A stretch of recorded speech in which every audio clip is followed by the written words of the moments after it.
Chapter 1 Ascending to Thronesian Emperor, Binding the Neptitude System.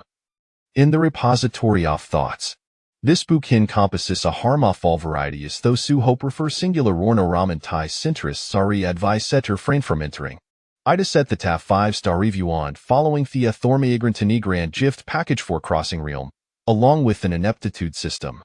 In the Tianlan domain, within the Great Qin Dynasty, in the city of Chang'an, in Sidethi Imperialpolis, Athwayong Hall, Qin Muslo Liopenidices. Before him lie a scene not resplendent opulence, gilded and adorned with intricate carvings, epitomizing extravagance. His ashy temptetum of his body, a tidal wave of overwhelming memory surged forth. Soon, Qin mu came to definitive realization. His current state, awakened through memory, proved to be even more accurate. For he remained undeniably himself, whether as Qin mu further Qin mu Thizrealm, Hebereth the same enemy and visage. Even his shape remained unchanged. However, this world was no Tony off Earth's technological backdrop but with our realm reminiscent of celestial fantasy and adventure. In this world, there were immortals, as well as cultivators. Cultivators wield immense power, transcending ordinary individuals, capable of traversing Theskis and dress-shaping Earth. The entire realm was divided into fertile origins, with humanity occupying 9 of them. Each region sprawled across vast expanses, equivalent to several times theses of Earth. The Great Qin Dynasty resided within the southernmost Tianlan domain of Thezan inner regions. At this moment, Qin mu's identity was that of Tesovirig Noft Great Qin Dynasty. Situate in southern part of Tianlan domain, the Great Qin Dynasty governed Nedmali and soft subjects, its territory bound less and expansive. For anyone, these would be an auspicious beginning. Yet, Qin mu found no joy in his circumstances. For, according to Themimorius that surged through him, his predecessor had been an emperor of profound incompetence. He indulged in carnal pleasures, reveling in beauty, and, to secure his throne, summoned the renowned king of North Tothepolis. Then, he orchestrated das scheme to frame him, condemning him to the dungeons of basilisk charges. This was not the worst of it. Even more egregious was the fact that the predecessor, plagued by mistrust, secretly executed King of North without Inyonis knowledge. The King of North held immense prestige in him military, commanding millions soft troops that secured the northern border soft Great Qin Dynasty was, indeed, a pillar of the nation. Yet through health out this ordeal, the predecessor Navira for death King of North had to defend himself. Thus, the once-revered King of North perishing justly in his cell. Such actions were nothing short of tyrannical, devoid of humanity. Now, the court weighs in a proper. Countless official scribes clamored, demanding the release of King of North. Little did they know that King had long since met this demise into dungeons.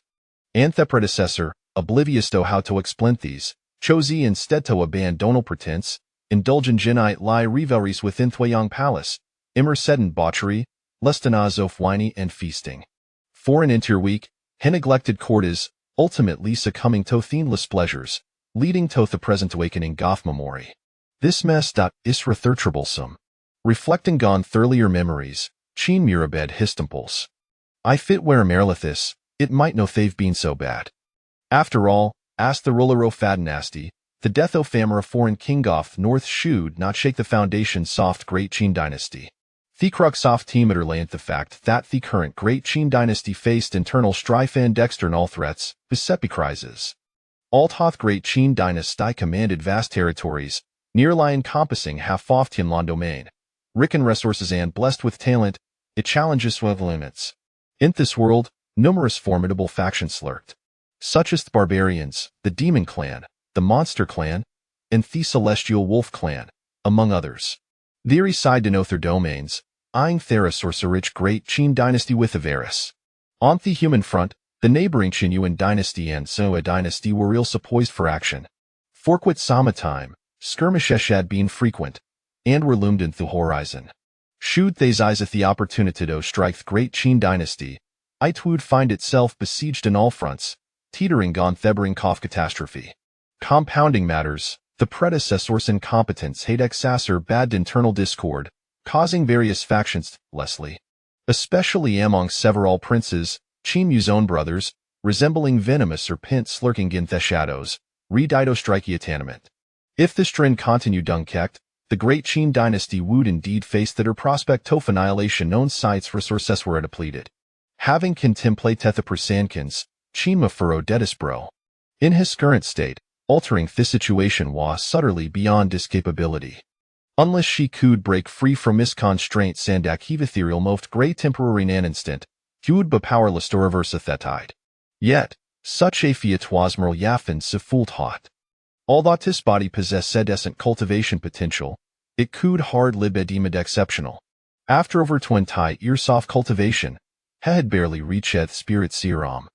The cultivation realms were categorized as body refining, chi gathering, foundation establishment, spirit sea, Tao palace, purple mansion, divine asturage, primordial spirit, cave void, path severing, saint, and great emperor. Each major realm further divided in tone meaner levels. To breakthrough great temporal realm as short timua saturli impossible. Indeed, even reaching Tao palacerium simidadawning task. The only source of solace for Qin was that great Qin dynasty still retained considerable resources at his disposal. A special lighthouse qui that be the previous emperor Qin, his father whom he had never met, had left behind many invaluable treasuries. With a heavy sigh, Qin Mu realized that he couldn't let take an est patatomy. The great Qin dynasty current lies to data critical juncture. A strategy must be devised to transform this precarious situation. Leto Dave the last day of indulgence starting tomorrow, is shall strive diligently, govern wisely, and a spirito besage ruler, restoring the grandeur of great Qin. Qin Mu murmured himself, a glimmer of determination, flicker in his eyes. Yet, just as he had made a solemn vow, a melodious voice fit within his mind. Ding! Detection of hosts resolute will to prevent the host from becoming a sage ruler. The ineptitude transformation system has been successful abound. Qin Mu? Chapter 2 Am I truly so inept? System, you have quitted perception. The corner soft Qin Museus twitched slightly. He swore. He genuine lion tinded to become a sage ruler. He hated prepared to shun female company, distance himself from the pleasure soft boudoir. Amend his ways, diligently cultivate, and dearnest lie atento state affairs. Yet, to his dismay, ineptitude transformation? Such a mechanism exists? Qin Mu's motion swear a rather complex. He had just resolved to be a sage ruler, and the ineptitude system appeared without warning. He suspected the system was deliberately toying with his mindset. However, ha could withstand the allure of becoming more powerful through ineptitude? Qin Mu promptly retracted his earlier vow. Forget striving diligently, forget governing wisely, forget the notion of a sage ruler. I shall embrace my ineptitude. He has stylist scrutinized the system's functions. Indeed, the ineptitude transformation wastes the system mechanism.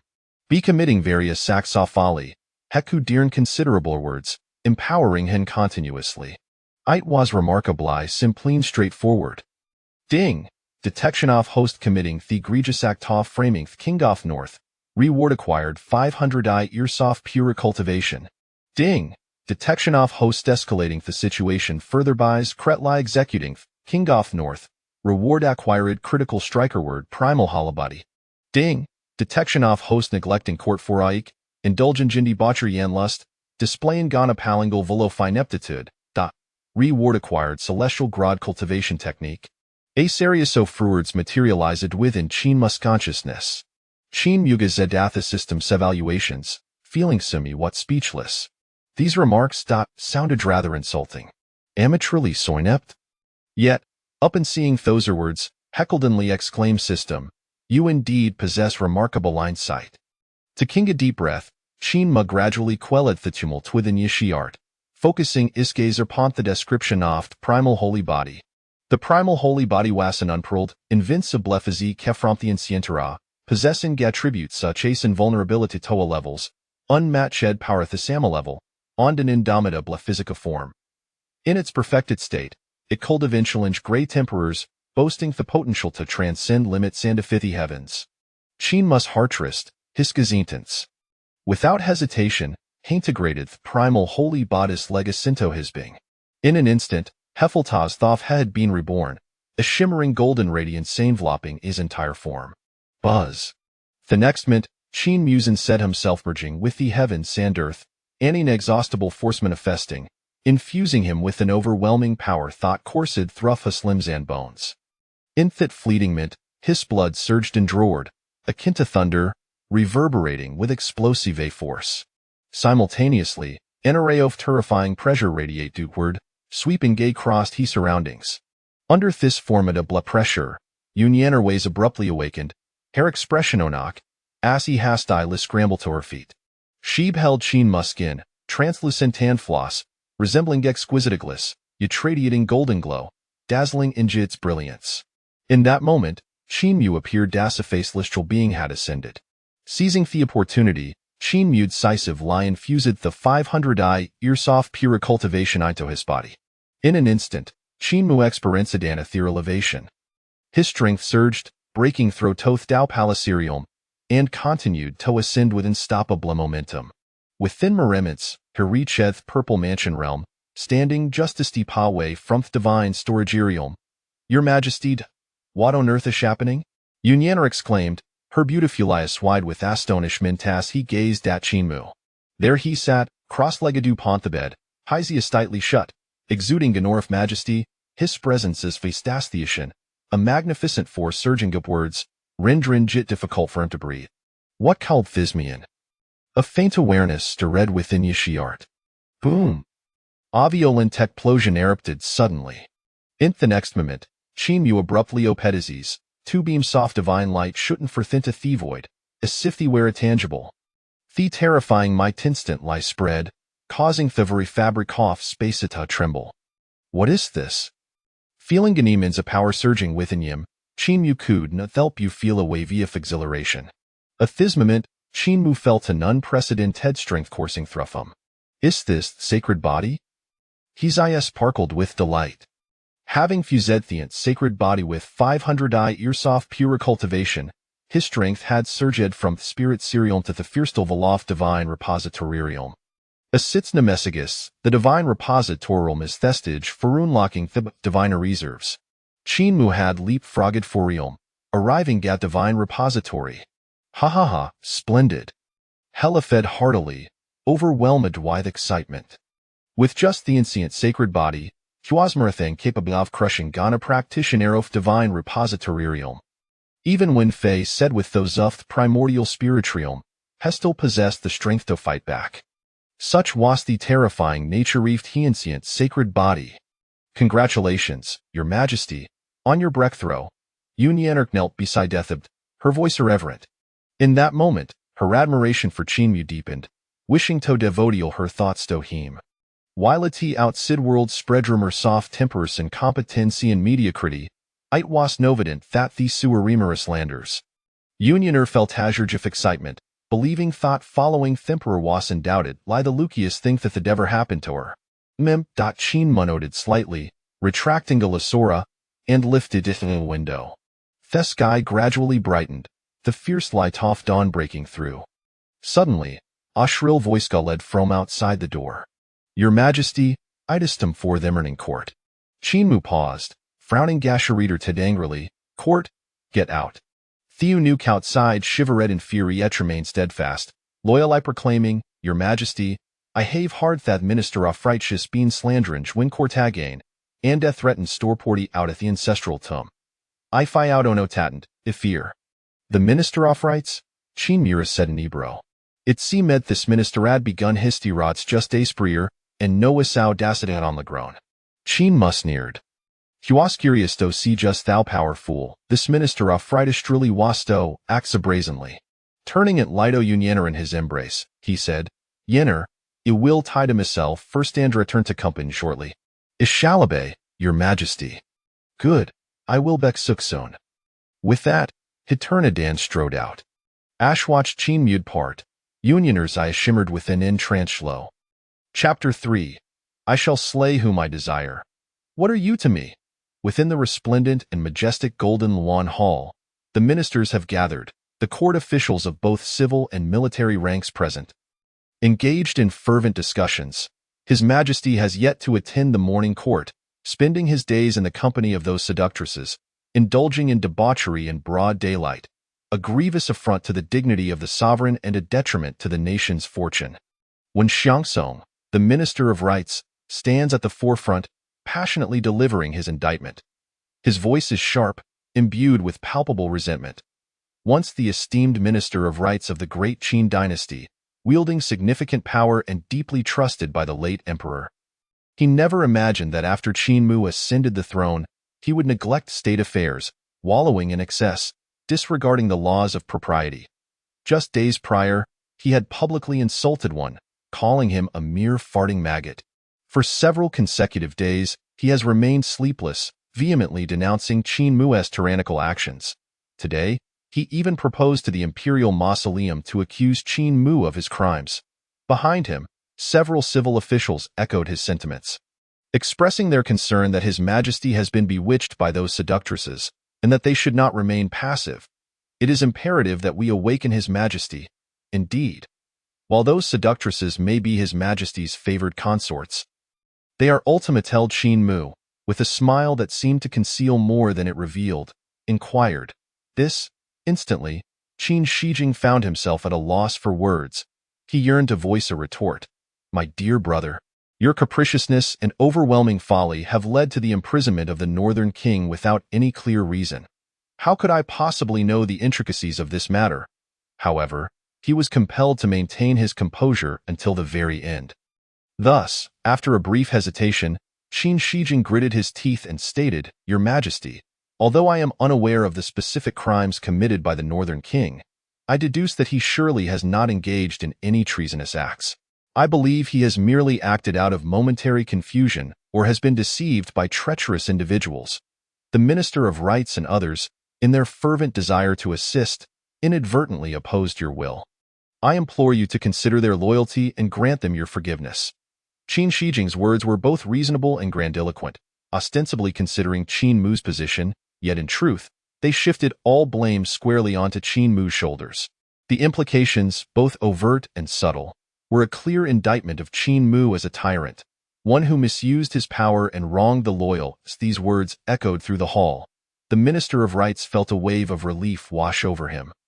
Casting appreciative glances at Qin Shijing, indeed, the king of Hengyang was astute and perceptive, masterfully navigating the currents of political strategy. Surely, this would compel His Majesty to retract his orders and release them. A cold smile crept across the Minister of Rights' face. Qin Mu narrowed his eyes, fixating on Qin Shijing for a moment before suddenly breaking into laughter. I admire your unwavering loyalty and forthrightness. You are indeed my brother, Your Majesty, you flatter me. I am overwhelmed, Qin Shijing quickly replied with humility. Indeed, Qin Mu nodded lightly, then abruptly shifted the conversation.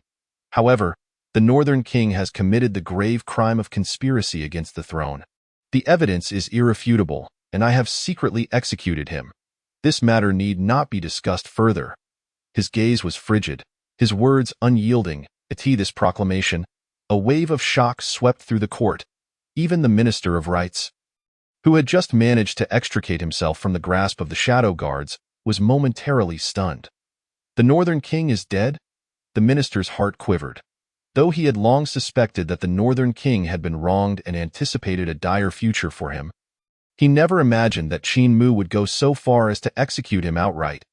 Qin Shijing's complexion paled, and he instinctively took 2 steps back, murmuring in disbelief. How could this be? He had initially intended to ally with the Northern King, only to discover that the man had already met his end. In an instant, his thoughts became a tumultuous whirlpool, leaving him bewildered. Your Majesty, there must be some hidden agenda behind this. The Northern King has served the great Qin with utmost loyalty and diligence. How could he possibly engage in treason? A minister exclaimed, his voice trembling with emotion. Your Majesty, we too believe the Northern King to be steadfastly loyal and certainly not a traitor. The Minister of Punishments echoed in agreement. Your Majesty, please reconsider. The Northern King is a vital pillar of our great Qin. How can he be so carelessly executed? Moreover, with tensions mounting at the borders, we are in desperate need of capable leadership. Should the Northern King be slain, Chaos will surely ensue within the army, and how shall we defend against enemy incursions? Several military officers joined in the plea, still clinging to a glimmer of hope that perhaps Qin Mu's earlier words were merely spoken in anger and that the northern king had not truly been put to death. Treasonous figures do not deserve to live, Qin Mu replied, his demeanor unyielding. If you are unwilling to distance yourselves from the northern king, then you may accompany him to the grave. As for the military, you need not worry. I shall ensure stability, so you have no cause for concern. At these words, the faces of the military officers turned ashen, their lips quivering, and ultimately they clenched their teeth, choosing silence. Some loyal-hearted generals even felt tears welling in their eyes. Oh, what a tyrant! Truly, madness reigns. The Northern King is the backbone of our nation and a paragon for us seasoned veterans. How can you so callously disregard human life? After years of steadfast loyalty, he meets such a tragic fate. They found themselves at a loss for words to express their disdain for Qin Mu's folly. This was sheer tyranny. Qin Shijing frowned, yet still gritted his teeth, saying, Your Majesty, the Northern King has been devoted to the great Qin. Could it be that you have misjudged the situation? Are you questioning my decisions? Perhaps you wish to take the throne yourself? Qin Mu shot him a glance, coldly scoffing, I would not dare. Qin Shijing's forehead broke into a sheen of sweat as he hastily knelt at that moment. The Minister of Rights and the other ministers who had previously supported him were all dragged to the entrance of the Grand Hall. Although the King of Hengyang wished to intervene, he dared not utter another word, even refraining from raising his head for fear that Qin Mu might lose his temper and have him taken down as well. Despite losing several supporters, Qin Shijing realized that this situation still favored him. After this incident, his brother would surely face public condemnation, allowing him to work quietly behind the scenes. The King of Hengyang had definitively resolved to devise a new plan. The subdued Minister of Rights and his companions seemed to comprehend their status as pawns, their faces drained of color as they began to plead for mercy. Your Majesty, spare us. We know we were wrong. Please, Your Majesty, have mercy. We shall never act thus again. Your Majesty, you cannot execute us. We have devoted ourselves to your service. Moments later, the anguished cries of several ministers gradually faded into silence within the hall. An oppressive stillness ensued. All the ministers held their breath, fearful of incurring Qin Mu's wrath. If he could so easily execute the Northern King and the Minister of Rights, what did they amount to? The National Master, Du Yulin, opened his mouth but ultimately chose to remain silent, recognizing the futility of protest. Qin Mu's gaze swept across the assembly, his eyes chillingly cold, and his tone ominously firm. Is there anyone who objects? Speak freely. The ministers trembled, lowering their heads, unwilling to utter a word. Seeing this, Qin Mu nodded slightly and continued, Since there are no objections, let it be proclaimed to the world as I decree. The Northern King, Jiang Wenzhou, has conspired with traitors, committed treason, and has been stripped of his title, executed in the dungeons. Furthermore, I hereby bestow upon his daughter, Zhang Luotian, a cup of poisoned wine as a gesture of atonement for his crimes. The Minister of Rights, Wen Xiangsong, secretly colluded with the traitor Jiang Wenzhou, intending to commit unfilial acts. He is ungrateful and treacherous, deserving of death 1,000 times over. He shall be executed immediately, with his entire family implicated. As these words fell, the entire assembly trembled violently. They stared in horror, their eyes wide with disbelief as they gazed at Qin Mu. All the civil and military officials were momentarily engulfed in darkness. This was your notion of appeasement? It was one thing to wrongfully execute the Northern King, but to then offer his daughter a poisoned chalice as an act of retribution. This was excessively ruthless. Were you endeavoring to incite a rebellion in the entire northern region? Were you intent on plunging the great Qin dynasty into the abyss? Such folly, indeed. Especially for Qin Shijing, who had initially resolved to remain silent and merely observe the unfolding drama. Yet upon hearing these words, he could not suppress the urge to lift his head in shock. My brother, are you truly willing to forsake the throne? You do not wish to pass it to me, do you? Can you not refrain from such reckless actions? Qin Shijing was thoroughly astounded. If this continued, the great Qin would surely meet its doom. While he secretly hoped for Qin Mu's incompetence, he did not desire his brother to plunge the dynasty into chaos. For if he were to succeed Qin Mu, he would inherit nothing but a shambles. Yet, Qin Shijing did not hasten to speak, knowing others would be more eager to voice their concerns, sure enough. Chapter 5. Future Empress? Merely a naive child. Your Majesty, this must not be. The National Master was the first to step forward, his tone earnest and heartfelt. Your Majesty, I implore you to reconsider. At this juncture, we should comfort the Northern King's daughter rather than condemn her to death. Otherwise, the 3 provinces of the northern border will undoubtedly descend into turmoil, jeopardizing the stability of our great Qin. The National Master was genuinely alarmed. With the loss of her father, the Northern King's daughter had become an exceedingly unstable element. Should she be further provoked to death, it would be tantamount to inciting her rebellion. He could scarcely imagine the fury Jiang Luotian would unleash upon learning of her father's wrongful execution and her own impending demise. It was likely that she would retaliate fiercely, leading to a catastrophic fallout. Not only would the northern regions rebel, but the countries of Tsangyue and Qianyuan might seize the opportunity to invade. The consequences would be dire. The National Master believed that the emperor was not merely foolish, but utterly deranged. After years of assisting in governance, he had never witnessed such an act of folly. Your Majesty, this must not occur. Your Majesty, please reconsider. Seeing the National Master take the lead, the other ministers also stepped forward to offer their counsel. Qin Mu sat upon the dragon throne, his expression impassive, his gaze icy as he observed them. He was fully aware that this course of action was ill-advised. However, what Qin Mu desired was precisely this outcome. Ding! The system has detected that the host disregards the minister's counsel and insists on executing the Northern King's daughter, the future Empress of Destiny. This act of folly has reached new heights, resulting in the reward, the supreme imperial weapon. The swallowing demonic jar, ding! The system has detected that the host has publicly executed the Minister of Rights, acting unilaterally and displaying extreme cruelty, resulting in the reward for folly. 9 saint-level puppets. Upon hearing the system's announcements, Qin Mu was momentarily stunned. Saint-level puppets. His eyes gleamed with excitement. These saint-level puppets were indeed a valuable asset. With the existence of this puppet protection, even should a powerful sage-level adversary strike, it would suffice to fend them off. As for the supreme imperial weapon, the swallowing demon jar, it goes without saying. It is said to be the imperial weapon of the ruthless emperor, capable of devouring all things, including other imperial weapons, possessing abilities that are unfathomable. One must recognize that even the great Qin dynasty currently possesses but a single quasi-imperial weapon. Qin Mu felt a surge of fervor within. He never anticipated that by merely committing a few foolish acts, he could attain an imperial weapon, and one of the supreme variety at that, far surpassing ordinary imperial weapons in strength. This is a stroke of fortune.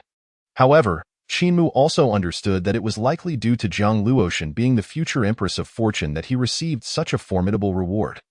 Thus, he did not delude himself into thinking he was invulnerable. To be acknowledged by the system as the Empress of Fortune undoubtedly signifies she is a protagonist among protagonists, destined to defy fate, especially considering her terrifying identity as the daughter of the King of the North.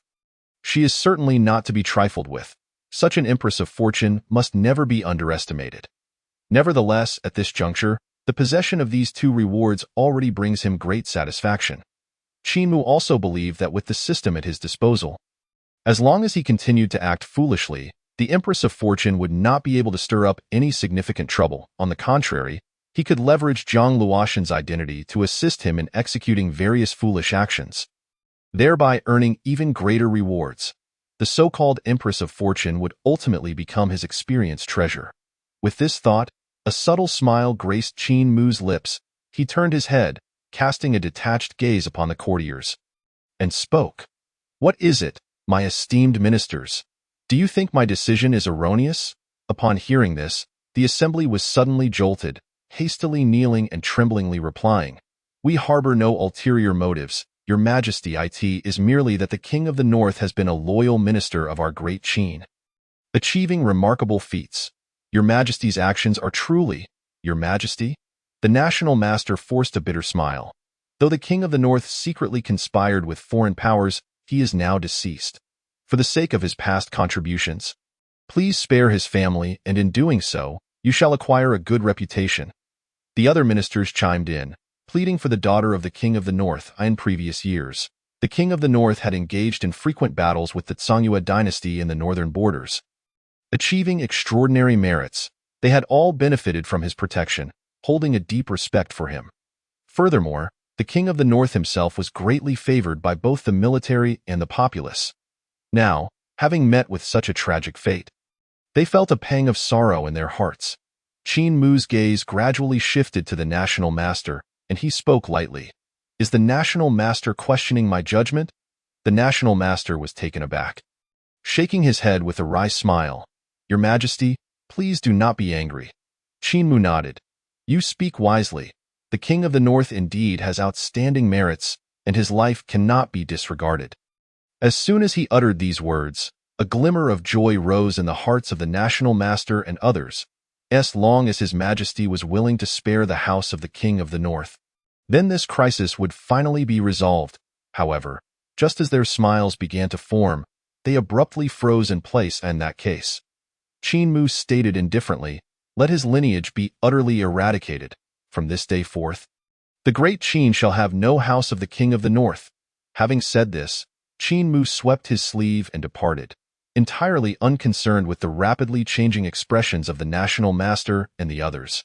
It was only after Qin Mu had completely left that the assembly exchanged glances, before simultaneously directing their gazes toward the national master. The national master sighed and remarked, His Majesty intends to purge the faction of the king of the north. The remaining ministers fell silent. In their view, the emperor's intentions were evident. He was clearly seizing the opportunity to eliminate the king of the north's faction, effectively forcing them out of the core of power. Does this not mean that His Majesty is driving the king of the north's faction straight into the arms of the Songyue dynasty? Someone furrowed their brow and spoke. The king of the north commands hundreds of thousands of valiant soldiers. Should they rebel or align themselves with the northern Songyue dynasty, it would spell disaster for the great Qin dynasty. The national master, Du Yulin, wore a troubled expression and said, This is indeed unavoidable. As His Majesty is no longer willing to heed our counsel, alas, the ministers all lamented. Many of them muttered darkly about Qin Mu's foolishness. Such actions by His Majesty are truly egregious, rendering it difficult for the people of the world to accept, and further alienating the hearts of the veteran officials in the court. Now, with the great Qin surrounded by enemies, the southern tribes stirring restlessly, and the northern Songyue and Qianyuan dynasties eyeing us covetously, how can His Majesty continue to indulge in carnal pleasures, wantonly slaughtering court officials? Such a foolish ruler, how can he govern the great Qin and lead it to prosperity? Humph! At this rate, it is only a matter of time before the great Qin is dragged down by this debauched and tyrannical ruler. Listening to the discussions among the ministers, Du Yulin's face displayed concern, and he could not help but say, Colleagues, please be cautious with your words. However, as soon as this statement was made, it did not gain the support of the ministers. Instead, some of them indignantly rebuked him. Du Yulin felt a wave of despondency wash over him, but he understood that the great Qin was now beset by both internal and external troubles. At that moment, King Hengyang, Qin Shijing, spoke languidly. Enough. If anyone has grievances, let them express them later. We must be cautious with our words in the court. His words immediately silenced the previously tumultuous hall. After Qin Mu's departure, the highest authority in the hall belonged to King Hengyang. Moreover, the recent achievements and contributions of King Hengyang were well noted by all the ministers, far surpassing that of the foolish emperor. Thus, the courtiers' attitude towards King Hengyang was one of great respect. King Hengyang, Qin Shijing, scanned the ministers, taking in the expressions on their faces, before offering a faint smile. Since the court has adjourned, let us disperse. With that, he turned and exited the hall. Observing this, the ministers fell silent, wordlessly following suit. Du Yulin glanced at the now empty hall, sighed deeply, and stepped out as well. Soon, news spread throughout Chang'an that the king of the north had been executed for treason in prison. His daughter had been granted poison, and the minister of rites had been publicly beheaded. The tidings flew like the wind, swiftly permeating the entire city of Chang'an, reaching even the ears of ordinary citizens. In an instant, the city was ablaze with fervor. Chapter 6. The joy of a foolish monarch surpasses even that of deities. The king of the north had always been a loyal and valiant figure of our great Qin. How could he suddenly conspire against us? I refused to believe it. Indeed, the king of the north fought valiantly for great Qin, establishing great merits, yet now he inexplicably meets his demise in prison. What does this say about our great Qin? Yes, the king of the north was a hero of his time. How could he possibly engage in treasonous acts? The daughter of the king of the north, Zhang Luotian, has also been unwaveringly loyal, devoted to guarding the northern 3 states of Great Qin, achieving remarkable feats. Yet now she has been served poison, and her entire clan faces annihilation. His Majesty is truly ruthless. A foolish monarch indeed. Such brutal treatment of loyal ministers is simply madness. Throughout Chang'an, in every street and alley, in tea-houses and taverns, similar sentiments flowed like a river. Almost everyone was denouncing Qin Mu's folly, refusing to believe that the king of the north would engage in treason in their eyes. The king of the north had always been a loyal warrior, and being captured was one thing. But dying in prison was utterly incomprehensible. I heard that the Minister of Rights was beheaded for attempting to vindicate the king of the north. Alas, such a foolish monarch truly brings sorrow to our great Qin. The lineage of the king of the north, known for their loyalty, has unexpectedly faced utter destruction. It is heart-wrenching. Such actions by His Majesty will inevitably chill the hearts of the people, likely affecting the nation's fortunes. The greatest fool of all time. The voices grew louder, as if an unseen hand was orchestrating the uproar. Chang'an was filled with such discussions, as if a tidal wave swept through the city, rendering it impossible to remain calm. Countless individuals lambasted Qin Mu, and many even united to seek justice for the king of the north. Furthermore, within the great Qin court, there was an atmosphere of unease and chaos. In such circumstances, even the prominent families within Chang'an fell silent, refraining from interfering in state affairs. After all, they did not wish to follow the same tragic path as the faction of the king of the north. Meanwhile, the instigator of it all, Qin Mu, lay languidly upon Yun Yinner's lap, embodying a picture of leisure. He squinted his eyes, relishing the massage she provided. Yun Yinner, with her delicate fingers, gently kneaded Qin Mu's shoulders. Her long, lustrous black hair cascaded down to her waist, her skin as fair as snow, and her beauty radiant as a flower. Although she was clad in palace attire, it did little to conceal her alluringly curvaceous figure. "Your Majesty," Yun Yinner leaned against Qin Mu's chest, gazing at him with sultry eyes. Qin Mu responded. Yun Yinner pressed her body closer, chuckling softly. "Aren't you due to fulfill your promise?" Upon hearing this, Qin Mu opened his eyes, observing her enchanting demeanor, and could not help but chuckle, asking, "What is it that you desire? Your Majesty, have you forgotten? Last night, you promised me." Yun Yinner bit her red lip playfully. Winking at him, Qin Mu, hearing this, couldn't help but laugh, reaching out to caress her smooth and delicate chin. "Are you aware of how the outside world perceives me?" Yun Yinner hesitated for a moment. Uncertain whether to voice her thoughts, she was acutely aware of the external evaluations, yet even if she were endowed with 18 times the courage, she would not dare to express them directly. Qin Mu chuckled softly and remarked, "They all proclaim me to be a foolish sovereign, a tyrant, indulging in beauty, harming loyal subjects, and living in debauchery, labeling me as the greatest fool in history." Upon hearing Qin Mu's words, Yun Yinner trembled involuntarily and hurriedly knelt at his feet, tears welling in her beautiful eyes. "Your Majesty," at that moment, she was engulfed by fear. As the saying goes, to accompany a ruler is akin to treading with a tiger. Yun Yinner was deeply concerned that Qin Mu might come to disdain her due to the external criticisms, casting her into the cold palace. If that were to occur, her fate would be sealed. Foolish girl. Observing Yun Yinner's demeanor, Qin Mu couldn't help but chuckle. He lifted her into his arms, seating her upon his lap, and teasingly traced his finger along her delicate nose, saying, "What does it matter to you whether I am a foolish sovereign or not? I shall favor whomever I choose, and it is of no concern to others. Upon hearing Qin Mu's words, Yun Yin'er immediately brightened with joy. Your Majesty, you are truly kind, she replied sweetly, her voice soft and melodious. Qin Mu, embracing her slender waist, suddenly inquired, Do you think I indulge in debauchery? This question caught Yun Yin'er off guard. After a moment's contemplation, she carefully responded, Your Majesty, that is not the case. You are certainly not a foolish sovereign. However, in light of Yun Yin'er's earnest defense, Qin Mu shook his head and laughed. No, they speak the truth. I am indeed a foolish sovereign, Yun Yin'er. Gazing at the dazed Yun Yin'er, Qin Mu's smile widened. Let the music play. Let the dance continue, he commanded loudly, his voice echoing throughout the palace. Yes, Your Majesty. The songstresses and dancers, serving at his side, promptly complied and resumed their graceful performances. In an instant, the atmosphere was filled with springtime splendor. Fluttering red sleeves and fragrant aromas wafting through the air. The melodious tunes resonated, enchanting and lingering in the ears. The system detected the host's indulgence in beauty and debauchery, showing no regard for the opinions of his subjects, and rewarded him with the title of foolish sovereign, Great Wilderness Prisoner of Heaven. The Great Wilderness Prisoner of Heaven. 1 finger shatters mountains and rivers, 2 fingers extinguish life, 3 fingers summon wind and clouds. 4 fingers pierce the firmament, 5 fingers shift the universe. With 5 fingers extended, heaven and earth are imprisoned.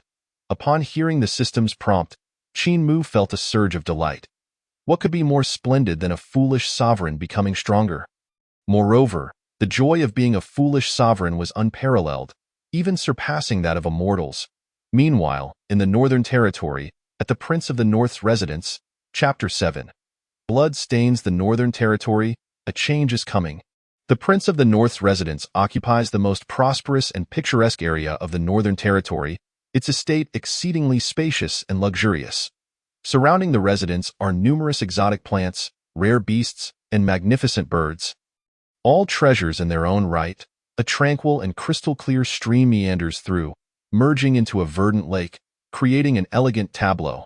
Beside the lake, exquisite pavilions, terraces, and rockeries were constructed, all breathtakingly beautiful in the relatively arid and barren northern border.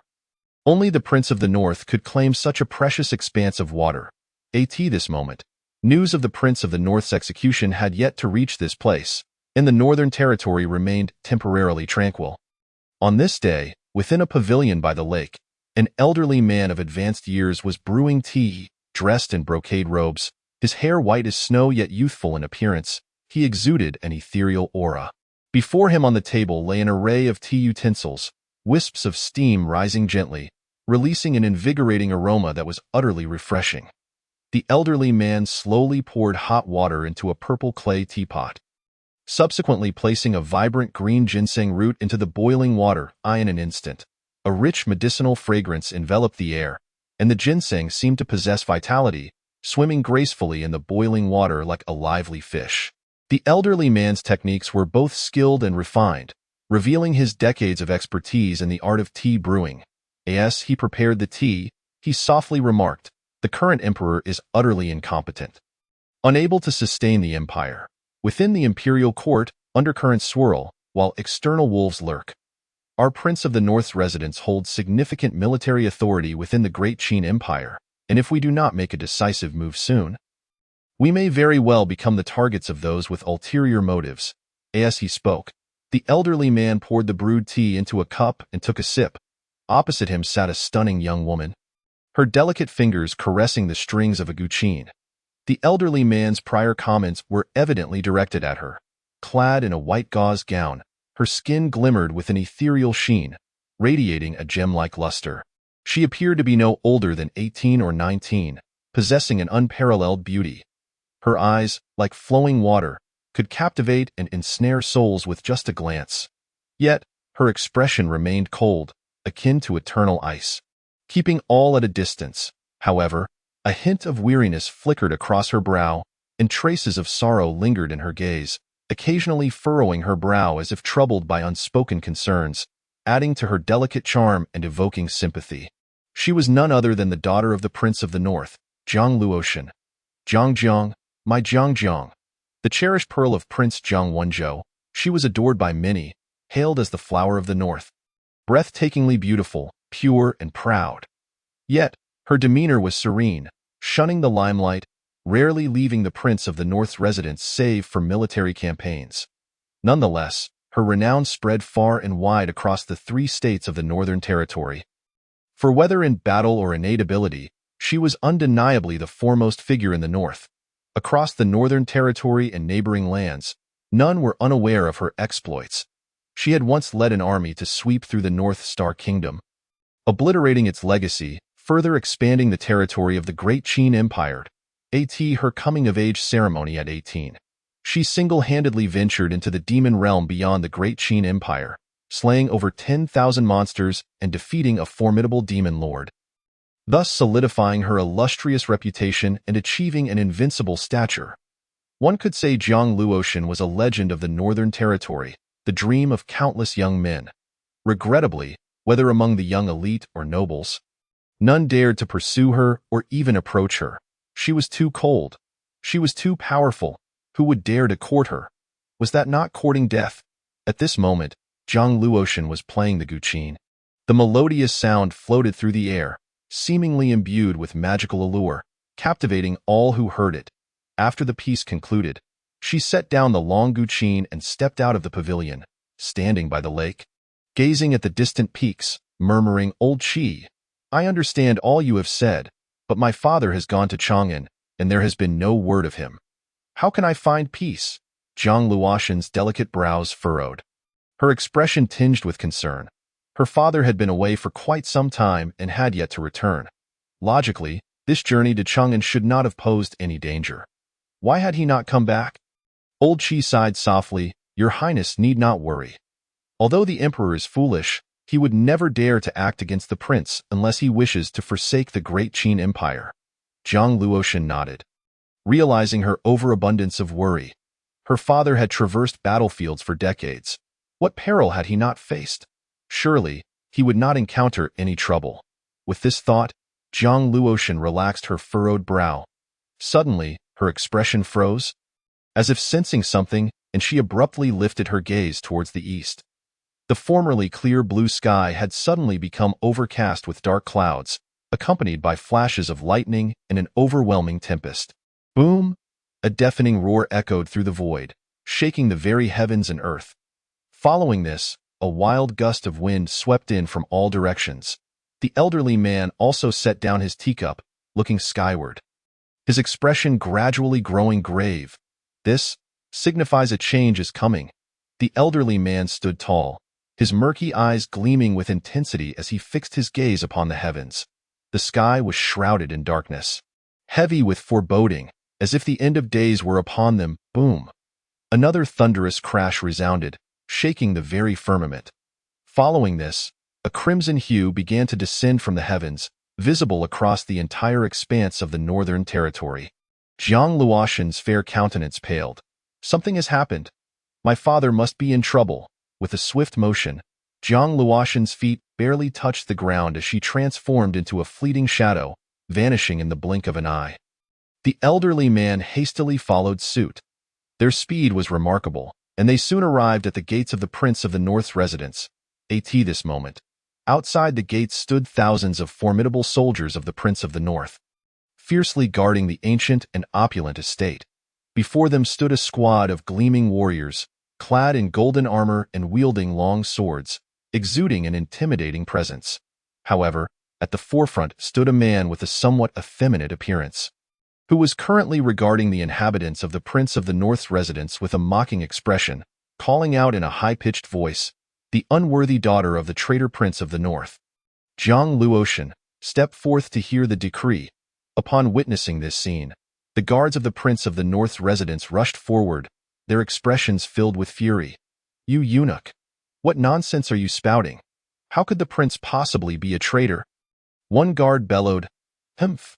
The Prince of the North harbors treasonous intent, colluding with enemies, committing heinous crimes. If he is not a traitor, then who is?" The eunuch's expression darkened as he reprimanded them sternly. "Ha ha ha, what a farce! Our lord, loyal and steadfast, how could he possibly rebel?" The guard laughed heartily and remarked, "Our lord is of noble lineage. How could a mere dog servant like you dare to slander him?" The eunuch sneered coldly. "Slander? The king of the north colluded with the enemy to usurp the throne and has now been executed. The evidence is irrefutable. Do you still wish to quibble?" At these words, a heavy silence enveloped the room. All the guards' eyes widened in disbelief. "Our lord? Executed?" This statement struck like a deep-sea bomb, stirring a tempest of emotions. The guards felt a wave of dizziness, utterly unable to accept the reality. One burly guard stepped forward. His eyes ablaze with fury, glaring at the eunuch and bellowed, "You vile eunuch! Cease your nonsense. How could our lord ever rebel, let alone be executed?" Another guard, consumed with rage, drew his long blade, preparing to strike down the eunuch. "Humph! Stubborn and foolish. If you seek death, I shall oblige." The eunuch chuckled coldly, a glint of malice evident in his eyes. Yet, at that moment, the gates of the North King's residence slowly creaked open, revealing a graceful figure draped in white gauze. Stepping forth. Chapter 8. Zhang Luoshan's sword cuts down the proclamation. Eunuch. The North is on the brink of rebellion. This lady was none other than Zhang Luoshan. Clad in simple attire, pristine and unblemished, she possessed a delicate stature with skin as luminous and tender as freshly bloomed lotus. However, her gaze was chillingly cold, her phoenix eyes radiating a piercing sharpness and frost that deterred anyone from meeting her gaze. From her elevated position, she looked down upon the eunuch and slowly spoke, "My father has truly been executed." Her tone was calm and unhurried, yet it sent shivers down everyone's spine, instilling an inexplicable dread. Even the eunuch could not help but take a step back. He was merely a eunuch. How could he withstand the imposing aura of Zhang Luoshan? However, in an instant, his expression transformed back into one of arrogance as he coldly retorted, "Your father sought to rebel. Naturally, he deserves death. Kneel and receive the imperial decree." Though fear coursed through him, he would not show weakness, for behind him stood the emperor, and he felt invulnerable. Zhang Luoshan's eyes were deep and shadowy. Like the vast night sky, my father has guarded the northern frontier for decades, fighting valiantly for the nation and its people, and has never overstepped his bounds. I ask you, why would my father rebel? Zhang Luoshan spoke indifferently, her demeanor calm as still water. Her voice was melodious yet laced with an icy chill that sent shivers down spines. Soon as her words fell, beads of sweat instantly appeared on the eunuch's forehead. Panic surged within him, and he could only force himself to respond. "Your father harbors ambitions, coveting the world, attempting to seize the throne. How could His Majesty tolerate this?" He had rehearsed this narrative thoroughly, each line committed to memory, without a single misstep. Yet, as he concluded, he caught sight of the young woman slowly raising her head. The wave of bone-chilling murderous intent surged forth, enveloping the space. If my father truly wished to rebel, would he wait until now? Zhang Luoshan's eyes sparked with deadly determination, causing the temperature around them to plummet. Audacious! The eunuch, finally incensed, shouted, "I come bearing the imperial command. Do you dare defy it?" "Imperial command?" Zhang Luoshan scoffed, her eyes growing colder. "Where is this command? Present it, for I wish to see what foolishness the incompetent emperor has wrought." The eunuch's lips twisted into a sinister smile. "The daughter of the traitor." Zhang Luoshan kneels to receive the decree. With a swift motion, he produced a golden scroll that floated into the air, slowly unfurling. In an instant, golden light burst forth, illuminating the entire North King's residence. The brilliance faded. An imperial edict hovered in the air, dense with sacred authority. "Be why the grace of heaven," the emperor decrees. "The king of the north has plotted rebellion, slaughtering loyal subjects. The evidence is irrefutable. Thus, a decree is issued for his immediate execution. Furthermore, the daughter of the king of the north, Zhang Luoshan, is to be served a cup of poison as an example to others. So it is decreed." The proclamation resounded with solemnity, shaking the very foundations of the S. Its surface was engraved with peculiar symbols, exuding an icy chill that swept through the air with a terrifying grandeur. In an instant, the wind surged, and the sound of swords clashed resonated in all directions, echoing through the heavens. The golden-armored warriors had scarcely begun to react before the colossal blade struck them down, sending them flying with anguished cries, thud, thud. Accompanied by muffled thuds, lifeless bodies crashed to the ground, in the blink of an eye. The golden-armored guards had been annihilated. The entrance of the North Guardian's manor fell silent once more, save for the eunuch lying on the ground, bloodied and gasping for breath. His eyes widened, bloodshot, as if he were gazing upon a specter, fixated on Jiang Luotian. With an impassive countenance, Jiang Luotian gently grasped the silver-white great sword. Sheathing it with a fluid motion, she then glided forward, towering over the eunuch, her expression frigid as she commanded, "Begone. Return and inform that wretched emperor to keep his dog's head ready for my collection on a day of my choosing." Her voice was soft yet bore an icy chill, akin to ancient frost, sending shivers through the spine. "Jiang Luotian, you?" The eunuch, taken aback and enraged by her words, spat out a few mouthfuls of blood. Struggling to rise, he surveyed the corpses strewn around him, his eyes flickering with deep trepidation and resentment. Gritting his teeth, he dared not linger, despite his grievous wounds, scrambling away in a disheveled retreat. "You there? Ensure this place is cleansed thoroughly, leaving not a trace of filth behind," Jiang Luotian commanded with a detached tone as she stepped into the manor. "At once." The soldiers of the Northern Guard responded respectfully. Swiftly commencing the cleanup, Jiang Luotian maintained an expression of calm, though her eyes were slightly reddened. She slowly ventured into the depths of the North Guardian's manor, her exquisitely delicate jade-like feet leaving no trace of dust. Just as she crossed the threshold, the skies erupted with thunderous roars, followed by the first drop of rain. Yet, strangely, this rain fell in a crimson hue. The blood rain poured down, cascading with ferocity. Crash! As the rain fell, the entire northern realm descended into an abyss of darkness. Pitter-patter! The blood rain soaked the stone floor, rising in a mist. Jiang Luotian raised her gaze, witnessing endless bolts of lightning illuminating the sky amidst the blood rain, which swirled violently. Faintly, she perceived a towering silhouette standing with hands clasped behind his back, clad in a black robe, strikingly handsome, exuding an air of elegance, with a demeanor radiating wisdom and composure. It was none other than the current North Guardian, Jiang Wenzhou. "Father!" In that moment, Jiang Luotian's eyes brimmed with tears, unable to contain her sorrow. "Father, rest assured, I shall personally slay that tyrant in tribute to your spirit above." Jiang Luotian was engulfed in despair, her heart heavy with guilt and regret. She wept, slowly kneeling upon the ground, prostrating herself repeatedly. Thud. Her forehead touched the earth, tears cascading down her fair, exquisite cheeks. At that moment, the blood rain intensified, obscuring the heavens. Boom! The sky roiled with dark clouds, and the winds howled as if the end of days had arrived. In that instant, all of creation trembled. The entire northern realm quaked, mourning the fall of the North Guardian.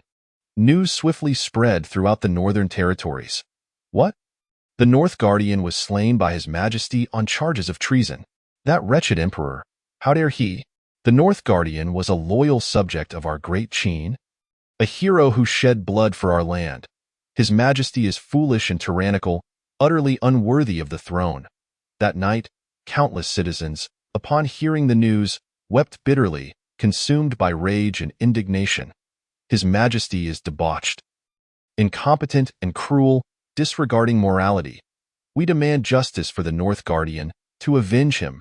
Down with the tyrant. Storm the palace. Annihilate the wretched emperor's lineage. Indeed, we pledge to follow the North Guardian to the death. In an instant, the populace surged with fervor, igniting a tempest of unrest throughout the northern territories. Countless citizens roared in fury, clamoring to storm the imperial palace and exact vengeance for the North Guardian. Soon, throngs of people gathered outside the North Guardian's manor, all kneeling in unison, raising their voices in fervent cries. We demand the tyrant's execution. Regardless of age or gender, all expressed their passionate outrage. Their voices resounding with fervor, in their eyes burned a fierce flame. They regarded the North Guardian as their faith, their protector. The news of his demise felt like the very sky had collapsed upon them. They could not rest until justice was served. Kill, execute the tyrant. The wretched emperor must die. For the North Guardian, we shall avenge.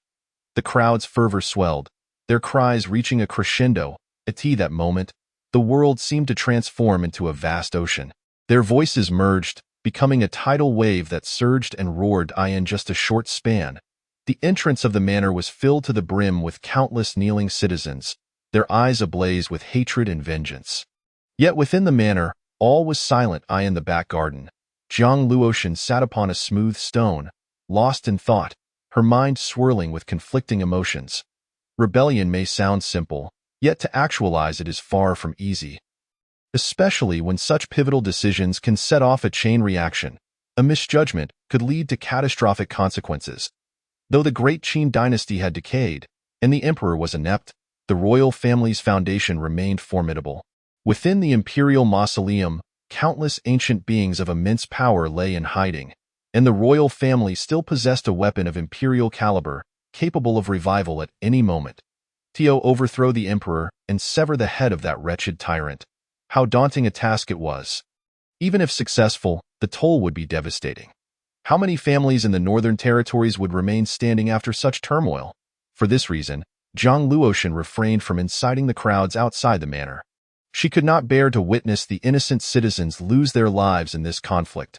For seeking refuge with other dynasties. That thought was unfathomable. Her father, the North Guardian, had fought against other dynasties his entire life. How could she possibly betray that legacy? Initially, Jiang Luotian envisioned storming the palace alone to claim the tyrant's head in vengeance for her father. Even now, she still leaned toward that notion. Clenching her fists, her thoughts churned. At that moment, Elder Qi approached, observing Jiang Luotian with a heavy sigh. Your Highness, regarding the North Guardian's matter. Jiang Luotian shook her head, interrupting Elder Qi, and offered a faint smile. Elder Qi, worry not, I have it well in hand. Elder Qi sighed deeply, hesitating to speak. Having watched Jiang Luotian grow up, he understood her thoughts all too well. Yet he knew that slaying the Qin emperor within the palace was nearly impossible. Setting aside the ancient beings in the mausoleum and the imperial weapon, Jiang Luotian alone would likely be insufficient. Your Highness, the Northern Realm has lost its lord. We cannot afford to lose you as well. You are the sole hope and the most precious legacy the North Guardian left for us. If you fall, the Northern Realm may very well be doomed. Elder Qi earnestly urged, hoping Jiang Luotian would reconsider her course of action. Elder Qi, rest assured I will not take unnecessary risks. I will plan meticulously and act at the opportune moment. There is no need for haste, Jiang Luotian responded with a slight nod. Elder Qi nodded in relief. Grateful that she had no intention of recklessly endangering herself, he understood her stubborn nature. If he pressed too hard, it might yield the opposite effect. After a brief exchange, they parted ways, as Jiang Luotian stepped outside the manor. She was met with faces filled with anticipation, pleading, and yearning. These were the soldiers who had once fought valiantly alongside the North Guardian. Some had been commanders of the Northern Army, while others were brave warriors under the North Guardian's banner. Renowned for their prowess on the battlefield, instilling fear in their enemies. Yet now, all were beseeching and hoping, yearning for Jiang Luotian to lead the Northern Realm toward a bright future. They believed she would succeed. Rest assured, the North Guardian shall find peace. Jiang Luotian spoke with resolute eyes, pausing momentarily before continuing. Yes.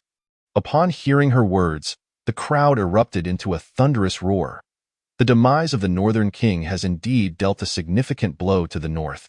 Yet the backbone of the North cannot be bent as long as Jiang Luotian remains. The glory of the North shall never be forsaken. However, this matter requires careful deliberation. While the vendetta against the Northern King is indeed important, the lives of the common folk in the North hold even greater significance. Thus, this issue should be approached with caution. After a moment of contemplation, Jiang Luotian spoke up, reminding all to heed the prince's instruction. Upon hearing this, everyone immediately bowed in respect and solemnly replied, Understood. We shall take our leave. Jiang Luotian nodded in acknowledgement and dismissed all present. Standing alone in the courtyard, she gazed towards the distant mountains. lamenting, "Alas, I currently lack the strength. Otherwise, why expend so much effort? I could simply cleave that foolish emperor with a single sword stroke, and who would dare to obstruct me?" With her eyes cast downwards, Jiang Luotian murmured to herself. Subsequently, she returned to her chamber to diligently cultivate her abilities, striving for a breakthrough. She was acutely aware that she was still far from her goal. To annihilate the Qin dynasty, she must possess formidable strength. Meanwhile, Qin Mu continued to lounge in the warmth of enchanting beauty, surrounded by alluring figures, enveloped in fragrance. Suddenly, a notification sounded. Detection indicates that the daughter of the Northern King, Jiang Luotian, has resolved to rebel and has slain the attendant delivering the imperial decree. A foolish act yielding initial results, granting the reward of the Enlightenment ancient tea tree. The system's voice jolted Qin Mu from his reverie. "Oh, has it yielded results so swiftly?" Qin Mu raised an eyebrow, a playful smirk gracing his lips. He had anticipated this outcome. With Jiang Luotian's pride, how could she meekly swallow poison? As expected, she had decisively chosen rebellion. However, he did not foresee that the reward would be the Enlightenment ancient tea tree. The Enlightenment ancient tea is one of the most unique elixirs of immortality, possessing miraculous effects that aid others in attaining enlightenment. The tree bears 108 distinct leaves, each imbued with different Tao rhythms, each possessing its own profound mysteries. It is the rarest and most enigmatic of elixirs, irresistibly alluring to any cultivator.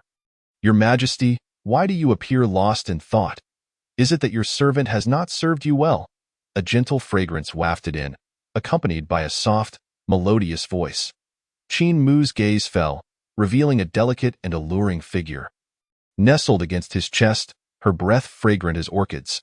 Her skin was as fair as snow, her beauty unparalleled, with exquisite features and red lips like a painting come to life. Particularly captivating were her autumnal eyes, seemingly brimming with tender affection, enchanting and mesmerizing. "What was your name again?" Qin Mu inquired, his brow slightly furrowed, addressing the enchanting beauty. Chapter 11. The scholars' procession, indignant at the foolish monarch, the turmoil escalates in the blink of an eye. 7 days had passed in Chang'an. The storm had not abated. Rather, it had intensified. It seemed as if a dark hand was manipulating events from behind the scenes, guiding public opinion. Moreover, with the daughter of the Northern King, Jiang Luotian, seemingly declaring rebellion, a single stone had stirred up 1,000 waves, casting a pall of despair over the city of Chang'an. The foolish emperor of the Qin dynasty has been ensnared by treachery, and the loyal Northern King has met with a tragic fate. The cruel and unfeeling monarch slaughters indiscriminately. The Northern King is a hero of the North. We shall not allow anyone to tarnish his honor. The Qin dynasty is doomed. Such discussions echoed through every street and alley, with every citizen filled with righteous indignation, longing to storm the imperial palace and seek justice for the Northern King. Even some officials, under the influence of certain individuals, took to the streets to vocally denounce the foolish emperor. Among them, the scholars of Hanwen Academy, led by Guomoyan, were particularly fervent. Tio expressed their admiration for the Northern King. They personally penned proclamations, passionately condemning the foolish monarch. The lecherous and foolish Emperor Qin Mu is a misfortune for the Qin dynasty. The unfeeling emperor has incited the wrath of the North. The Northern King, loyal and righteous, stands as a paragon of virtue. Numerous proclamations flooded the city of Chang'an, each one more severe and heart-wrenching than the last, striking at the very core of the people's hearts. Some proclamations even brought tears to the eyes of the citizens, evoking deep empathy. The Qin dynasty is finished. Qin Mu's lechery and folly deserve death 1,000 times over. Humph! Such a waste of space is unworthy of being an emperor. In Chang'an, countless citizens roared in outrage, their collective fury igniting a fervor among the masses. Yet, this frenzy belonged solely to the common folk, while the noble families remained cautious, treading carefully in their words and actions. For it was apparent that someone was orchestrating these events from the shadows, and not just anyone.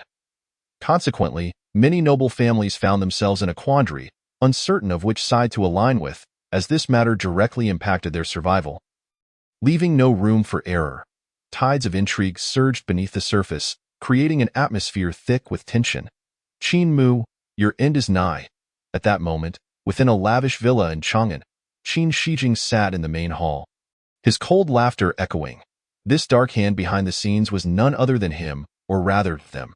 The Qin dynasty boasted 3 princes: Prince Hengyang, Qin Shijing, Prince Huainan, Qin Shiji, and the carefree Prince Qin Wujia. Among them, Qin Shijing and Qin Shiji were brothers, sharing the same mother, born of the royal consort, their bond unbreakable. In contrast, Qin Wujia, like Qin Mu, was an only son, though Qin Mu was born of the empress, granting him a slightly higher status. Nevertheless, Qin Wujia had never been interested in power or the throne, often remaining aloof from court affairs, even lacking a fief or personal guards, choosing instead to reside within the imperial city. Idling at home, he was truly the idle prince, at least on the surface. Thus, among the 3 princes, only Hengyang and Huainan were actively engaged. Prince Hengyang had long held dominion over Chang'an, eagerly participating in various court affairs, while Prince Huainan commanded tens of thousands of troops, safeguarding the southern borders of the Qin dynasty against foreign barbarian incursions. However, the southern borders were protected by a perilous natural barrier known as the Land of the Dead, making incursions by foreign barbarians rare, thus posing little danger. Consequently, Prince Huainan's reputation did not rival that of the northern king, though he was still a prominent figure in the Qin dynasty, wielding considerable influence. Now, Prince Huainan, Qin Shiji, had quietly returned to the capital, conspiring with his elder brother, Qin Shijing, to orchestrate these events. Brother, while Qin Mu may be foolish, he still commands a shadow guard, and may even revive that quasi-imperial weapon. Moreover, there may be ancestral support from the royal tombs. If we push him too hard, it could bring us trouble. At this moment, in the hall, Qin Shiji furrowed his brow in concern. Fear not, that quasi-imperial weapon and the ancestral support are the foundation of the Qin dynasty. They will not be easily utilized unless absolutely necessary. Besides, we merely intend to tarnish the people's perception of Qin Mu. We do not expect to force him from power immediately. Qin Shijing shook his head. Oh, so you have another scheme in mind. Upon hearing this, Qin Shiji's expression relaxed. Rest assured, we shall not act ourselves. Others will charge into the fray on our behalf. A sinister smile curled upon Qin Shijing's lips as he spoke slowly. This scheme against Qin Mu had been in preparation for a long time. Years ago, he had discreetly laid the groundwork, utilizing his connections to buy off a group of scholars from Hanwhan Academy to fabricate charges against Qin Mu. The reason he had not exposed Qin Mu earlier was to wait for this very moment. Brother, you have long been prepared. Understanding Qin Shijing's intentions, Qin Shiji beamed with delight. The scholars of Hanwhan Academy have already begun penning articles, stirring the emotions of the populace. This matter has been conducted with utmost secrecy. We are beyond suspicion. As for the Shadow Guards, with the daughter of the Northern King declaring rebellion, they will soon be exhausted. Once the Shadow Guards are depleted, we shall slay Qin Mu and seize that quasi-imperial weapon. Perhaps when public sentiment reaches its peak, we might even call upon the ancestral support to depose Qin Mu. Qin Shijing spoke coldly, a chilling glint flickering in his eyes, revealing his ruthless intent. Indeed. Qin Shiji nodded in agreement, fervently endorsing the plan. This time, he shall not escape. Qin Shijing snorted, his tone laced with murderous intent. Qin Mu, as the legitimate son of the late emperor and the chosen heir, you exhibit none of the qualities expected of a crown prince, indulgent in lust, extravagant and debauched. Meanwhile, I have diligently served the realm, devoted to the welfare of the people, upholding my responsibilities, and yet I remain bereft of the throne. My heart is filled with resentment. Now, I have finally awaited this day to reclaim all that I have lost. He intended to have Qin Mu experience the taste of losing everything, while Qin Shiji observed his elder brother seemingly enraptured by some kind of fantasy, a faint and imperceptible smile of peculiarity gracing his face. At that moment, both individuals, harboring ulterior motives, revealed their sinister visages, brimming with confidence. Meanwhile, chaos reigned within the city of Chang'an. The populace flooded the streets, mercilessly berating Qin Mu, their vitriol painting a picture of utter devastation. The scholars of Hanwhan Academy, on the other hand, congregated in taverns and tea-houses, penning proclamations that vehemently condemned Qin Mu's malevolence.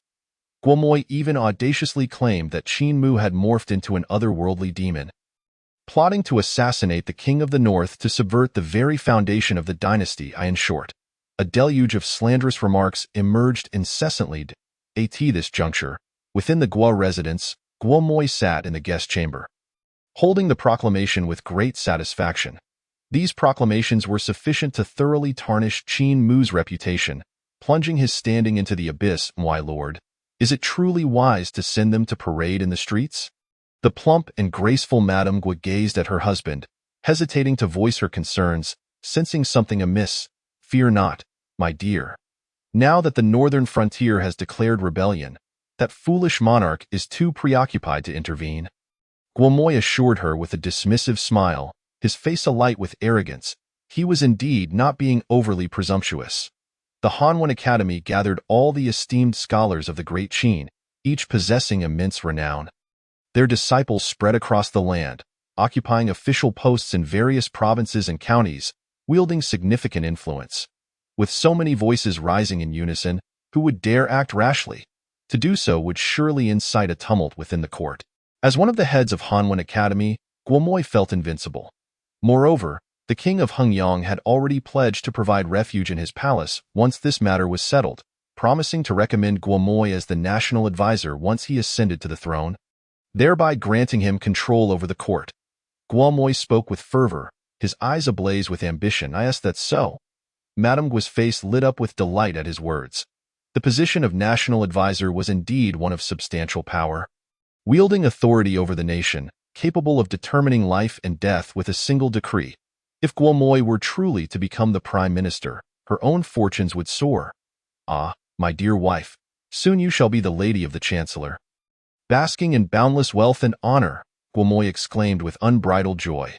The identity of the prime minister's wife is one of utmost prestige. Indeed, Madame Guo nodded, her lovely features flushing with a delicate hue. Upon witnessing this, Guo Moi's heart raced with desire. He chuckled mischievously. Why not? Let us celebrate in advance tonight. At these words, Madame Guo's cheeks flushed crimson. She shot him a shy glare before awkwardly rising and retreating towards the inner quarters. Guo Moi's eyes burned with fervor as he chuckled lewdly, filled with lascivious intent. Just as he prepared to follow her, a sudden knock at the door interrupted. Who is it? Guo Moi barked impatiently. The door swung open and a guard rushed in, panic etched across his face. My lord, it's terrible. A grave incident has occurred. What is it? Guo Moi furrowed his brow, demanding to know. My lord, news has just arrived that all the scholars from Hanwen Academy parading in the streets have been apprehended. The guard gasped for breath, horror in his voice. What? Guo Moi's expression shifted dramatically. Boom. At that moment, the entire Guo estate trembled violently, as if an army of thousands were thundering toward them, the cacophony deafening. It's bad, my lord. The Imperial Guard has surrounded our residence, seeking to capture us. Just then, another guard burst in, his face awash with terror. Before he could finish, the walls began to collapse, dust swirling chaotically. Bang! With a dull thud, a black spear pierced through the haze, embedding itself in the doorframe, narrowly missing Guo Moi. Hiss! In an instant, Guo Moi was rendered paralyzed with fear, his legs buckling as he collapsed to the ground. Someone! Help! Save me! He screamed frantically, his voice a chilling wail filled with boundless dread. Yet, no one came to his aid. Outside, the wails of anguish echoed relentlessly, only to be silenced moments later, leaving an eerie stillness in their wake. Simultaneously, a heavy scent of blood wafted into the room. Guo Moi, frozen in shock, trembled as he crawled out of the chamber to gaze outside. In that instant, his pupils constricted, as if plunged into an icy abyss. The entire Guo estate was awash in rivers of blood, corpses strewn about. Thousands of guards and servants, including their families, lay lifeless. Furthermore, his parents were held at sword point, devoid of any chance of survival. Bodies lay scattered, blood saturating the ground. The cries of despair resounded within the Guo household, a chorus of sorrow. My lord! My lord! A throng of maids and servants screamed, fleeing in terror. Please, don't kill me. Spare my life. As Guomoy beheld the bloodied weapons and the cold, merciless faces surrounding him, he trembled uncontrollably. On the brink of collapse, I won't do it again. I was wrong. I beg you, spare me. His voice cracked, tears streaming down his face. From these figures, he sensed an overwhelming aura of malice and murderous intent. Without a moment's hesitation, he fell to his knees, repeatedly bowing in supplication. In that moment, his spirit shattered, stripped of his previous arrogance. However, at that very moment, the sound of a blade piercing flesh echoed. Guomoy's eyes widened in shock. His mouth agape, yet no words escaped. In the next instant, he clutched his wound, slowly sinking to the ground. In his final moments, he beheld his beloved wife, ensnared by a shadowy figure clad in black. Gripping her throat, dark divine guards, Guomoy's mouth gaped wide, his final vision that of his wife's terrified eyes, filled with concern. Yet, he could no longer bear to witness a second glance, as crimson blood splattered forth. Guomoy's head was severed, tumbling aside. Thud! The headless body of Guomoy, esteemed scholar of Hanwen Academy, fell lifelessly to the ground. Madame Guo wept silently, her beautiful eyes brimming with despair and terror. Remove all the bodies and display them publicly, ordered the man in black, his voice low and commanding. Swiftly, the Imperial Guards began to transport Guomoy's remains from the Guo residence, binding them with ropes to the city walls. Simultaneously, the remaining scholars from Hanwen Academy who had participated in the parade were also apprehended. The mournful sound of horns blared, and the resounding clang of gongs echoed throughout Chang'an. Suddenly, atop the city walls, banners fluttered in the breeze. A procession of prisoner carts slowly approached, escorting the scholars and students of Hanwen Academy. Bound and lined up against the city walls. Let me go, you foolish and tyrannical monarch. Your Majesty, I was wrong. Please spare me. I am innocent. This has nothing to do with me. I was forced.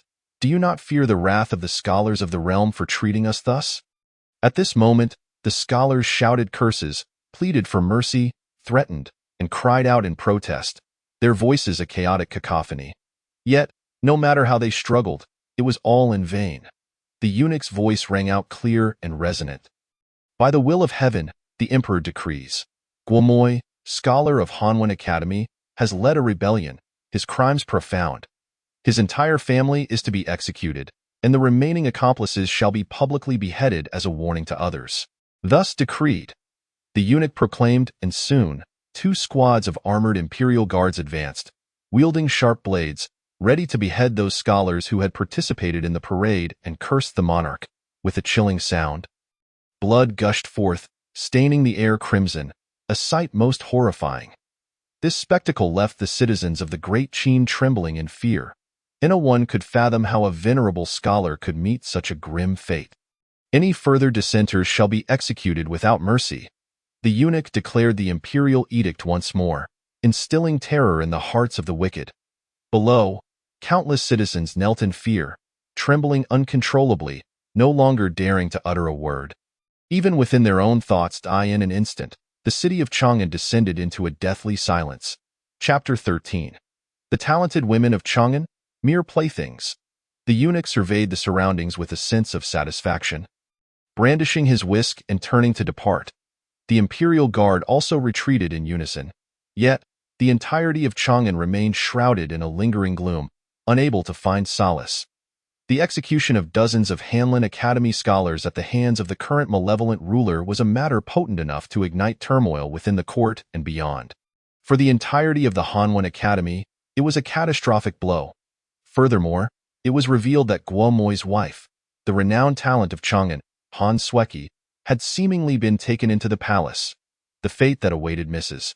Guo, under the lecherous gaze of the infamous Qin emperor, was all too predictable, as fear gripped the populace. A tinge of sorrow accompanied their dread. The esteemed Hanlin scholars, once revered for their virtues, met with such a tragic end. Not only were their families exterminated, but their wives were also relegated to mere playthings. Such lamentation was indeed heart-wrenching. Could there be any hope for the future of the Qin under such a tyrant? Countless souls pondered this in silence. too fearful to voice their thoughts, lest they face extermination themselves. Within Chang'an, tranquility returned, as all dissenting voices against the tyrant dissipated into silence. Only the headless corpses and the pervasive stench of blood remained. Serving as a grim reminder to all, at the Hengyang Wangfu, a resounding crash echoed. Qin Shijing's face contorted with rage as he violently hurled his cup to the ground, shattering it into pieces and splattering tea everywhere. Incompetence, all of them! His visage twisted in near madness. The swift downfall of the Guo family caught him completely off guard. Brother, we have grossly underestimated that monarch. Even the Hanwen Academy could not withstand his onslaught. Qin Shiji sighed. This tyrant is utterly deranged, devoid of humanity. Qin Shijing gritted his teeth, his expression fierce. Brother, tread carefully. I suspect that tyrant is bloodthirsty. If word gets out, we shall find ourselves in peril, Qin Shiji hastily advised. For days, he had been unable to sleep, haunted by the feeling that the dark divine guard lurked in the shadows. Watching him, he had even insisted on having guards by his side at all times to find rest. So what? I am the Prince of Hengyang, of noble blood. That wretched emperor dares not lay a finger on me. Qin Shijing scoffed. As a member of the royal family, he was of direct descent from the Qin lineage. How could he be compared to a mere vassal prince or a Hanlin scholar?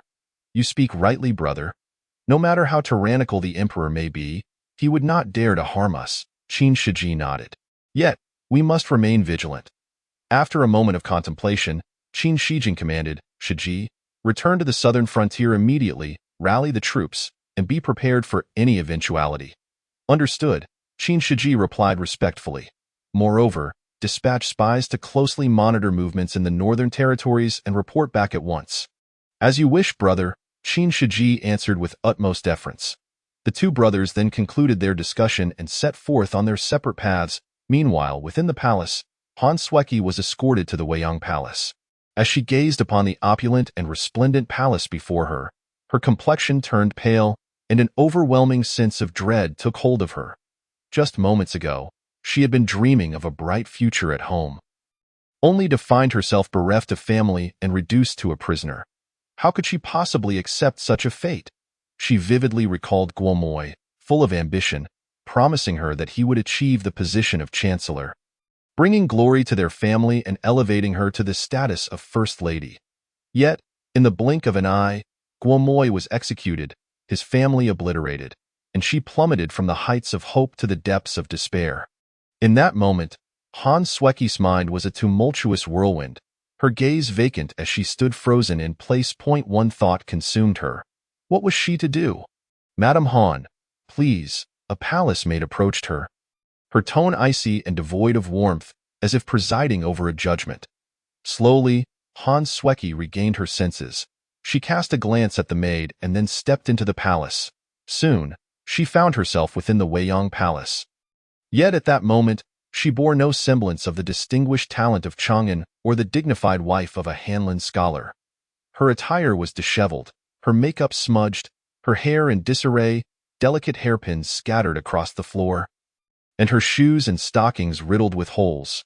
Even her once exquisite visage was marred by dust, rendering her a pitiable sight, worn and haggard. However, as if oblivious to her plight, she numbly followed the palace maid deeper into the palace. Soon, they arrived at a side hall where a screen stood in the center. Through the screen, faint sounds of laughter could be discerned.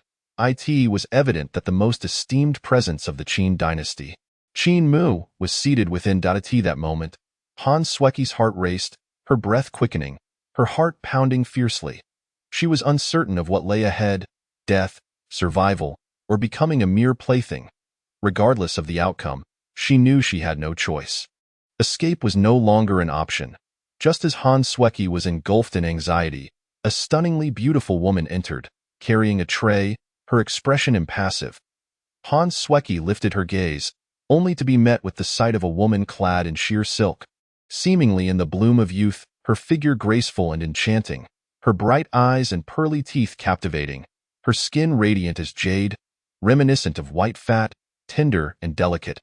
Especially striking were her phoenix-like eyes, sparkling with life, capable of ensnaring souls. Standing there, she resembled a celestial being descended from the heavens, beguiling all who beheld her. Yet, the potent aura exuding from her sent tremors of fear through Hans Swecky's very soul. With a graceful sway, she approached Hans Swecky, who instinctively trembled and knelt on the ground. This humble woman, Hans Swecky, pays her respects to the Empress. Hans Swecky bowed deeply, her heart racing with dread. Though she was unaware of the woman's identity, her demeanor spoke of an extraordinary lineage, and she dared not be careless. The exquisite woman nodded gently, her voice cool and detached. Lift your head, at once. Hans Swecky raised her head slowly. What a stunning beauty! The enchanting woman remarked with a hint of admiration. Thank you for your kind words, Your Highness, Hans Swecky replied, her anxiety mounting. I am aware of your circumstances. Guomoy has conspired against the state, committing grave offenses, the beautiful woman continued, her tone unyielding. According to the Emperor's decree, all his kin shall be executed. At these words, Hans Swecky's body quivered, her already pallid face turning ghostly white, her eyes filled with despair. Sorrow and anguish, was she truly destined for death? However, just as Hans Swecky felt herself on the brink of fainting, the beautiful woman shifted her tone. Yet, the Emperor is benevolent and compassionate, unwilling to indiscriminately slay the innocent and further spill blood. Therefore, he has chosen to pardon your crimes. Upon hearing this, Hans Swecky felt as if a great weight had been lifted, hastily bowing in gratitude. Thank you, Your Majesty, for your mercy. Your Majesty's virtuous deeds shall be etched in my heart forever. Rise, the beautiful woman gestured lightly. Thank you, Your Highness. Hans Swecky cautiously stood, her heart brimming with relief at having escaped calamity. Although she wished to voice her indignation upon hearing the words benevolent Emperor, she refrained, stifling her anger within, continually cursing in her mind. But at that moment, the exquisite woman continued, Hans Swecky, since the Emperor has shown you kindness and granted you a chance, you must not squander this opportunity. What do you mean? Hans Swecky's heart sank, a wave of trepidation washing over her. The noble and graceful woman, akin to a deity, seemed to harbor intentions that would not allow her to leave this place alive. Your husband, Guomoy, has rebelled. As the matriarch of the Guo family, your guilt is significant. Although the Emperor has pardoned you, you must still offer something in return to atone for your transgressions, the beautiful woman stated coldly. Please, Your Highness, I am willing to do anything to redeem my past errors, Hans Swecky responded resolutely, having accepted her fate, her only desire to survive. The exquisite woman smiled gently. In that case, I bestow upon you the status of a servant in the imperial harem, as a means to atone for your sins. The enchanting woman's voice was gentle, yet it carried an irresistible authority. Upon hearing those words, Hans Swecky's delicate form trembled violently, as if struck by lightning, her face betraying a profound despair. She had believed that the Emperor would show her mercy and spare her life, but to her dismay, it turned out that she was to become a servant in the Yetting, a place tasked with cleansing the palace's filth, maintaining order, and attending to the Emperor and his numerous consorts, a role so demeaning that it was even lesser than that of a courtesan. Your Highness, Hans Swecky struggled to rise, pleading, I implore you to show me mercy.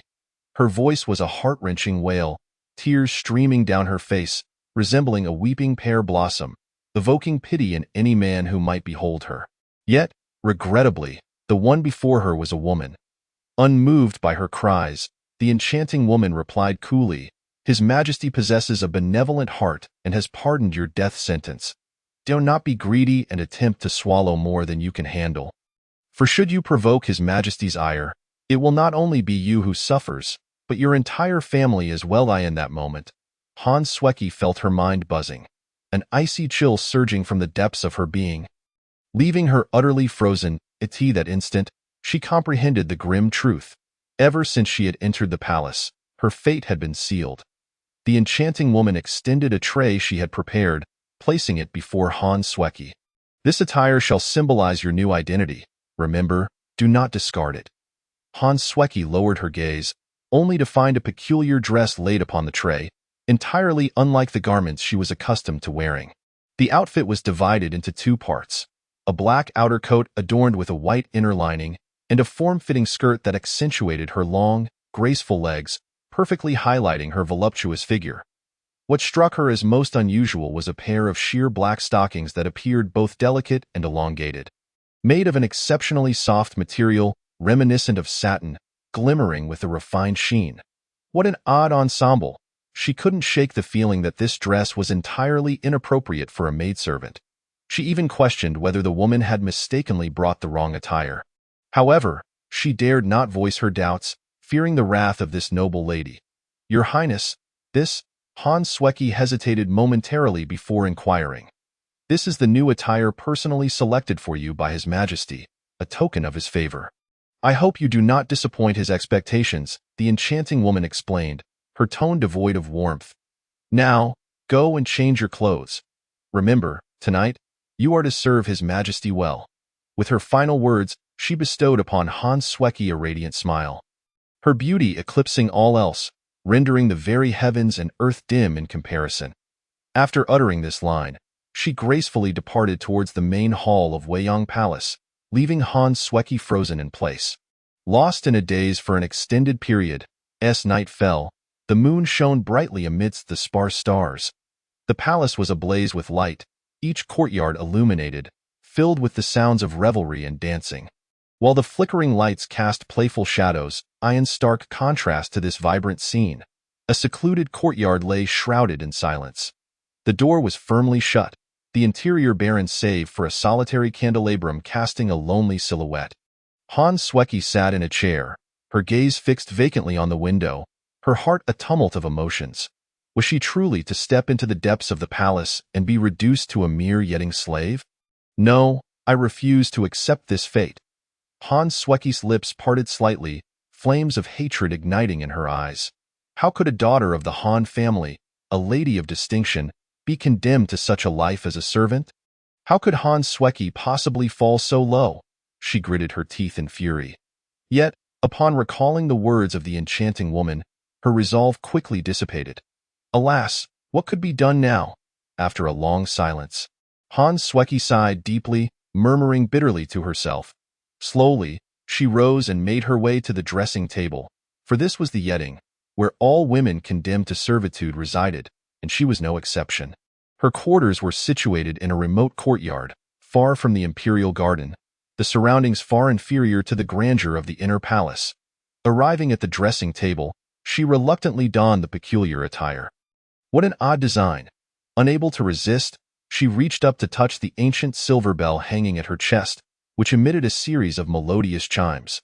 The black silk stockings on her legs felt strange, gliding over her skin like rippling water. Tentatively, she took a step, discovering that the fabric was remarkably elastic and comfortable. This attire, though bizarre, was indeed comfortable. Hans Swecki exhaled in relief, the unique material hugging her form as if it had been tailor-made for her. At that moment, a cool voice echoed from outside. His Majesty commands that after the hour of high tonight, all must proceed to the Chenghuan Hall to await summons. Chapter 15. The Daily Life of a Foolish Emperor. One word: indulgence. The voice was familiar. It belonged to the enchanting woman. Upon hearing it, Hans Swecki was taken aback. She lifted her gaze to see the enchanting woman, draped in a veil of white gauze, stepping gracefully into the courtyard. Resembling a celestial being descending to earth.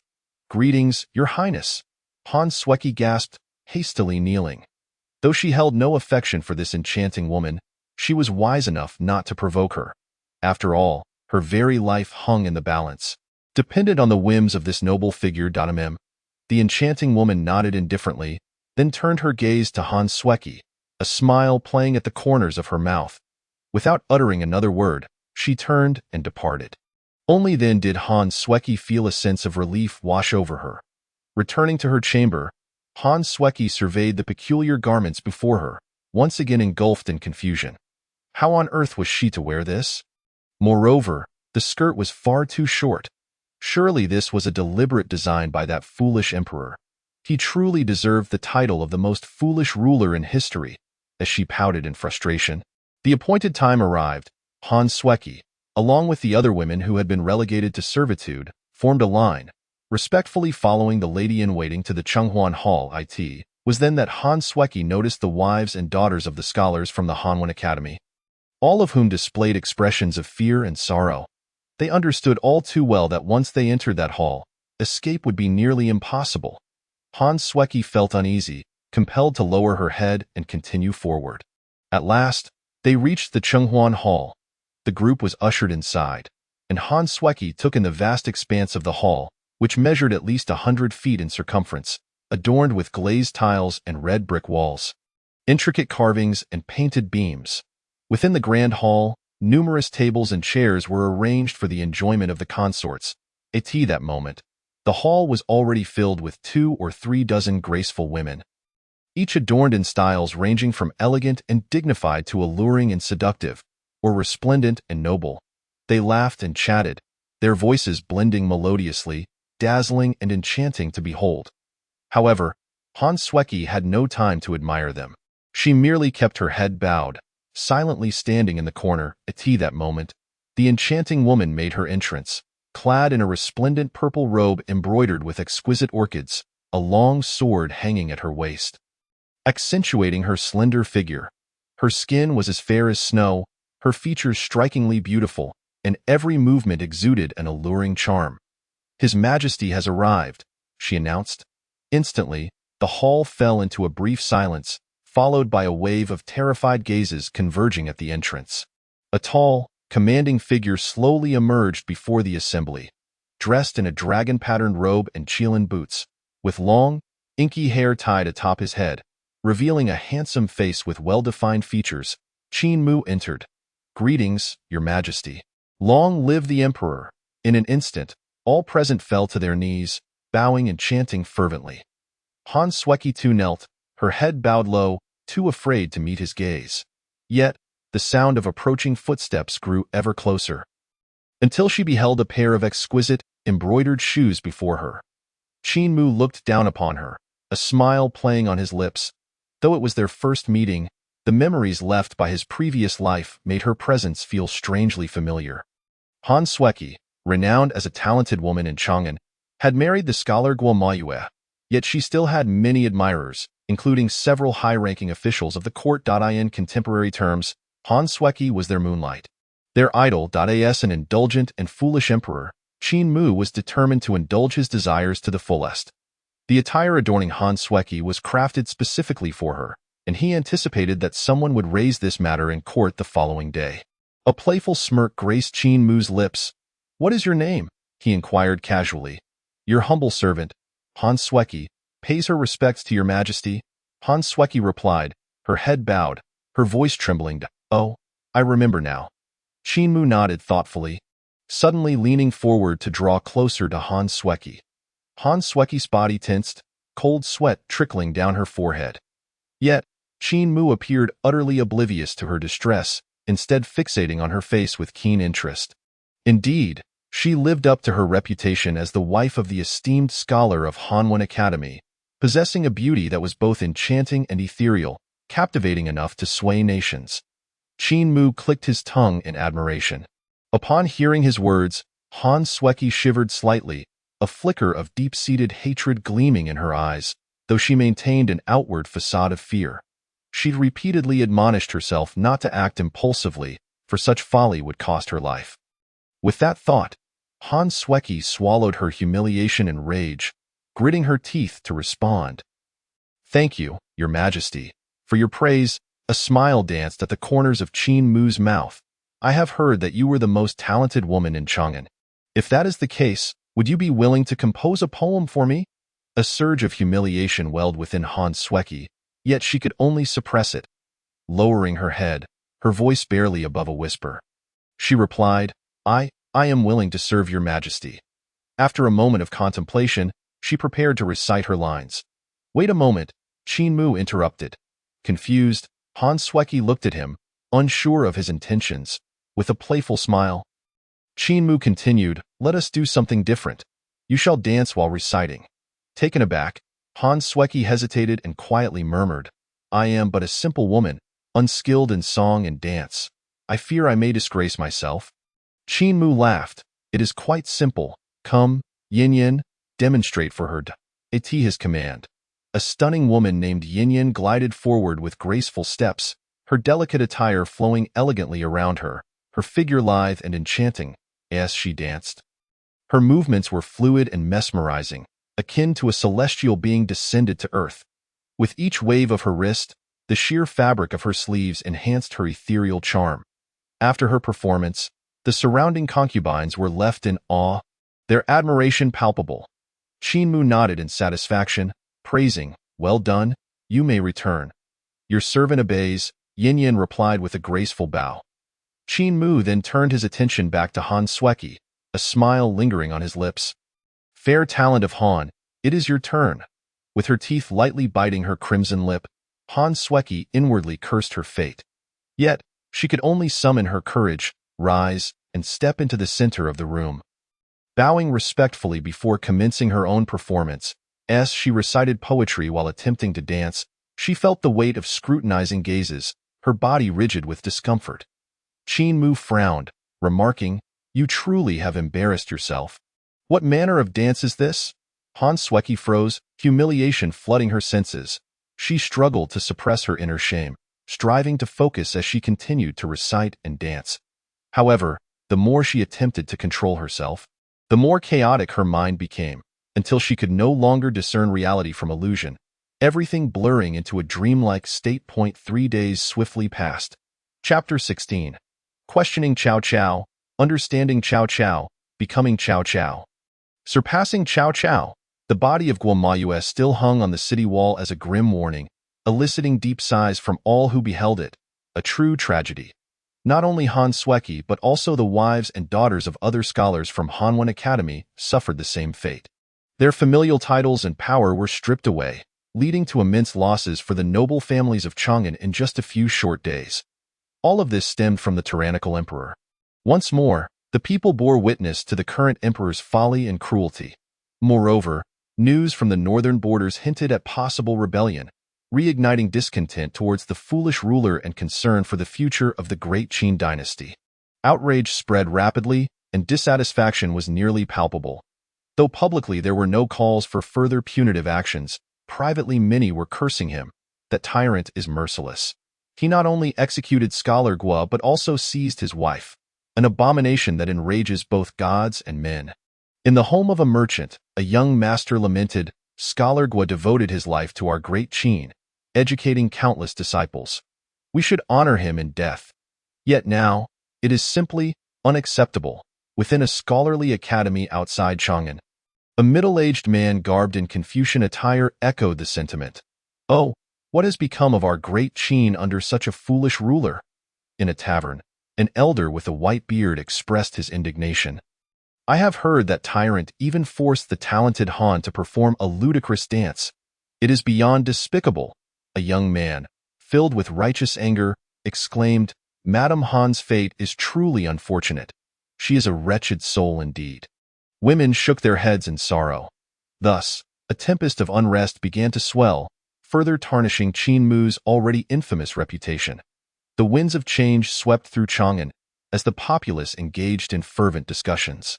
Meanwhile, the instigator of this turmoil, Qin, sat atop a high platform, sipping tea and admiring the moon.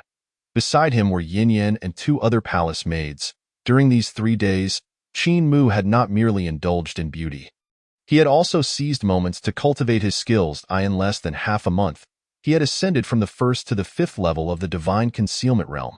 Moreover, his physical prowess had significantly increased, rivaling that of a young divine beast. At this pace, it would not be long before he entered the Yuan spirit realm, gaining the power to traverse the heavens and seas.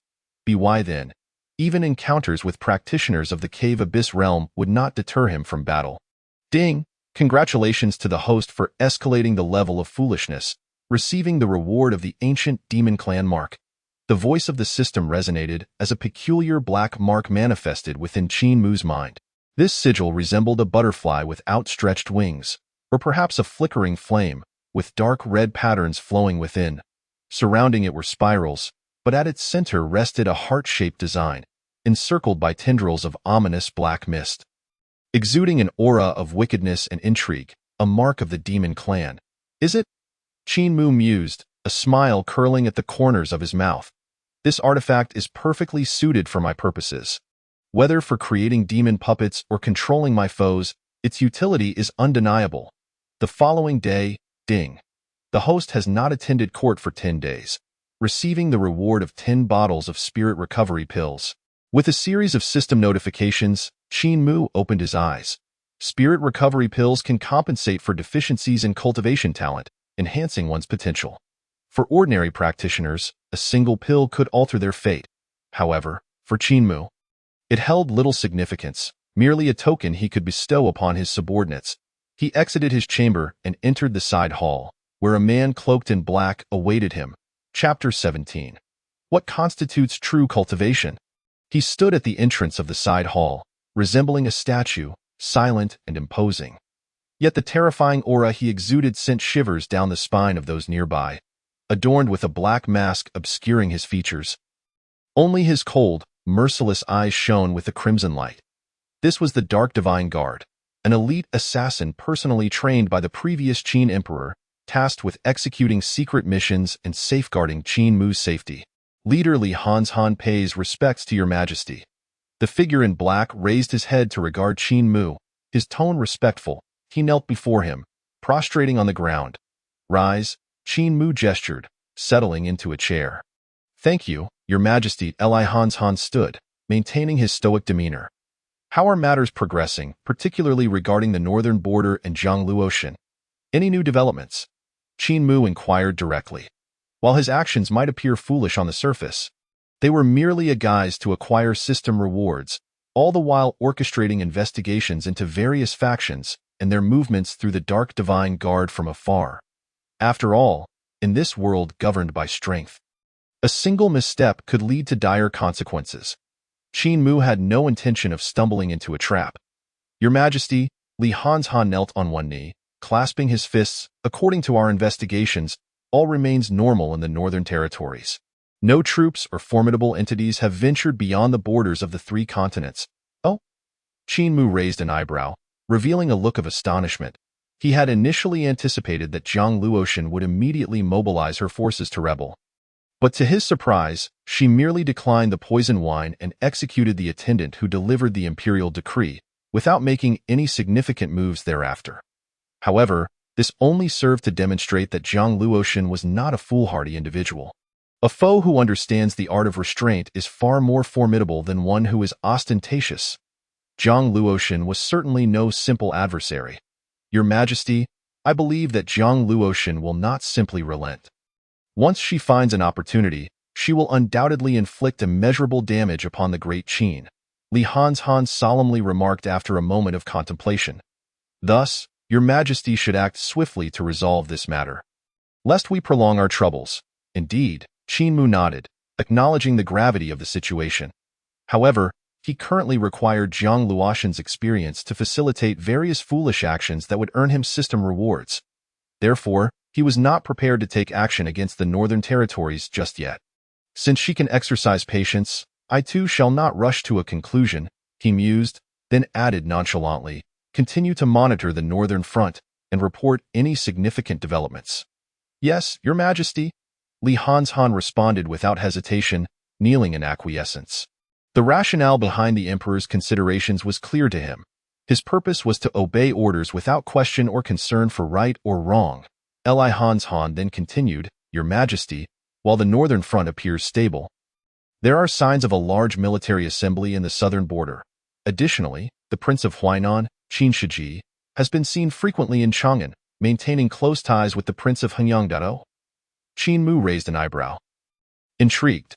What schemes might these 2 rascals be plotting, Your Majesty? Li Hanzhan paused before elaborating. The Prince of Huainan and the Prince of Henyang are half-brothers. Their meeting could potentially lead to unforeseen complications. That's of no concern. Qin Mu waved his hand dismissively. These 2 inept fools cannot stir much trouble. Understood. Upon hearing the emperor's disdainful words, Li Hanzhan lowered his head.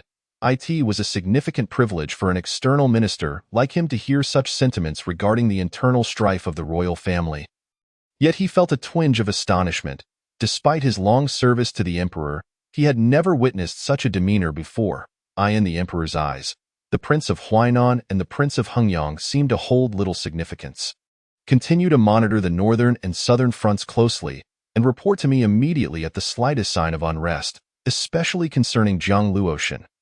Remain vigilant and do not let your guard down. Qin Mu instructed. Yes, Your Majesty. If there is nothing further, you may take your leave. Qin Mu gestured for him to depart. Yes, Your Majesty. Li Hanzhan bowed and prepared to withdraw. Wait a moment.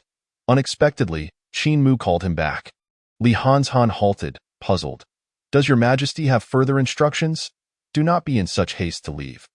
Qin Mu shook his head. Suddenly, an idea struck him. He gently turned his right hand and tossed a vial of elixir. Li Hanzhan instinctively reached out to catch the vial, a rich and fragrant aroma wafting from it, invigorating his senses. Inside were dozens of jade-green pills, adorned with flowing golden patterns that resembled living entities. This is the Spirit Recovery Elixir, a personal treasure of mine. Qin Mu smiled. Distribute some to those among the shadow guards who have rendered meritorious service, and keep the remainder for yourself. Li Hanzhan was momentarily taken aback. He had not anticipated that the emperor would bestow such a precious elixir upon him. Your Majesty, this is far too valuable. I cannot accept it. He bowed deeply, trembling as he respectfully declined. The Spirit Recovery Elixir was renowned for its ability to rectify the innate deficiencies of cultivators. With each pill worth its weight in gold, a rarity in the world, I command you to accept it. Qin Mu frowned slightly. Though you believe such a gift is beneath you, I do not dare. Li Hanzhan quickly bowed his head, carefully securing the elixir and gratefully saying, I thank Your Majesty on behalf of the many brothers of the Shadow Guards. That is the right attitude.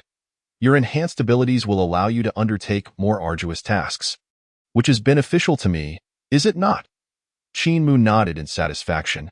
Yes, I shall certainly serve Your Majesty diligently, willing to brave fire and water without hesitation, Li Hanzhan proclaimed, filled with fervor as he bowed deeply once more. With the Spirit Recovery Elixir, he believed he could soon make significant progress in his cultivation.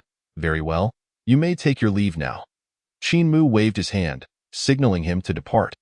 Understood, Li Hanzhan responded with utmost respect, then swiftly vanished like a shadow. Rising to his feet, Qin Mu reflected that a single vial of elixir was of little consequence to him, but for someone of Li Hanzhan's caliber, the leader of the Shadow Guards, it was akin to a life-saving remedy. It was an ideal means of winning hearts and minds. The Prince of Huainan and the Prince of Hengyang. A cold smirk crept across Qin Mu's lips. Just wait. You two jesters will not be able to prance about for much longer. He collected his thoughts and prepared to return to his palace, intending to resume his mundane day. No, one should say it would be a day dedicated to diligent cultivation. Your Majesty, Your Majesty. At that moment, a hurried sound of footsteps echoed, followed by a slightly panicked voice from outside the hall. Qin Mu furrowed his brow and turned to see a beautiful maid hastily approaching him. What is it? He shot her a cold glance, his tone indifferent. Your servant pays her respects to Your Majesty. The maid was startled, quickly dropping to the ground, trembling as she said, reporting to Your Majesty. The National Master has just arrived, stating there is urgent business to discuss and is anxiously pacing at the door of the Imperial Study. Chapter 18. The overconfident Prince of Hengyang, lifting a stone only to drop it on his own foot. The National Master? Qin Mu's gaze flickered. The National Master, Du Yulin, was a venerable minister who had served 3 emperors and had been loyal to the great Qin dynasty for over a millennium. He was known for his humility and kindness, holding considerable esteem in the court. His strength was also unfathomable. It was said that he had once reached the realm of the sage, but suffered injuries in battle, resulting in a decline from his peak. Nevertheless, despite his diminished power, Du Yulin remained one of the most formidable forces within the Great Qin. His rare visit indicated that something significant was afoot. Summon him to an audience, Qin Mu commanded. Understood, the maid responded, turning to relay the message. Meanwhile, Qin Mu strode toward the Imperial Study. Outside the Imperial Study, Du Yulin paced back and forth, hands clasped behind his back. His brow slightly furrowed, revealing a hint of fatigue. If anyone were to be carefree and comfortable these days, it would be Qin Mu. Yet the one burdened with worry was National Master Du Yulin. As a loyal elder statesman, he was most reluctant to witness the decline of the great Qin Empire. He had always regarded Qin Mu with paternal affection, striving to protect him at every turn. Alas, the emperor remained oblivious to his concerns, indulging in pleasure and decadence, recklessly exacerbating the already precarious internal and external troubles of the great Qin. Qin Mu's foolish decisions were undoubtedly adding fuel to the fire. Sighing heavily, Du Yulin suddenly perked up, his ears twitching slightly as he raised his head. In the distance, he spotted a familiar figure approaching. It was Qin Mu. "Your Majesty," Du Yulin's eyes brightened as he hurried to greet him. "What brings the National Master here in such a fluster?" Qin Mu inquired. "Your Majesty, you have finally appeared," Du Yulin exclaimed urgently. "If you did not show up soon, I feared I would not be able to hold on much longer." Qin Mu was taken aback. "What has happened?" "Your Majesty," Du Yulin suppressed his anger, gritting his teeth as he declared, "Today, envoys from the Songyue dynasty have arrived, brazenly causing a ruckus in Chang'an, speaking insolently and demanding to see you in court. They claim that if you do not attend, it is a sign of your fear of them." "Oh." Qin Mu raised an eyebrow, though he was not overly surprised. He had anticipated this situation. The Songyue dynasty and the Qinyuan dynasty were both situated to the north of the Great Qin, particularly the Songyue dynasty, which bordered the northern territories. Therefore, the Great Qin, with its vast territory and abundant resources, naturally became the target of both Songyue and Qinyuan's aggression. There had long been friction among the three powers, resulting in deep-seated grievances. A few years prior, the newly enthroned empress of the Songyue dynasty had abruptly changed her previous approach, refraining from sending troops to harass the northern borders of the Great Qin, adopting a more passive stance as a spectator.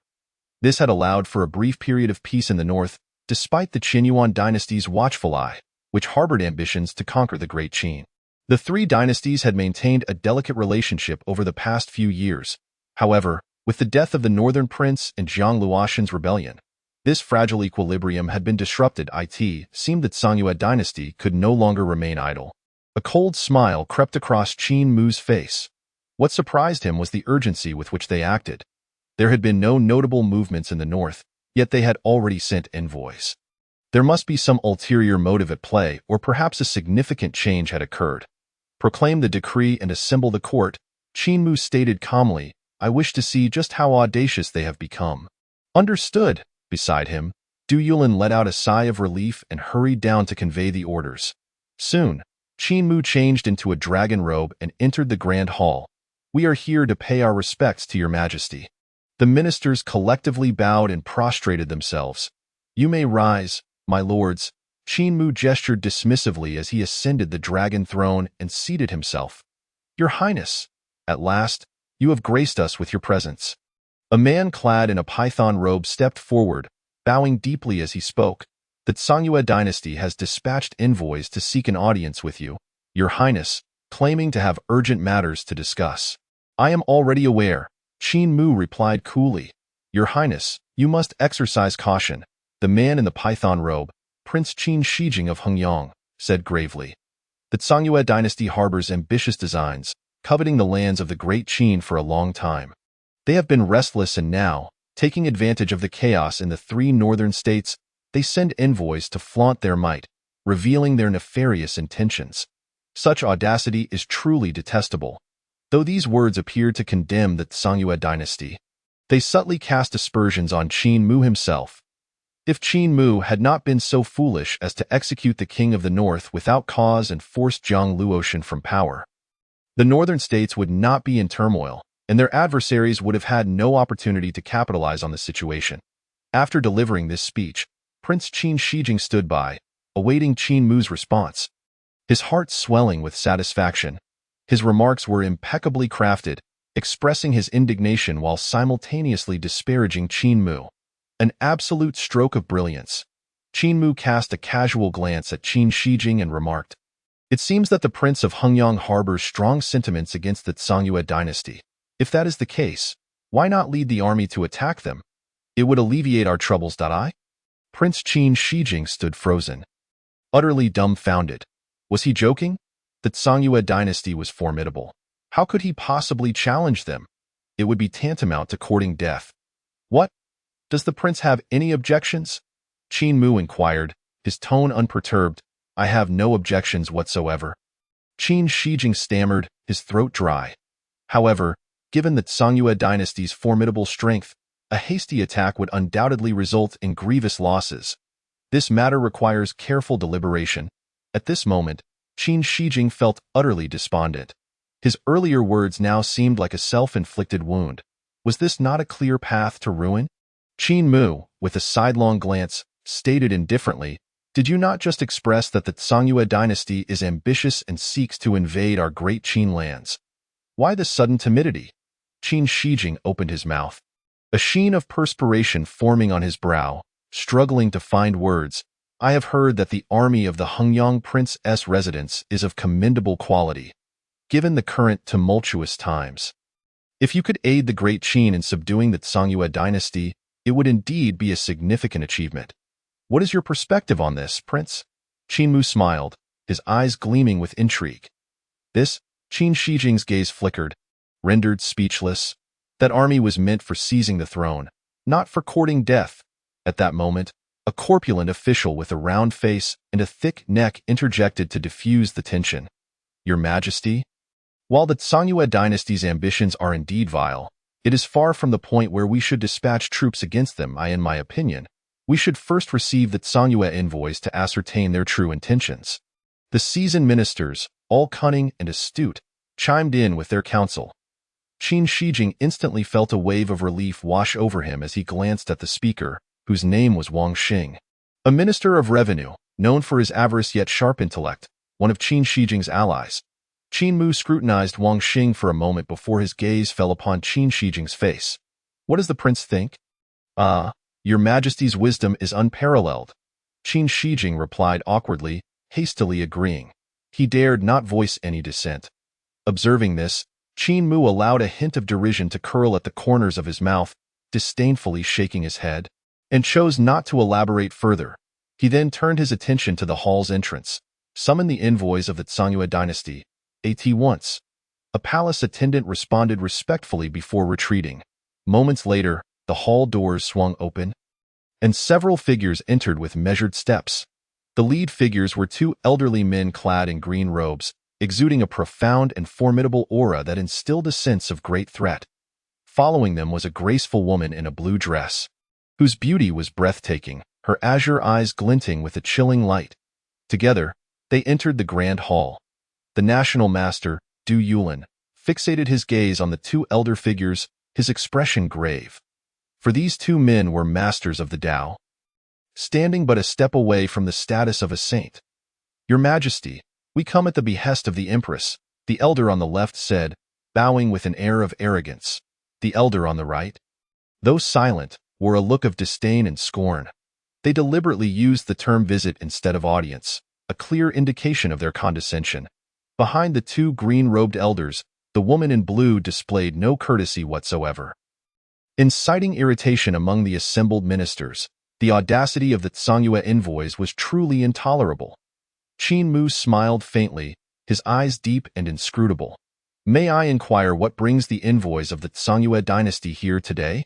The two green-robed elders exchanged glances, each perceiving the other's disdain and mockery. Clearly, they had heard of Qin Mu's recent absurdities and held him in utter contempt, regarding him as a foolish emperor. The woman in blue did not even attempt to conceal her disdain. Finally, it was the elder on the left who spoke with a nonchalant demeanor. We are here on the Empress's orders to convey a message to the Great Qin. Oh? Qin Mu feigned interest, prompting them to continue. Please, do elaborate. 3 days ago, the Qinyuan dynasty sent envoys to our Songyue dynasty to meet with the Empress, seeking cooperation to jointly annihilate the Great Qin. The elders stated with an indifferent expression. At this proclamation, the hall erupted in astonishment, the ministers wide-eyed with disbelief. The Qinyuan dynasty sought to ally with the Songyue dynasty against the Great Qin. This revelation sent shockwaves through the assembly. The current precarious situation for the Great Qin was dire. Should the Songyue dynasty truly join forces with the Qinyuan dynasty, they might indeed be able to strike decisively against the Great Qin. National Master Du Yulin was momentarily taken aback, but he quickly regained his composure, realizing that the Sangye dynasty had likely not yet agreed to the alliance. Otherwise, they would not have sent envoys to the Great Qin. Nevertheless, the crisis for the Great Qin had intensified. Du Yulin swiftly turned his gaze to Qin Mu, worried that his sovereign might display signs of panic, thereby exposing vulnerabilities to the envoys. However, to his surprise, Qin Mu maintained his usual demeanor, revealing no trace of alarm, instead wearing a faint smirk that puzzled Du Yulin.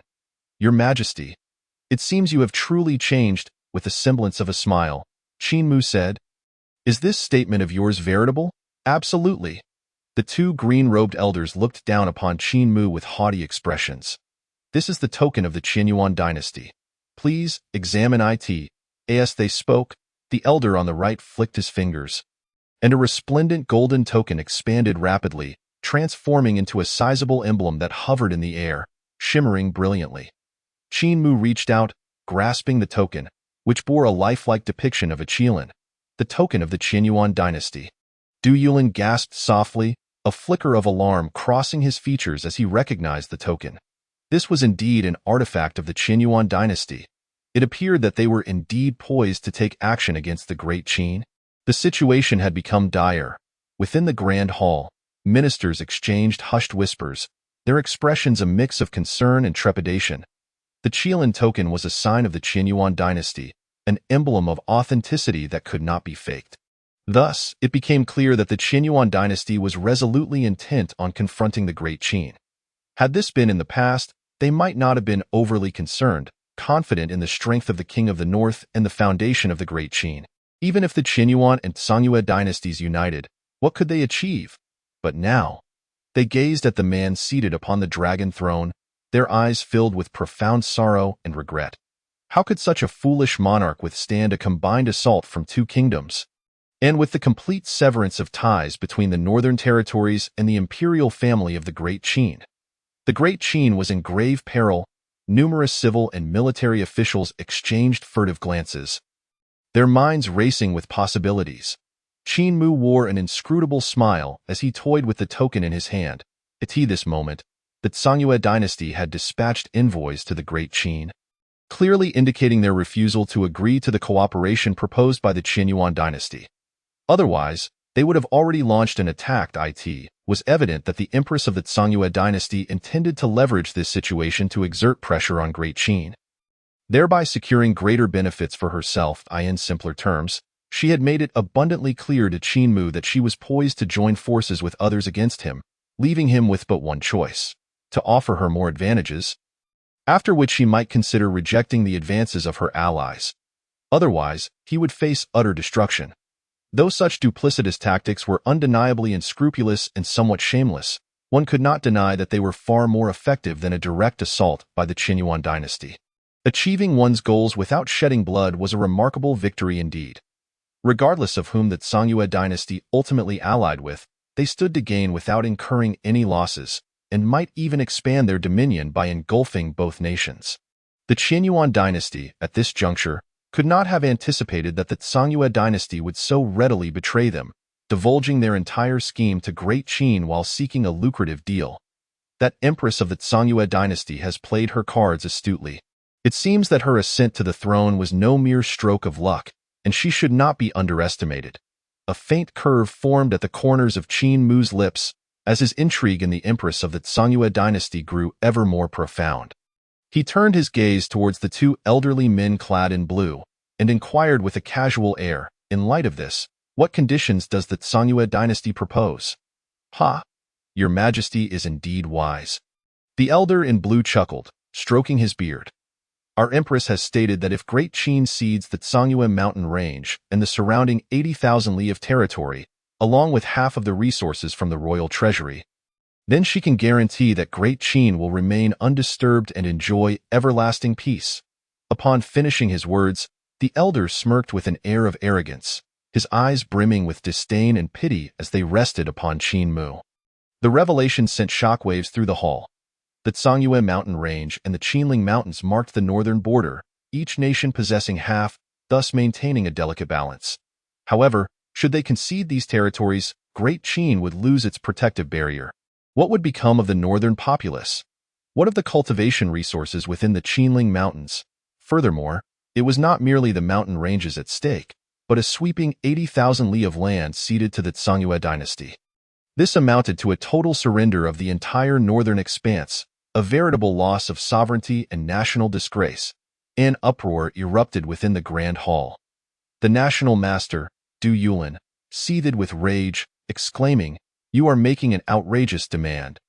Dreaming the impossible, the other military officials echoed his sentiments, indignant and filled with righteous indignation. The northern region is already in turmoil with Jiang Luoshan's rebellion. What makes it right to hand it over to you? The elder in blue chuckled with an odd expression and retorted, "And yet, that remains a matter for Great Qin to resolve. It has no bearing on the Songyue dynasty." "Humph, that is our bottom line." Another elder in blue interjected coldly, "Should you refuse to cede the land, then prepare for annihilation, for none among you shall escape." The chorus of agreement ceased abruptly, as fear seeped into the eyes of many, their faces turning pale. Indeed, if Great Qin were to be destroyed, would they themselves survive? The most pressing concern was whether such a foolish emperor was truly worth risking their lives for in that moment. The once indignant military officials began to waver, their spirits unsettled. Even King Qinshi of Hengyang fell silent, knowing that he too did not wish to witness the demise of Great Qin. After all, what meaning would his own ascension hold if the nation fell? Du Yulin's brow furrowed deeply, an unmistakable anxiety etched across his features, revealing his awareness of the profound dilemma at hand. A single utterance had rendered the officials mute, their anger dissipating like mist. Observing this scene, the two blue-clad elders exchanged glances, a glimmer of mockery flickering in their eyes. Our empress possesses a benevolent heart, unwilling to see the world plunged into chaos and suffering. Thus, she has refrained from directly acquiescing to the Qinyuan dynasty's requests, opting instead for a more tempered approach. We hope that Great Qin can comprehend our empress's sincere intentions and not squander her goodwill. Such words were delivered with an air of grandeur and righteousness, as if they genuinely had Great Qin's best interests at heart. Yet the underlying threat was stark and unmistakable. Silence enveloped the hall. The elder in blue let out a chilling laugh, a hint of derision gleaming in his eyes. "Your Majesty, think carefully." Du Yulin gritted his teeth, filled with sorrow. The officials in the grand hall remained silent, a cloud of despair hanging heavily over them. Only Qinmu remained seated, exuding an air of tranquility, as he softly inquired, "What promises has the Qinyuan dynasty made to you?" The elder cast a dismissive glance at Qinmu, a flicker of contempt crossing his gaze. "Your Majesty, what do you think?" At that moment, the previously silent maiden in blue raised her beautiful eyes, glancing at Qinmu with an icy demeanor. "Great Qin's useless emperor. You are not yet worthy of inquiry." Qinmu raised an eyebrow, fixing his gaze upon the girl. "Oh? Am I not worthy, yet you consider yourself so?" At his words, the girl's face grew even frostier. Her voice frigid. "I am the princess of the Songyue dynasty, endowed with extraordinary talent, adopted as your imperial daughter, and granted the title of Songyue. Thus, I am indeed worthy." Upon hearing this, the officials gasped in astonishment, their expressions betraying their surprise. So the maiden among the envoys was none other than the princess of the Songyue dynasty, which explained her audacious demeanor. However, this also underscored the Songyue Empire's seriousness regarding the matter at hand. "Oh, so it is Her Highness the Princess," Qinmu remarked with a semblance of amusement, slowly articulating. "Are you not afraid that I might take your life?" "Ha, Your Majesty jests." The elder in blue initially appeared taken aback, then burst into laughter. "The princess is the treasure jewel of the Songyue dynasty. Should any harm befall her, the Songyue dynasty would undoubtedly unleash its wrath upon Great Qin. Would you dare to slay the princess? Unless you are prepared to disregard the lives of countless subjects of Great Qin. Moreover," he continued with a grin, "if you were to slay the princess, do you believe that Songyue dynasty would simply let you off the hook?" As soon as he finished speaking, the elder beside him suddenly stepped forward, a chilling aura radiating from him, instilling fear among the officials. The overwhelming presence of his mastery in the Tao realm was akin to an ancient beast descending upon them. Feeling the terrifying energy exuding from the elder, the officials turned pale. In this era, devoid of saints and emperors, the Tao realm represented the pinnacle of martial prowess, an indomitable force. The mere presence of a Tao realm expert was sufficient to sweep across a nation and subdue a city. Furthermore, there was not just one such expert present. The elder stood tall, condescendingly gazing at Qin Mu, his tone indifferent. You should all grasp the might of the Songyue dynasty. Our empress has already promised that if you agree to those two conditions, Great Qin shall be safeguarded from harm. The sincerity of our empress has been made clear. Do not let her goodwill go to waste. With that, he cast a cold glance across the crowd. The threat palpable in his words, the officials in the hall fell silent, none daring to utter a word, let alone refute. After all, they could hardly withstand the elder's formidable might. At that moment, their resolve began to waver. After all, what was a mere ceding of territory? Great Qin would still remain Great Qin. As long as the nation did not fall, there would come a day when it could rise again. Yet should they refuse the Songyue dynasty, and should the Songyue and Qinyuan dynasties unite, not only would Great Qin be utterly annihilated, but their families would follow suit into ruin. This was a fate they were utterly unwilling to confront. Including King Qinshi of Hengyang, all eyes turned to Qin Mu, awaiting his response. Only National Master Du Yulin remained kneeling, resolute, his expression a mask of determination. The people of Great Qin would rather perish on the battlefield than become subjects of territorial cession. I implore your majesty to think carefully. Qin Mu, however, remained comfortably seated upon the dragon throne, his demeanor placid and unperturbed. His eyes were calm, deep as the ocean, as if holding the vastness of the stars within them. He surveyed the officials in the grand hall, a faint smile gracing his lips. Are you all prepared to compromise? His words cast a spell of silence over the hall. After a lengthy pause, someone finally stepped forth, bowing respectfully. Your Majesty, please prioritize the longevity of the state. Do not act impulsively. Should war be waged, it will surely bring devastation. It would be far wiser to consider surrender, Your Majesty. The Qinling Mountains lie within the northern territories, which are already beyond our control. Ceding them would not be inappropriate. Your Majesty, Great Qin can no longer endure turmoil. Your Majesty, think well of this, the officials echoed fervently. Their singular desire was to preserve Great Qin. As for the loss of sovereignty, they were entirely indifferent. If ceding the northern territories, which bore no direct relevance to their interests, could safeguard Great Qin, then why not embrace that option? Under your foolish actions, the North is on the brink of rebellion. This mess is of your own making. Do not involve us in it. As for the resources within the royal treasury, they are even less our concern. This sentiment reflects the innermost thoughts of all the civil officials at this moment. Witnessing this scene, the girl in the blue dress revealed a hint of mockery. Bring forth the decree. The women shall be sent to the imperial harem as slaves, and the men shall be executed. She had long anticipated such an outcome, yet she did not expect the Qin dynasty to be so easily shattered. The words of His Majesty rang true. The Qin had indeed decayed beyond repair. The girl in blue recalled the words spoken by the Empress before her departure. The character of Jiang Luotian, much like her father, the King of the North, makes any collaboration with us impossible.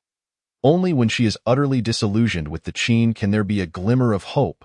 At this moment, she felt immense admiration and reverence for the Empress. If Qin Mu were to agree to cede the Qinling Mountains and the surrounding 80,000 miles of territory, she would be confident in persuading Jiang Luotian to join her in the assault on Chang'an. At that time, the North could serve as the vanguard, expanding the territories of the Songyue Empire and ultimately supplanting the Qin. With this thought, a radiant smile graced her lips. Qin Mu's gaze swept over the faces of those in the grand hall, finally settling on Du Yulin, as he softly spoke, National Master. Du Yulin trembled violently, abruptly lifting his head to meet Qin Mu's gaze, his eyes reddening.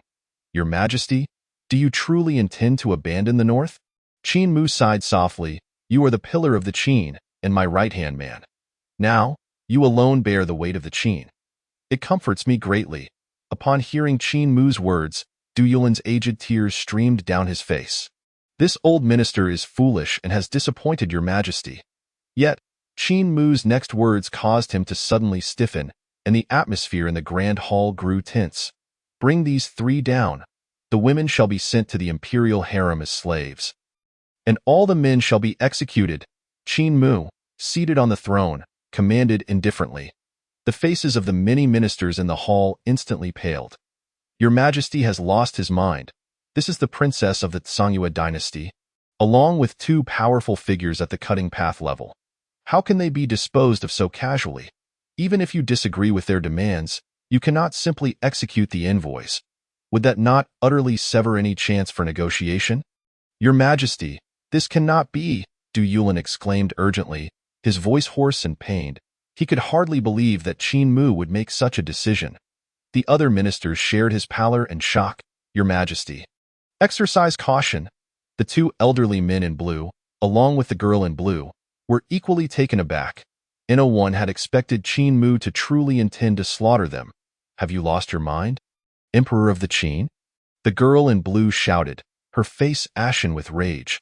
She could not fathom how the Emperor of the Qin would dare treat her in such a manner. She was the princess of the Sangua dynasty, and he intended to send her into servitude? This was no mere insult. It was blatant humiliation. The two elderly men in blue were also furious. Qin Mu, you seek death, they bellowed. The Qin is already in decline, and yet you dare to be so arrogant. You are simply courting disaster. With that, both unleashed their formidable auras, creating a tempest that ravaged the surroundings. In an instant, the entire Golden Luan Hall was filled with their overwhelming energy. Boom! The air erupted with a thunderous roar, akin to a raging storm, leaving all present in a daze. The ministers, unable to withstand the pressure, coughed up blood and staggered back. These two were both peak cutting path cultivators. The royal guardians of the Sangua dynasty, their strength rivaling that of Du Yulin. In this moment, even a saintly figure would find it difficult to gain an advantage. This was the confidence that allowed them to come to the Qin dynasty. Bold, seeing the two dare to create chaos in the court, Du Yulin was infuriated. He stomped the ground, unleashing a surge of energy that surged towards the two elders. Child's play. One of the elders sneered, summoning a long sword that shimmered like flowing clouds, effortlessly neutralizing Du Yulin's attack. The other elder flicked his sleeve, unleashing a surge of emerald flames that enveloped Du Yulin. Humph! Du Yulin grunted, his face reddening as he clearly suffered a significant blow. National Master! Seeing Du Yulin in peril, the ministers cried out in alarm. Yet Qin Mu remained unfazed, gazing at the two elders with indifference. Do you truly believe that my Qin is without defenders? Upon hearing this, the two elders laughed heartily. The foundation of the Qin remains, but we do not presume to be overconfident. However, since negotiations have collapsed, we see no reason to linger here. Prepare for the arrival of the Sangua army at your gates. With that, they turned to leave, enveloped in an aura of menace. They had expected Qin Mu to consider the bigger picture and compromise, but they did not anticipate his unwavering resolve. Let us depart. The girl in blue snorted coldly, following the two elders. Yet before she left, she cast a glance at Qin Mu. Today's humiliation shall be repaid in kind. Qin Mu's voice was icy as he retorted. Did I permit your departure? Huh? The two paused, turning to see Qin Mu rising slowly, his bright yellow robe shimmering in the sunlight, looking down at them with eyes as cold as ice. What? Does your Majesty wish to keep us for a meal? The two elders scoffed. The imperial family of the Qin has fallen so low, and the emperor is so foolish. If not for the fear of its former foundation, we would have long since extinguished it. A mere Qin Mu poses no threat. Boom. As they spoke, an unbearable heat surged around them, as if they stood within a millennia-old furnace, on the verge of melting into magma. Dimly, they seemed to see a colossal, pitch-black jar descending from the void, swallowing the heavens and the earth. The jar bore a mask that seemed to both weep and smile, grotesque and terrifying, exuding an aura of unmatched ferocity. The pressure was enough to send shivers down their spines. Endless waves of sinister black mist poured from the jar, instantly enveloping the grand hall, sealing the void. What is this? The hearts of the two elders raced, their pupils constricting. Yet they were peak cutting path cultivators. And in an instant, they regained their composure. One of them stomped the ground, using the rebound to retreat, while the other transformed into a wraith, darting toward the hall-less exit. But the next moment, they were horrified to find that the surrounding scenery had distorted, leaving them with no escape. Bang! In the next instant, a hand as white as jade, smooth and gleaming, suddenly appeared, crashing down upon the chests of both elders. Crack, crack! The sound of shattering bones echoed in their ears. Pft, pft! 2 streams of blood erupted, staining the hall crimson. The 2 cutting path experts, beneath that delicate hand, found themselves utterly powerless. This scene left all the civil and military officials dumbfounded. Who goes there? Show yourself! The 2 elders clutched their abdomens, their hearts pounding wildly. Yet strangely, they saw no one in their line of sight, save for the young man in the bright yellow dragon robe. Boom! Waves of visible ripples surged within the hall. The expressions of the 2 elders shifted dramatically as they felt their auras plummet, rendering them as powerless as ordinary men unable to summon their inner energy. Thud, thud. In the next moment, they knelt, foreheads touching the ground, trembling uncontrollably. How is this possible? What kind of divine ability is this? Why can't we sense any presence around us? Panic and despair etched across their faces. They were cutting path experts of the Songyue dynasty, possessing formidable combat prowess and a unique soul technique that allowed them to sense any life force within a 500-mile radius. Yet now, they couldn't even catch a glimpse of their opponent, nor detect the slightest hint of energy. Your Majesty, spare us! They cried out in desperation, finally realizing the gravity of their situation. Just then, a dark sword gleam sliced through the void, aimed at one of them. This time, he did not evade, for all present knew there was no escape. The dark sword gleam cleaved through, splitting the elder's brow in 2 thin, before the horrified eyes of the crowd. The elder's essence was devoured by the black jar, blood splattering everywhere, as a massive head soared into the air. The sight of such bloodshed left the civil and military officials paralyzed in fear. On the verge of fainting. 1 blow. A cutting path expert has fallen. This scene rendered all present utterly speechless. That was a cutting path expert. In the blink of an eye, he was slain. Your Majesty, spare me. We are merely following orders. The remaining old man wept profusely, desperately pleading for mercy. Yet, Qin Mu remained unperturbed, seated atop the throne with calm, unwavering eyes. Suddenly, a flash of sword light cut through the air, halting just before the old man's throat. Merely an inch more, and it would sever his windpipe, beheading him. No. The old man's face twitched, his eyes bulging, pupils constricted like pinpoints. He strained to summon his spiritual essence to fend off the strike. But it proved futile. With a swift, silencing thrust, the sword pierced his throat, and a spray of crimson erupted. The old man's head rolled away, leaving him incredulous until his last breath, unable to comprehend how he had fallen in the great Qin. A profound silence enveloped the grand hall. All present drew in sharp breaths, gazing in disbelief at the figure upon the dais. No one could have anticipated that a formidable slayer of realms would meet such an end. How could this be? Witnessing this scene, the girl in the blue dress turned pale, her delicate frame trembling, her beautiful eyes filled with terror. How could this be? All transpired in the blink of an eye. From start to finish, mere breaths apart, a slayer of realms, utterly incapable of escape. She could scarcely believe her own eyes. She dared to look up, only to see the man adorned with a golden imperial crown still seated leisurely upon the throne. One hand propping his head while the other savored a goblet of exquisite wine. You? The girl in the blue dress gazed at Qin Mu upon the throne, her body quaking uncontrollably. She recalled his earlier words.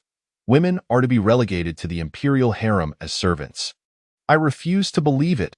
The girl in blue gritted her teeth, a glint of malice flashing in her eyes. I am the princess of the Songyue Empire. Should you dare harm me, the empress will not let you go. Her voice was icy, sharp, and laden with intense hatred. You are mistaken. Qin Mu looked at her with indifference, as if regarding a lowly insect devoid of any compassion. A mocking smile gracing his lips. "You are but a dog." The girl in blue, her beautiful eyes widening, attempted to retort, but the opportunity slipped away as a figure, ethereal and reminiscent of a celestial being, appeared abruptly. Gazing down upon the girl in blue, she bore an icy visage, as pure and distant as the moon suspended high in the heavens, shunning all proximity. Clad in emerald robes, she resembled a lotus flower. Pure and immaculate. Most strikingly, a symbol of purple gold adorned her brow, emanating a faint, sacred glow. Yet strangely, her autumn-hued eyes held no emotion, only an emptiness akin to eternal ice, sending chills down one's spine. Luoxue, indeed. She was not a mere mortal but one of Qin Mu's 9 saintly puppets. It must be noted that the system was remarkably considerate, crafting these 9 saintly puppets in the form of celestial maidens, each possessing distinct abilities in their respective cultivation methods. For instance, the one before them, named Luoxue by Qin Mu, excelled in assassination. It was she who, in conjunction with Qin Mu's devouring demon cauldron, had swiftly obliterated the 2 slayers of realms moments ago. Now, Luoxue extended her hand, effortlessly capturing the girl in blue. The latter's spiritual energy surged as she struggled in vain. Yet, being merely at the Purple Mansion realm, how could she possibly escape the grasp of a saint? Even the defensive treasures enveloping her body had lost their efficacy, failing to withstand even the slightest pressure. "No. Release me at once." The girl in blue's face turned ashen, fear gripping her being. "I am a dignified princess of the Tsangyue royal family. If you dare harm me, the Empress will surely take vengeance upon you." In that moment, desperation overwhelmed her. Enough. Luoxue's brow furrowed slightly, and with a single palm strike, she rendered the girl unconscious, stripping her of any means of resistance. Dismissed. After eliminating the 2, Qin Mu rose slowly, issuing a faint command before departing the Grand Hall, leaving behind 2 headless corpses and a pool of glaring crimson blood. The courtiers exchanged glances, bewildered. After a time, they gradually regained their senses. "Your Majesty has truly slain the envoy of the Tsangyue Empire?" A minister swallowed hard, murmuring, "The events of today have been overwhelming. First, news of the Tsangyue Empire's intent to ally with the Qinyuan Empire, followed by a series of humiliating decrees. Finally, 2 slayers of realms were forcefully executed by the emperor, and the Tsangyue princess was demoted to servitude. Such a monumental reversal would be etched in their memories for a lifetime." Chapter 23. The name of folly reaches new heights, adjusting the Tsangyue princess. O foolish monarch! While slaying the envoy of Tsangyue may provide momentary satisfaction, it will undoubtedly provoke the wrath of the Tsangyue Empire. And war is now inevitable, an elder lamented, shaking his head. "Indeed, it seems we have stirred a hornet's nest. Alas! The emperor is far too youthful and impetuous. He should not have acted so recklessly. Merely relinquishing the 3 northern provinces would have sufficed. Now, we face the threat of national ruin. The Tsangyue princess is the favored adopted daughter of the Tsangyue empress. To demote her to slavery is tantamount to slapping the empress in the face. The great Qin is truly finished. Folly, utter folly." A cacophony of discussions erupted. Numerous ministers exchanged glances, each reflecting the worry in the other's eyes. Although Qin Mu had demonstrated the power to slay formidable enemies of the realm, the ministers remained skeptical. After all, the presence of 1 or 2 peak combatants does not guarantee victory in a war. The Tsangyue Empire possesses profound resources and has rapidly developed over the past 2 years, with both its core and elite forces surpassing those of the Qin dynasty. Furthermore, the newly appointed Tsangyue Empress is a wise ruler. Under her governance, the Tsangyue Empire flourishes, starkly contrasting the tyrannical and foolish Qin Emperor. Such a Tsangyue Empress is not easily dealt with. Moreover, their adversaries extend beyond the Tsangyue Empire. The Qinyuan Empire lurks nearby, watching with hungry eyes. Thus, collaboration between the 2 nations to annihilate Qin is inevitable. The elder ministers sighed in unison. They could scarcely fathom that the emperor would act so foolishly. The execution of the 2 Tsangyue envoys was a grave misstep. This has truly pierced the heavens. After a prolonged silence, the national advisor, Du Yulin, finally spoke. Relay the orders. Maintain strict secrecy and do not reveal a whisper of this matter. Upon hearing this, many officials shook their heads in resignation. Advisor, we both know how long we can keep this under wraps. This incident cannot be concealed. The emperor has forged a deadly enmity with the Tsangyue Empire. The Tsangyue Empress will not let this go unpunished. Just wait. Soon, the Tsangyue Empress will lead her forces against the Great Qin. Alas, such a foolish ruler truly brings misfortune upon our Great Qin. As sentiments of indignation and outrage echoed, the ministers dispersed from the court. King Qin Shijing's gaze flickered, his expression a tempest of emotions. Humph! This foolish monarch has committed such a blunder, he seethed internally. Regardless of the means, he must be removed swiftly. Otherwise, the Qin royal lineage shall surely perish at his hands. He has no desire to ascend to the throne only to become the last emperor of the Great Qin. Upon returning to his palace, Qin Shijing immediately convened his most trusted advisors to discuss countermeasures. Before long, news spread like wildfire throughout the imperial city, igniting a fervor. The Tsangyue Empire sought to ally with the Qinyuan Empire to annihilate Qin. The Tsangyue envoys had been slain, and the Tsangyue princess had been relegated to slavery. Each piece of news swept through the air like a tempest. What? The envoy of the Tsangyue Empire has been slain? The Tsangyue princess has also been demoted to servitude? Who can tell me what has transpired? What is the emperor thinking? Even during wartime, envoys are not slain. And yet, before any actual conflict has begun, he has executed the envoy of the Tsangyue Empire? Has the emperor gone mad?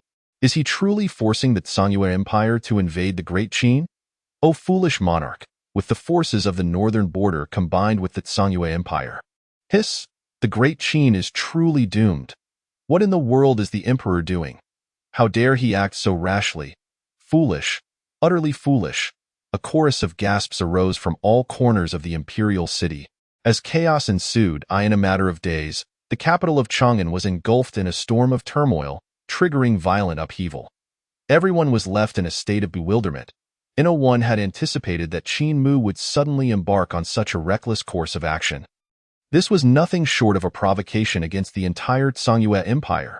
It must be noted that the Tsangyue Empire stands among the three great dominions of the Tianlan region, its strength rivaling that of the Great Qin. Should war erupt, it would spell disaster, resulting in untold suffering for the populace, with countless lives lost. Such a conflict, regardless of victory or defeat, would inflict tremendous losses upon the Great Qin. Even so, it could plunge the Great Qin into an irretrievable abyss. In an instant, everyone believed that this was a foolish maneuver by Qin Mu, a harbinger of impending disaster for the Qin Empire. The major families, sects, and noble clans within the imperial city of Qin were all shaken. They collectively realized that a monumental catastrophe had already enveloped the Great Qin. However, there were a few spirited ordinary individuals who believed that Qin Mu's actions were entirely justified, even uplifting. Yet, they remained a minority. The majority felt that Qin Mu was excessively impulsive, driving the Great Qin to the brink of annihilation. Qin Mu's reputation for folly had reached unprecedented heights. Within the palace, Qin Mu remained utterly unconcerned with the outside world. Seated cross-legged upon the dragon throne, a faint golden divine pattern manifested upon his body, swirling around him, radiating resplendent light, rendering him akin to a golden saint emperor, exuding an extraordinary majesty, as time progressed. The brilliance of the divine patterns grew increasingly dazzling, imbued with profound charm, evoking an essence of simplicity and a return to the primordial state. With a hum, in the next moment, as the void trembled, Qin Mu slowly opened his eyes. In that instant, a surging pressure cascaded forth like a tidal wave, filling the entire grand hall. Boom! At that moment, the air within the hall seemed to boil, rippling outward in concentric waves. The intensity of this pressure was so formidable that even the guards surrounding the hall felt as if they were being suppressed by a divine mountain. Bang, bang, bang. Unable to withstand the immense pressure, several weaker guards instantly collapsed to the ground, trembling uncontrollably. Such formidable physical strength. Qin Mu clenched his fists, feeling his physical power had multiplied several times over. Just moments ago, he had once again received a reward for his folly from the system, 500 years of pure cultivation. He unceremoniously absorbed it, instantly enhancing his cultivation level. Had he not halted in time, everything within the hall would likely have been reduced to ashes. The 9th level of the divine concealment realm was commendable. Qin Mu nodded slightly, feeling quite satisfied. The path of cultivation grows increasingly arduous as one progresses, demanding ever more time, effort, and an immense expenditure of resources. Qin Mu had effortlessly acquired a total of 1,000 years of pure cultivation. A truly remarkable gain. Should ordinary cultivators learn of this, they would undoubtedly be consumed by envy. It was time to see how the princess of the Tsangyue was faring under her training. One wondered if she could still maintain her previous arrogance. A faint smile curved Qin Mu's lips, a glimmer of mischief dancing in his eyes. The night was deep, as dark as ink. A solitary moon ascended, casting silvery rays that illuminated the palace. Qin Mu stepped lightly out of the sleeping quarters, stepping into the night breeze. Within the Yeding Palace, a piercing scream reverberated through the halls, exuding an unbearable sharpness. Chapter 24. Planting the Demon Clan's mark on the Tsangyue princess, you wretched scoundrel. How dare you harm me? The Empress will never forgive you. Let me go. The anguished cries were laced with an intense bitterness and loathing. In the somber and austere center of the grand hall, a beautiful young woman in a blue dress was bound upon a torture rack. Her arms were tied behind her back, her face displaying a mix of alarm and, more prominently, resentment and ferocity. She was struggling desperately, her voice raised in protest. Indeed, it was the Tsangyue princess. Surrounding her were a group of palace maids wielding implements of torture. The Tsangyue princess's complexion was pale, her hair disheveled, presenting a picture of utter distress, bearing no trace of her former regal appearance, resembling a lost dog instead. Your Highness, perhaps it would be wise to conserve your strength and refrain from speaking. One plump, smiling maid advised softly. Though her lips curled into a smile, her gaze was cold, and her tone frigid.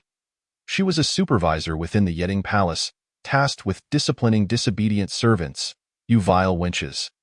I am the esteemed princess of the Tsangyue royal family. How dare you humiliate me? Upon hearing the maid's words, the Tsangyue princess roared in fury, her eyes glinting with venomous light, wishing nothing more than to flay the maid alive. The surrounding palace maids merely scoffed at her words, their expressions dripping with disdain. Slap! The maid snorted coldly and struck the Tsangyue princess across the face. Slap, slap, slap. In the next moment, 3 more slaps followed, leaving the princess's delicate visage red and swollen. You wretched servant! How dare you strike me? You shall pay for this. The Tsangyue princess glared with hatred, her face marred by redness, as a royal princess of high status.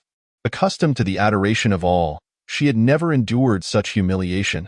Still daring to defy? Continue the punishment, the maid commanded coldly.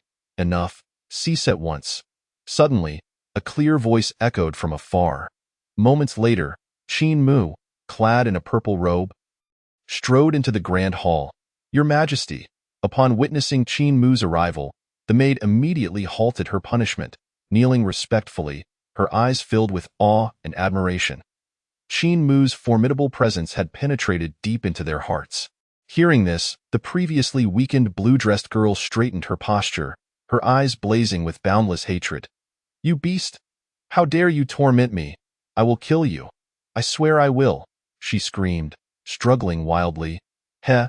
Qin Mu chuckled lightly, stepping closer, scrutinizing the Tsangyue princess with narrowed eyes. At that moment, the Tsangyue princess appeared gaunt and haggard, her attire tattered, her hair wildly disheveled, resembling a beggar more than a noble, particularly when she gazed at Qin Mu. Her expression was akin to a vengeful spirit from the depths of hell, devoid of the arrogant demeanor she once held in court. How is it? Are you adapting to your stay here? Tsangyue princess? Qin Mu asked, standing with his hands clasped behind his back, a mocking smile gracing his lips. Qin Mu, the Empress will surely not spare you. The Tsangyue princess spat venomously, her eyes ablaze with fury. Oh? You seem quite knowledgeable regarding my title. It's a pity I still do not know yours, Qin Mu remarked, raising an eyebrow, his interest piqued. You are unworthy to know. I will never divulge it to you. The Tsangyue princess retorted haughtily, turning her head away defiantly. Very well. Since you refuse to speak, let us converse about something else. Qin Mu shrugged nonchalantly. Humph. Qin Mu, you worthless fool. If you have the ability, go ahead and kill me. The Tsangyue princess insisted stubbornly, refusing to engage further. Kill you? Heh. Qin Mu chuckled, gazing at her intently, gradually articulating. Killing you would be too merciful. I intend to spare your life, allowing you to witness how the Tsangyue dynasty crumbles beneath my feet. Ha ha ha. Upon hearing this, the Tsangyue princess, who had appeared somewhat listless, suddenly erupted into frenzied laughter. Qin Mu, you truly deserve the title of the most foolish monarch in history. Such delusions. You will never comprehend what you are doing. You will never grasp the true strength of the empress of the Tsangyue dynasty. If you are wise, release me at once. Otherwise, I assure you that you will meet a most dreadful end. The Tsangyue princess sneered, her eyes brimming with contempt, as if mocking Qin Mu's folly. Qin Mu smiled faintly, slowly extending his finger to grasp the delicate, fair chin of the Tsangyue princess. What do you intend to do? She stammered, her face paling, a flicker of fear crossing her eyes. Do not be alarmed, Tsangyue princess. As your host, it is only fitting that I present you with a gift, Qin Mu said, a wicked smile curling at the corners of his mouth. In the next instant, he gently tapped his fingertip, and a strand of purple, mystical light penetrated the Tsangyue princess's body. In that moment, the Tsangyue princess trembled violently, her beautiful eyes widening in horror, her brows knitting tightly. What have you done? Her expression turned grim as she glanced down, through her tattered dress, witnessing a peculiar pattern slowly taking shape upon her abdomen. The design, dark purple, resembled a butterfly poised to take flight, with a heart nestled between its wings, exuding an alluring yet sinister beauty. What is this? The Tsangyue princess gasped in sheer terror. She attempted to reach out, but her arms were bound by iron chains, rendering her immobile, compelled to watch helplessly as the dark red pattern expanded rapidly. As the design fully materialized, her body suddenly felt weak and feeble. What have you done to me? The Tsangyue princess shrieked, her expression one of sheer panic. Rest assured, Tsangyue princess, you shall soon be liberated from your bonds. As Princess Tsangyue stood there, flustered and at a loss, a wicked smile crept across Qin Mu's lips. Growing ever more sinister. Chapter 25. The Power of the Demon Clan's Mark and the Fall of Princess Tsangyue. You scoundrel! Upon hearing Qin Mu's voice and witnessing the aggression in his gaze, a chill suddenly surged within Princess Tsangyue. Although she could not fathom his intentions, she was certain they boded ill. Qin Mu chuckled softly, offering no reply as he remained rooted to the spot, observing with an inscrutable gleam in his eyes. This emblem was, of course, the ancient mark of the Demon Clan. With her mere cultivation at the Purple Mansion level, it was more than sufficient for Qin Mu, a ninth-layer master of the Divine Concealment Realm, to inscribe the demon mark upon her. At last, when the dark purple emblem fully took shape, Princess Tsangyue trembled, an inexplicable dread welling up within her. Just as she prepared to utter a word, her entire being suddenly froze in place. What is happening? A jolt of fear coursed through her heart as she horrifiedly realized she was utterly unable to control her body. Furthermore, her mind was a blank slate, as if all her thoughts had been stripped away, leaving her in a daze. Is this the power of the Demon Clan's mark? Truly domineering. Qin Mu exclaimed, marveling at the intricacies of the demon mark, which could transform foes into slaves. Even more terrifying was the fact that once the demon mark took effect, the target would not revert even if the caster met their demise or failed. The mark had already fused with the target's essence, intertwining with their spirit. Even in death, the caster's influence would endure, continuing to affect the target. Of course, the demon mark was not omnipotent. Should the target's cultivation exceed that of Qin Mu, it would be exceedingly difficult to maintain control over the mark. With his current strength, he could only manipulate those below the Divine Concealment Realm.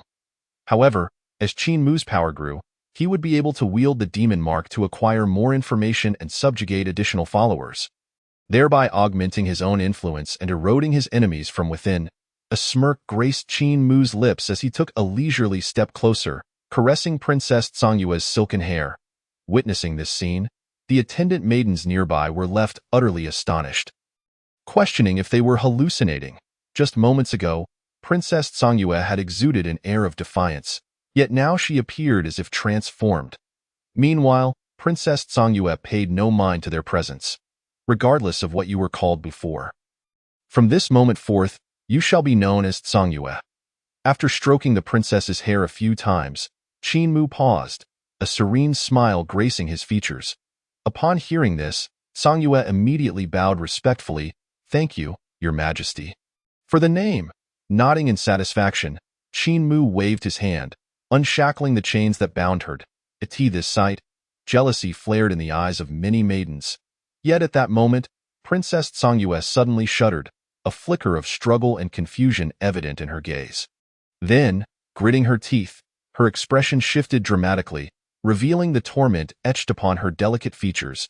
"I am the princess of the Songyue dynasty. I am not Songyue.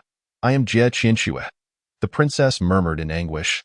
Her body trembling violently as the words escaped her lips, she staggered back 2 steps, clarity returning to her eyes. "What have you done?" She gazed at Qin Mu in horror, her beautiful face riddled with dread. In that fleeting moment, she had sensed a peculiar force invading her mind, threatening to rob her of her sanity. She had nearly succumbed, but thankfully her willpower proved formidable, allowing her to regain her consciousness. "Oh, you have awakened?" Observing the look of horror on Princess Songyue's face, Qin Mu shook his head, a hint of regret shadowing his expression. Yet, he had anticipated this outcome. Nevertheless, it mattered not. Jie Qianxue was already ensnared by the demon mark and could never escape. Time was on his side. What kind of sinister sorcery is this? How did you, the tyrant, accomplish this? Jie Qianxue's gaze bore into Qin Mu, her beautiful eyes filled with shock and bewilderment. The experience she had just endured was utterly surreal, completely shattering her understanding of reality. At that moment, Jie Qianxue was still trembling with trepidation. Had she not regained her clarity, her fate would have been dire. Chapter 26. A play on contrasts. Observing Jie Qianxue's expression of utter revulsion and terror, Qin Mu smiled faintly, intrigued, and inquired, "So, do you feel as though you've fallen in love with me, willing to sacrifice everything for my sake?" Upon hearing this, Jie Qianxue's cheeks flushed crimson, and she shot Qin Mu an infuriated glare, shouting, "Shameless, despicable, base, unrepentant tyrant." In the next instant, her eyes glinted with determination as, regardless of her exposed form, she lightly touched the ground and leapt into the air. Radiant light transformed into a long sword in her hand, slicing through the air as it lunged straight for Qin Mu's chest.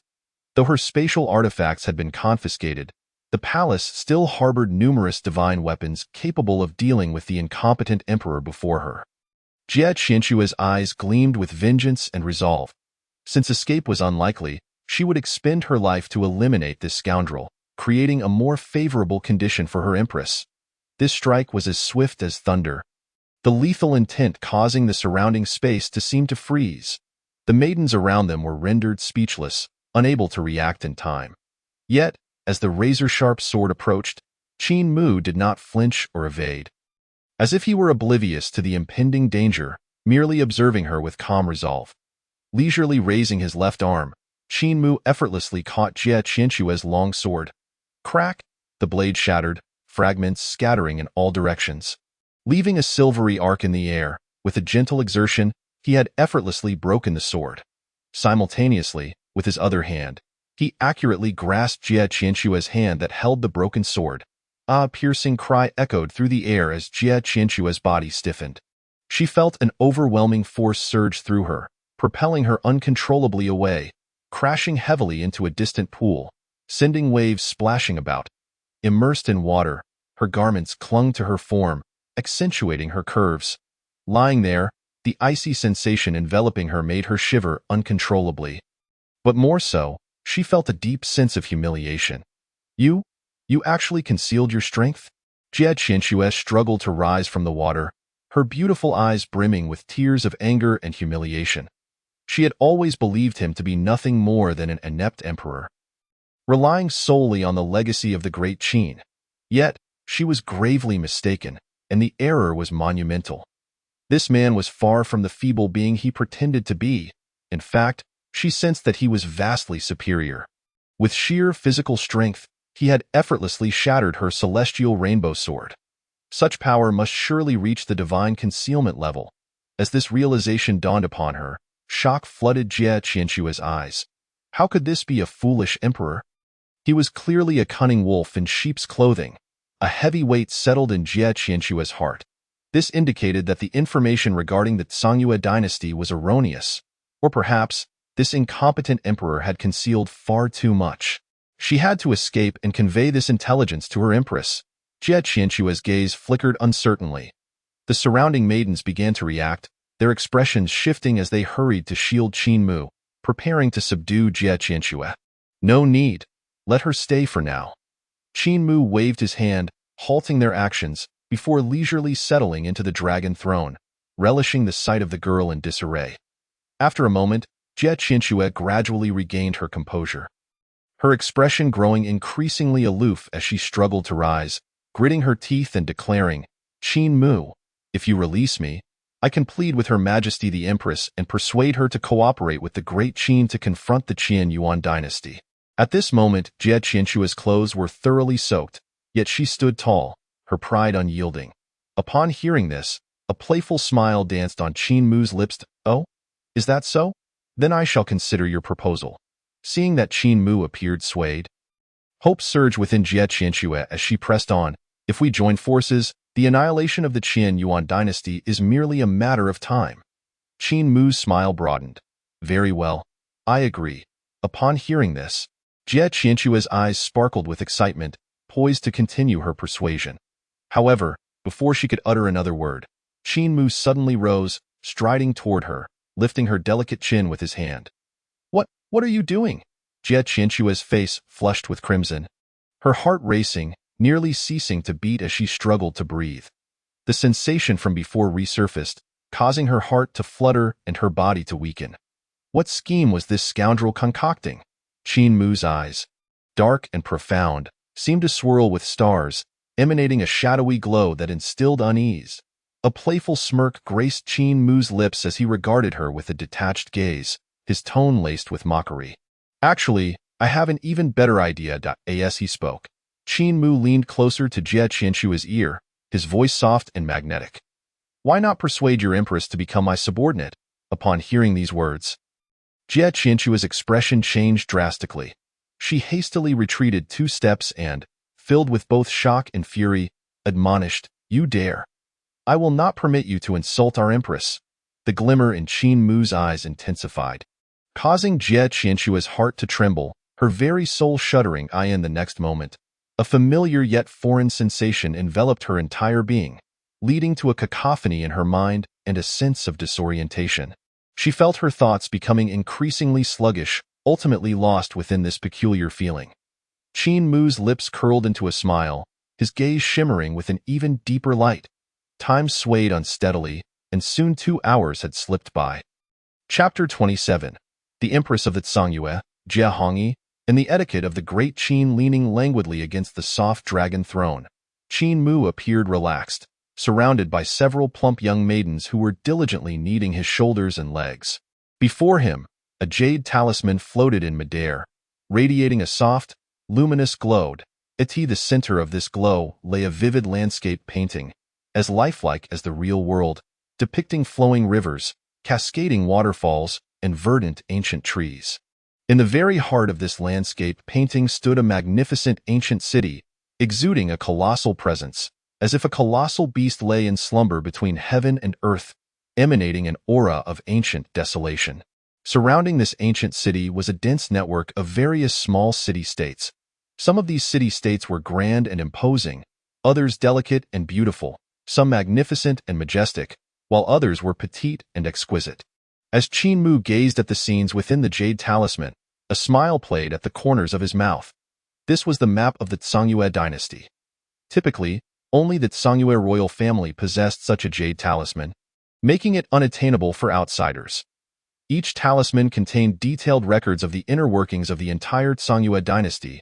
In total, the Tsangyue dynasty boasted 96 cities, of which 28 belonged to the territories of various feudal lords, while the remaining 68 were directly under the royal family. Each city was garrisoned by the most elite soldiers and armies of the Tsangyue dynasty, protected by formidable warriors, safeguarding the imperial capital. This structure constituted the robust defense system of the Tsangyue dynasty. To breach the imperial city, one must first overcome the military blockade before assaulting the royal family and dismantling the entire city. Moreover, these cities were equipped with teleportation arrays. The mobilization of troops for attacks or reinforcements could be accomplished in the blink of an eye. In fact, it was possible to summon millions of soldiers from the imperial headquarters instantaneously, encircling adversaries in an overwhelming manner. All of this was the ingenious work of the Tsangyue Empress, showcasing her remarkable skills. Naturally, the foundation of the Tsangyue royal family was far more complex than it appeared on the surface. There were numerous hidden trump cards. Even Jie Qianxue, as a princess of Tsangyue, had only a limited understanding of these secrets, knowing only that they were sufficient to safeguard the Tsangyue royal lineage for generations to come. Furthermore, upon ascending to the throne, the Tsangyue Empress employed an iron-fisted approach, consolidating the armies and elite forces of the feudal lords under her control. After her coronation, she also issued a decree stating that any wrongdoing, whether by high-ranking officials or common citizens, would be met with severe punishment to serve as a warning to others. Thus, everyone within the dynasty, regardless of their status, adhered to this law without daring to transgress even slightly. The influence of this law was extensive and received unanimous approval from the populace. The Tsangyue Empress was thus revered as the greatest sovereign in the history of the Tsangyue dynasty, a title that stood in stark contrast to Qin Mu's reputation, which was entirely incomparable. The Tsangyue Empress is indeed formidable, having firmly grasped the reins of the entire dynasty. Qin Mu marveled. Such an ambitious, capable, and cunning adversary would not be easily dealt with. However, having resolved to take action against the Tsangyue dynasty, Qin Mu was already prepared. Jie Hongyi was the name of the Tsangyue Empress. In Jie Qianxue's memories, Jie Hongyi often donned a flowing red gown, her beauty unparalleled, exuding an ethereal quality reminiscent of a celestial being, both enchanting and aloof, yet imbued with an icy arrogance. She was mysterious and powerful, with few knowing the true extent of her strength.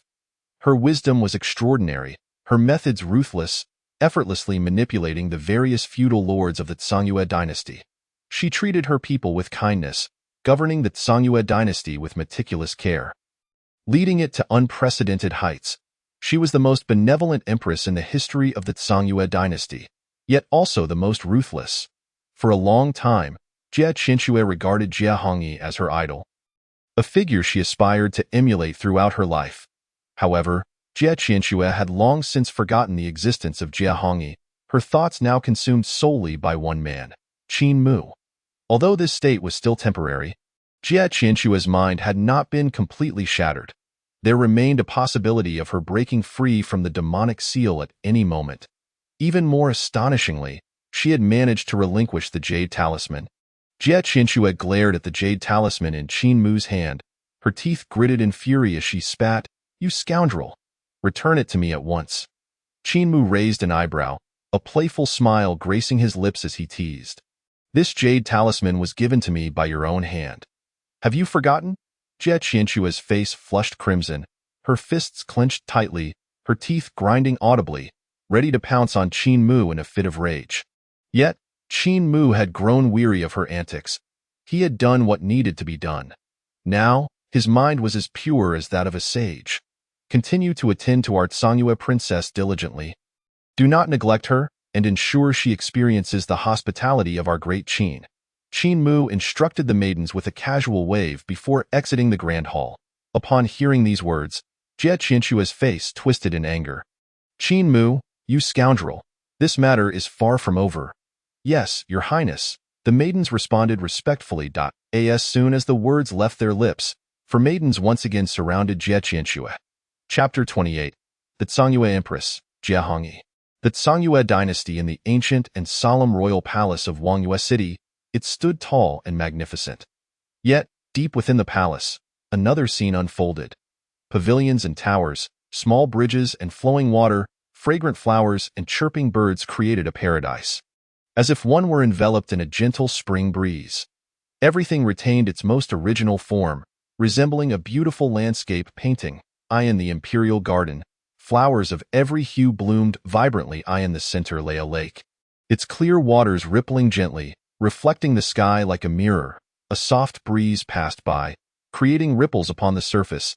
At the heart of the lake stood a pavilion.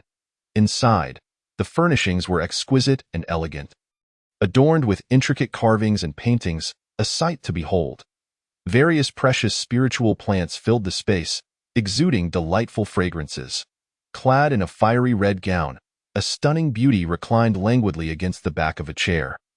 Her long, snow-white legs slightly bent, her body tilted in an alluring pose. In her hand, she held a jug of strong liquor, silently gazing into the distance. Her hair, dark as night, cascaded down her shoulders, her skin fairer than snow. Her features exquisitely delicate, arched brows, starry eyes, a finely shaped nose, and lips as red as ripe cherries. She appeared as though a celestial being had descended, untouched by the slightest speck of dust. Yet, her figure was slender and curvaceous. Especially her bosom, full and ample, hinting at hidden depths. She was a perfect amalgamation of purity and allure, her beauty beyond description. Particularly striking were her eyes, resembling a tranquil autumn lake, cold and serene. She resembled a proud phoenix, aloof and distant, keeping others at bay. In terms of both figure and visage, she seemed a flawless creation of nature, devoid of any blemish. Even a celestial maiden descending from the heavens could not compare. This was the Empress Jie Hongyi. She was the revered and lauded ruler of the Tsangyue dynasty. At this moment, Jie Hongyi held her wine cup, gazing blankly at the distant lake, as if she perceived something beyond the ordinary surface. Just then, an elderly matron approached slowly. "Your Highness," she called. Upon hearing her name, Jie Hongyi turned her head, and the temperature within the pavilion seemed to drop several degrees. "What is it?" Jie Hongyi inquired softly. Despite the simplicity of her words, they carried an overwhelming pressure that rendered the air stifling. The matron hurriedly bowed, her voice trembling. "Your Highness, I must report that the soul lamps of the Wang and Liu offerings to the great Qin dynasty have extinguished." Upon hearing this, Jie Hongyi's delicate features turned icy. Her eyes instantly filled with a chilling glare as waves of menacing intent spread, causing a shiver to run through the matron. Who did this? Was it the great Qin dynasty? Jie Hongyi's voice was frigid. The matron trembled. Before their demise, both offerings conveyed a message through their soul lamps. However, the message was peculiar. There were neither images nor sounds. As if blocked by a powerful barrier, we could not determine who was responsible. We can only deduce that it must have been a powerful sage who acted. As for whether it was the great Qin dynasty, that remains to be confirmed. The great Qin dynasty, you say? Upon hearing this explanation, Jie Hongyi laughed, a sound that was both melodious and suffused with an endless chill, freezing the very air around her. The matron's face turned pale, beads of sweat appearing on her forehead, her voice barely a whisper. She understood that her mistress was furious. "What of Qianxue's soul lamp?" Jie Hongyi repressed the expression on her face and inquired. "The servant has just sent someone to check, and the soul lamp of Princess Tsangyue is still burning, not extinguished," the old woman respectfully stated. Upon hearing that Jie Qianxue was safe and sound, Jie Hongyi's expression gradually softened. The soul lamp represents a cultivator's lifeline. It is the crux of life and death. As long as the soul lamp remains lit, it signifies that the cultivator's life still exists. However, there are individuals who prefer not to leave behind their soul lamps, such as the soldiers of the North Town King, who spend their days fighting on the battlefield. For them, no news is the best news. Sometimes, not leaving a soul lamp behind is the better choice. Master, although the soul lamp of Princess Tsangyue has not extinguished, it has become increasingly peculiar. At this moment, the old woman continued, her expression grave. Jia Hongyi furrowed her delicate brows, inquiring with curiosity, "What do you mean?" The flame of Princess Songyue's soul lamp has changed from blue to pale purple, and it has flickered with many strange characters that are profoundly mysterious, resembling ghostly symbols, exceedingly difficult to decipher, the old woman remarked, furrowing her brow. Transformed into purple? Ghostly symbols? Upon hearing this, Jia Hongyi's brow furrowed slightly, a glint of sharpness flashing in her pupils. Not only that, but it seems that within that purple flame lies some kind of power, enveloping the entire soul lamp in an aura of enigmatic mist, which is quite bizarre, the old woman pondered.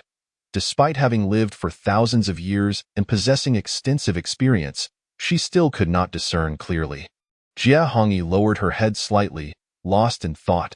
"Master, I believe the great Qin dynasty does not possess such audacity.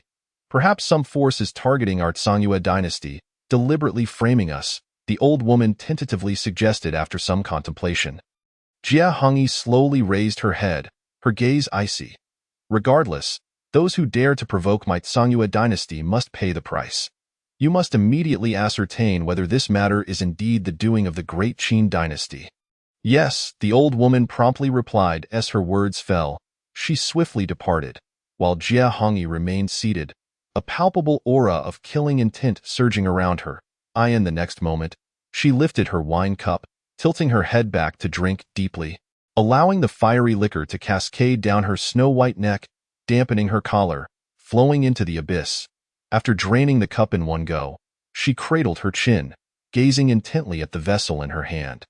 Suddenly, a charming smile graced her lips, her previously cold demeanor melting away like frost, replaced by a captivating, soul-stealing allure. "Great Qin? Qin Mu?" Jia Hongyi murmured, every smile and frown exuding temptation, yet a hint of chilling glare in her eyes sent shivers down one's spine. Gradually, she rose, her figure swaying gracefully, taking delicate steps toward the center of the pavilion. The Empress of Songyue, Jia Hongyi, Chapter 29. Disguised Visit, white handkerchief embroidered with plum blossoms. Quite the skill. Upon the stone table of the pavilion lay an ancient zither, exuding an aura of antiquity.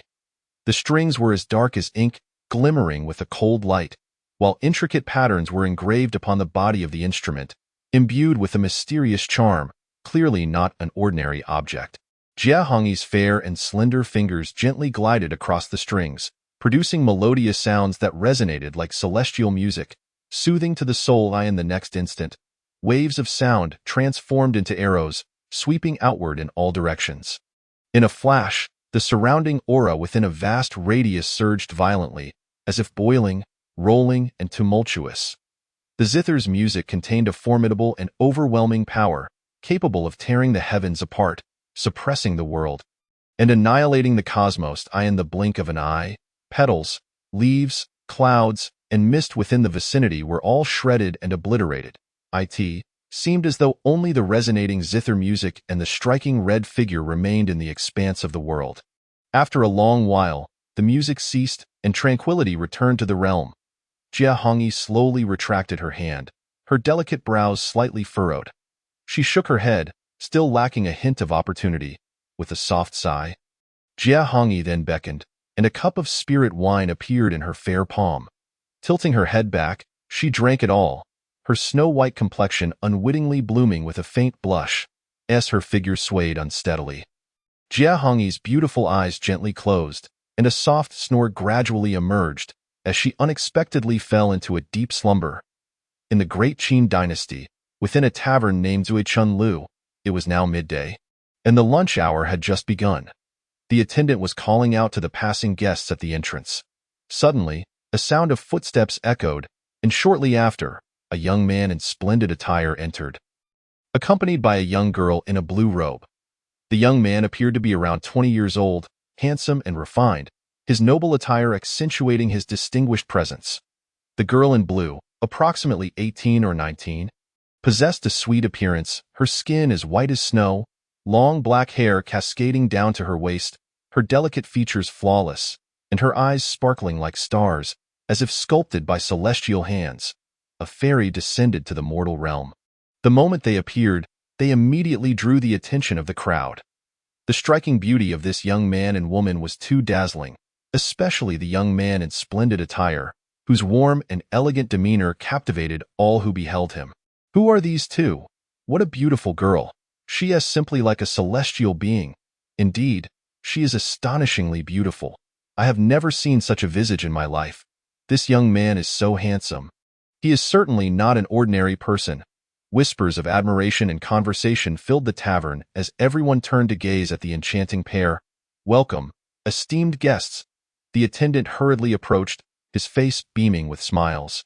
The young man in splendid attire cast a dismissive glance at him, then proceeded directly to the second floor, taking a seat by the window.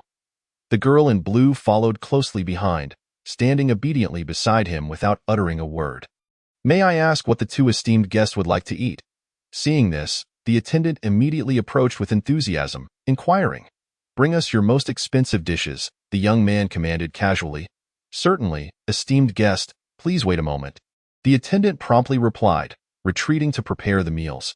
Soon, the attendant arranged the dishes on the table and was about to pour some tea when he was stopped by the girl in blue. "I will serve my lord. You may leave," the girl in blue said lightly. Upon hearing this, the attendant was taken aback, then awkwardly smiled, bowing as he said, "Since the young lady wishes to serve, I shall take my leave." After respectfully retreating, the girl in blue turned to the young man, gracefully bowing, her tone exceedingly gentle, her voice delicate and soft, evoking sympathy, and the young man responded with a nonchalant sound, acknowledging her. Seeing this, the girl's face blossomed with a joyful smile as she hurriedly began to pour wine and arrange the dishes. "What is your name?" the young man asked casually. "The servant's name is Ching-Ching," the girl in blue replied softly, her eyebrows curving like crescent moons, exceptionally charming. "Ching-Ching, Ching-Ching." The young man repeated the name a few times before commenting. "Not bad. It rolls off the tongue nicely. Much easier to remember than that last one. Something like Z."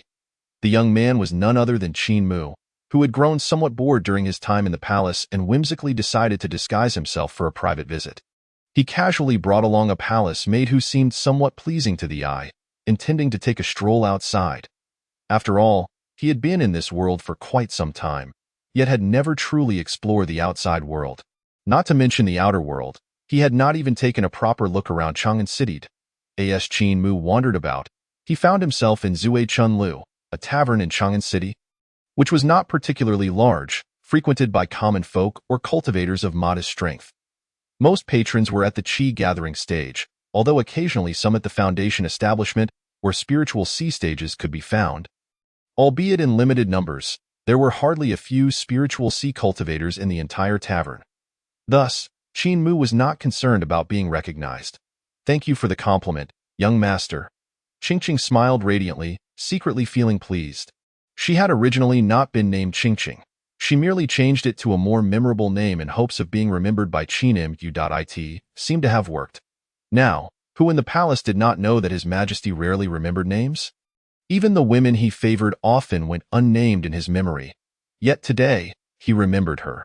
This was undoubtedly a tremendous honor. Ching-Ching felt she was on the brink of rising to the rank of a favored concubine. As long as she seized this opportunity tonight, ascending the branch to become a phoenix was just around the corner. Ching-Ching. Just as her thoughts wandered, a deep voice suddenly interrupted, startling her. Your lordship, please speak."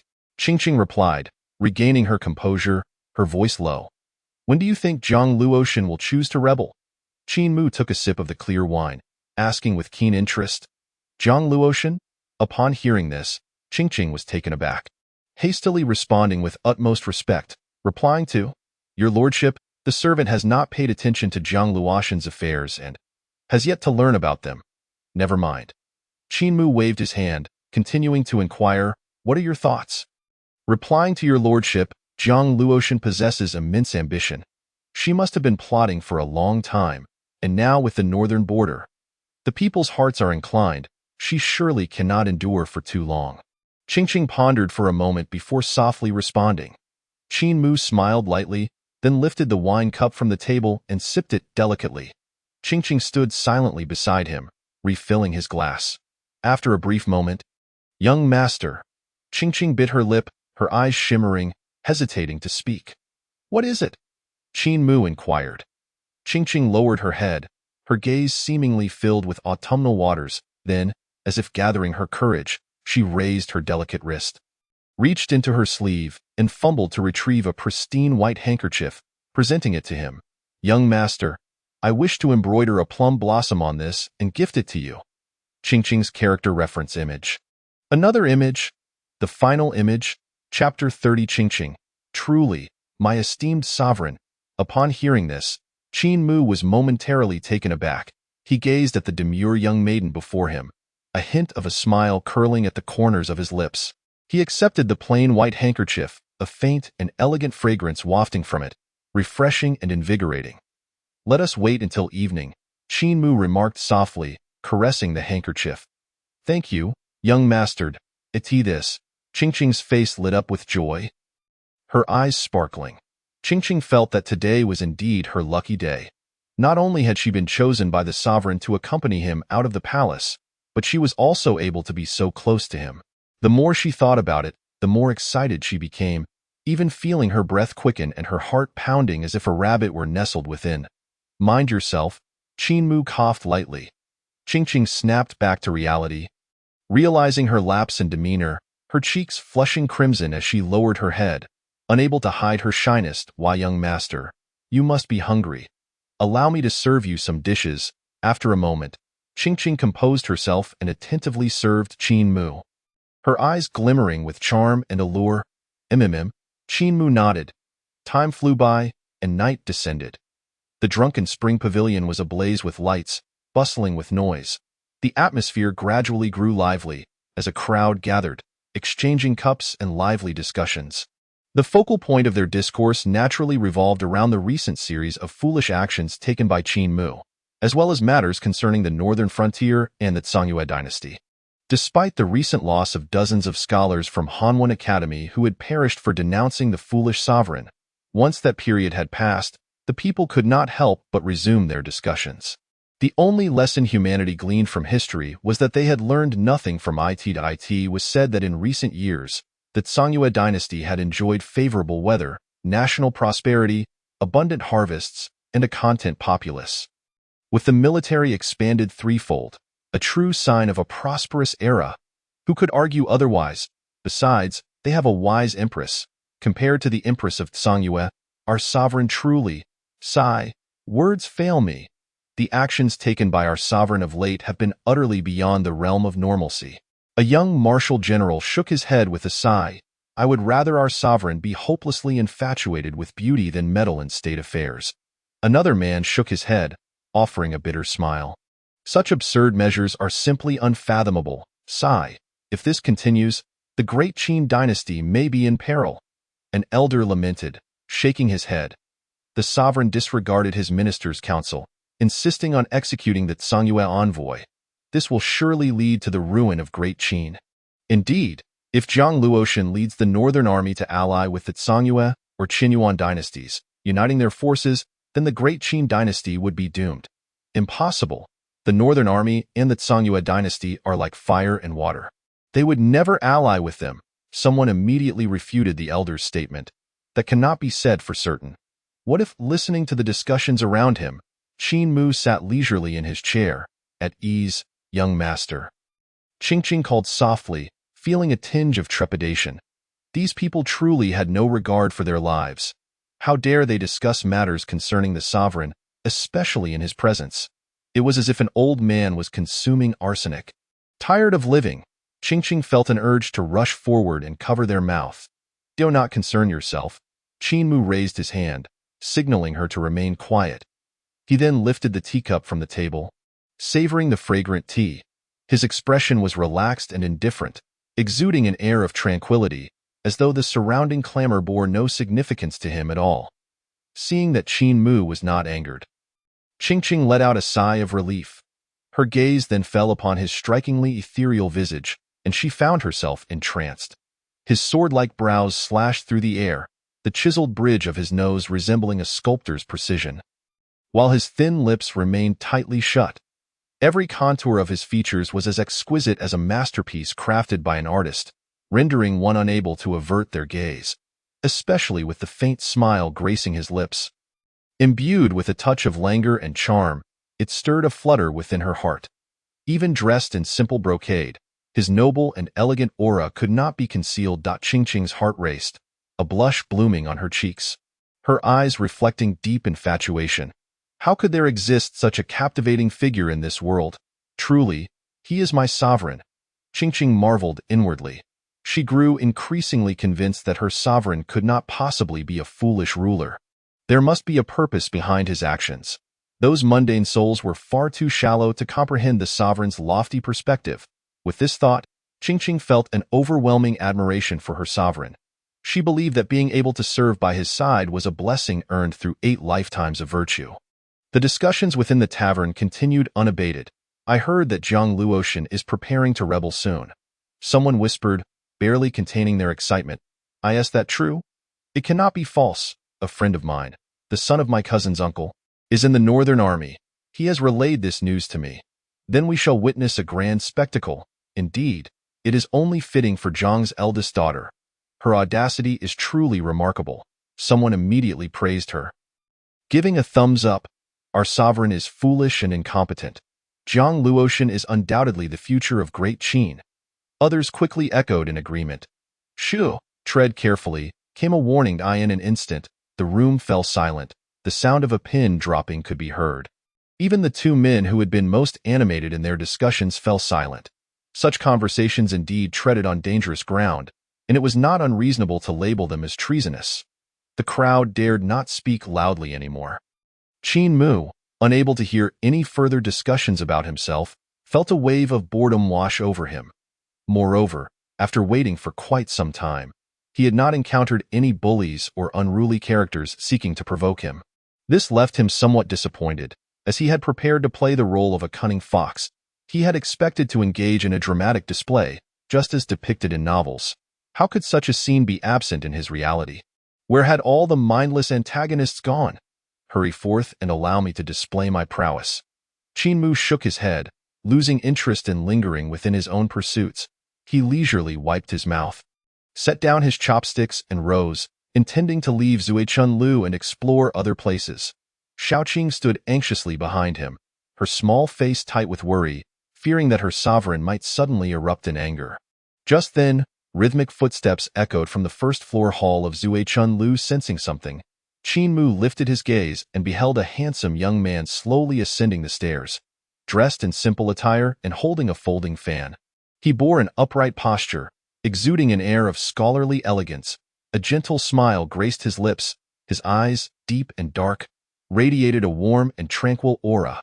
Qin Mu narrowed his eyes slightly, revealing a hint of intrigue. It was indeed him. Chapter 31. The carefree king Qin Wujia and his eccentric maid. This young man was none other than the carefree king of the Great Qin, Qin Wujia, the 3rd prince of the Great Qin. Known for his understated demeanor, he refrained from participating in court affairs, possessed no fiefdom, and had no personal guards, owning little more than a residence. His presence was hardly felt. He spent his days immersed in literary pursuits, often wandering through various taverns and brothels, seeking like-minded individuals with whom to compose poetry, engage in spirited discussions, and indulge in romantic escapades.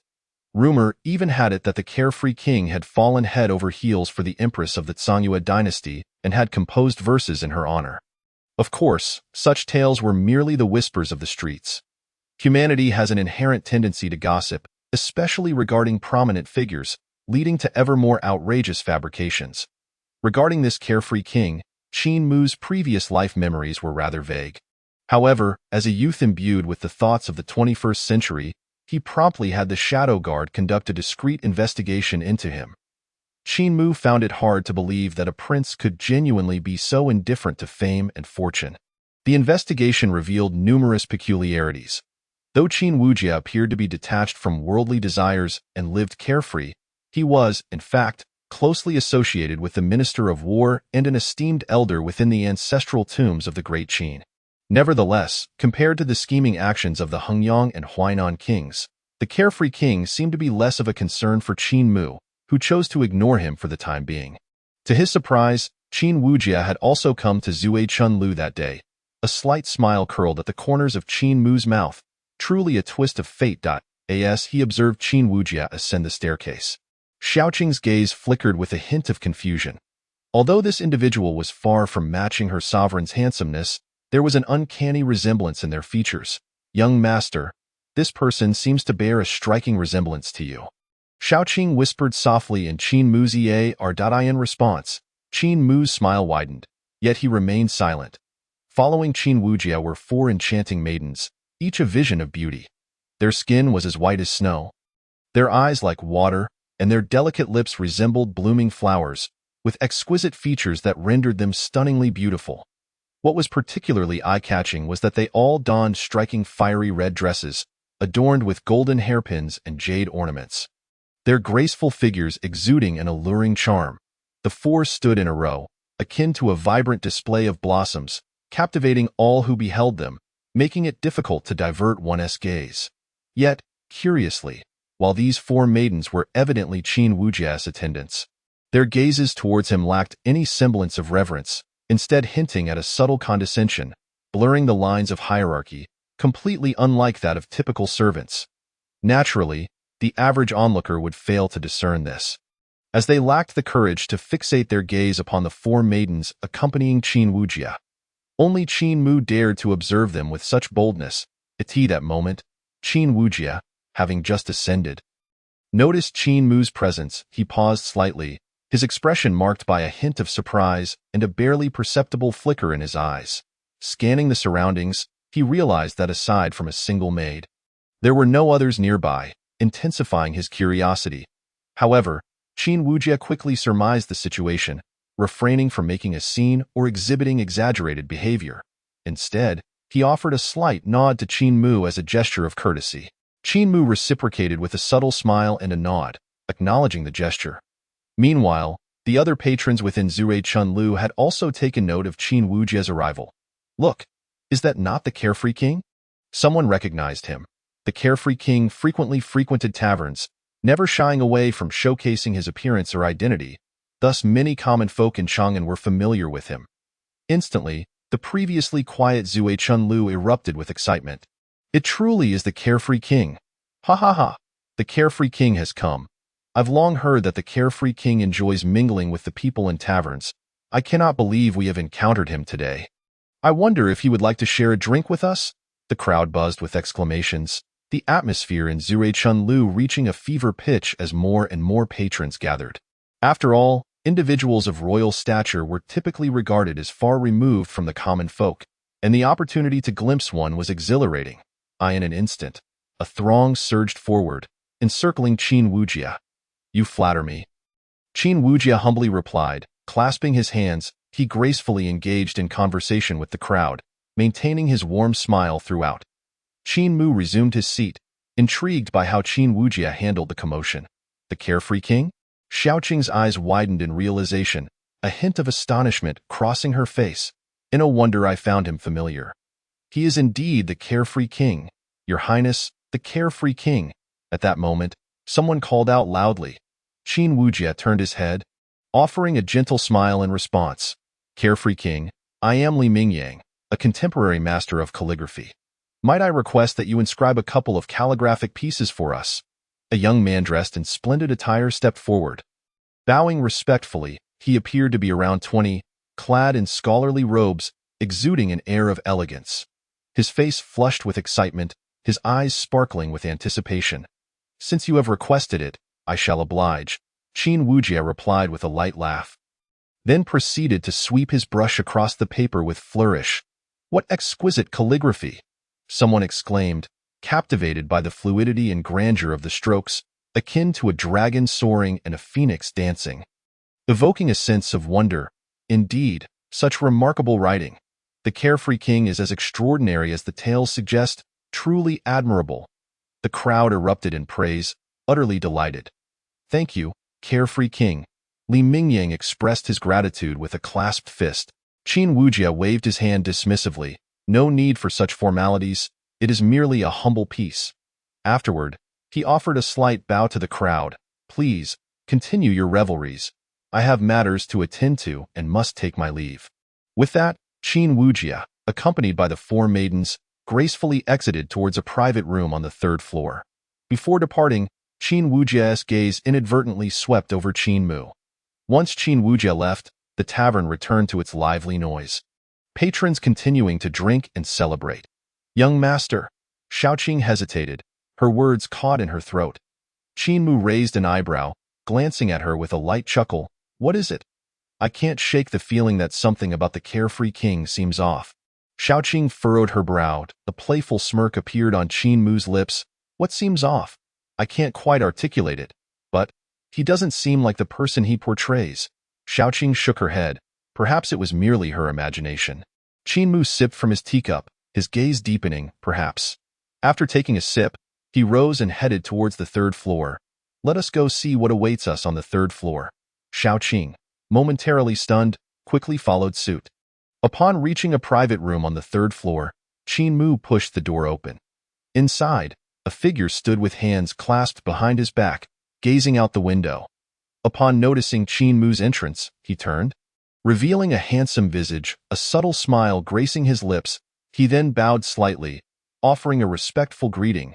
"Your younger brother pays his respects to His Majesty, and no need for formalities." Qin Mu gestured, stepping further inside. Xiaoqing followed closely, her head bowed in a compliant manner. The four maidens that Qin Wujia had brought were now positioned in two lines to the side, heads bowed low, exuding an air of submission. A stark contrast to their previous demeanor. Observing this, Qin Mu narrowed his eyes slightly. He settled into a seat, poured himself a cup of tea from the pot on the table, and took a sip. "What excellent tea," Qin Mu remarked appreciatively. "This is a rare spirit tea I personally sought from the southern regions. If your majesty enjoys it, I shall send some to you later," Qin Wujia replied with a smile. "No need, I have no interest in tea," Qin Mu declined, waving his hand. Qin Wujia did not press the matter, instead inquiring, "Your majesty, what brings you out from the palace? You did not inform me in advance." "Had I not happened to pass by here, I might have missed you. The palace was too stifling. I merely sought some fresh air," Qin Mu replied nonchalantly. To this, Qin Wujia's eyebrows raised slightly before he replied with a knowing smile. "Then, your majesty, do you have any plans for tonight? Perhaps I could host you at Lucianju for an enjoyable evening?" Qin Mu's eyes brightened slightly. "I have long heard of the beauty of the courtesan at Lucianju. Renowned for her extraordinary grace, I have yearned to witness her for myself."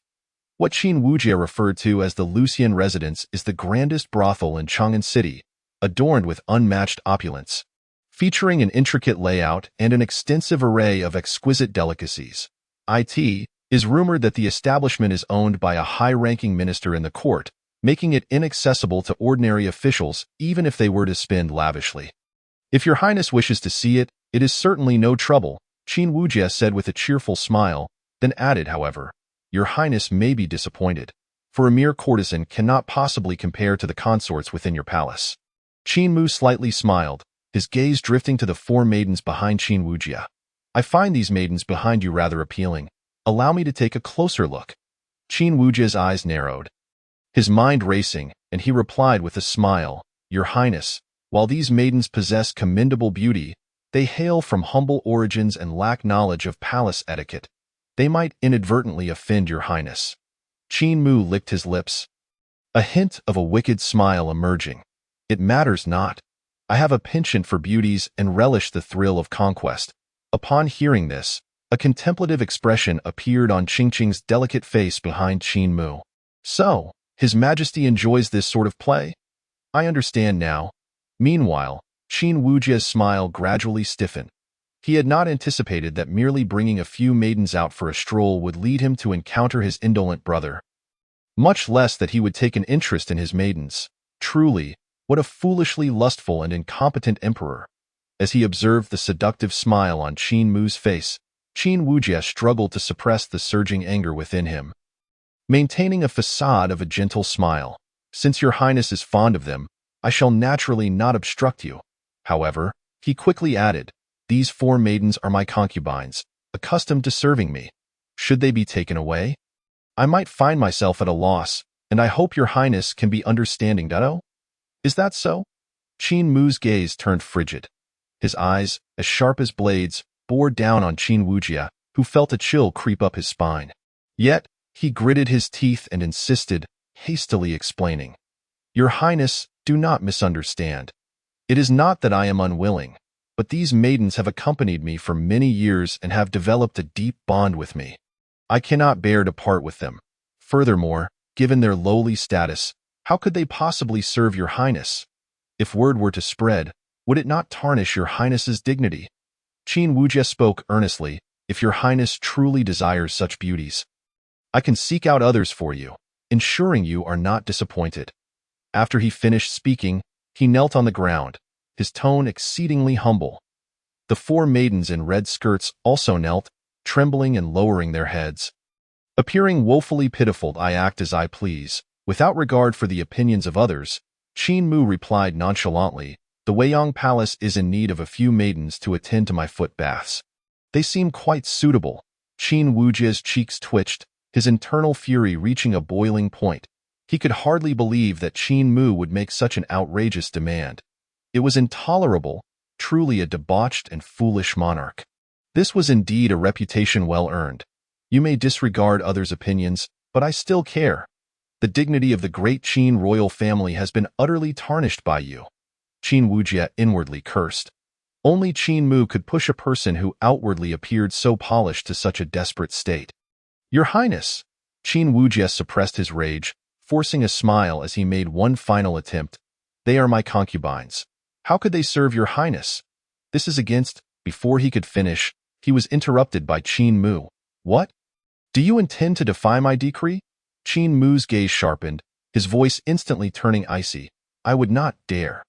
Qin Wujie's forehead broke out in a cold sweat, hastily lowering his head, unable to meet Qin Mu's gaze. Were they ordinary maidens, he would have readily gifted them to Qin Mu. However, these maidens were no ordinary servants. They were intertwined with his secrets and represented a sensitive point for him.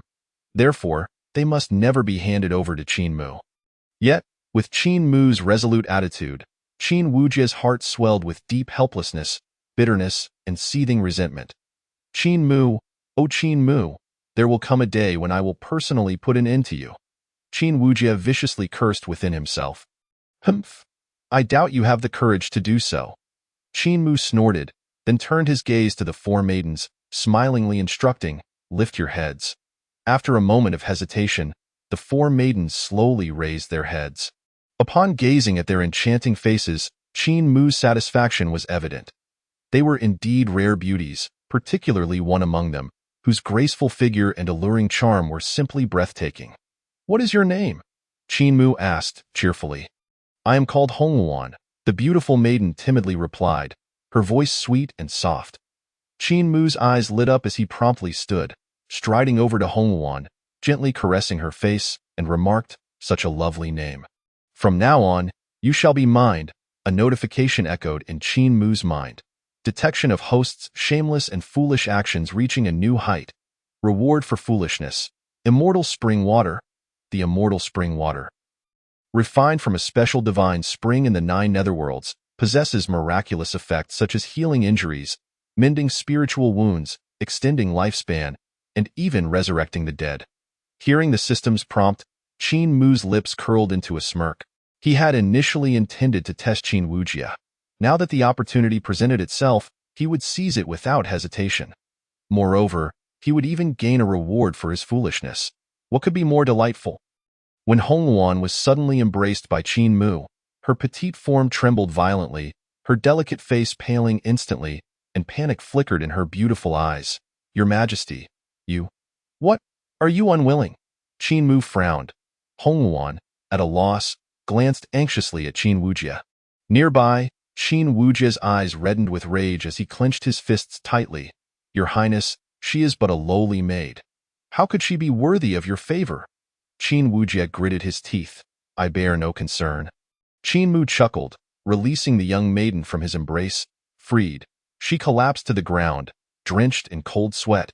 The muscles in Qin Wujie's face twitched, and his fury reached its zenith. Shameless.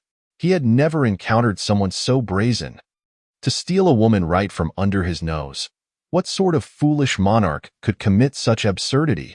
Qin Wujie felt as if he might explode from rage.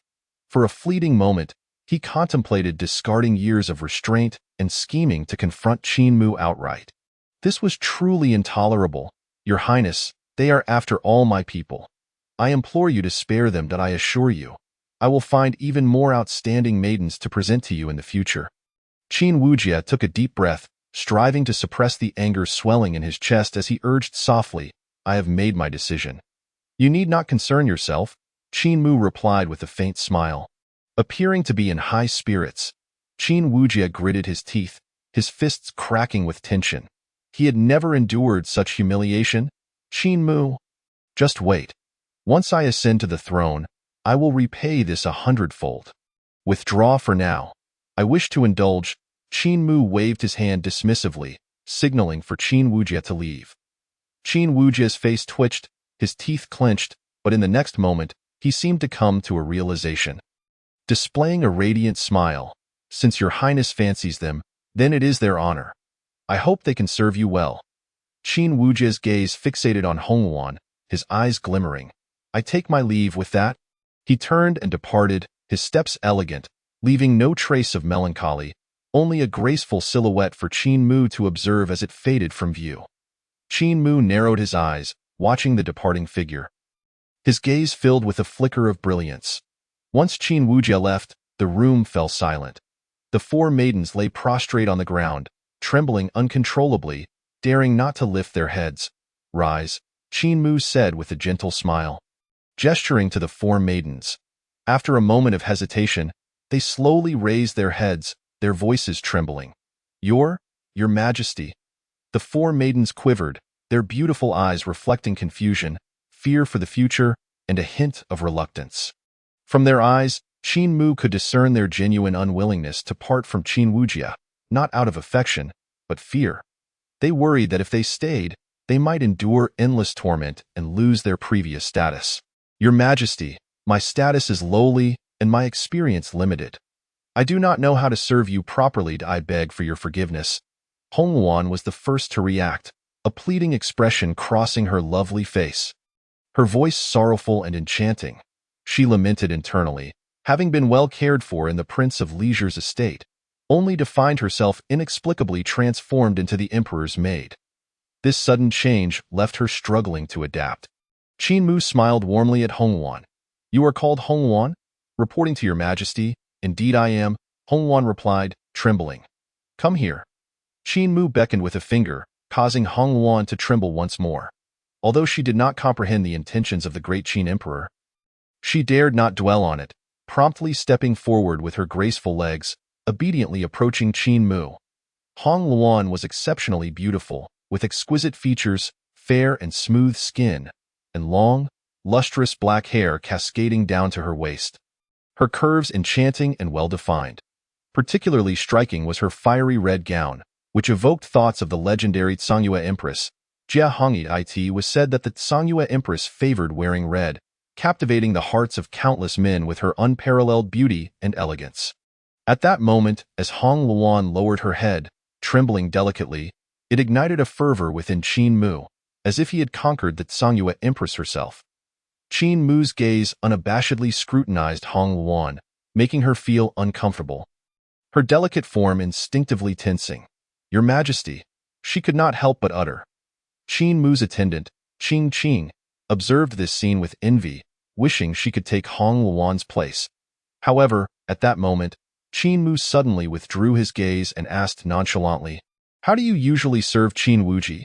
Hong Wuan was momentarily taken aback by the question, but quickly replied, Your Majesty, Prince Xiaoyao treats us with great kindness, never forcing us to do anything, and has never overstepped his bounds. The four of us are still maidens. Oh. Qin Mu raised an eyebrow, mildly surprised. It seems my brother truly maintains his integrity. Upon finishing his statement, a playful smile curved at the corners of his lips. Hong Wuan nodded. The prince has always been virtuous, which is why we are devoted to him. After a brief pause, she cautiously glanced at Qin Mu. Your Majesty, I sincerely hope you can spare us sisters. Her tone was earnest. Hearing this, Qin Mu chuckled, ignoring Hong Wuan and turning to the other three maidens. What about you? At his words, the three maidens' expressions shifted, hesitating for a moment before kneeling in unison. "Your Majesty, we too wish to follow the prince," they replied in unison. Compared to the Deep Palace, they preferred to remain in the Prince Xiaoyao's residence, where, despite lacking ample freedom, they could genuinely find themselves above all others. In certain circumstances, they could even disregard that one individual entirely. If given a choice, they truly did not wish to leave the Prince Xiaoyao's estate. Upon hearing this, Qin Mu's gaze grew increasingly frigid. He looked down at the kneeling Hong Luan and the others, remaining silent for a long while before suddenly bursting into laughter. Very well, since you are so loyal to Qin Wuji, I shall grant you your wish." Qin Mu's eyes narrowed, his smile vanishing, replaced by a chilling aura. "Bring them to the Ministry of Justice's prison and execute them at once." "Ah, Your Majesty, spare us, Your Majesty. Please, Your Majesty, have mercy." At this, the three maidens turned pale, scrambling towards him. "Your Majesty, have mercy. We do not wish to die." Hong Luan was equally startled, tears streaming down her face as she pleaded, "Have mercy, Your Majesty. Spare us." The other three maidens knelt on the ground, weeping profusely and continuously begging for mercy. Qin Mu regarded them from above, a mocking smile gracing his lips. "I see you have grown too comfortable in the Prince Xiaoyao's residence." Forgetting your Qin Mu coldly remarked, however.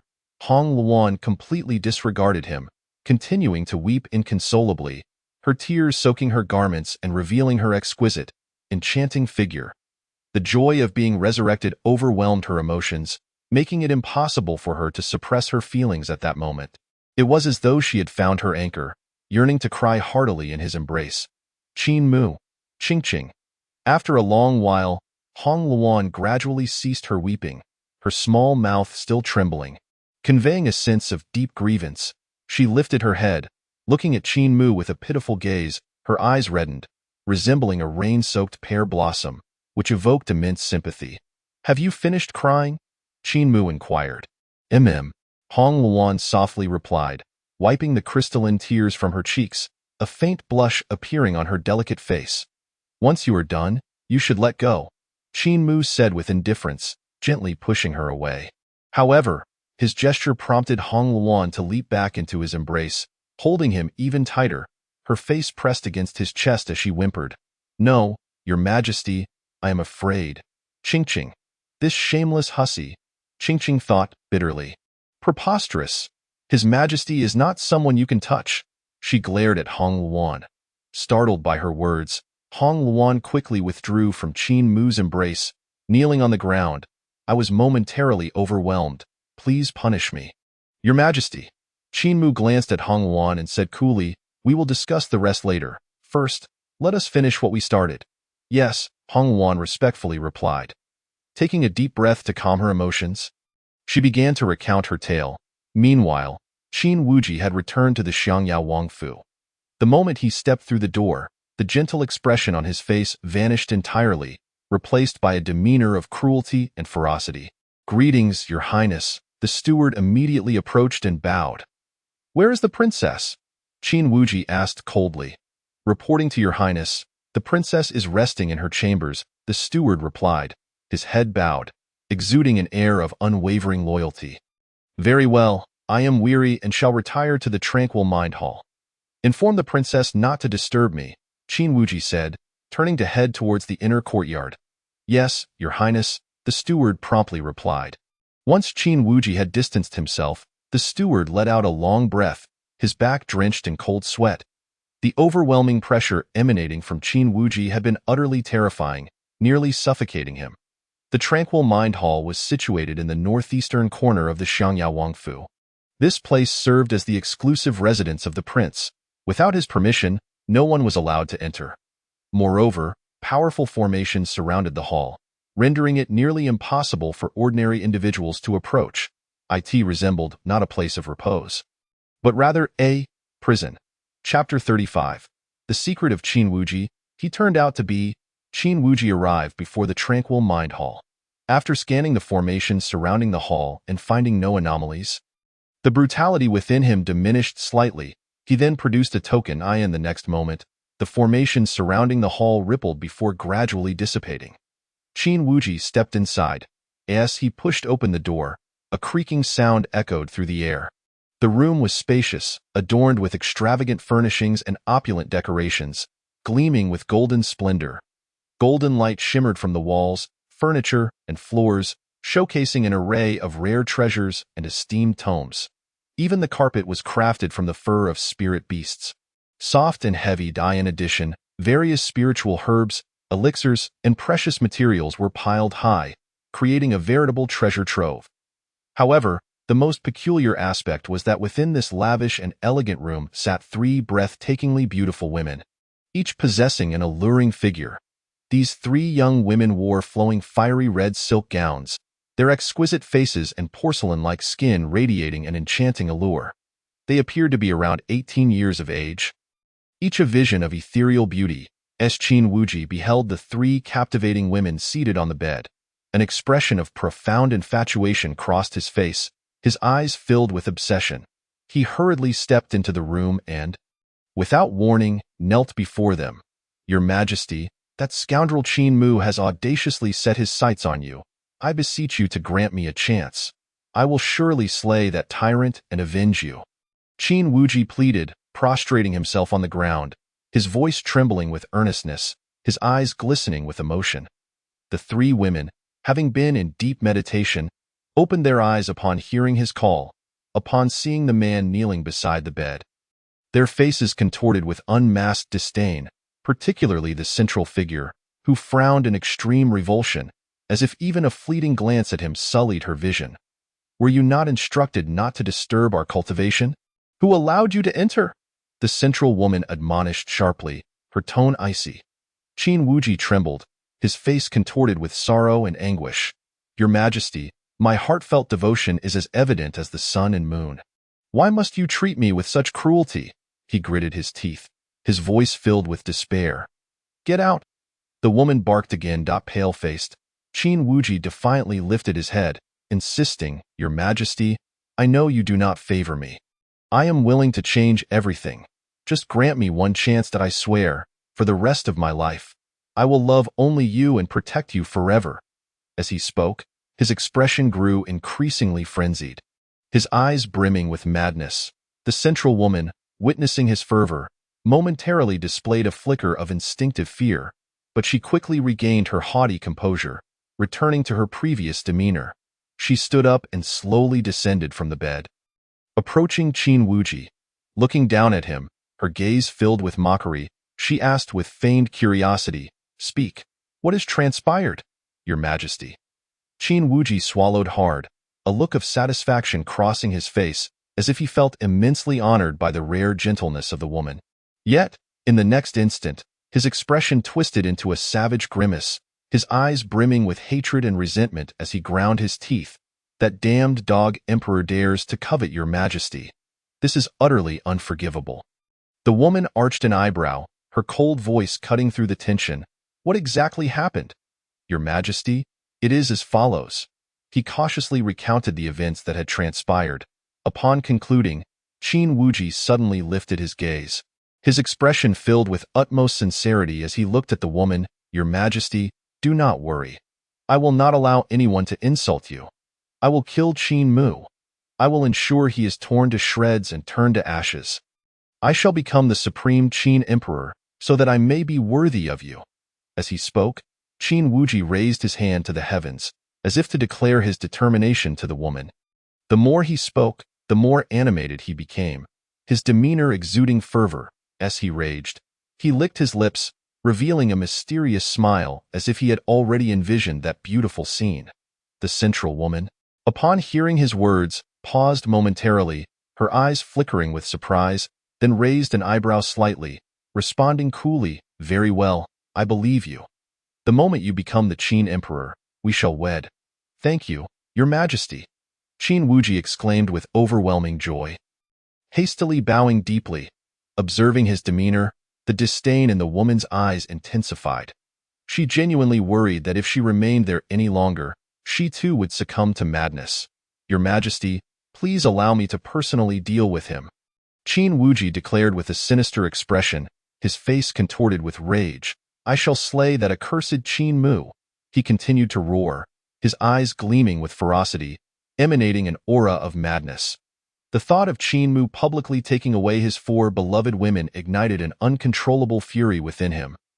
Flames of wrath consuming his heart. What he found even more unbearable was that to protect his secret, he had personally slain them. Those were the women he adored most. Unfortunately, his words failed to capture the attention of the central woman. It seemed as though she had not heard him at all, as she softly mused. It has been so long since we stepped outside for some fresh air. Let us take a stroll today. With that, she led the way out, the other 2 women looking delighted as they followed suit. Certainly, Your Majesty, Qin Wuji respectfully stated, hurrying to keep pace with the 3 women ahead of him, his demeanor one of fervent devotion. Resembling that of a devoted hound, he gazed at the graceful silhouettes of the 3 women, his eyes ablaze with passion and obsession. Yet he made no further moves, his humility reaching an almost absurd level. As a dignified prince, he was ostensibly the one in charge within the carefree Wang Fu, but he dared only to steal glances, not daring to overstep even slightly. Such peculiarities, if observed by outsiders, would undoubtedly baffle them. How could the illustrious prince of Carefree, possessing extraordinary strength and immense power, appear as a mere servant before 3 women? Upon exiting the tranquil hall, the obsequiousness and meekness vanished from Qin Wuji's face, replaced by a gentle, breezy smile. The 3 women, too, shed their earlier haughtiness, silently trailing behind Qin Wuji, mirroring the demeanor of the 4 women previously seen by Qin Mu. Qin Wuji led the 3 women towards the grand hall. Encountering numerous servants and maids along the way, each of them knelt in reverence, their respect palpable, as they watched the group pass by, not daring to show any sign of indifference. Soon, Qin Wuji skillfully guided them into an expansive garden. This garden, sprawling and resplendent, was adorned with a myriad of exotic flowers and plants vying for attention, exuding intoxicating fragrances that entranced the senses. To its heart stood an exquisitely crafted pavilion, surrounded by intricately designed pavilions, rocky outcrops, and gracefully swaying willows. The entire structure emanated an air of antiquity, clearly steeped in history and age. The garden was devoid of any presence, enveloped in a concealed array. Your Majesty, this by Feng Yuan has been specially constructed for you. What do you think of this courtyard? Qin Wuji inquired with great anticipation. It's quite nice, the woman replied indifferently, seemingly unimpressed. She had visited this place numerous times and yearned to venture outside. What do you think? Qin Wuji's eyes sparkled with eagerness as he fixed his gaze on the woman, his expression fervent. The woman frowned, interrupting him. I wish to go outside. Qin Wuji's countenance shifted slightly. Not now. You must not be seen by that tyrant, Ati this. The woman's expression darkened instantly, her eyes icy and voice frigid. Are you suggesting we must continue to hide? Qin Wuji was taken aback and hurriedly replied. Your Majesty, please do not be angered. That is not my intention. What I mean is, it is not feasible at the moment. I will resolve the matter with Qin Mu as swiftly as I can. Please bear with me. His face reflected extreme trepidation, as if fearing the wrath of the woman he referred to as Your Majesty. After a moment of silence, the woman slowly said, Very well, we shall proceed as you suggest. But remember, your time is running short. Rest assured, Your Majesty, I am aware. Qin Wuji responded hastily. He then led the 3 women deeper into the garden, traversing several courtyards until they arrived at a secluded little house. The structure was simple yet elegant, with a flourishing peach tree in front, its lush branches casting delightful shade, making it a perfect spot for admiring blossoms. Upon entering the house, Qin Wuji immediately closed the door and set up a defensive barrier. Exhaling a sigh of relief, he then turned to the 3 women, resolutely kneeling before them once more. Chapter 36. Come here, let me test the truth. At the Drunken Spring Tower, Qin Mu, upon hearing Hong Luan's words, was filled with astonishment and bewilderment. You mean to say that Qin Wuji treats you as the Songyue Empress, Jia Hongyi, compelling you to scold, berate, and whip him, deriving satisfaction and pleasure from such acts? Qin Mu asked, dumbfounded. He finally understood why Hong Luan and her companions held little respect for Qin Wuji, and why he was so invested in these maidens, even to the point of tearing his relationship with Qin Mu apart. It turned out there was such explosive news behind it all. Hong Luan nodded emphatically, saying, "Indeed, Your Majesty, I do not comprehend why he behaves this way, but I suspect it may be related to his physical condition, or perhaps a psychological ailment." A hint of confusion lingered in Hong Luan's tone. Qin Mu's lips twitched slightly. Merely envisioning that scene made his hair stand on end and goosebumps rise. He never imagined that Qin Wuji would possess such a peculiar proclivity. Qin Mu's lips twitched again, a strong sense of revulsion bubbling within him. This is quite an extreme taste. What kind of bizarre obsession is this? He could not fathom. Although he had seen similar scenes in certain films and dramas, those were merely performances. He had never anticipated encountering such an outrageous reality. Standing behind him, Qingqing was equally bewildered, her mouth agape and eyes wide, in utter shock. "Based on what you just said, you have a total of 7 individuals. So there are still 3 in the carefree Wangfu?" Qin Mu inquired further. Hong Luan nodded.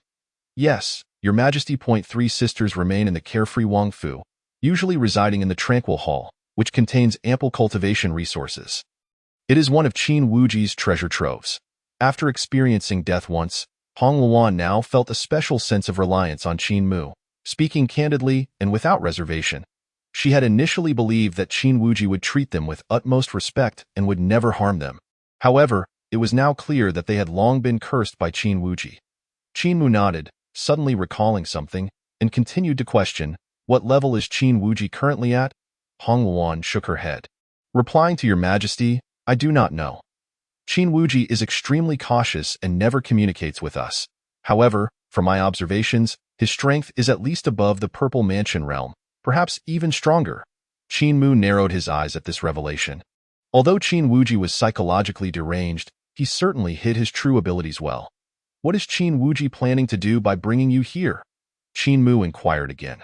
Hong Luan pressed her lips together, hesitating, and said, "Sister Hong Xiu mentioned that she is on the verge of a breakthrough and wishes to focus on her cultivation, asking us to persuade Qin Wuji to take us out.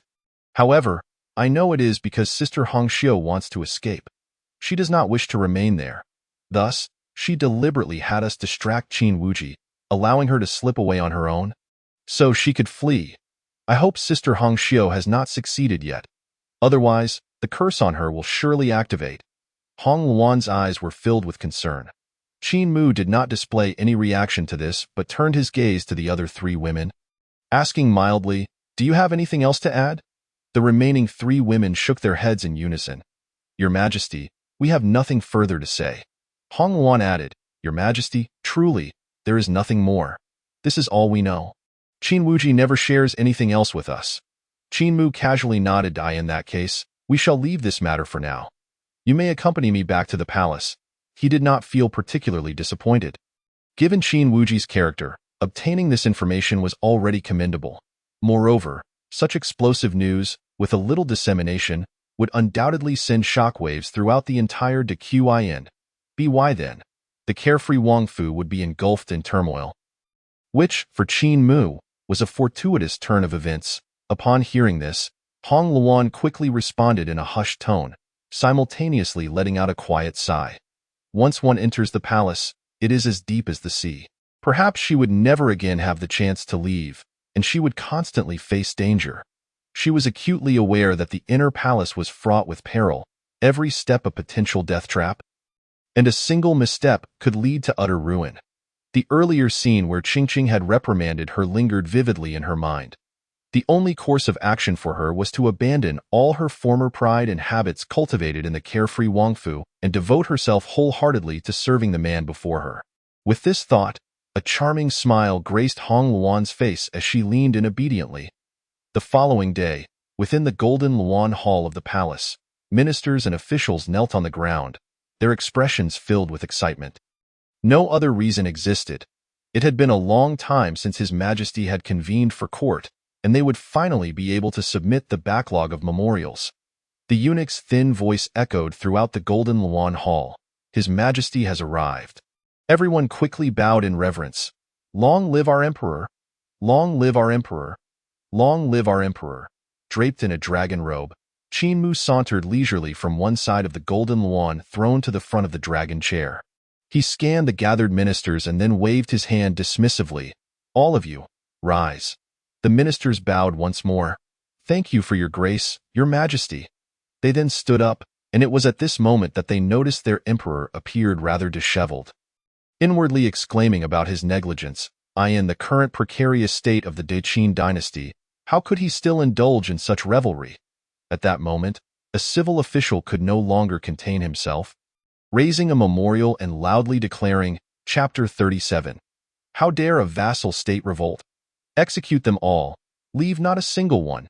Your Majesty, your order to execute the envoys of the Songyue dynasty has already caused widespread panic throughout Qin.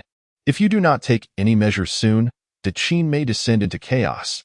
I suggest we send envoys to Songyue to clarify this misunderstanding and promote cooperation between our two nations, striving to forge an alliance which may alleviate the crisis facing Qin. The literati shook their heads and sighed, expressing their deep sorrow, while other ministers nodded in agreement, acknowledging that this course of action was indeed the best option under the current circumstances. As long as an alliance could be forged with the Songyue dynasty, even a rebellion in the northern territories would not pose a significant threat. Despite the potential heavy costs, they deemed it worthwhile if it meant preserving the nation. Although the Great Qin still possessed considerable heritage, did the Songyue dynasty and the Qinyuan dynasty lack such legacy? Qin Mu cast a nonchalant glance at the literati, his expression devoid of emotion, and remarked, "The mere killing of 2 envoys is of no consequence. When has the Great Qin ever needed to justify its actions to others?" Upon hearing this, silence enveloped the assembly. Many officials' mouths twitched incessantly, and a profound sense of helplessness welled up within them. "Your Majesty, do you still perceive the Great Qin as it was during its zenith? Presently, without its former foundation, it may struggle even against the northern territories. Not to mention the looming threats from the Songyue and Qinyuan dynasties, the outlook appears bleak, with no prospects for victory. Most critically, the Great Qin had already seen its people's loyalty eroded due to your recent series of foolish actions. Several neighboring vassal states no longer adhered to their obligations, preparing to break free from the Great Qin's control. As anticipated, the rotund and rugged-looking Minister of Revenue, Wang Xing, stepped forward to address the matter. "Your Majesty, the vassal states of Qingmu, Nanfan, and Songlong have failed to deliver their resources as stipulated. I suspect they are plotting rebellion, seeking to escape the Great Qin's grasp." Qin Mu let out a surprised exclamation, and for the first time, his expression shifted slightly. "Is this true?" The ministers were left speechless. This news had already spread among the populace. It seemed that Qin Mu was the only one unaware of it. Although the Tianlan domain was under the dominion of the Great Qin, Songyue, and Qinyuan dynasties, there existed minor states struggling for survival in remote and barren areas. To avoid annihilation, these small nations had willingly become vassals to the 3 major dynasties, offering substantial resources in exchange for protection. Naturally, the 3 major dynasties had no reason to refuse such effortless gains. Originally, the Great Qin boasted 9 vassal states, a testament to its former glory. However, as time passed, these states gradually perished, leaving only these 3. Now, even these last remaining vassal states were on the verge of severing ties with the Great Qin. A sense of sorrow filled the eyes of the ministers. Had the Great Qin retained its former strength, these vassal states would never have dared to act so boldly. Wang Xing nodded, a flicker of indignation crossing his gaze. "In response to your Majesty, I have verified this matter. It is indeed as I previously stated. Qingmu, Nanfan, and Songlong were due to submit their resources 3 days ago, yet 3 days have passed without any sign of compliance. Is this not akin to treason?" Leaning back in his dragon throne, Qin Mu recalled the limited information he possessed about these 3 minor states. Regrettably, the data was scant, and he had never truly regarded these small nations as significant threats. Together, they posed less danger than a single figure from the northern territories, Zhang Luotian. According to his scant records, the highest combat prowess of these 3 nations barely reached the Dongshu realm, with no notable experts among them. A trifling vassal state, should it dare to rebel, could be extinguished effortlessly. There was no cause for concern. Qin Mu spoke dismissively. The ministers, however, felt a sense of helplessness. If it were in the past, these three minor vassal states would indeed be easily subdued by the Great Qin. But what was the current situation? The northern territories were on the brink of rebellion, while the Songyue and Qianyuan dynasties loomed like hungry wolves, poised to strike at any moment. There was no surplus military force available to quash those three nations. Wang Xing chuckled awkwardly. Your Majesty is correct. These trifling vassal states are indeed within the Great Qin's effortless grasp. However, the Great Qin is currently beset on all sides. We cannot act rashly. It is likely that those three vassal states have seized upon this opportunity, emboldening their intent to rebel.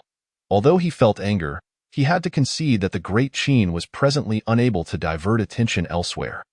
Wang Xing's gaze swept over the king of Hengyang, Qin Shijing, and he inwardly sighed, realizing it might be time to make a choice. During this period, King Hengyang had been subtly offering him favors, and he had feigned ignorance, providing only ambiguous responses while trying to avoid offending either side. Yet, it seemed that the emperor had truly lost hope. He needed to make a decision soon, lest he miss the opportunity. King Hengyang, Qin Shijing, also noticed Wang Xing's gaze and instantly understood the implication behind it. A flicker of joy crossed his heart, and he struggled to suppress a smile, fearful of betraying his excitement. The Minister of Revenue held a highly significant position, overseeing the allocation of the realm's finances. If he could win the minister's support, his chances of seizing the imperial throne would increase considerably.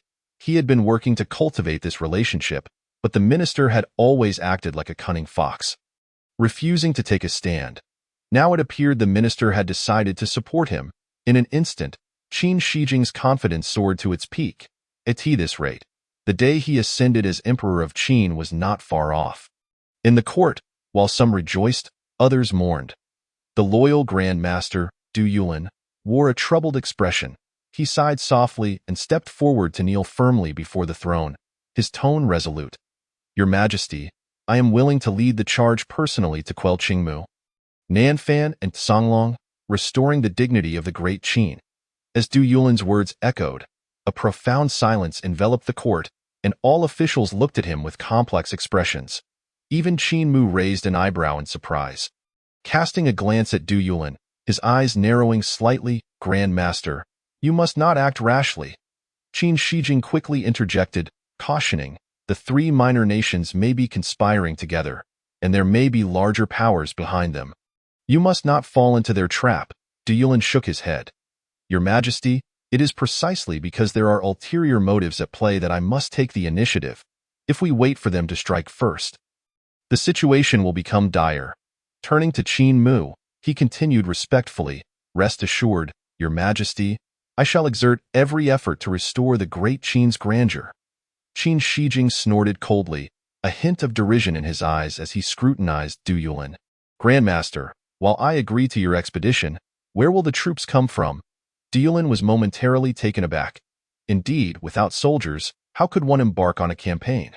Seeing Du Yulin's moment of confusion, Qin Shijing addressed Qingmu, stating, Your Highness, this matter is of great importance and should be approached with caution. While the betrayal of those three nations is detestable, given the current state of the Great Qin, we should prioritize appeasement over aggression. As soon as he finished speaking, other ministers quickly echoed his sentiments, nodding in agreement with Qin Shijing's proposal.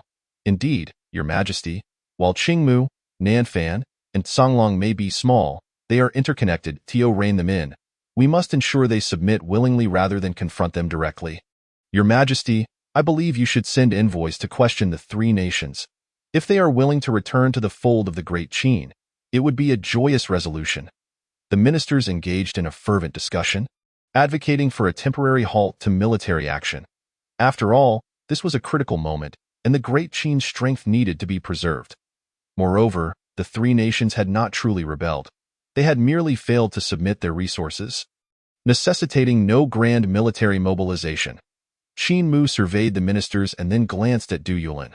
Suddenly, a smile graced his lips as he spoke slowly, Since all of you believe that prudence is paramount, I shall dispatch a special envoy to investigate the matter. Upon hearing this, the ministers breathed a collective sigh of relief. At last, His Majesty has made a wise decision. This is a promising sign. At that moment, a figure clad in white, Luo Shui, appeared out of thin air, gracefully kneeling before Qin Mu. Clad in her pristine attire, her beauty was unrivaled, resembling an ethereal ice goddess, captivating all with her enchanting presence. Luo Shui, proceed to eliminate the royal families of Qingmu, Songlong, and Nanfan without leaving a single one alive. Qin Mu instructed nonchalantly, his tone as light as though he were merely assigning a trivial task. Luo Shui nodded, her form flickering before vanishing from the grand hall. The ministers were left in shock. Qin Mu gazed at the officials with a smile. Well, how does this plan seem? Is it sufficiently prudent? Chapter 38. Complete Annihilation. If problems cannot be resolved, then eliminate the sources of the problems. The court fell into a stunned silence. This was exceedingly ruthless. They had initially believed Qin Mu would merely send envoys for negotiation. Who could have anticipated that he would order the extermination of entire royal lineages? This was not simply a matter of eliminating the royal families of the three nations. It was a complete obliteration of their hopes for resurgence. From this point forward, Qingmu, Songlong, and Nanfan would have no possibility of revival. In an instant, beads of sweat appeared on the brows of all the ministers, their bodies shivering involuntarily as a chill ran down their spines. Such methods were undeniably brutal. Your Majesty, the Prince of Hengyang bears a furrowed brow. Your decision seems rather hasty. The Prince of Qin Shijings, too, frowned and remarked, Royal brother, for many years the three kingdoms of Qingmu have continually offered tribute to the great Qin. Yet now they suddenly strike back. There must be deeper motives at play, and in my humble opinion, it would be wise to refrain from igniting the flames of war at this time. Though he was eager for Qin Mu to abdicate, he felt compelled to prevent actions that would jeopardize the foundation of the great Qin. For if he were to ascend to the throne while the great Qin lay in ruins, what meaning would that hold? Upon hearing this, Qin Mu raised an eyebrow and looked at him. Oh, are you suggesting we simply allow them to assault the great Qin? The gaze directed at him made Shijing's heart skip a beat. Royal brother, I harbor no such intention. I merely fear that this incident could serve as a trigger, igniting a far greater conflict. Upon hearing this, a sardonic smile curled at the corners of Qin Mu's lips. Since the Prince of Hengyang is so concerned for the great Qin, I shall appoint him as the commander of the vanguard, bestowing upon his personal guards the rank of vanguard troops, to march with him against the three kingdoms of Qingmu, to bolster our military prestige. Qin Mu's voice was soft, yet it reverberated like thunder in the ears of the courtiers. The Prince of Hengyang, Qin Shijings, was momentarily stunned, his eyes widening in disbelief. Royal brother, this cannot be. I am unworthy and ill-suited to lead troops into battle. Shijings hastily declined. What nonsense was this? He was on the verge of seizing the throne and needed to secure Chang'an. How could he leave so recklessly? Your Majesty, the Prince of Hengyang is a pillar of our great Qin. It would be unwise to thrust him into the chaos of war. Your Majesty, please reconsider. The Prince of Hengyang is a loyal minister. How can he be so easily dispatched to the battlefield? Your Majesty, behind Qin Shijings, several civil and military officials also knelt, pleading earnestly, I have made my decision. Qin Mu waved his hand dismissively, too weary to engage in further debate. This matter requires no more discussion. You shall depart at once without delay. With that, he prepared to rise and leave. Royal brother, Shijings exclaimed, his complexion turning ashen. Qin Mu was clearly forcing him onto the battlefield, just as he intended to voice his concerns. Qin Mu halted, turning to regard him. What, are you unwilling? Or have I lost the ability to command you? Shijings fell silent, at a loss for words. Qin Mu snorted coldly, his expression darkening.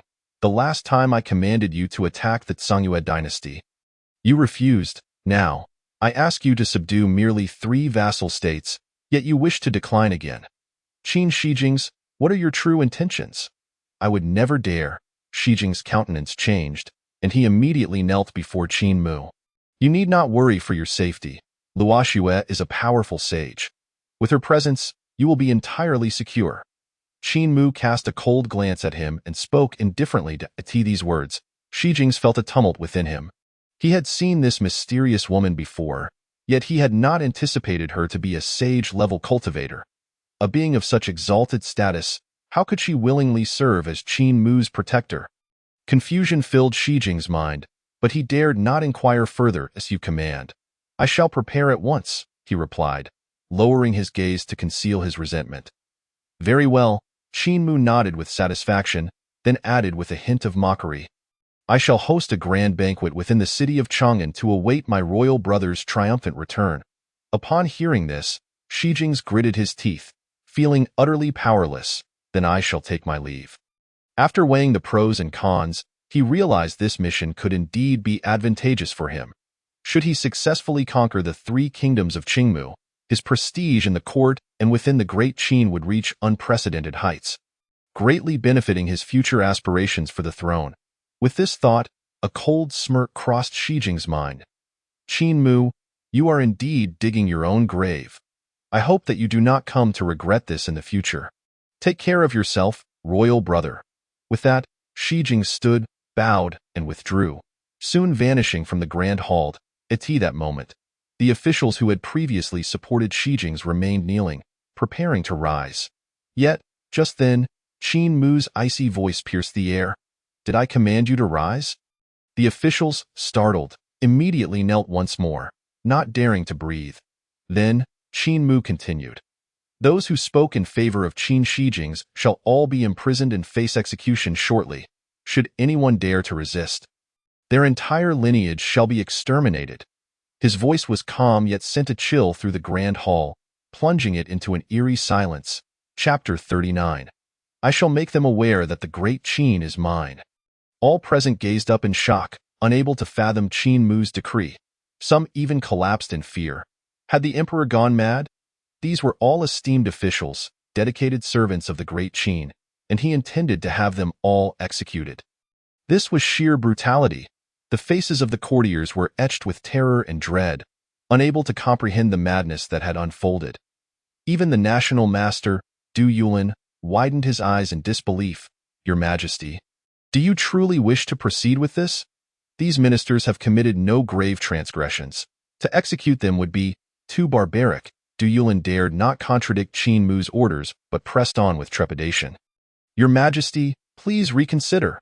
The courtiers echoed his pleas, hoping to sway Qin Mu's decision. In an instant, the grand hall descended into chaos, many officials trembling in fear, some desperately prostrating themselves, weeping, while others glared defiantly. Your Majesty, do not punish us for the Prince of Hengyang's actions.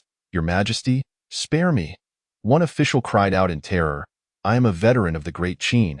How dare you threaten my life, veteran? Qin Mu scoffed. Who gave you the audacity to consider yourself a veteran? The official's face flushed crimson as he shouted. I have devoted decades of my life to the Great Qin, only to be met with this fate. Tyrant! You have a heart of stone. Qin Mu surveyed the officials, a smirk playing on his lips as he slowly stated. You who conspired to subvert the court deserve annihilation. I, however, am merciful, and shall only sentence you to death. Yet you still fail to express gratitude. If that is the case, do not blame me for my ruthless nature. Dark Divine Guards, relay my command. Execute them and annihilate their entire lineages. All male officials shall be slain, and the females sent to the Yeting. All property shall be surrendered to the treasury as a warning to others. Upon hearing Qin Mu's decree, the officials felt as if they might choke on their own blood. You merciful? Perhaps you are the most tyrannical ruler in history, they thought, but the latter part of his decree left their faces ashen. This was a complete extermination. In that moment, all who had secretly supported Qin Shi Jing trembled, cold sweat beading on their foreheads, their faces paling. Understood. The Dark Divine Guards outside the hall responded in unison, storming into the grand hall to seize the ministers. Your Majesty, spare us, cried one elder. I have seen the error of my ways. I am wronged, Your Majesty. Another pleaded. I have been loyal to you. A cacophony of anguished wails filled the air. Just then, one official, eyes blazing red, broke free from the guards and lunged at Qin Mu. I shall die today, but I will rid the Great Qin of you, tyrant. He was a formidable figure, swift as lightning, reaching Qin Mu in the blink of an eye. With a flash of his sword, he aimed for Qin Mu's brow. However, before he could close the distance, Qin Mu effortlessly swatted him away with a single hand. The official spat blood, crashing to the ground, devoid of life. Gasping, everyone in the hall drew a sharp breath. Your Majesty, when did you become so powerful? That was a formidable cultivator, yet he was so easily dispatched. The courtiers fell silent, hardly daring to breathe. Take him away, parade him through the streets, Qin Mu commanded, his chilling voice echoing through every corner of the hall. The remaining ministers, sensing the gravity of their situation, frantically bowed their heads in repentance. Your Majesty, please temper your wrath. We are loyal to you. I am willing to serve you, Your Majesty. Please show mercy. They pleaded, yet no amount of supplication could sway Qin Mu. Ultimately, the ministers were dragged from the hall, their heart-wrenching cries reverberating through the grand hall. Soon, the once bustling hall returned to a haunting silence. The court is adjourned. Qin Mu announced coldly, and upon hearing his words, all the court officials immediately sighed in relief, fleeing the Golden Luan Hall in a panic. As if fearing that lagging behind might cost them their lives in an instant, only Qin Mu and Du Yulin remained in the hall. Standing to one side, Du Yulin hesitated for a long while before tentatively asking, Your Majesty, do you truly intend to execute so many court officials? Although Qin Mu was the emperor, wielding the decisive power of life and death, such a swift and thorough resolution of so many officials would undoubtedly provoke a tremendous uproar, potentially even shaking the very foundation of the great Qin. Otherwise, Qin Mu replied indifferently, should I allow them to continue endangering the state? They have long since forgotten their surnames, forgotten whom they are loyal to. I must make them understand that the great Qin belongs to me. Du Yulin fell silent for a moment, then suddenly sighed and said, Your Majesty, I dare to ask once more, how do you intend to deal with Prince Hengyang and Prince Huainan? Qin Mu's gaze darkened, and with a cold snort, he replied, naturally, they must be killed. He had long intended to eliminate these two princes, but had not found the right opportunity until now. The current situation was indeed very suitable. After all, the battlefield was fraught with peril, and the death of a general was not uncommon. What difference did it make if one was a prince? However, Du Yulin hesitated. Qin Mu turned to glance at him and said coolly, If the national master has something to say, please speak freely. Taking a deep breath, Du Yulin solemnly stated, Your Majesty, the court is currently unstable, and it is a time when capable individuals are needed. You? Qin Mu waved his hand, interrupting him, and replied lightly, the death of Prince Hengyang on the battlefield would be the best outcome. There is no need for the national master to elaborate further. Hearing this, Du Yulin could only smile bitterly, not daring to offer another word of persuasion. Since His Majesty had already made up his mind, the old minister took his leave with a respectful bow. Qin Mu nodded, and after Du Yulin bowed and exited, he stepped out of the grand hall. As he emerged, warm light cascaded onto Du Yulin's shoulders, yet it could not illuminate the sorrow and helplessness within his heart. In that moment, the venerable minister, who had toiled for nearly a century for the great Qin, seemed to have aged several years, his once straight back appearing somewhat stooped. Alas, Du Yulin sighed, his heart heavy with desolation. Your Majesty, are you truly prepared to bury the great Qin? He murmured. Shaking his head, he glanced back at the grand hall, feeling the urgent need to take action. Meanwhile, within the hall, Qin Mu remained. Ding! Detection indicates that the host has recklessly eradicated 3 kingdoms. With no regard for the consequences, receiving the imbecility reward. 1 million Purple Mansion Realm Snow Dragon Riders. Ding! Detection reveals that the host has simultaneously slain 44 court officials, marking the most imbecilic act among all emperors in history. Receiving the imbecility reward. The 9 Dragons Incense Palanquin, Chapter 40. Imbecility Reward. Celestial Artifact, 9 Dragons Incense Palanquin. The system's prompt echoed in Qin Mu's mind. A flicker of joy surged within him as he hurriedly selected to receive it. In an instant, a wealth of information flooded into his consciousness. He could distinctly feel the presence of 1 million troops completely under his control within the great Qin. 1 million Purple Mansion Realm Snow Dragon Riders. The cultivation stages were as follows: Body Refinement, Qi Guidance, Foundation Establishment, Spirit Sea, Dao Palace, Purple Mansion, Divine Abode, Primordial Spirit, Cave Void, Path Slashing, saint, and great emperor. The Purple Mansion realm was neither too high nor too low. It was indeed a level at which ordinary sects would consider their inner disciples. Now, Qin Mu had acquired a staggering 1 million Purple Mansion realm snow dragon riders. This overwhelming force could astonish the entire Great Qin Empire. Qin Mu narrowed his eyes, a smile playing at the corners of his lips. With this power, not to mention the Northern Rebellion, even the invasion of the Songyue Empire could be suppressed in one fell swoop. Qin Mu felt elated. What could be more exhilarating than effortlessly gaining 1 million troops? In the next moment, a luxurious palanquin materialized in his consciousness. At the forefront of the palanquin were 9 gleaming 5-clawed golden dragons, majestic and imposing, awe-inspiring to behold. The palanquin was crafted from Hongmeng sandalwood, adorned with intricately carved beams and painted rafters, exuding an aura of elegance and radiance, dazzling the eye with its brilliance. Surrounding it were bridges of rosy light, fragrant with exotic scents, accompanied by the songs of phoenixes and the fluttering of auspicious clouds, with divine beasts soaring above. Moreover, the palanquin's 4 wheels each bore a golden lotus, upon which golden glimmers danced, manifesting into an endless array of blooming golden lotuses. In that instant, a myriad of golden lotuses illuminated the heavens. Gasping, Qin Mu could not help but widen his eyes in disbelief. "System, are you certain this reward is this item?" He could not restrain himself from asking. This 9 dragons incense palanquin was simply too magnificent. If it were surrounded by hundreds of enchanting maidens, dressed in flowing white veils, dancing gracefully, it would be even more spectacular. The 9 dragons incense palanquin is crafted from Hongmeng sandalwood, refined from the essence of heaven and earth. Possessing formidable protective properties, the system replied. Before the system could finish, Qin Mu eagerly opened the introduction page for the 9 Dragons Incense Palanquin. 9 Dragons Incense Palanquin. Each 5-clawed golden dragon possesses the strength of the Quasi-Emperor realm. The palanquin contains the Shintian space, capable of storing living beings and unleashing various powerful attacks. It also features a celestial-grade spirit-gathering formation, capable of continuously drawing in the spiritual energy of heaven and earth. Rank: Celestial Artifact Function: to impress and intimidate. Usage instructions: pulled by 9 5-clawed golden dragons, it can suppress the heavens and dominate all. Qin Mu's eyes widened in astonishment. He never expected this reward to be a celestial artifact. Such treasures were exceedingly rare.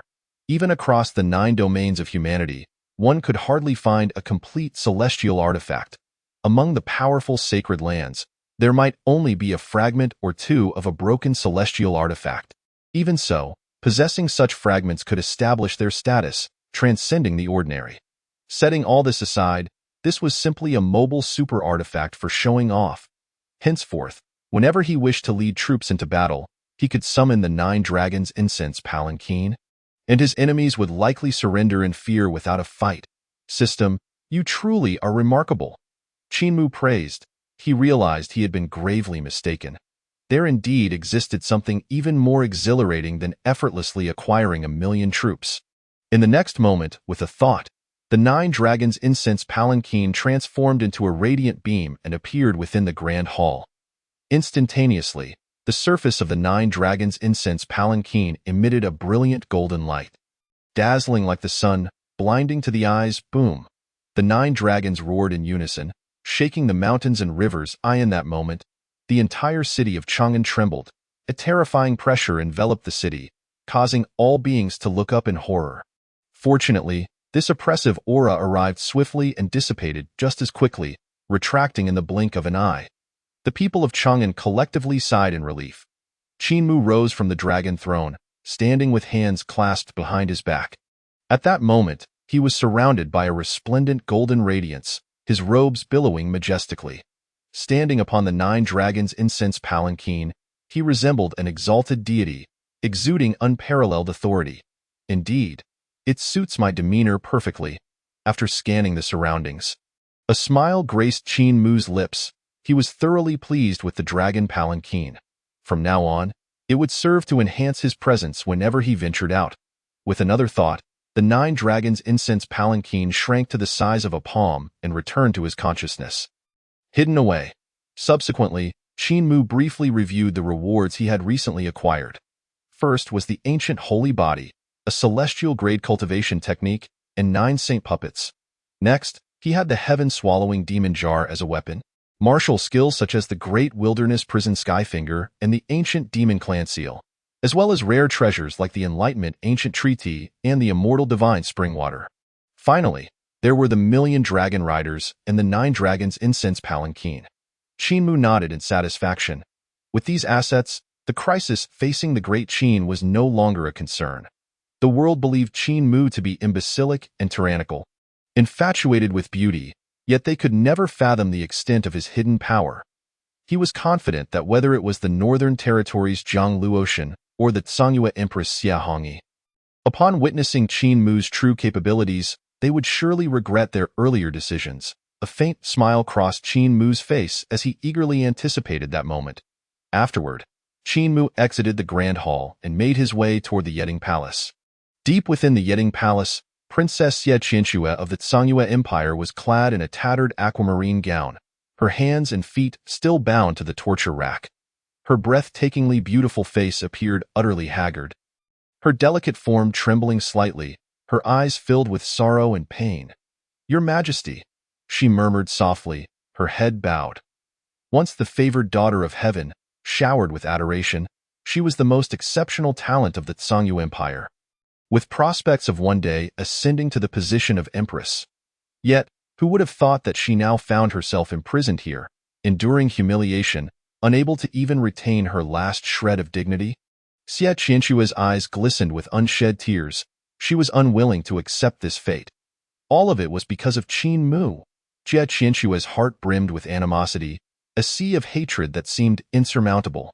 Alas, she found herself utterly trapped, unable to escape her predicament.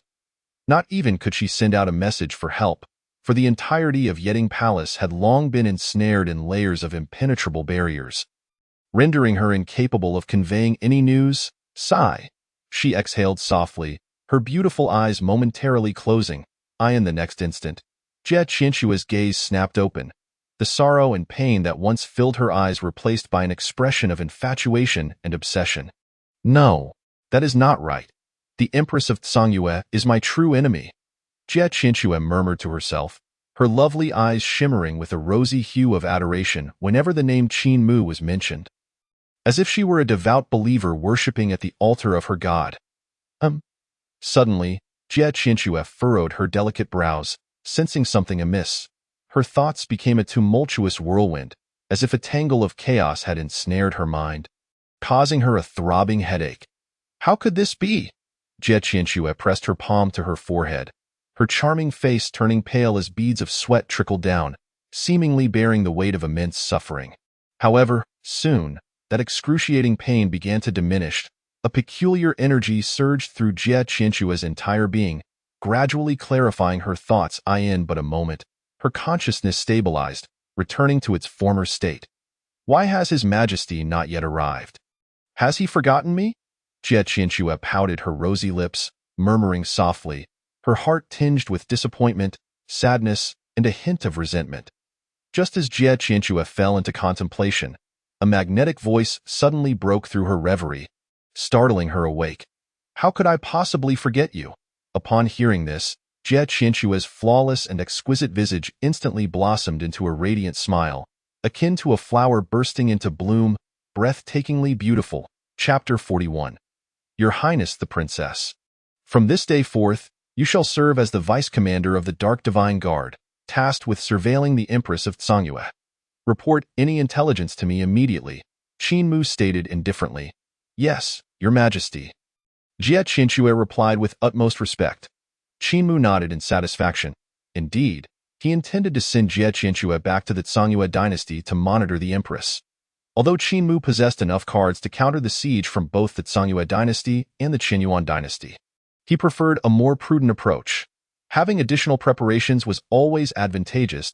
As a time traveler, Qin Mu understood the significance of caution on the battlefield, for one must never underestimate the enemy. With Xie Qianxue acting as an insider within the Tsangyue dynasty, he could effortlessly grasp their movements, implementing targeted strategies to ensure a foolproof plan and maintain control over the situation. Your Majesty, am I to return now? Jie Qianxue asked, a hint of reluctance in her beautiful eyes. Qin Mu nodded slightly. When you meet the Empress of Tsangyue, do you know what to say? Jie Qianxue eagerly nodded. I shall say that we were ambushed by the Qinyuan dynasty, that both guardians perished in battle, leaving only me to narrowly escape, framing this incident upon the Qinyuan dynasty.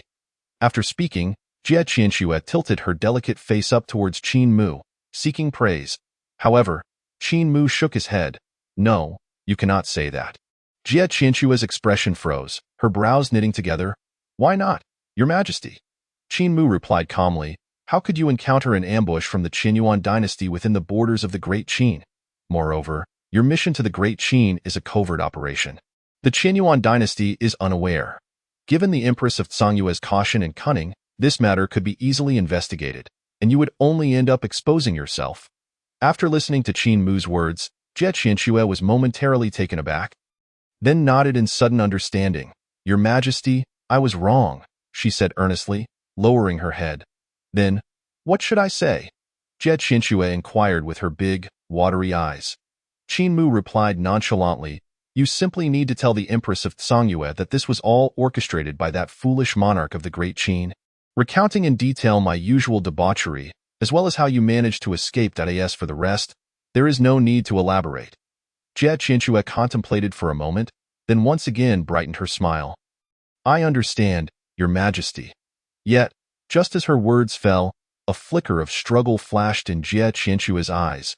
She pressed her hand to her forehead, biting her lip, her brows betraying a deeply concealed anguish. But in mere moments, her expression reverted to one of wrath and loathing. Qin Mu, abandon all hopes. I will never become your insider. Jie Qianxue suddenly raised her head, fixing a frosty glare upon Qin Mu, though her mind was influenced by the ancient demonic mark, leading her to sink deeper into despair. Every word she spoke and action she took still retained her memories and would not fade away. The very thought of how subservient she had just been sent tremors of rage coursing through her body. After all, she was the princess of Tsangyue, the future empress of the Tsangyue dynasty. How could she possibly endure being asked to betray her sovereign?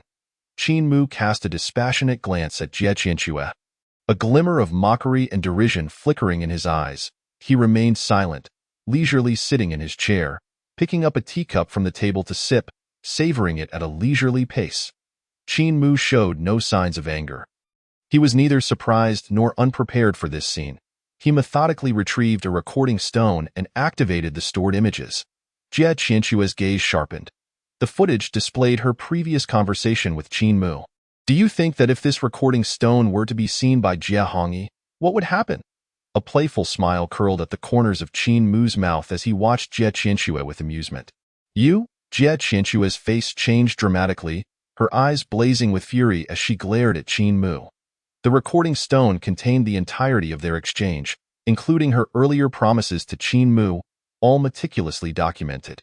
I will explain everything to Her Majesty the Empress. You forced me into this.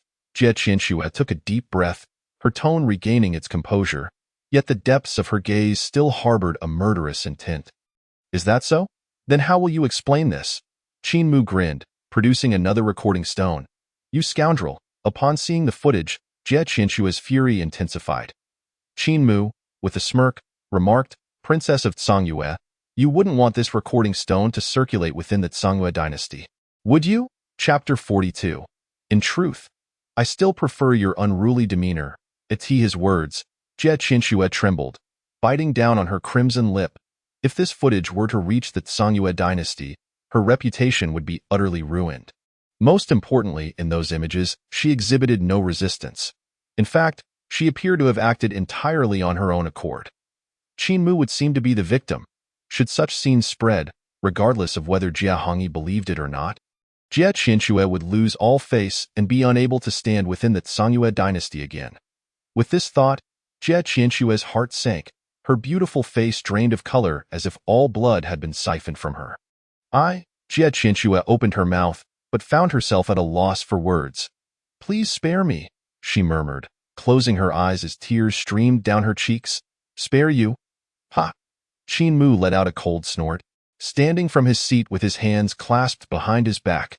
When your Sangye dynasty sought to invade and conquer my great Qin, did you ever consider sparing us? His eyes glittered with a chilling malice. His voice cold. When your Sangye dynasty aimed to annihilate the people of Great Qin, did you ever think to spare them? Since you have acted, you must bear the consequences. Each word Qin Mu uttered pierced through Jie Qianxue's heart like a sharpened blade. Leaving her speechless, Jie Qianxue trembled, tears pooling in her eyes as she spoke sorrowfully. What do you want? Qin Mu turned to gaze out into the dark night, his deep eyes emanating a shadowy coldness as he replied indifferently. Very simple. Let there be no more Sangye dynasty in this world. Upon hearing this, Jie Qianxue's body quaked violently, her exquisite visage flooded with a profound terror. Were it not for the current circumstances, she would have scoffed at such a notion. Just you? A foolish monarch, seeking to overthrow the Sangye dynasty? Yet now, Jie Qianxue dared not entertain such thoughts, for through their time together, she had realized that this man possessed unfathomable strength and wielded terrifying power to an extreme degree. He was like an abyss, mysterious and fearsome. You shall not succeed. I would rather die. She abruptly lifted her head, glaring at Qin Mu with resolute defiance in her eyes. Oh? Qin Mu raised an eyebrow. Casting a slow glance at Jie Qianxue as he spoke, do you truly believe you can die? Jie Qianxue pressed her delicate, rosy lips together, remaining silent for a considerable time. Ultimately, she succumbed to despair and collapsed onto the ground, her beautiful eyes hollowly gazing at the pitch-black ceiling. After a prolonged pause, she slowly shook her head and hoarsely uttered, "You have won." Marked by the demonic clan's seal, she could not even contemplate death without Qin Mu's permission. Qin Mu chuckled softly as he approached Jie Qianxue, gently caressing her fair and tender cheek. Be obedient and assist me, and perhaps I might spare the life of Jie Hongyi. Upon hearing these words, Jie Qianxue's delicate body trembled violently, and the previously vacant and despondent glint in her eyes suddenly ignited with brilliance, fixating intently on Qin Mu. She could hardly believe, will you truly spare Her Majesty? The Empress? Qin Mu nodded with a smile, leaning closer to whisper in her ear, of course, but the condition is that you must obey. Otherwise, you are aware of the consequences. His voice carried an unmistakable undertone of menace. A wave of anxiety coursed through Jie Qianxue's heart, yet she swiftly suppressed her trepidation, forcing herself to maintain composure. Rest assured, as long as you promise to spare Her Majesty, I will comply with whatever you ask of me. After uttering these words, Jie Qianxue felt as though something vital was missing within her. Although she was fully conscious she had made such a decision, was this truly still her? In that moment, even Jie Qianxue could not discern the nature of her current mindset. She had completely lost sight of herself. Qin Mu nodded in satisfaction, straightening up and patting Jie Qianxue's smooth, delicate shoulder. He chuckled lightly. Excellent. In the days to come, you will be grateful for your choice today. Jie Qianxue lowered her head, her thoughts scattered and tumultuous, as an indescribable emotion began to take root in her heart. Qin Mu revealed a smile, then retrieved a communication talisman from his robe, extending it toward Jie Qianxue. This is a communication talisman. You can use it to contact me. Jie Qianxue, feeling lost and helpless, instinctively accepted the talisman from Qin Mu's hand. Time flew, and soon 7 days had passed. During these 7 days, 5 significant events transpired. The first event occurred on the night when the kingdoms of Qingmu, Nanfan, and Songlong declared their detachment from the vassalage of the Great Qin. That night, all royal bloodlines, along with civil and military officials, were mercilessly slaughtered. Blood flowed through the capital, and corpses floated for miles. The 3 kingdoms had become a headless dragon, existing only in name. The second event involved the king of Hengyang, who led his troops to reclaim the 3 Qingmu kingdoms, only to be ambushed by the remnants of their armies. Of the 50,000 elite soldiers, only 800 managed to escape, while the remaining 40,000 perished in the onslaught. Even the king of Hengyang himself was gravely wounded and met his demise, reportedly in a most gruesome manner, torn apart by the enraged soldiers of the 3 kingdoms. The third event unfolded on the day news of the king of Hengyang's death reached Chang'an. The Qin emperor ordered the execution of a total of 44 civil and military ministers. All officials, both overt and covert supporters of the king of Hengyang, were executed without exception. In an instant, Chang'an was engulfed in terror, and everyone felt a sense of dread. The name of Qin Mu, the foolish monarch, became synonymous with tyranny. As for the fourth event, it involved the return of Princess Songyue to the Zhongyue dynasty. It was said that when the princess returned to Zhongyue city, she was covered in blood and bore numerous injuries. Due to the strict confidentiality of the Zhongyue royal family, very few outside were aware of this incident. And thus it did not cause a significant impact, quickly fading from attention.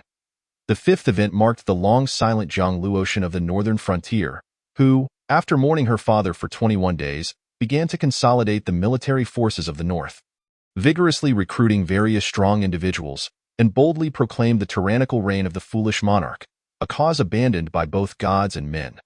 Within just 3 days, Zhang Luotian had assembled an army of 500,000 from the northern frontier. Setting her sights on Chang'an, Chapter 43. The unpredictability of life in Chang'an, the capital of the Great Qin. These consecutive events left the populace reeling. 4 of the 5 significant events were connected to the Great Qin, leading to widespread discussion and almost universal recognition. Have you heard? The king of Hengyang was killed in the Qingmu kingdom. Is that true? The king of Hengyang fell in battle? Not just him. All 44 civil and military ministers were executed. It is said that a high-grade spiritual weapon was dulled from the slaughter. How gruesome! Indeed. The stench of blood is palpable. I heard that Zhang Luotian from the northern frontier has gathered an army of 500,000. The crowd buzzed with chatter, astonished by the death of the king of Hengyang.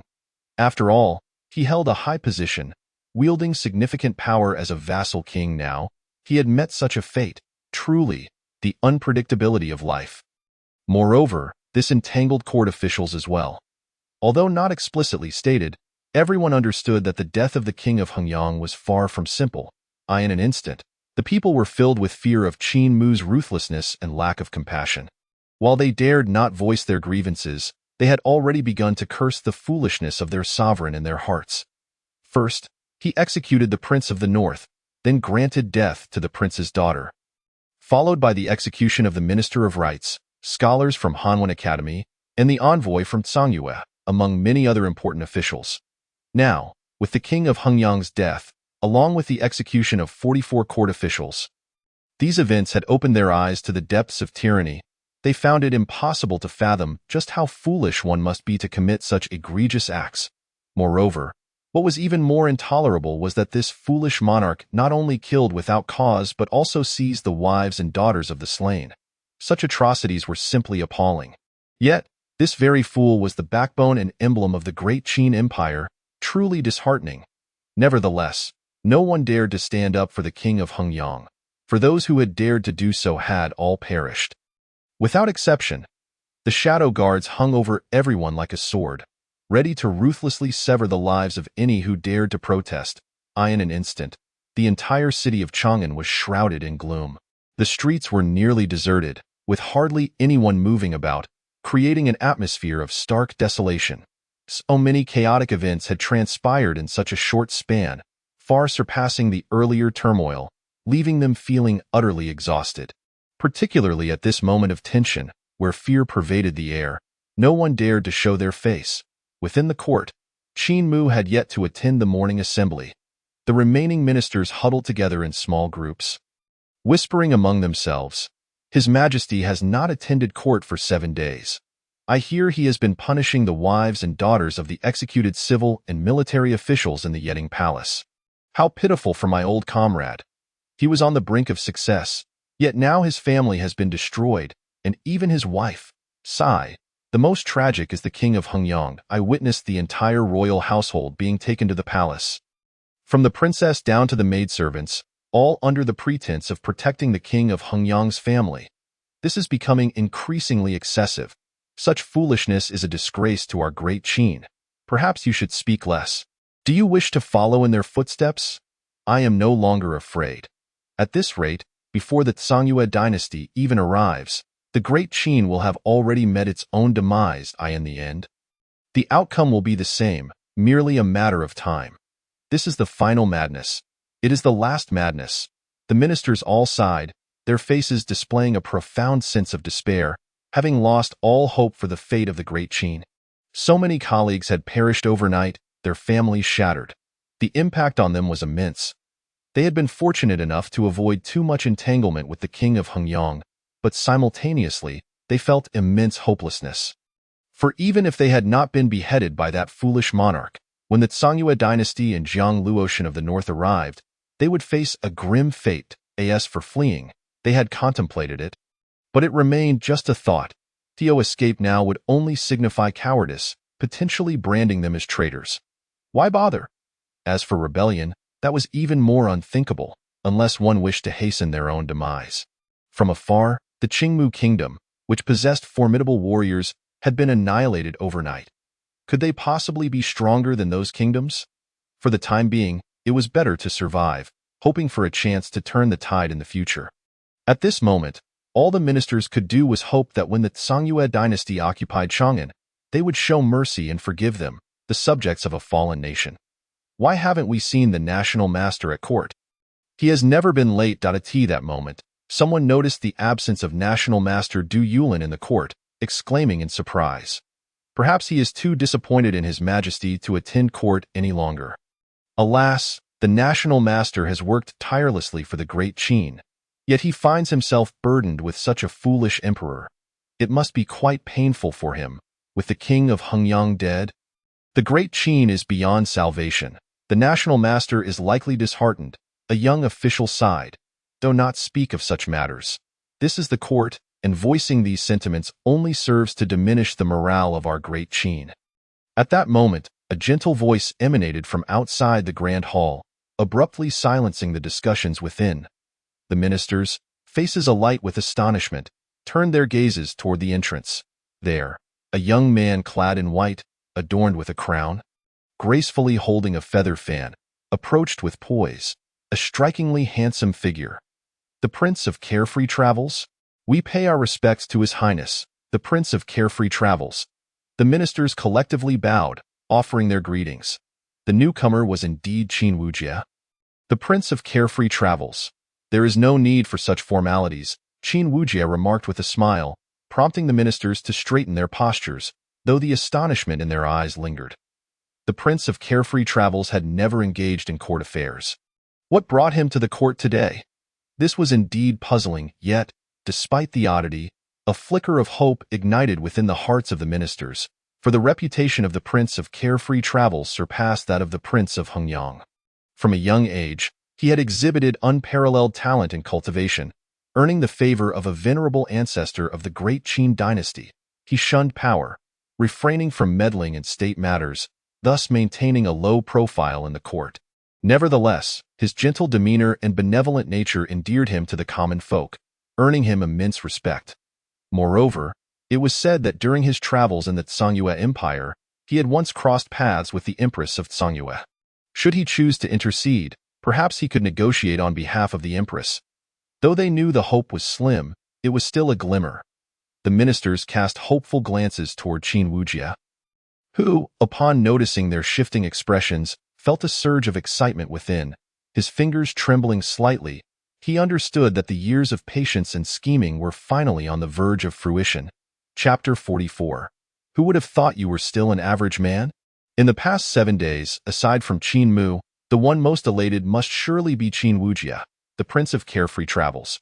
His greatest rival, the Prince of Hengyang, had perished, along with his personal guards and the ministers who had sided with him. Consequently, Qin Wujie ascended to the second highest position in the great Qin dynasty, and it was a position he rightfully claimed. This exhilarated him to the point of near insomnia, even causing him to laugh foolishly in his dreams. Were it not for the constraints of circumstance, he would have hosted a grand banquet in celebration of this moment. Qin Wujie had never anticipated that Qin Mu would eliminate the Prince of Hengyang. While shocked, he couldn't help but lament, "My dear brother, I know you are foolish, but I never imagined you could be this foolish. You are practically clearing my path of rivals." As for the Prince of Huainan, Qin Wujie regarded him with disdain. Although he commanded the southern garrison, it was, in reality, still overseen by the Minister of War, who did not belong to the Prince of Huainan's personal guard. the Minister of War was one of his own, thus requiring merely a command from Qin Wujie to effortlessly seize control of the army. Furthermore, the Prince of Huainan had always held his brother, the Prince of Hengyang, in high regard. Thus, Qin Wujie could easily manipulate this to have the Prince of Huainan serve him in the campaign against the foolish Qin Mu. Ultimately, with the favored sage ancestor emerging from the ancestral tomb to settle the matter, the great Qin would be at his fingertips. Qin Wujie felt an overwhelming surge of ambition. Once he became Emperor Qin, he could stand shoulder to shoulder with the Empress of Tsangyue, and he believed that by then, she would surely regard him with newfound respect. Perhaps he could seize this opportunity to become one of her. Lost in such thoughts, Qin Wujie felt his heart racing with excitement, though he maintained an outward facade of calm detachment. "Esteemed ministers, our great Qin is in peril," he said with a sigh, shaking his head. At these words, the assembly fell into a deep silence. It was an undeniable truth that even the Prince of Carefree Travels might find it difficult to reverse the tide of fate. This engendered a sense of despair among the ministers. However, since our great Qin has reached such dire straits, as the brother of the Emperor Qin, I must do my utmost to defend our borders. At this moment, Qin Wujie suddenly lifted his head, his eyes gleaming with determination, proclaiming passionately, "Your Highness must not take such risks." The ministers, their expressions shifting, hastily urged him against it, having witnessed the fate of the Prince of Hengyang. They were understandably reluctant to allow the Prince of Carefree Travels to venture forth, fearing he too would meet a grim fate. Observing their reactions, Qin Wujie sighed deeply, his eyes filled with melancholy, seemingly burdened by foreboding for the future of great Qin, yet within, he was elated. The sight of the minister's anxious and fearful expressions nearly overwhelmed him with satisfaction. He had never intended to guard any territory. His earlier words had merely been for show. As expected, the ministers took his concerns to heart, which he relished. This indicated that his years of pretense had borne fruit. A cold chuckle escaped Qin Wujie's lips as he reflected. "Qin Shijing, O Qin Shijing, your years of active participation in court affairs, your intricate schemes across the realm, now amount to naught but empty efforts. Meanwhile, I have indulged in pleasure, relishing a life of ease, and upon my return, I still hold sway over the court. The disparity is glaringly evident." He continued to feign a sorrowful demeanor, lamenting, "How could I ever wish to take such risks? But if I remain inactive, what of the billions of citizens of Great Qin? How shall they fare?" As he spoke, his eyes glistened with unshed tears. The ministers, witnessing Qin Wujie's display, felt their hearts tighten. Just as Qin Wujie prepared to seize the moment and further consolidate support, a languid voice suddenly resonated within the grand hall. "The Prince of Carefree Travels truly worries for the nation and its people. No wonder he is so beloved by the populace." Upon hearing this voice, the minister's pupils constricted in unison, their bodies freezing in trepidation. A tall figure entered. The very Qin Mu himself.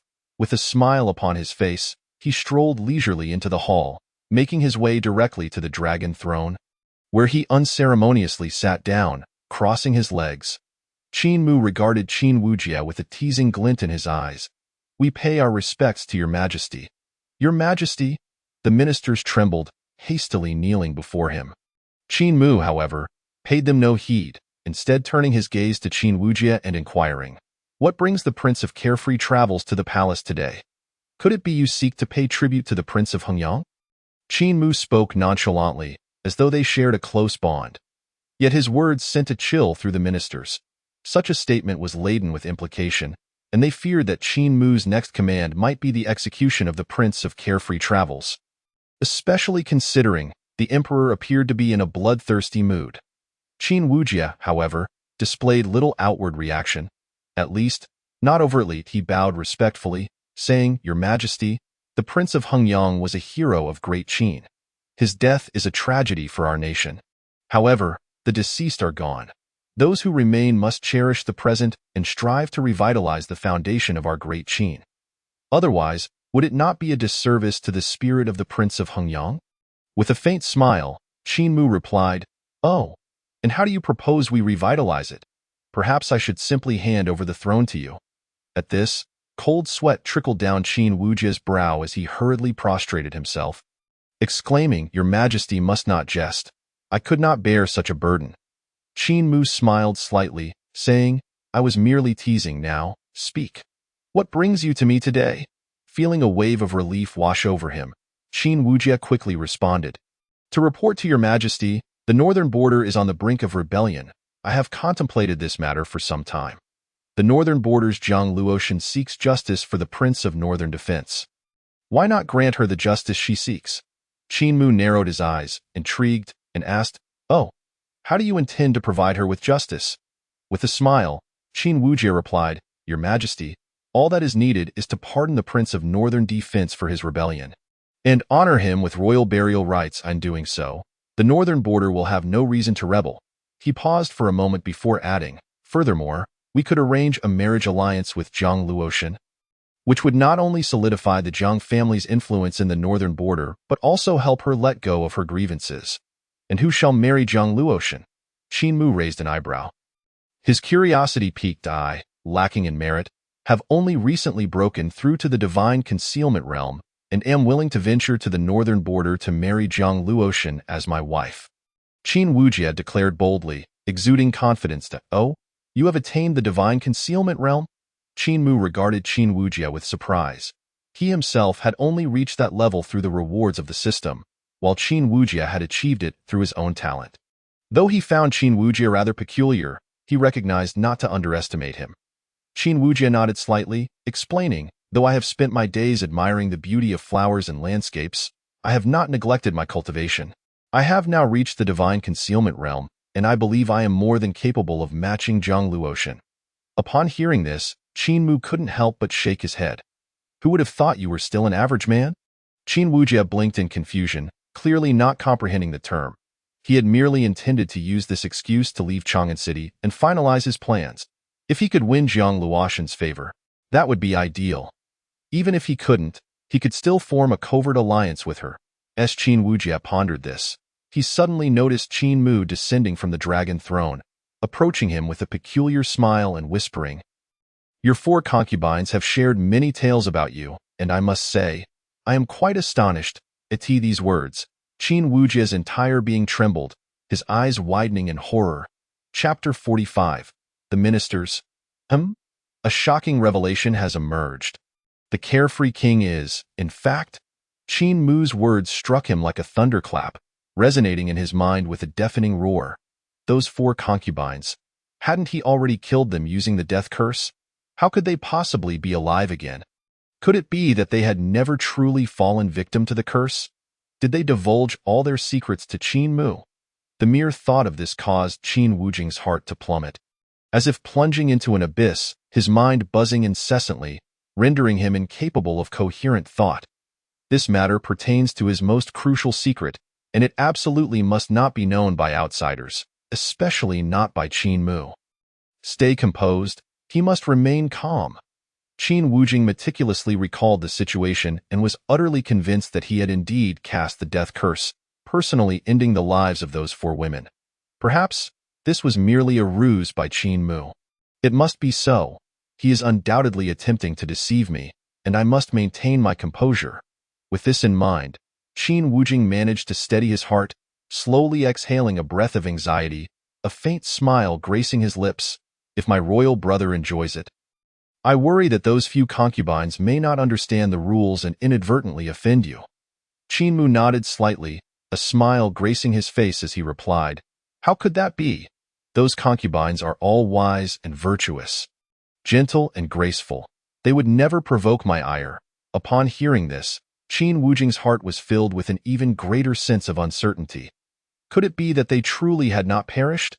As the 2 conversed in a manner oblivious to the onlookers, the assembled ministers wore expressions of perplexity.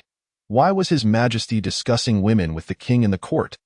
Yet, they dared not interject, waiting for the next development, though a sense of foreboding quietly loomed over them. "My royal brother," Qin Wujing asserted with urgency, "I believe it is imperative that we first address the insurrection in the northern border. After all, if the northern army breaches the city of Chang'an, the consequences would be dire." He looked intently at Qin Mu. However, Qin Mu merely patted his shoulder, his smile unwavering. There is no rush. The northern rebel Jiang Luoshan will not stir up much trouble. My foremost interest lies in the women of your household. I have heard that there are 3 ladies in red residing in your estate. Might I request their presence before the court? Qin Wujing's eyes widened in shock, gazing at Qin Mu in disbelief. How could Qin Mu possibly know of the 3 women in red within his household? Could he truly be aware? The more he pondered, the paler his complexion became, beads of sweat forming on his brow. Observing his reaction, Qin Mu continued with a smile, "It seems to be true. Why not let them come forth for me to see?" No, he must not see them. Qin Wujing forcibly suppressed the panic rising within him, striving to muster a stiff smile. "My royal brother jests. There are no ladies in red in my household." "You must be mistaken, is that so?" Qin Mu replied, a knowing smile gracing his lips. "Could it be that the carefree king is reluctant, fearing that I might seize them again?" Qin Wujing gritted his teeth and said, "My royal brother is merely jesting. Offering you 1 or 2 beautiful concubines is nothing to me. But I assure you, there are indeed no ladies in red in my household. If you truly desire such women, I can send someone to fetch them. That won't be necessary." Qin Mu waved his hand, letting out a slight sigh. "Since the carefree king is unwilling to part with them, I shall not press the matter." With that, he turned and resumed his seat upon the dragon throne. Seeing this, Qin Wujing exhaled a quiet sigh of relief. Yet, Qin Mu then remarked with a hint of solemnity, "I have heard that the carefree king has long admired the Moonlight Empress. I wonder how true this is." Qin Wujing's expression froze abruptly, his gaze flickering as he hesitated to respond. Qin Mu scrutinized him, a glint of coldness flashing in his eyes, and continued, "It seems the rumors hold some truth?" At this declaration, all the ministers turned their gazes toward Qin Wujing, hoping he would promptly deny the matter. In truth, the implications of this situation could be significant or trivial. After all, the name of the Moonlight Empress was renowned throughout the Tianlan domain, attracting countless admirers. However, given that the 2 nations were currently in opposition, Qin Mu could easily exploit this situation. This could escalate dramatically. After all, the northern king faced charges of treason without having committed any offense. Should Qin Wujing admit to his admiration for the Moonlight Empress, it would likely lead to a complete confiscation of his assets. Qin Wujing remained silent for a moment, his lowered eyelids trembling slightly. When he raised his head again, he had regained his composure, smiling faintly. "My royal brother has misunderstood. I hold no such feelings for the Moonlight Empress. Those are merely rumors, so I implore you to see clearly." "Is that so?" Qin Mu replied, nodding as if enlightened. "It seems I have misjudged. In that case, I have one more matter to inquire of you." "Damn it, how is this not over yet?" Qin Wujing cursed inwardly. Quickly clasping his fists, "My royal brother, please give your orders." "What is it like to be a dog?" Qin Mu asked, a smile on his face as he glanced at the bewildered ministers.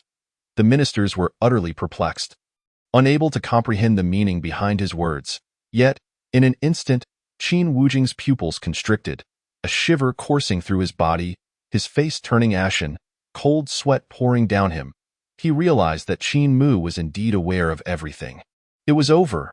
Everything was finished.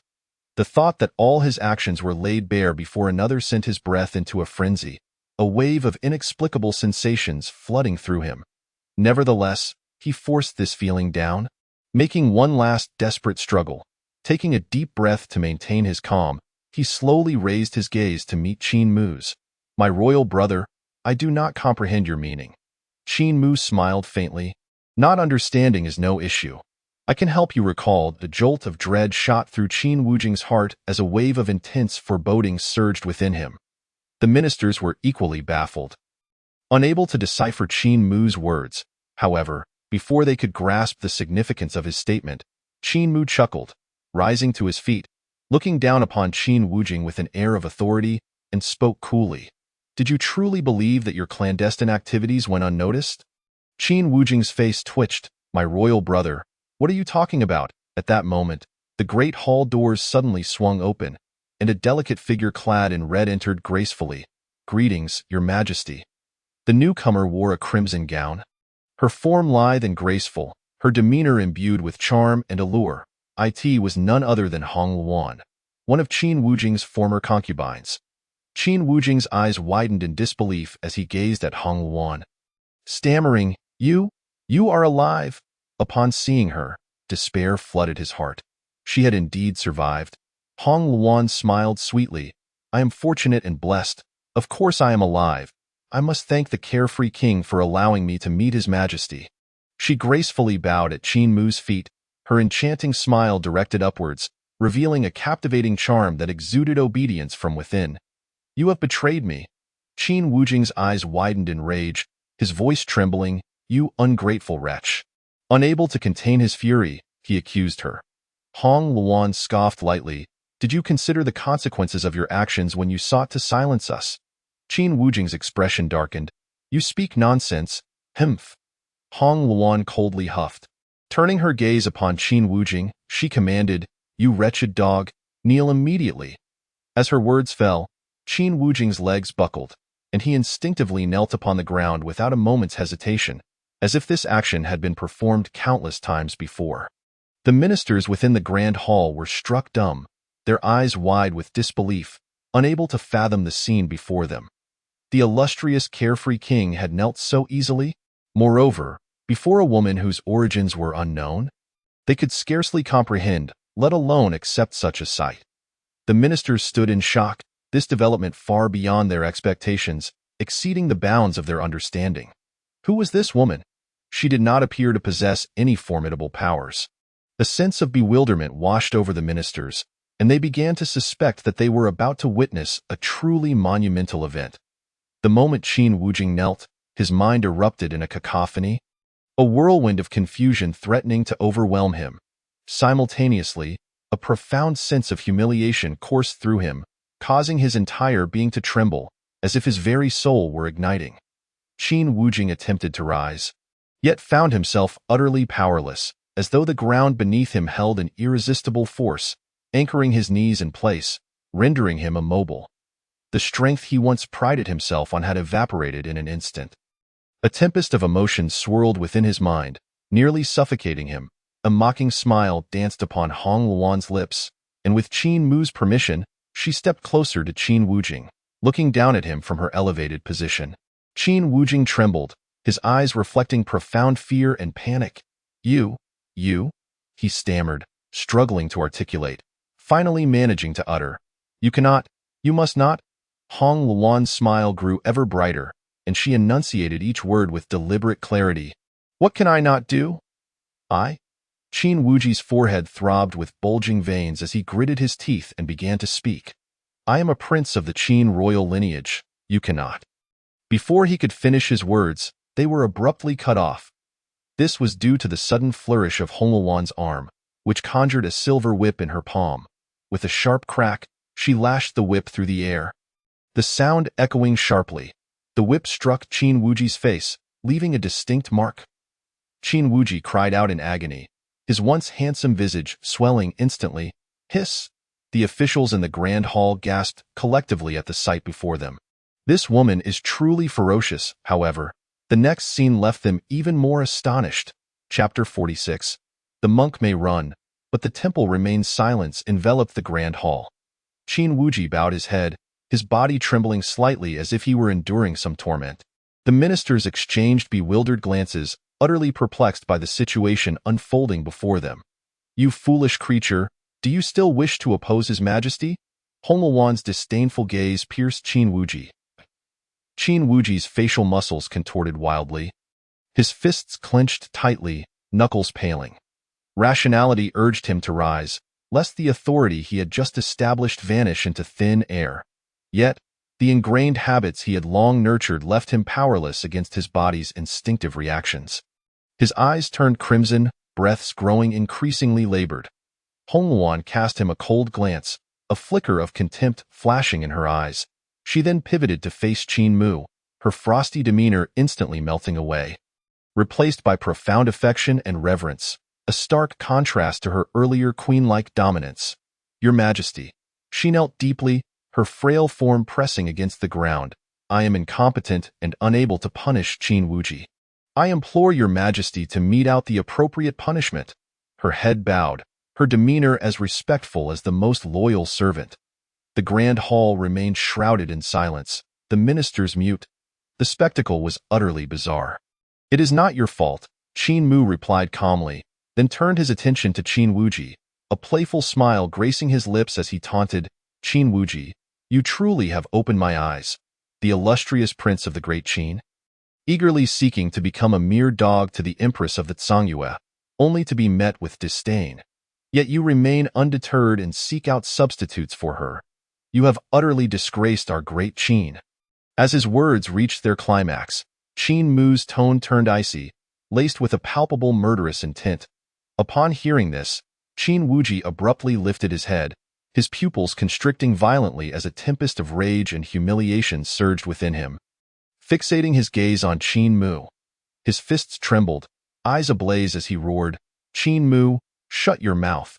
What are you even worth? You have never even laid eyes on the empress of the Zhongyue. How could you comprehend her perfection? I would sacrifice everything for her. What of being a dog by her side? That would be my honor." Qin Wuji had already lost all restraint, his voice a hoarse roar that reverberated throughout the palace. Every minister hearing him clearly. The ministers' hearts raced in alarm, aghast at the depths of the prince's affections for the empress of the Zhongyue. How could he utter such words? As they pieced together the earlier events, they gradually understood. The woman in red was merely a substitute for the empress, which explained the prince's behavior. Their gazes fell upon Qin Wuji, filled with complex emotions. While they grasped the rationale, they remained unable to comprehend the absurdity of it all. The illustrious prince, so enamored with a woman that he would willingly reduce himself to a dog, even seeking substitutes after being rejected. This was simply outrageous. The minister's expressions were nothing short of incredulous. Noticing their looks, Qin Wuji initially froze, then erupted in an indignant rage. "What are you staring at? Do you not dare to voice your dissent?" The ministers fell silent, each bowing their heads in reticence. Gradually, Qin Wuji rose, his countenance as dark as stormy waters. He glared at Qin Mu, his eyes swimming with resentment. At this juncture, further pretense held no merit. The time had come for confrontation. Though somewhat rushed, he had meticulously plotted this moment, ensuring every detail was foolproof. With that thought, Qin Wuji suddenly burst into laughter. "Qin Mu, I admit I underestimated you. I never imagined you possessed a modicum of intellect. However," he straightened his posture, his eyes glinting with derision, "it is all too late. Your power is waning. I advise you to relinquish the throne. Perhaps I might spare your life." As his words fell, the grand hall plunged into a profound silence. The sound of a pin dropping could be heard. The ministers wore varied expressions, their thoughts in disarray, secretly apprehensive. Qin Mu remained calm, gazing at him for a moment before letting out a soft chuckle, leisurely replying, "Oh, are you certain?" Qin Wuji's eyes turned cold, ready to retort, when Hong Wan sharply scolded, "Who permitted you to rise?" Qin Wuji froze, instinctively returning to his previous stance. The expressions of everyone present shifted dramatically. One moment he exuded dominance, the next he appeared as meek as a pup. Is this Prince of Freedom attempting to amuse us? The ministers were left dumbfounded, utterly speechless. Qin Wuji felt a fiery heat rise to his cheeks. His earlier actions had been so instinctual they were almost tear-jerking. "Speak what you must while kneeling." "I am all ears," Qin Mu declared with an imperious gaze and a nonchalant tone. Qin Wuji's complexion flushed crimson, a bitter taste of blood rising in his throat. "Who dares to speak of rebellion while kneeling? Am I to beg you to abdicate? Is that even rebellion?" Qin Wuji felt as though his lungs were about to burst. "Qin Mu, await your reckoning. The shame of today shall be repaid 100-fold." He gritted his teeth, forcing the words through clenched jaws. Qin Mu raised an eyebrow slightly. "Is that so? I look forward to it." Qin Wuji scoffed, a cold smile creeping to his lips. "Qin Mu, have you not noticed that the Minister of War has not attended court for several days?" Qin Mu cast him a sidelong glance, feigning indifference. "And? The Minister of War is my man. He has long since departed Chang'an, rallying troops from various regions to prepare for the assault on the capital." Qin Wuji sneered. "My forces are now amassed. Your royal city shall find it difficult to withstand." He added, seemingly concerned that Qin Mu might take desperate measures. "Should you choose to surrender, relinquish the throne, hand over the imperial army, and self-diminish your cultivation, perhaps I might show you mercy and spare your life." Listening to his words, Qin Mu's lips curled into a sardonic smile. "The Minister of War has left Chang'an? Very well." Qin Wuji grinned maliciously. "He should be leading the army towards Chang'an as we speak. If you are wise, surrender the throne, and I may yet grant you a path to survival. Otherwise, I shall ensure you all accompany me to the grave." Qin Mu smiled slightly. "He has fled? But his family remains in Chang'an, does it not?" Qin Wuji froze momentarily. While the Minister of War had departed, his family had not. They had refrained from movement for fear of drawing attention, and according to their plans, they should not have been exposed so soon. They had ample time to relocate. As Qin Wuji lingered in confusion, Qin Mu coolly commanded, "Summon the family of the Minister of War. Execute the men on the spot and send the women to the palace as slaves. I shall personally administer their punishment." Chapter 47. Without comparison, there is no distinction. The ancestor emerges. The ministers, hearing this familiar decree, displayed expressions of sheer astonishment. A tremor coursed through their hearts as they inwardly lamented that the rumors were indeed true. How many had been relegated to servitude? Surely not fewer than 80, if not 100. Determined, they resolved to keep their wives confined to their chambers upon returning home. They were aware that the Minister of War had not attended court in recent days, but they had assumed it was due to his disillusionment with the emperor, not anticipating that he was plotting rebellion, and with the most inconspicuous Prince of Freedom, no less. The ministers were internally alarmed. If one is to rebel, it is rather unfortunate to be exposed by one's own sovereign before the rebellion even unfolds. Given the emperor's temperament, the consequences were all too predictable. The ministers offered a moment of silent tribute to the family of the Minister of War, their thoughts heavy with foreboding. Why, of all people, did they choose to align with the Prince of Freedom? Following the waste of a man known as the Carefree King, one could only lament the depths of their misfortune. However, the ministers understood well that the Carefree King's infatuation with the Empress of Tsangyue, to the point of willingly becoming her lapdog, was undoubtedly the deepest secret of his heart. Were it not for His Majesty, they might never have uncovered such a truth in their lifetimes. After all, who could have imagined that the typically aloof and charming Carefree King would harbor such a disposition in private? Contemplating this, the ministers felt an increased reverence for Qin Mu. The fact that His Majesty could effortlessly unearth the Carefree King's most closely guarded secret suggested that his abilities were far from the foolishness they had initially presumed. At that moment, the minister's perception of Qin Mu began to shift. Qin Wujing's face flushed with anger. He had just been driven to madness by Qin Mu's provocations and had momentarily forgotten this matter. "Qin Mu, I advise you to retract your orders at once. Otherwise, you shall be digging your own grave," Qin Wujing declared, veins bulging on his forehead. Qin Mu merely smiled disdainfully, ignoring him, and turned his gaze towards the assembled ministers, stating coolly, "As you all can see, the Carefree King, Qin Wujing, harbors treasonous intentions. What punishment should he face for such crimes?" A collective sigh escaped the ministers. What was inevitable had finally arrived. Treason is a crime that warrants execution. Your Majesty is wise. We support your efforts to eradicate the traitor. The crime of treason must be dealt with swiftly. The ministers echoed in unison, without a hint of hesitation. Initially, they had entertained some thoughts regarding Qin Wujing, but the moment he knelt, those thoughts dissipated entirely. They simply could not accept the notion of their emperor bowing down and becoming a mere servant to a woman. If it were for the Empress of Tsangyue, it might have been tolerable, yet, for an ordinary woman, he would stoop so low. Furthermore, as His Majesty had just revealed, there were 3 such women in the Carefree King's residence. It truly seemed that he would seize any opportunity, regardless of the circumstances. If the Carefree King were to ascend the throne as the Emperor of Qin, it would spell the absolute ruin of the Qin dynasty. In light of this comparison, they found that the supposedly foolish emperor now appeared quite commendable. Qin Wujing's face turned a deep shade of indigo. These fickle courtiers, yet he knew his image had been irrevocably shattered, beyond redemption. Unless he could completely eradicate these individuals and reconstruct the court. Only then could he conceal his secret. A glint of ruthlessness flashed in Qin Wujing's eyes. Qin Mu, since it has come to this, do not blame me for disregarding our brotherly bond, he said coldly.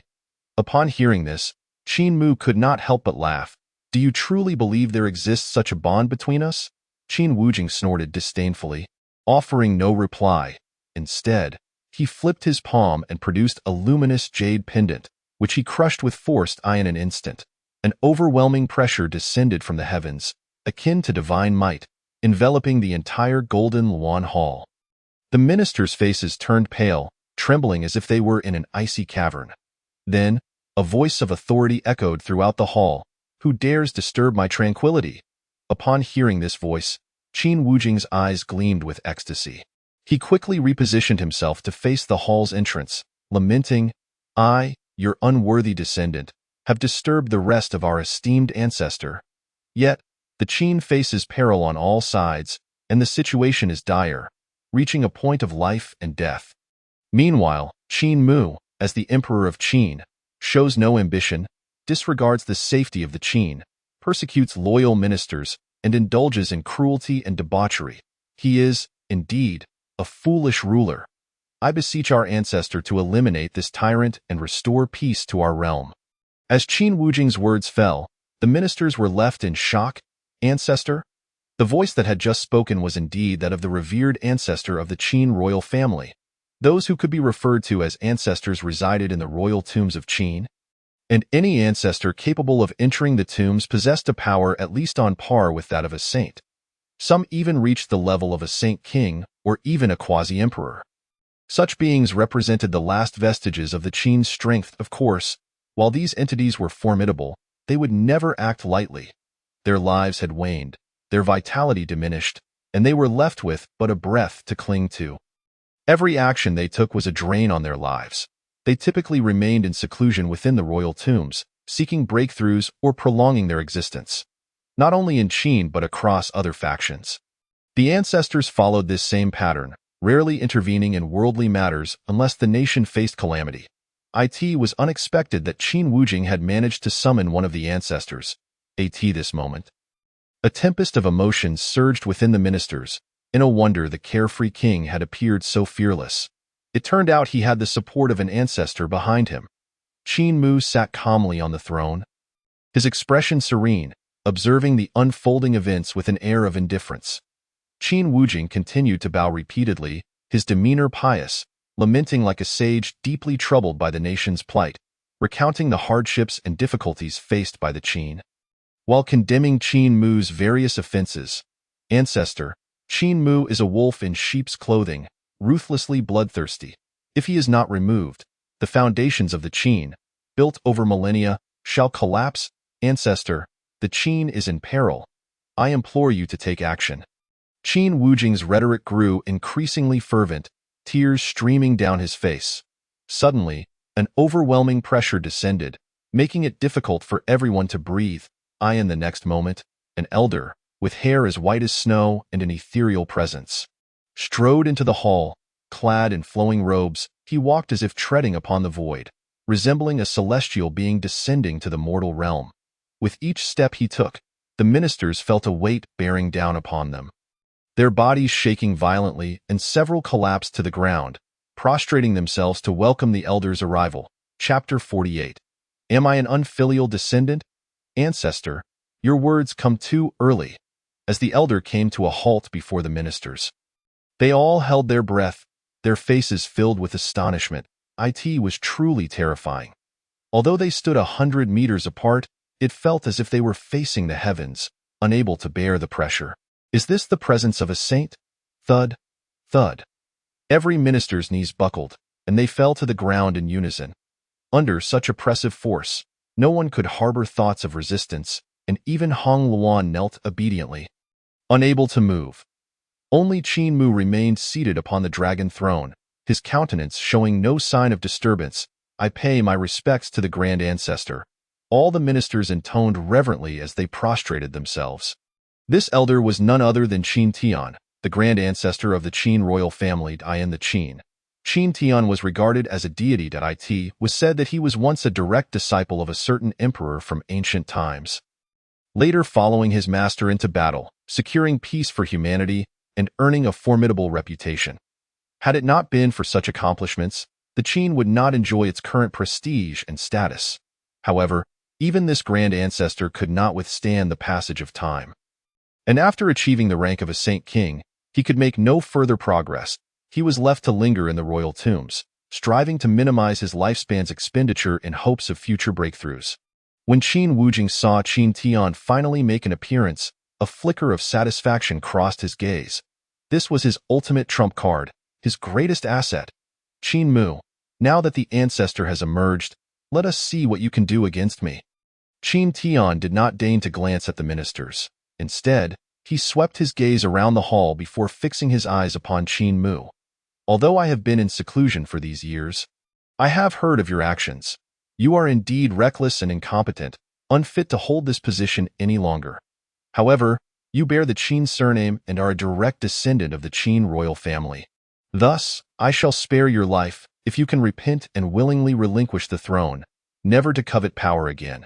I may grant you clemency. In just a few sentences, Qin Tian had sealed Qin Mu's fate. The expression of the civil and military officials shifted, but they dared not speak, keeping their heads bowed in utmost respect. Qin Mu, how will you continue to be arrogant now? Qin Wujing reveled in his inner joy, yet feigned a sigh of reverence, saying, Grand Ancestor, your keen insight is indeed a great honor for our Qin. Qin Wujing knew that Qin Mu had a seemingly saint-level woman under his command. Yet he felt no fear. His ancestor was a being of saint-king caliber. Once the ancestor spoke to dethrone Qin Mu, no matter how many cards he held, would he not have to bow his head and obediently relinquish the throne? The momentum was against him. No one could save him.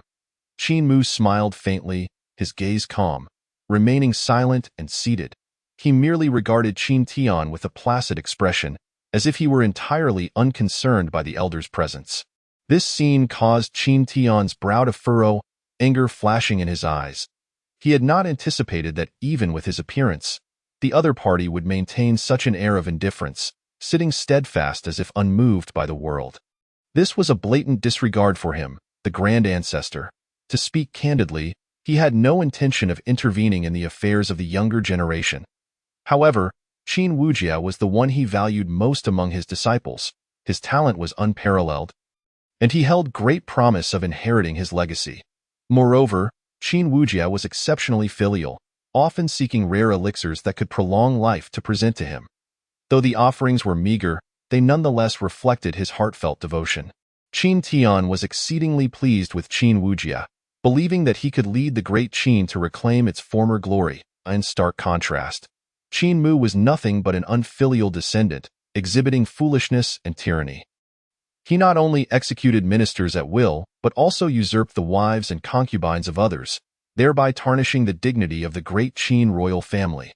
Such a foolish ruler ought to abdicate sooner rather than later, lest he completely bury the last vestiges of the great Qin's heritage. Qin Mu, I am aware of the resentment that brews within you, but you are indeed unfit to occupy this position. If you are willing to relinquish the throne and retreat into seclusion, you may still retain the privileges of a prince, and I shall ensure you receive ample compensation. Otherwise, Qin Tian's voice grew increasingly frigid. With a thunderous resonance accompanying his words, the entire hall trembled violently, and Qin Tian's figure radiated a blinding brilliance, resembling a deity. This overwhelming aura swept across the surroundings, as if intending to suppress the heavens themselves. In an instant, the air within the hall grew thick with tension, and all present dared not even draw a breath, casting sympathetic glances towards Qin Mu. His Majesty may truly be facing his end this time. Not only the officials, but even Qin Wujia wore an expression of triumph, bellowing, Qin Mu, the ancestor has spoken. If you abdicate the throne, the ancestor may yet spare your life. Do you wish to defy the ancestor's command? Qin Tian stood with his hands clasped behind his back, looking down from a position of authority, his gaze indifferent as he fixed it upon Qin Mu, awaiting his response. At that moment, All present were in suspense, anticipating the decision of the Great Qin's most infamous ruler. Just then, a loud proclamation echoed from outside the hall. The National Master has come to pay his respects. The next instant, the National Master, Du Yulin, entered the grand hall, bearing a coffin upon his back. However, as he stepped inside, he immediately halted, a flicker of confusion crossing his face. What is the meaning of this? Qin Tian, having exhausted his vitality and wary of overexerting his powers, had skillfully contained his aura within the hall, with not a trace escaping outward. Thus, Du Yulin, standing outside, was oblivious to the extraordinary events occurring within, leaving him somewhat bewildered.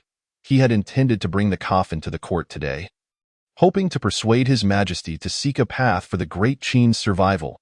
Little did he expect, upon entering the hall, to hear a thunderous shout, followed by an overwhelming aura that enveloped the space. The intensity of this presence was so strong that it evoked a sensation of impending death even within him. This startled him, and he quickly approached, his heart racing.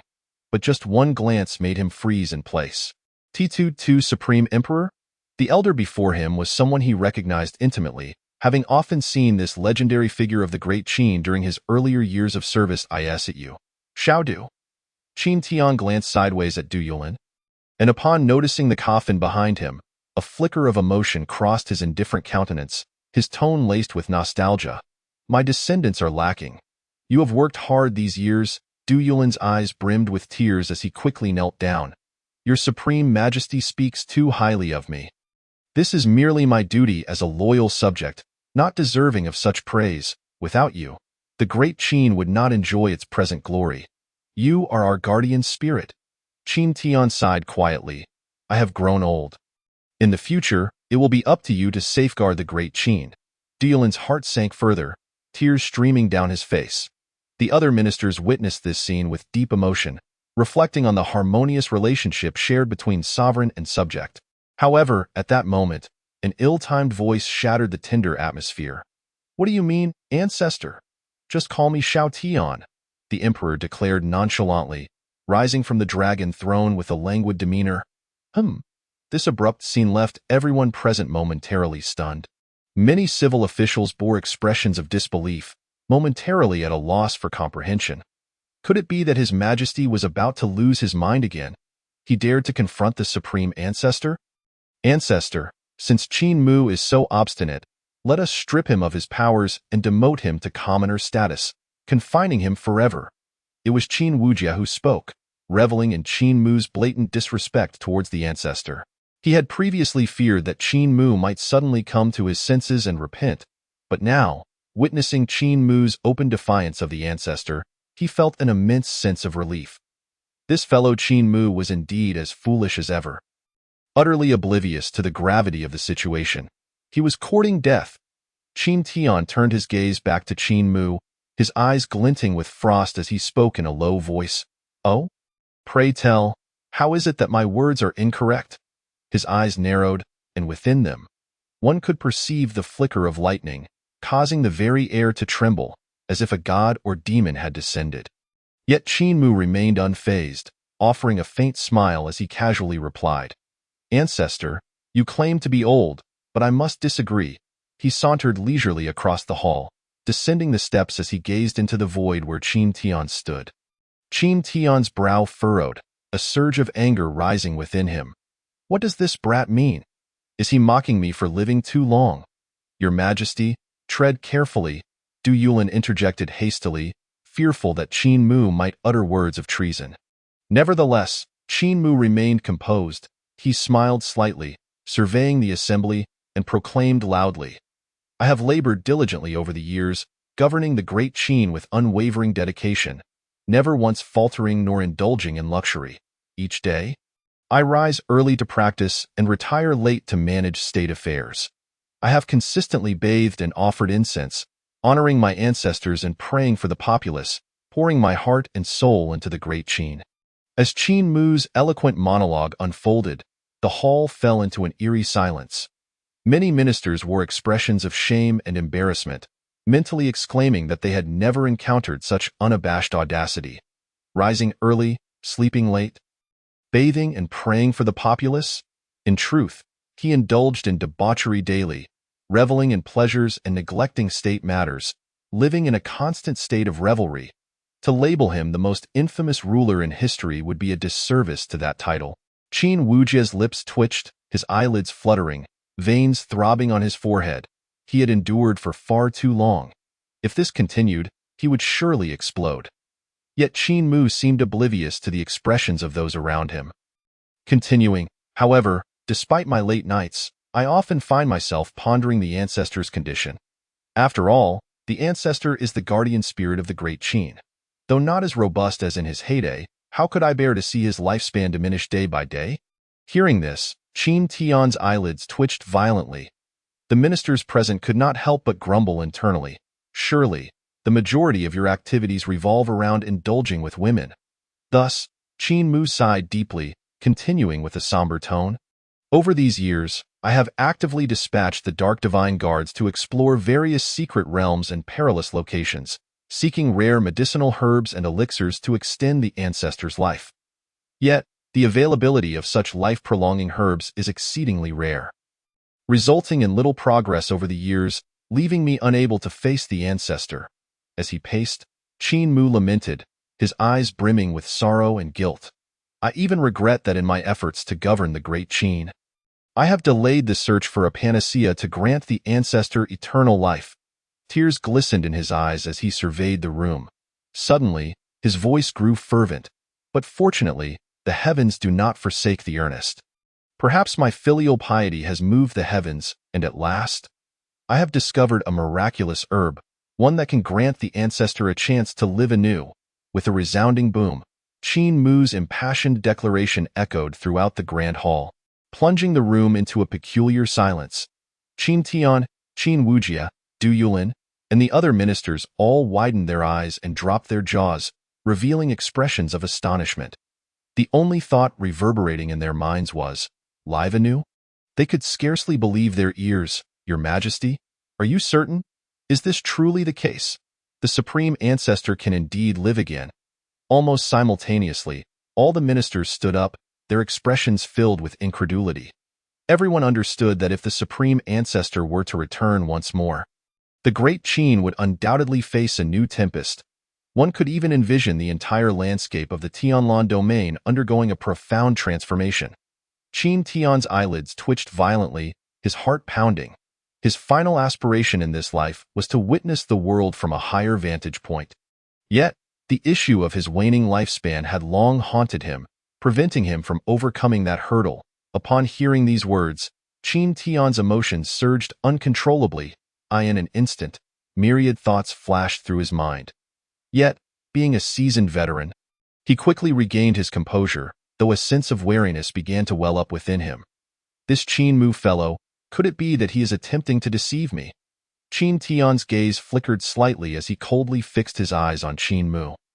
At that moment, Qin Mu slowly lifted his head, first wiping the dryness from the corners of his eyes, and then gently spreading his palm. In an instant, a root emanating boundless Tao essence and radiating brilliant hues appeared before everyone. This root was entirely crystalline and translucent, resembling a piece of jade, exuding a rich wood attribute aura that invigorated the senses. What a rich Tao rhyme! Such terrifying power! Could it truly be that an elixir of immortality exists in this world? Just the scent alone makes me feel my realm shifting. It must be real. A wave of astonishment erupted in the grand hall. The ministers were utterly shocked, their eyes sparkling with fervor. Each of them, powerful dignitaries in the court, were masters of the cultivation realm. Now, feeling the dense Tao rhyme emanating from that jade-like root, their hearts burned with desire, eager to possess it for themselves. Qin Tian was also swept by tumultuous waves of emotion. Just a mere root, and yet it radiated such a fearsome Tao essence that even his stagnant cultivation and withered vitality felt a measure of rejuvenation. This Tao rhyme was indeed extraordinary, almost unfathomable. If only I could consume and refine it. Is this truly an elixir of immortality? Qin Tian's eyes sparkled with brilliance as he took a deep breath, suppressing the shock within, and turned his gaze toward Qin Mu. Qin Mu smiled and nodded. Indeed, This is the elixir of immortality I wish to present to the ancestor. In an instant, Qin Tian flew from the void to stand before Qin Mu, his eyes glimmering with green light as he rubbed his hands together, chuckling. No need to call me ancestor. Just call me Shao Tian, Qin Wuji. In the grand hall, the ministers exchanged glances, their expressions filled with incredulity. Just moments ago, Qin Tian had been dignified and solemn, and now he had transformed into this slightly lecherous demeanor. The ministers were left speechless, wondering if this was truly the supreme ancestor. How could he so effortlessly switch between such contrasting attitudes? Seeing the expressions of the crowd, Qin Tian cleared his throat twice, his face twitching. Yet, he could not contain his excitement, eagerly reaching for the verdant root. Qin Mu truly has a good heart. Then I shall accept it. Before Qin Mu could respond, Qin Wuji hastily interjected, Ancestor, be wary of treachery. He did not believe that Qin Mu possessed any elixir of immortality. After all, such treasures were exceedingly rare, with scarcely a single one to be found throughout the entire Tianlan domain. Historically, only a handful had ever obtained an elixir of immortality, far too limited. How could it possibly be discovered by Qin Mu? Yet, at that moment, Qin Tian's hand was about to touch the root. He paid no heed to Qin Wuji's warning. Could he, a being of the Saint King realm, not discern deception? In that instant, nothing mattered but the elixir of immortality. However, the next moment, a peculiar dark purple light suddenly enveloped Qin Tian's arm, halting his movement. Qin Tian's heart sank sharply. He sensed that the force obstructing him was even stronger than his own. It was a power that completely surpassed his level, even evoking a feeling of subservience within him. How is this possible? Qin Tian was astonished. He was a Saint King, and yet there existed someone whose power level was greater than his? Ancestor, please do not rush. Good things come to those who wait. Let's allow me to finish speaking first. Qin Mu maintained a gentle smile, but his tone carried an undeniable authority. The ministers exchanged worried glances. Indeed, at this moment, the emperor's regal demeanor was unmistakable, almost reminiscent of a wise ruler. Qin Tian could not help but halt his actions, looking at Qin Mu. Qin Mu, what further words do you have? The ancestor is listening. Qin Mu smiled slightly, his gaze playful. Ancestor, you mentioned that I am not suited for this position. Upon careful reflection, I believe. Before he could finish, Qin Tian immediately interrupted Qin Mu. No. You are mistaken. The ancestor was merely testing you. Qin Tian spoke with grave seriousness, asserting, who else could be more suited than you? Look at the court. Is there anyone as filial and virtuous as you? Is there anyone as diligent and benevolent as you? Is there anyone with the ambition and courage that you possess? Apart from you, who else is worthy of being the emperor of Deqin? You are the chosen one of Deqin. Qin Mu, please do not belittle yourself. Qin Tian patted Qin Mu's shoulder, feigning a heart-wrenching expression. Supreme Ancestor, this, Du Yulin and the other ministers were utterly stunned by Qin Tian's exaggerated performance. Their lips twitching, today, they witnessed what it meant to speak absurdities with eyes wide open. Prince Xiaoyao, Qin Wuji, wore a grim expression. Ancestor, please awaken. We are on the same side. Qin Wuji glanced at the jade root, then at Qin Mu, his heart sinking. Theo be valued so highly by the ancestor. This elixir of immortality must indeed be genuine. In that moment, despair enveloped Qin Wuji. The ancestor, who had been his trump card and support, had now become Qin Mu's ally. Qin Wuji could not articulate the complexity of his feelings, finding himself shrouded in darkness with no hope in sight. The ancestor has given me undue praise. Qin Mu smiled shyly. In truth, I am not as exceptional as you say. It is merely my responsibility to fulfill my duties, for one must act according to their position, Du Yulin. The ministers. It appears that the emperor's shamelessness is truly hereditary. Qin Mu is modest and courteous. He is indeed the treasured son of our family. Qin Tian stroked his beard. The ancestor appreciates this quality in you. The more he looked at Qin Mu, the more he admired him. Truly, he was his descendant, sharing a similar character. Qin Wuji, ancestor, do you no longer love me? Has your affection shifted solely because Qin Mu possesses the elixir of immortality? Qin Mu, please present the elixir of immortality, so that the ancestor may behold it as well. Qin Tian gazed at the elixir, his heart racing, yearning to devour it immediately in hopes of breaking free from his shackles and ascending the path to immortality. Elixir of immortality? Qin Mu was momentarily taken aback then, as if coming to a realization, he smiled slightly. No need to rush, ancestor. Let us first conclude the matters of the court. Qin Tian's heart was aflame with impatience. All he desired was to obtain the elixir of immortality, yet he dared not seize it forcefully, for the overwhelming aura that had just enveloped him lingered nearby. What matters are there to address? Qin Wuji's treachery is unforgivable. Simply imprison him in the heavenly prison and let it be at your discretion. Qin Tian waved his hand dismissively. Very well. Qin Mu's smile deepened. Since the ancestor has spoken, I shall not be courteous. Guards, seize Qin Wuji, strip him of all cultivation, and imprison him in the heavenly prison. Furthermore, from this day forth, strip Qin Wuji of his title as Prince Xiaoyao, demote him to commoner, and publicly execute him on the city wall tomorrow as a warning to others. Qin Mu proclaimed judgment without mercy. Qin Mu. Qin Wuji's face turned ashen, his eyes blazing with rage as he glared at Qin Mu. Ancestor, Qin Mu is trying to kill me. He wants to kill me. He roared in fury, his eyes nearly bursting with emotion. However, Qin Tian appeared oblivious, clutching the elixir of immortality, his gaze fervent and his expression filled with excitement. Qin Wuji was forcibly dragged away, his demeanor resembling that of a defeated dog. The ministers looked on, their hearts filled with a mix of emotions. Another prince had fallen. Qin Mu, may I inquire as to the origin of this elixir of immortality? Can it be shared with the ancestor? Qin Tian asked cautiously, cradling the elixir with care. Qin Mu shook his head. This treasure was obtained by sheer coincidence and cannot be replicated. Qin Tian nodded, not feeling disappointed.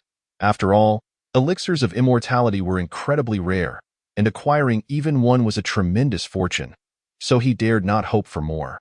With this elixir of immortality in hand, within a century, I shall undoubtedly take another step forward.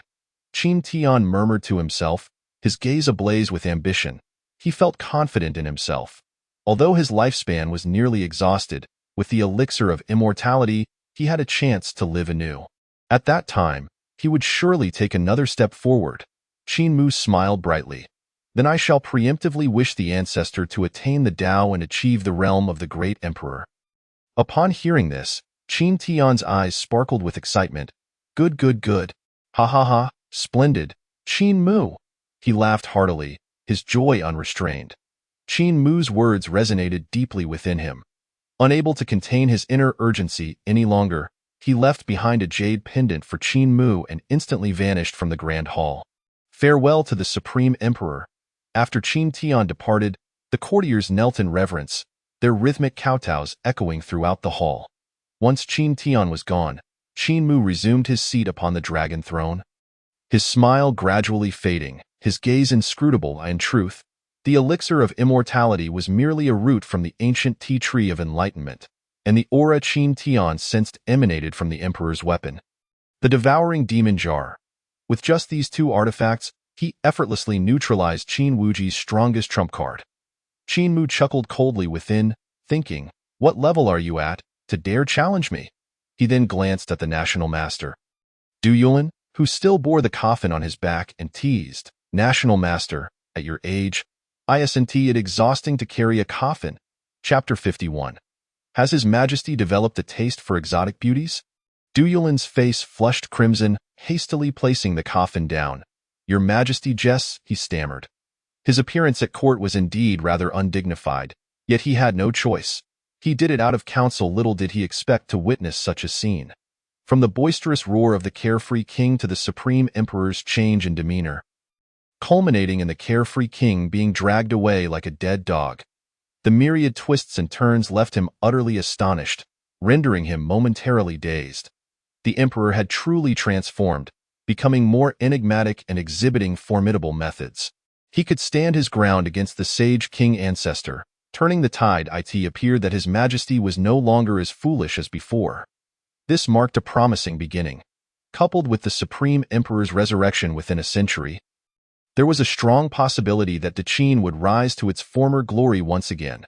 Du Yulin grew increasingly excited, tears welling in his eyes. His purpose in bearing the coffin to court was precisely to restore Deqin to its past splendor. Now that the dawn of hope was before him, how could he not feel exhilarated? The other courtiers shared his sentiments.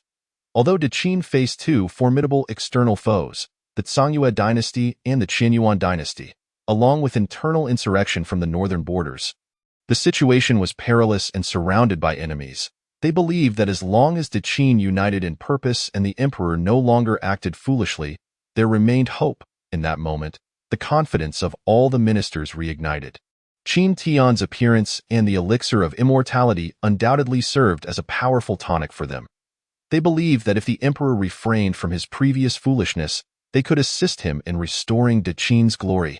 Your Majesty, the immediate priority is to suppress the rebellion in the northern borders, lest Zhang Luotian take advantage of the chaos to stir unrest within Deqin.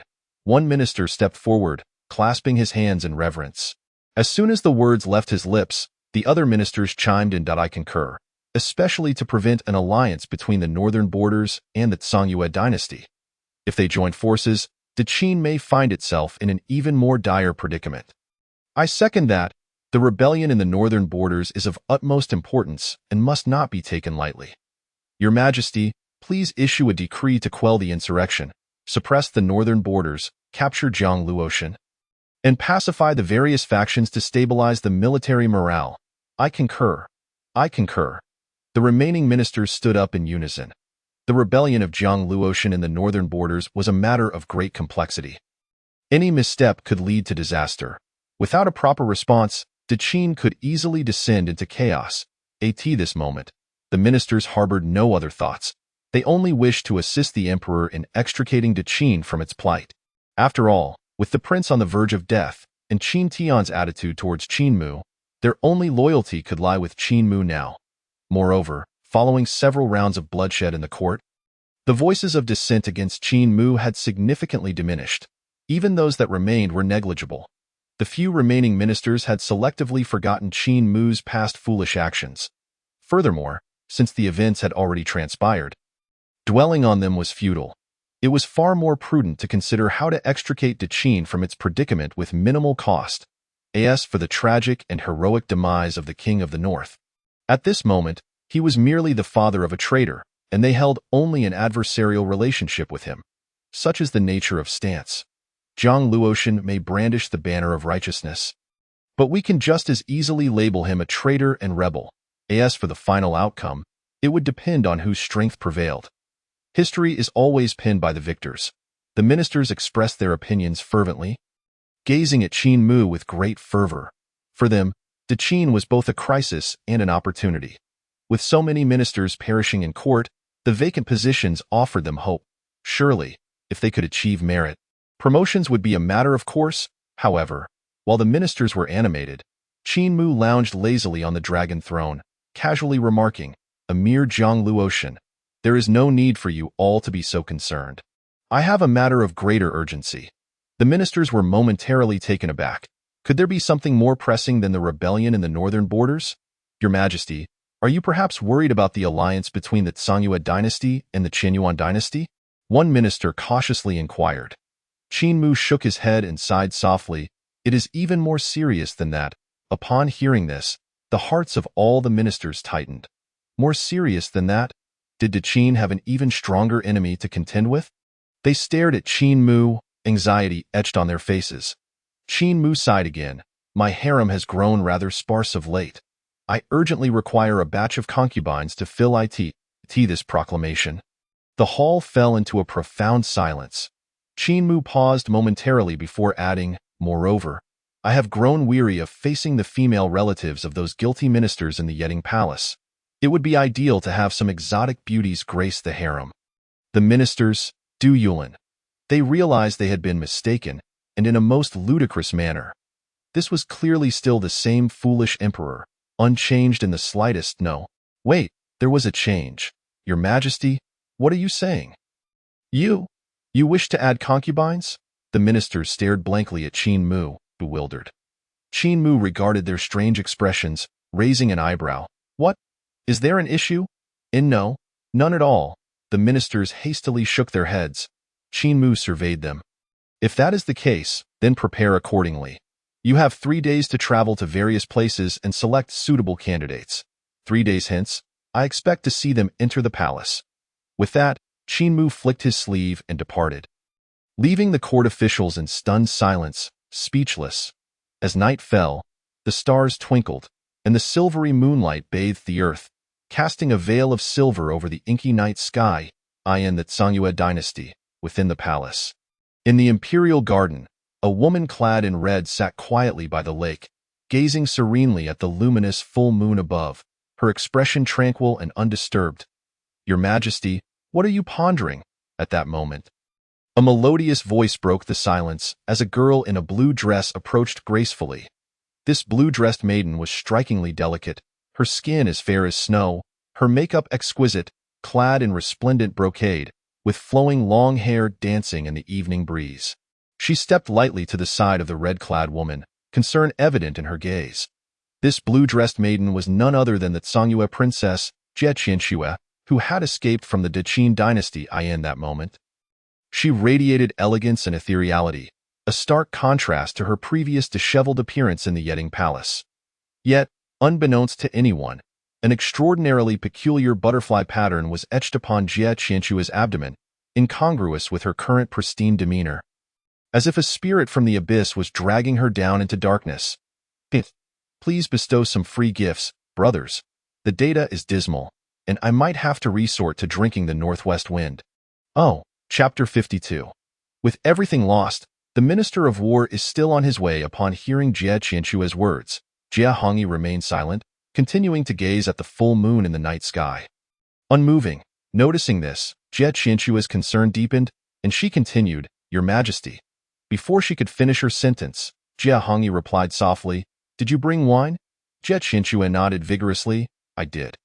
Only then did Jie Hongyi gently turn around, breaking into a smile, then accompany me for a couple of drinks. Jie Qianxue walked to face Jie Hongyi, gracefully taking a seat and retrieving 2 cups of fine wine, filling them to the brim. Jie Hongyi accepted a cup, and the two raised their glasses in a toast, the fragrance of wine wafting through the air as the moonlight shimmered like water. The lake's surface rippled gently under the moon's glow, shrouded in mist, creating an ethereal atmosphere.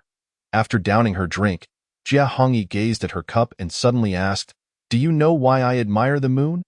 Jie Qianxue paused momentarily, shaking her head. Because no matter how dark it is, as long as you look up, you can see the moon's radiance. Jie Hongyi finished her cup and looked up at the moon once more. It illuminates me, as well as the Tsangyue. The voice of Jie Hongyi was delicate and soft. As if afraid to shatter the tranquility of the night, at tea times, I ponder, beneath this bright moon, whether the land I govern truly brings peace and happiness to the people of Tsangyue. Jie Qianxue smiled gently and replied, Your Majesty, in my eyes, you are the beacon of Tsangyue. Your existence is the strength of the Tsangyue people. Jie Hongyi smiled faintly, then abruptly shifted the conversation. Sending you to the great Qin dynasty was a miscalculation on my part. I regret that you had to endure such hardships. Jie Qianxue shook her head, saying, Your Majesty, this matter does not concern you. Who could have anticipated that Qin Mu would be so foolish, acting without regard for the consequences? Jie Hongyi, however, fell into a brief contemplation and softly remarked, I believe that Qin Mu is not as simple as he appears. Everything he has done recently defies comprehension. This cannot be labeled mere foolishness. It is sheer stupidity. I find it hard to believe that anyone could be this foolish unless they have ulterior motives, or perhaps, at this point, a glimmer of cold light flashed in Jie Hongyi's eyes as she coldly stated, He is concealing something. Jie Qianxue looked at Jie Hongyi, her heart trembling slightly. Your Majesty, what do you think Qin Mu is hiding? She asked cautiously. Jie Hongyi shook her head, choosing not to elaborate. Jie Qianxue pursed her lips and inquired once more. Now that the northern border's Jianglu Ocean has begun to assemble her troops, aiming for Chang'an, shouldn't we lend her a helping hand? Jie Hongyi suddenly smiled, a hint of amusement in her eyes. No need. Let Zhang Luotian probe the waters first. I am eager to see what Qin Mu is truly hiding. However, in court, Jie Qianxue hesitated momentarily. The ministers in court are currently very dissatisfied with the Great Qin, especially the military officials, who are vocally advocating for military action against them. Jie Hongyi replied nonchalantly, "Do not worry. I will discuss this matter with them during tomorrow's morning court." Jie Qianxue nodded, then added, "Your Majesty, regarding the envoy from the Qinyuan dynasty, we have left them hanging for quite some time. Their discontent is also quite strong now." Upon hearing this, Jie Hongyi lightly scoffed, a cold smile gracing her rosy lips. Those spineless individuals from the Qinyuan dynasty, wanting to send troops against the Great Qin without lifting a finger themselves, expecting us to take the lead. How naive of them. Let us continue to keep them waiting until they offer us more favorable terms. Jie Qianxue respectfully nodded, understood. Jie Hongyi stretched languidly, then swirled her wine glass, asking, "Is there anything else? Pour me another." Jie Qianxue promptly filled the glass again, and after Jie Hongyi downed it in one gulp, she said, "Your Majesty, it is getting late. You should return to the palace and rest. There are many matters awaiting your attention tomorrow." Jie Hongyi let out a drunken belch, a hint of rosy hue appearing on her cheeks as she waved her hand. "You may return. I wish to linger here a while longer." "Very well." Jie Qianxue rose, respectfully bowing, "Your Majesty, I shall take my leave." Under the moonlight, Jie Qianxue's figure gradually faded into the imperial garden, leaving behind a faint, elusive fragrance. Jie Hongyi's gaze flickered, her brows slightly furrowed. She had an unsettling feeling that something was amiss with Jie Qianxue ever since her return from the Great Qin, yet she could not pinpoint what exactly was wrong. "Perhaps I am overthinking it," Jie Hongyi sighed, muttering to herself. Being an emperor is difficult. Being a wise ruler is even more challenging, and being a sagacious empress is an arduous task indeed. To outsiders, the Empress of Tsangyue is decisive and ruthless, governing the state with an iron fist and a soft touch, earning both reverence and fear. Yet, who truly knows of her struggles and hardships, she must contemplate far more than the average person. For behind her lies an entire nation. She must meticulously consider every step, striving for flawless execution to avoid unnecessary sacrifices for the Tsangyue dynasty. Her ambitions are vast, aspiring for the Tsangyue dynasty to become the sole sovereign of the Tianlan domain, while simultaneously, her hopes are modest, desiring merely that each citizen of Tsangyue be free from oppression. The Great Qin, the northern border, Qinyuan. A cold glint sparkled in Jie Hongyi's eyes. The show is just beginning. Meanwhile, within the Great Qin dynasty, in the Yeding Palace, Qin Mu was also reveling in the unfolding drama. "Continue the music, and let the dance proceed. You, yes, you, get moving. What are you hesitating for? And you, why are you wearing so many layers?" The palace maids, evidently new to the Yeding Palace, appeared flustered under Qin Mu's scolding, their faces still marked by tear stains, embodying a pitiful fragility. Among them, a few younger girls were still weeping, their eyes dim and filled with panic. They were the female relatives of the Minister of War, who had been demoted. At this moment, the Minister of War remained oblivious to the events unfolding in Chang'an, still leading his troops towards the city, lost in dreams of Qin Wuji's successful rebellion and his own glorious contributions. Little did he know, the specter of death had already silently descended. Chapter 53. Do you think you worthless fools can rebel? Beneath the night sky, a valley was filled with soldiers clad in armor, setting up camp. The heart of the encampment was the residence of Minister Zhao Huairan. Inside the tent, a military officer asked with anticipation, "Minister Zhao, do you believe the prince has succeeded?" Zhao Huairan smiled slightly, full of confidence. The prince's backing is the ancestral figure of Qin Tian. How could he possibly fail? Our purpose in this endeavor is not to engage in battle, but to handle the aftermath. With these words, the tension within the tent dissipated. The reason they had agreed to join Prince Xiaoyao in rebellion was twofold: their profound disappointment with the current emperor and the formidable backing of the ancestral figure, Qin Tian, the emperor's great-great-grandfather. With such support, it was impossible for Prince Xiaoyao to fail. Rest assured, once Prince Xiaoyao ascends to the throne, each of you will have the merit of dragon slaying, and prosperity will be within reach. The Minister of War declared confidently that moment. A soldier raised a cup filled with strong liquor, proclaiming boldly, "Come, my comrades, let us toast to our imminent overthrow of the tyrant and restore clarity to the skies of the Great Qin." The others raised their cups in cheer, their faces alight with excitement. This sentiment resonated deeply with them. They were not rebels nor traitors, but righteous warriors seeking to topple a tyrant. This was crucial, for only in this way could they later return to the court as honored officials. Gaining promotions and accolades, Zhao Huairan also raised his cup, laughing heartily, "To our success." The soldiers lifted their heads, drinking deeply. Laughter and joy filled the air as cups clinked and voices mingled, the tent resonating with a lively atmosphere.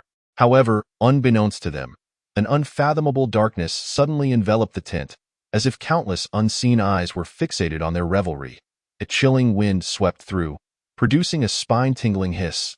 Just then, a cold gust billowed the tent's drapes, sending shivers through the crowd, their inebriation fading as an eerie atmosphere descended upon them. "What is happening? Why do I feel a chill?" a leader murmured, his voice tinged with uncertainty. Despite his cultivation, he had never feared cold or heat. Yet this wind made him tremble. Others sensed the foreboding as well, becoming alert, channeling their internal energy, prepared for battle. Zhao Huairan, the most powerful among them, Zhao Huairan struck the table with his palm, unleashing a thunderous roar as he attempted to charge out of the tent at that moment. A long blade appeared unexpectedly, cleaving through the air with terrifying ferocity, its blade radiating a brilliant light akin to a rising sun. Zhao Huairan's heart raced, his body bristling with fear as he hastily summoned his spiritual energy to defend himself, conjuring a suit of protective armor around his form. The clang of metal echoed through the heavens, sparks flying, prompting the warriors within the tent to instinctively close their eyes, their eardrums ringing painfully. Accompanied by a piercing scream, Zhao Huairan felt as though struck by lightning, blood spewing from his mouth as he was hurled backward.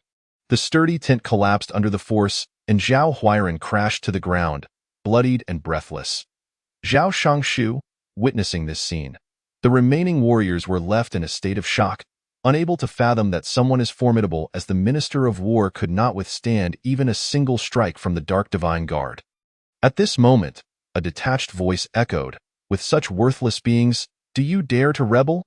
Many warriors lifted their gaze to see a tall, slender figure leisurely stepping through the entrance of the tent. Clad in a ghostly mask, with a mocking smile playing at the corners of his mouth, he shook his head derisively at them. Upon recognizing the visitor, Zhao Huairan's pupils constricted in terror. He could scarcely believe that the one before him was none other than the leader of the Dark Divine Guard. Gui Mian, how dare that foolish monarch Qin Mu allow you to leave Chang'an? Does he not fear assassination?"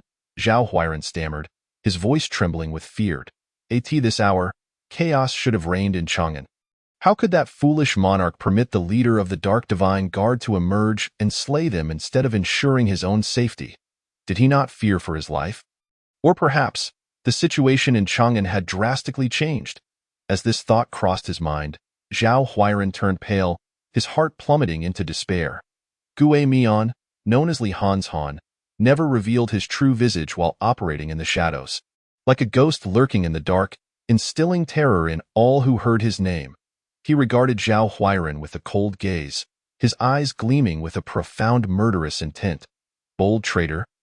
How dare you utter His Majesty's name so freely? You truly deserve death." In an instant, Li Hanshan's figure flickered, transforming into a streak of black light as he charged forth. Zhao Huairan widened his eyes, ready to roar in defiance, but before he could utter a word, Li Hanshan's assault was upon him. Dark chains sliced through the air, emitting a chilling sound, striking with the precision and venom of a venomous serpent. Zhao Huairan's complexion shifted dramatically as he frantically summoned his inner energy to coalesce in front of him, desperate to thwart the impending doom. Boom!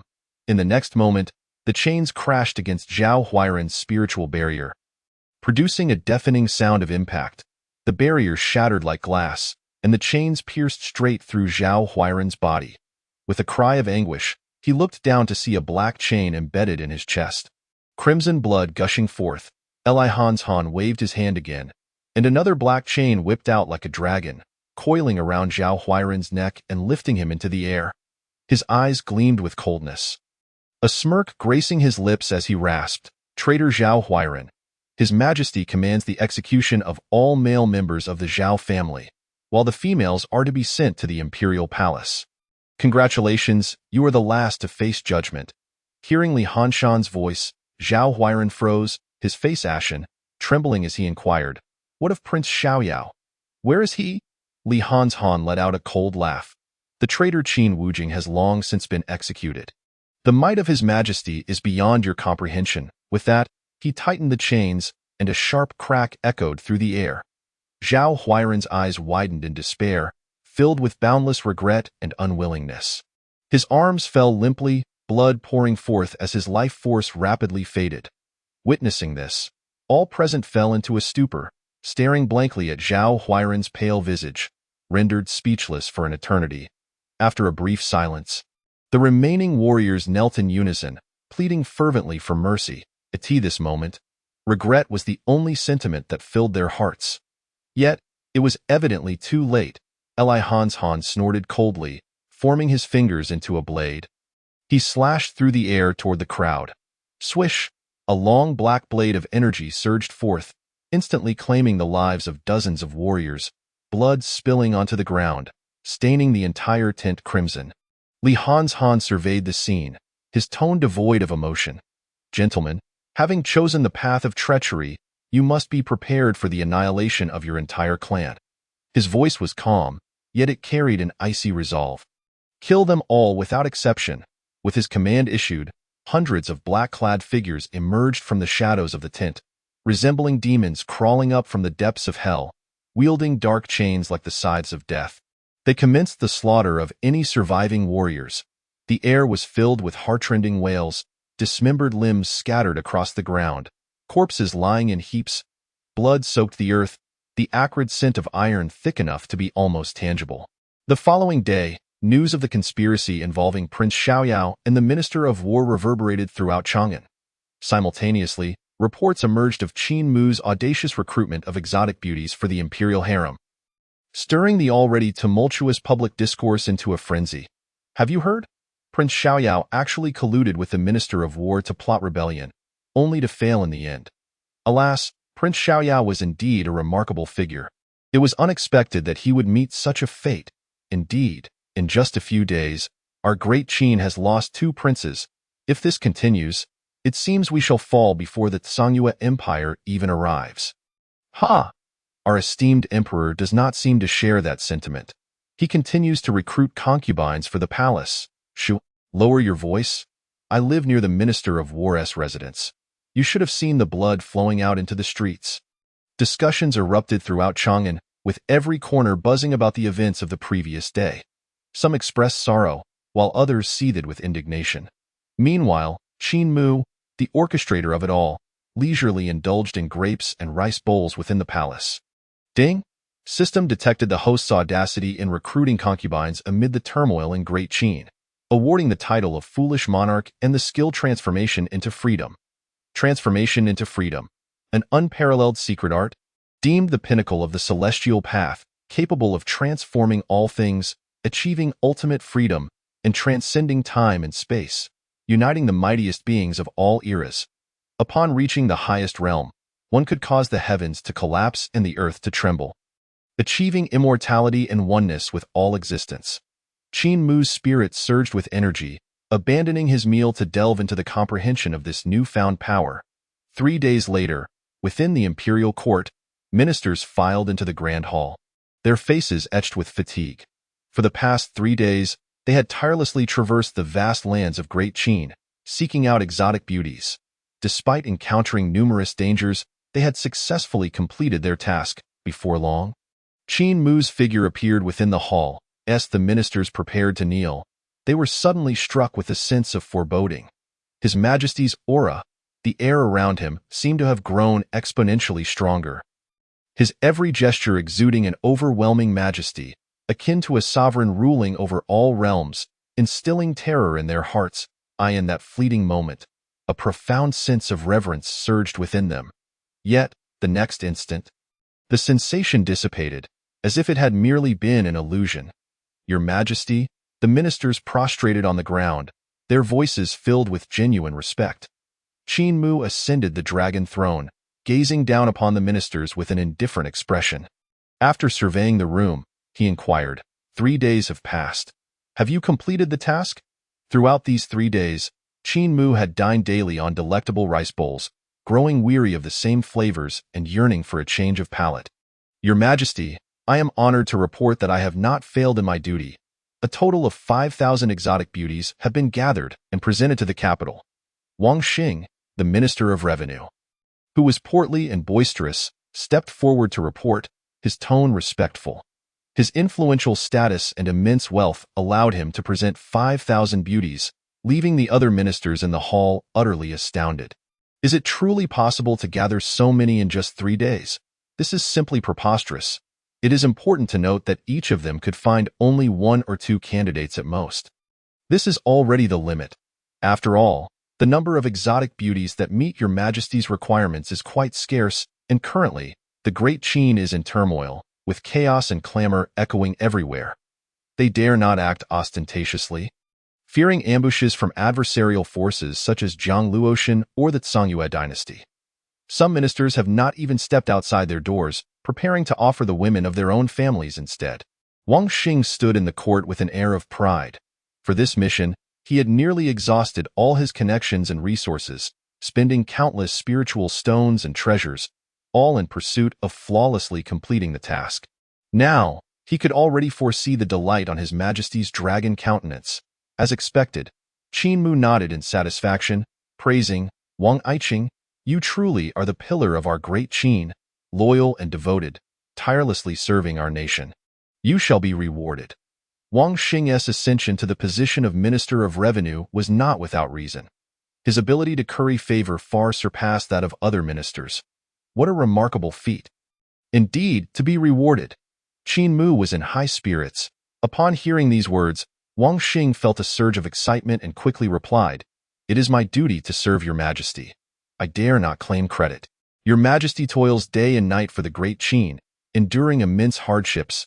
That is what I should aspire to emulate." Qin Mu sighed and nodded in agreement. "You speak true. I have indeed been laboring day and night. My back has been troubling me of late. It is truly exhausting." Wang Xing's eyes darted with urgency as he responded, "Your Majesty need not worry. I have sought many nourishing treasures for your Majesty's health, which I am prepared to present to you. Your Majesty must take care of your health. Allow us to handle these trivial matters." Qin Mu smiled slightly. "Wang Aiqing, you are being too modest. Since it is your heartfelt intention, I shall graciously accept." Upon hearing this, Wang Xing felt a pang of regret. Qin Mu had yet to mention any rewards for him, and he had already invested so much. Of course, he only dared to grumble internally, not daring to show any discontent on his face. Conversely, he had to maintain a demeanor of excitement and delight. "It is my honor to alleviate your Majesty's worries." The other ministers observed the exchange between Qin Mu and Wang Xing. Their hearts filled with complex emotions. They finally understood why they could not attain the position of Minister of Revenue. Just look at Wang Xing's performance. It was a textbook response. They had much to learn. Many ministers discreetly noted this down in their journals. At this moment, Qin Mu casually inquired, "How have your missions progressed?" The remaining ministers exchanged glances, feeling somewhat awkward. With Wang Xing's 5,000 as a benchmark, theirs paled in comparison. Ultimately, it was the national master, Du Yuan, who spoke up. "Your Majesty, we have not failed in our duties. We have gathered exotic beauties from all corners of the Great Qin. After rigorous selection and testing, we have chosen several hundred of the most beautiful and graceful women for your Majesty's review." Upon hearing the national master's words, the ministers collectively breathed a sigh of relief, realizing that it was not a matter of quantity, but rather the quality of the selections. Indeed, that was the case. Qin Mu's eyes brightened slightly. "National Master, you have worked hard. Bring forth the women for me to see." "As you command." The ministers bowed in unison.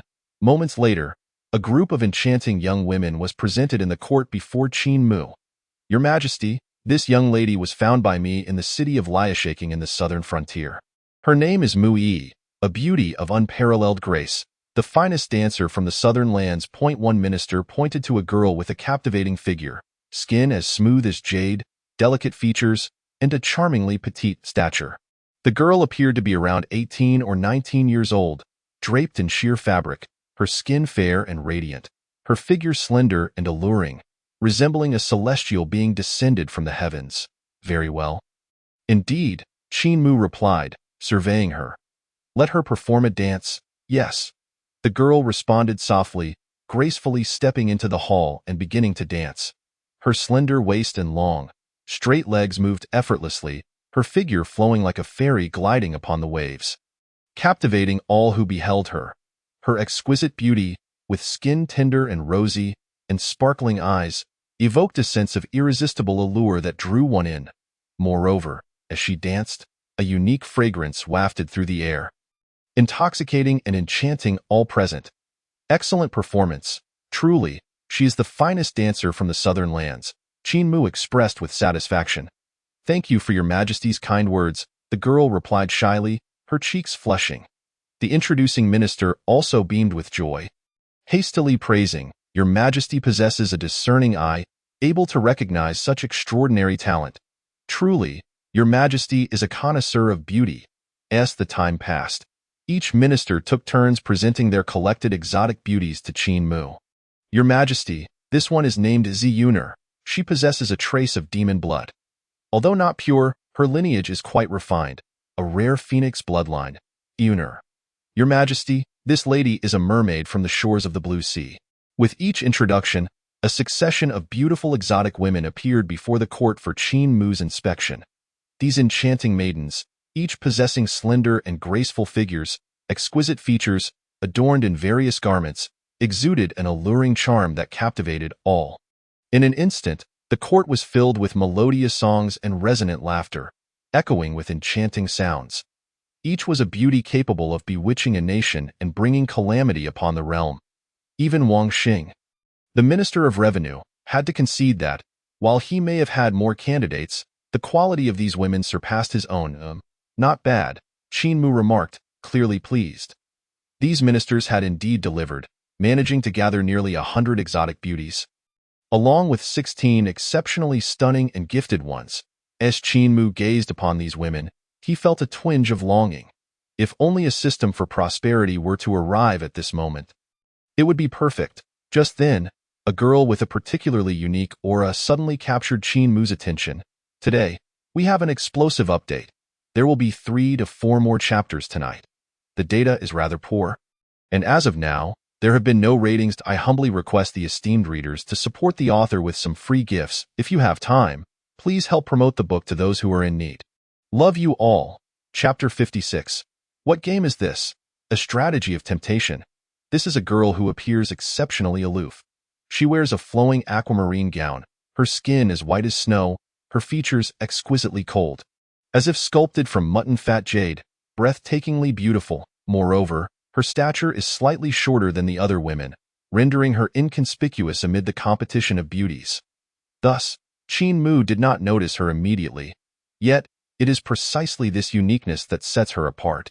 While the other maidens strive to showcase their figures, gazing intently at Qin Mu with their captivating eyes, hoping to gain favor and ascend to greatness, this girl keeps her head bowed, silent and unassuming. As though oblivious to Qin Mu's presence, Qin Mu immediately felt a surge of interest in her. National Master, who is this girl? Qin Mu asked, turning to Du Yulin. Your Majesty is wise. This young lady is one I encountered by chance while visiting Liang County. Du Yulin respectfully replied, Oh? What is her name? Qin Mu inquired with curiosity. Du Yulin hesitated momentarily, then responded, Your Majesty, her name is Lu Ningxuang. She possesses an ice-cold constitution, which may account for her somewhat aloof demeanor. I hope Your Majesty will not take offense. Qin Mu chuckled softly, asking, Was she willing to enter the palace? Du Yulin nodded, somewhat sheepishly responding, Indeed, Your Majesty. She came of her own accord. This old minister would never force anyone. The matter at hand is rather coincidental. Ever since the issuance of Qin Mu's decree, Du Yulin has found himself in a somewhat difficult position. After all, he, as the esteemed national master of the Great Qin, is well known for his integrity and virtue, having maintained an unblemished reputation throughout his life. He would never resort to coercing a woman into such degrading circumstances as forced servitude. Moreover, he wished to prevent His Majesty from becoming ensnared by the allure of beauty, thus neglecting the affairs of the court. Therefore, initially, Du Yulin had no intention of obeying the emperor's summons for concubines. His excursion to Liang County was merely a pretense. However, fate had other plans, as he fortuitously encountered a young maiden who recognized his identity at first glance and earnestly implored him to take her into the palace to serve His Majesty. Her heartfelt pleas and sincere demeanor compelled him to relent. Thus, he inadvertently fulfilled the task, escorting the young lady into the palace. Reflecting on these events, Du Yulin felt a pang of confusion. This Lu Ningxuang had fervently begged to enter the palace, displaying an eagerness to serve, yet upon her arrival before the emperor, she seemed indifferent and aloof. What manner of game was this? Was it possible that this was a case of feigned disinterest to provoke desire? Du Yulin pondered silently. "Let me see you," came Qin Mu's command, accompanied by a casual wave of his hand. The maiden, Lu Ningxuang, gradually lifted her gaze, meeting the emperor's eyes, clad in a delicate lavender gown.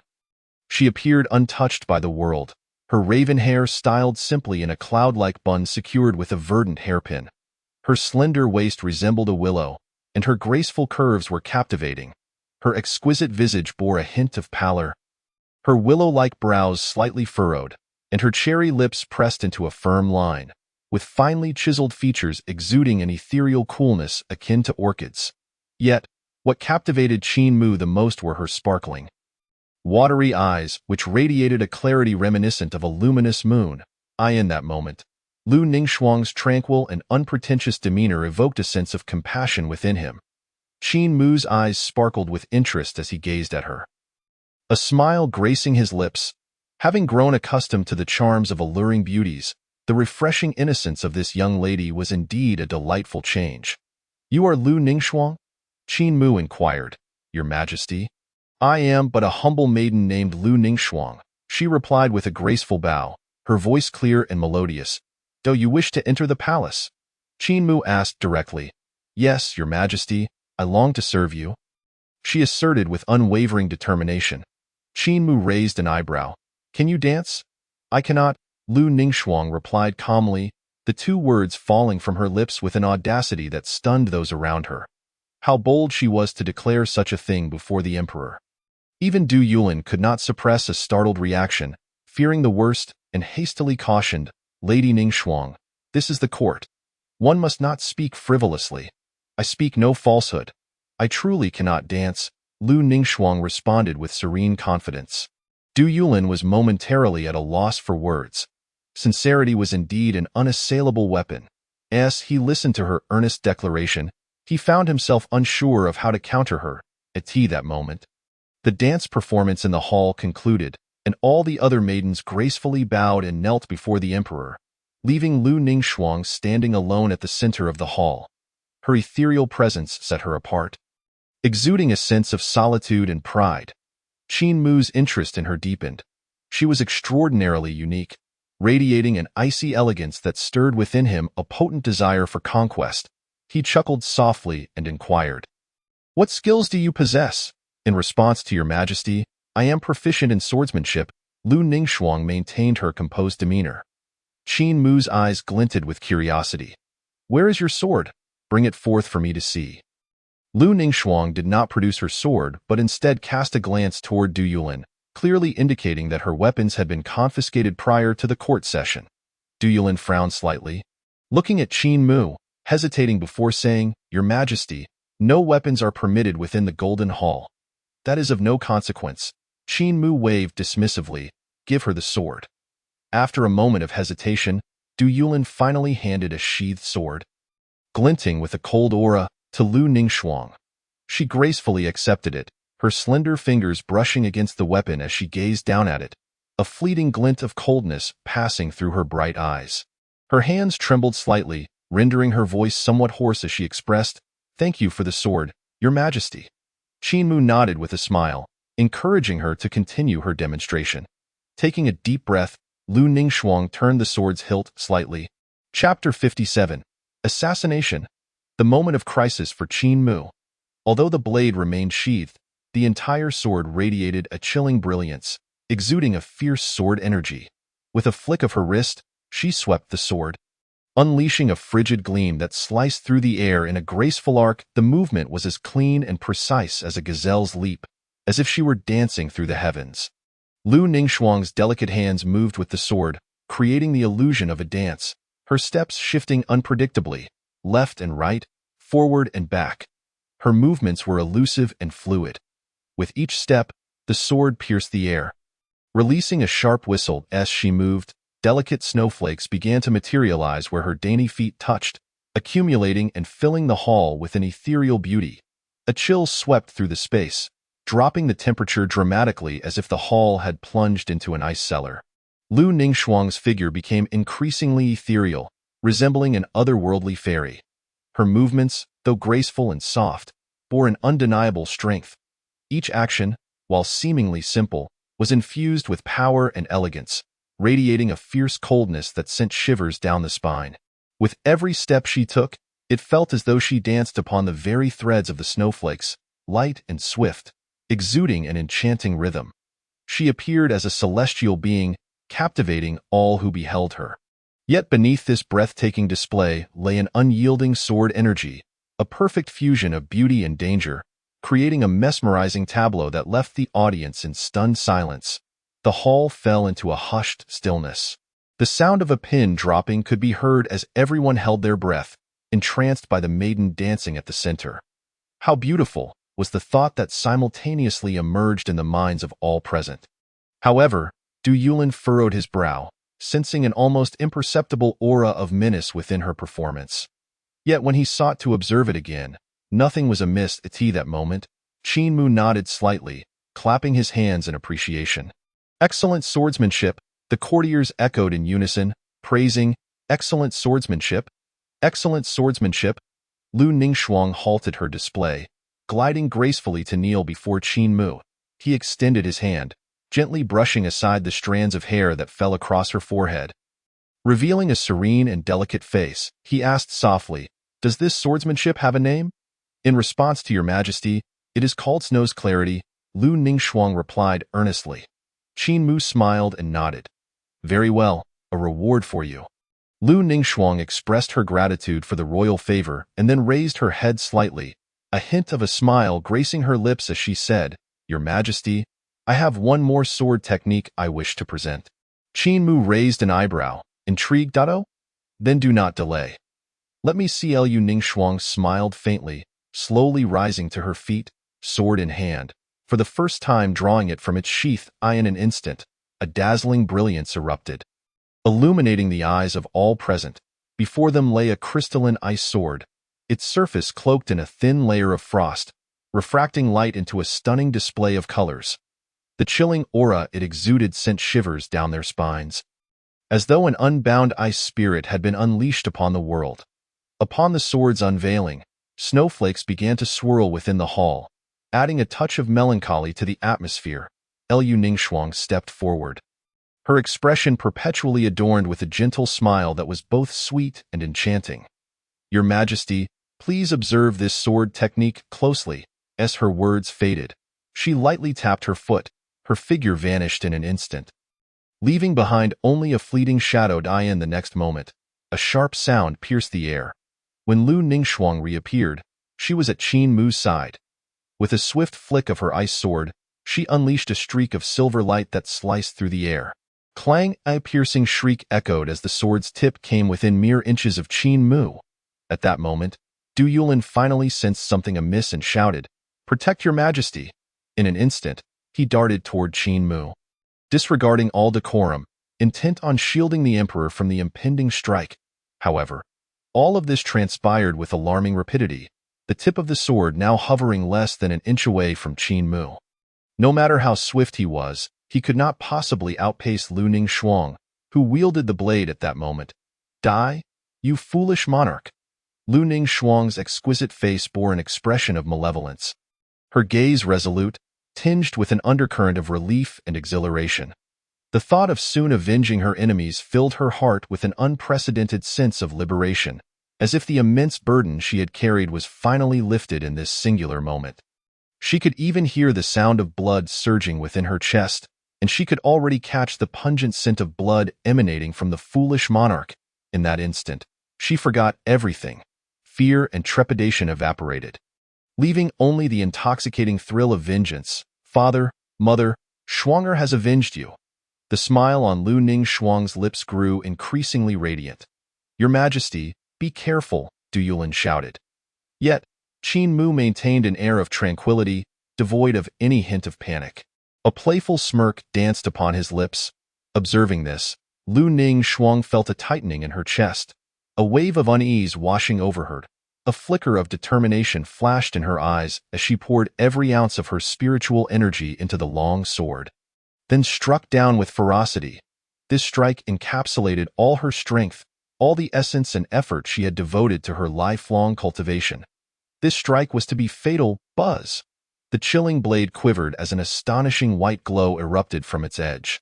In that fleeting moment, everyone felt as though their throats had been slit, a frigid gust sweeping into their lungs. The long sword descended, aimed at Qin Mu. As this unfolded, the fathers reading this, please extend your support to the little author with a follow. And if possible, bestow a 5-star rating upon this book. My gratitude is immense. The current ratings are far too low. There are still 2 chapters left for the evening. I humbly request small gifts. Recommendations to alleviate book droughts and nudges for updates. Data is the motivation for explosive updates. Love you all, moi. Chapter 58. The Exiled Princess of the Kingdom of Qingmu. Suppression. Crack.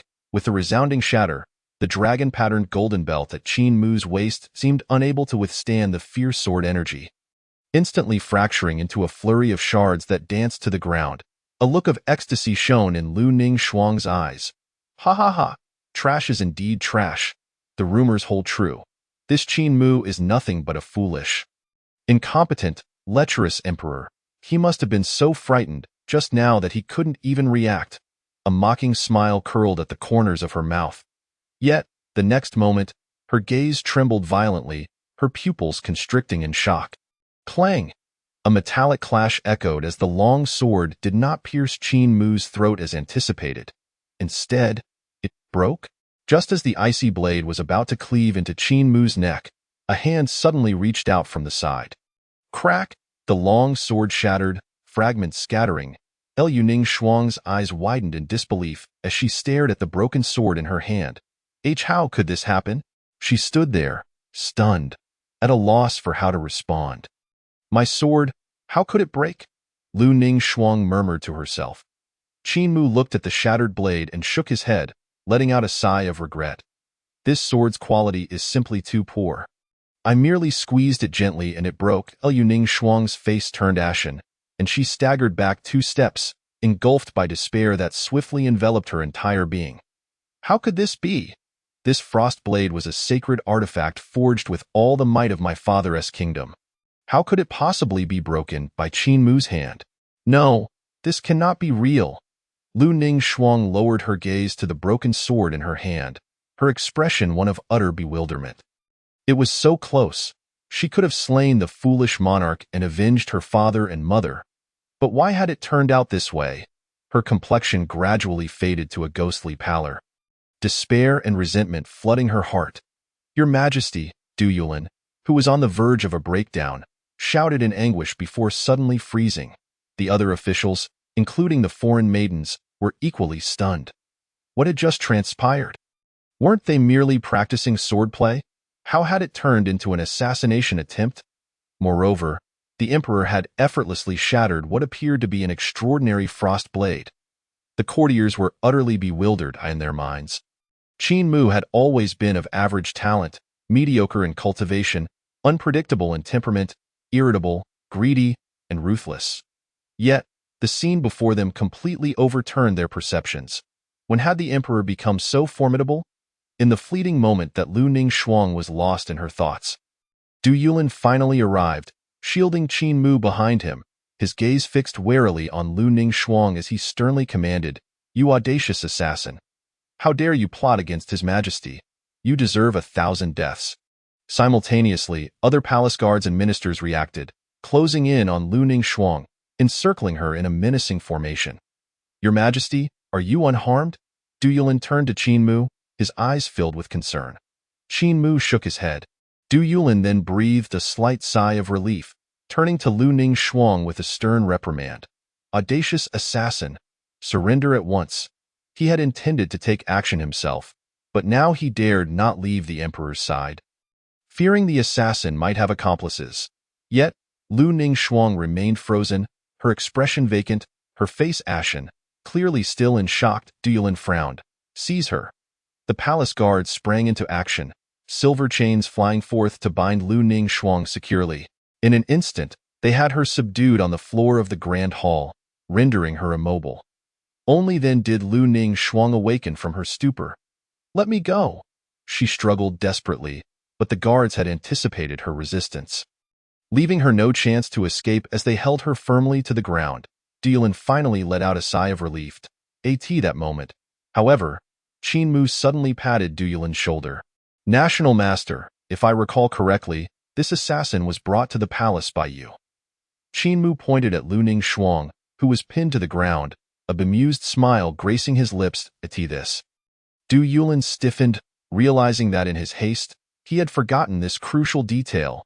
This assassin was indeed the one he had brought. Your Majesty, forgive me.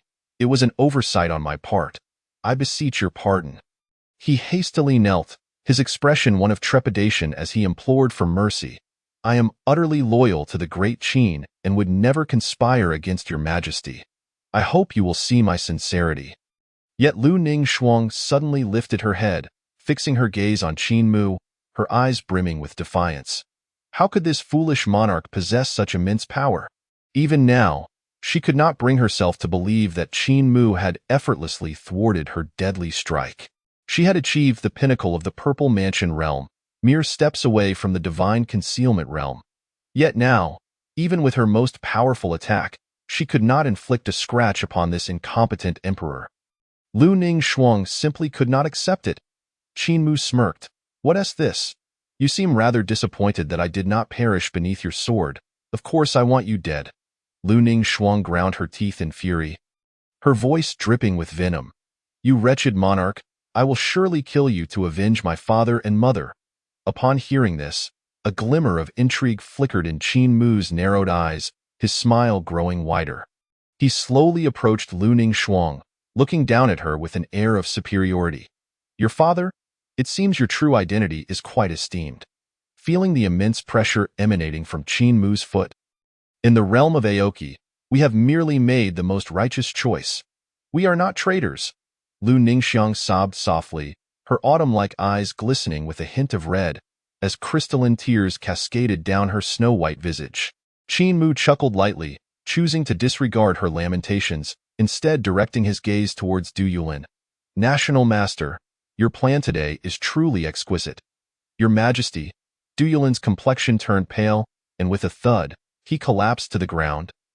Bowing his head in a plea for mercy, I genuinely do not know who sent this assassin, why loyalty to your Majesty is absolute, devoid of any treachery. Qin Mu laughed heartily, promptly helping Du Yulin to his feet. Rise, National Master. How could I ever doubt you? I was merely jesting. Upon witnessing this, Du Yulin sighed in relief. He found himself at a loss for words. Who would have thought that he would inadvertently encounter a maiden who was the last princess of the fallen Aoki kingdom? Moreover, she had been brought into the palace and had attempted to assassinate the emperor. Had the assassination succeeded, he would have had no defense whatsoever. He wiped the sweat from his brow with his sleeve, silently grateful that the ordeal had passed without calamity. However, the power exhibited by the emperor left him in a state of trepidation. The might of that earlier strike had subtly approached the realm of divine concealment. Coupled with the assistance of that divine weapon, its force was akin to that of the pinnacle of divine concealment. Even he would have to exert considerable effort to resist it. Yet the emperor had merely used one hand to halt it, effortlessly shattering the long sword. This was utterly inconceivable. The more Du Yulin pondered, the more horrified he became. He glanced at Qin Mu, who maintained a faint smile, seemingly unfazed by the recent events. Du Yulin sighed inwardly. It appeared that his sovereign was far more unfathomable than he had initially perceived. Perhaps the emperor's previous acts of folly were laden with deeper intentions. At that moment, Du Yulin felt an overwhelming sense of reverence towards his emperor. The emperor's level of insight and realm was possibly beyond the comprehension of mere subjects like himself. Regardless of the thoughts swirling in his mind, he did not show a hint of it on his face. Respectfully stepping aside, at this juncture, Qin Mu had shifted his attention back to Lu Ningxiang, smiling as he inquired, "How do you think I should punish you? After all, you nearly conspired against me." As he spoke, Qin Mu leisurely knelt beside Lu Ningxiang. Her beautiful eyes widened in indignation as she glared at him, coldly huffing, "If you wish to kill me, then do so. Spare me the unnecessary chatter." Ah, such a fiery temperament. Qin Mu exclaimed in admiration. "In that case, I shall have no choice but to cripple your dantian and spirit energy." At his words, Lu Ningxiang's body trembled violently, her eyes widening in horror as she fixed her gaze upon Qin Mu. You despicable, shameless tyrant. Even if I were to become a vengeful spirit, I would never allow you to prevail." Qin Mu grasped her delicate chin, his voice imbued with a chilling resonance. "Yearning for death? It won't come so easily." With that, a surge of immense spiritual energy erupted from his fingertips, penetrating Lu Ningxiang's body and sealing her spiritual meridians. Her body stiffened, and the anger in her eyes gradually gave way to fear. With her dantian shattered and spirit energy dissipated, this agony was 100-fold worse than being torn apart by 1,000 blades. If she were to endure such a fate, it would be more merciful to die. Observing the despair and unwillingness etched upon Lu Ningxiang's face, Qin Mu smirked playfully. "What's the matter, frightened?" He released her chin, rising to his feet, a glimmer of mockery flickering in his eyes. "Do not be concerned. I shan't take your life just yet. A beauty such as yourself shall be preserved for my future enjoyment. It would be ideal if you could bear me a few children, thus ensuring a legacy for your Aoki kingdom. Would it not?" Qin Mu's eyes sparkled with amusement. Upon hearing this, Lu Ningxiang clenched her teeth, her pearly whites nearly piercing her soft lips. To bear children for her enemy. She would rather die at this very moment. This was undoubtedly the most vicious punishment imaginable. With a fierce glare directed at Qin Mu, she struggled violently, declaring, "Foolish monarch, abandon such thoughts. I would rather my soul be shattered than allow you to succeed." Qin Mu narrowed his eyes slightly, a smile curling his lips as he replied, "Do you believe your words hold any weight? You?" Lu Ningxiang was incensed, her beautiful eyes brimming with boundless hatred. However, before she could utter another word, the ministers interjected, "Your Majesty, think carefully. This woman is the daughter of a fallen kingdom, harboring deep-seated enmity against the great Qin. She must not be allowed into the harem. Indeed, Your Majesty, to take her as a consort would be akin to nurturing a tiger at one's side. Your Majesty is wise and astute. You will not be deceived by this woman. Your Majesty, reconsider. This seductress must be dealt with. She attempted to assassinate you and sought to usurp the throne. She is a treacherous villain." The court was abuzz with fervent voices, all urging Qin Mu to reconsider. They simply could not comprehend why the emperor would spare this woman's life. After all, she was the daughter of a fallen kingdom, burdened with a blood feud against the great Qin, and had just attempted to assassinate him. That the emperor would not pursue justice and even consider taking her as a consort was incomprehensible. Was this not a perilous decision, leaving the great Qin vulnerable? This was yet another act of folly. Lu Ningxiang coldly observed the proceedings, her heart swelling with sorrow. Once a proud princess of the Aoki kingdom, she now found herself in a state of despair, her kingdom shattered, and her people forsaken. All thanks to Qin Mu, the most foolish monarch in history. Closing her eyes, her lashes fluttered, and 2 streams of clear tears cascaded down her cheeks, plummeting onto the floor, blooming into sorrowful blossoms.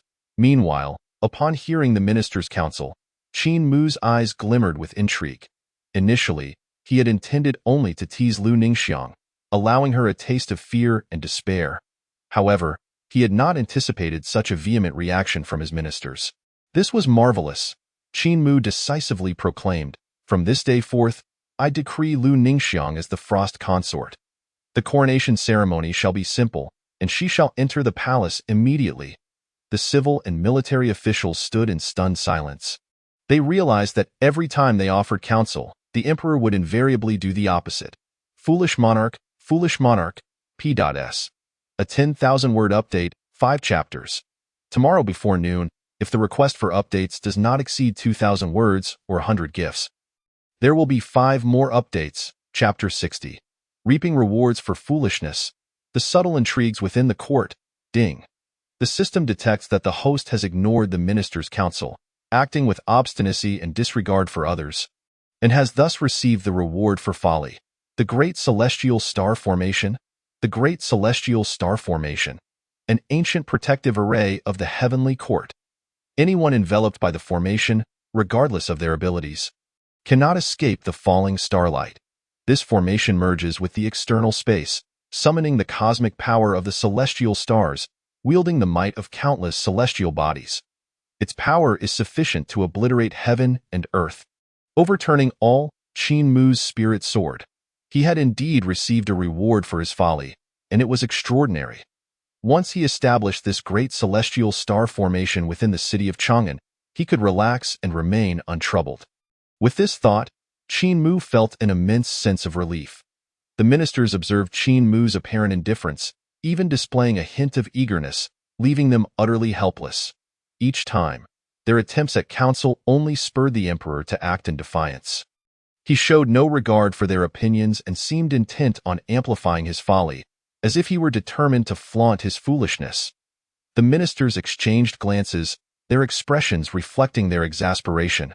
The emperor remained unchanged, his nature as a lecher unaltered, regardless of any shifts in power. In the eyes of these ministers, the emperor was clearly blinded by his lust, disregarding Lu Ningxiang's assassination attempt, sparing her life, and even contemplating making her a consort. This was utterly absurd. Lu Ningxiang's animosity towards the great Qin had been laid bare in the court, and should she indeed enter the palace, the consequences would be unthinkable. The emperor, this lecherous fool.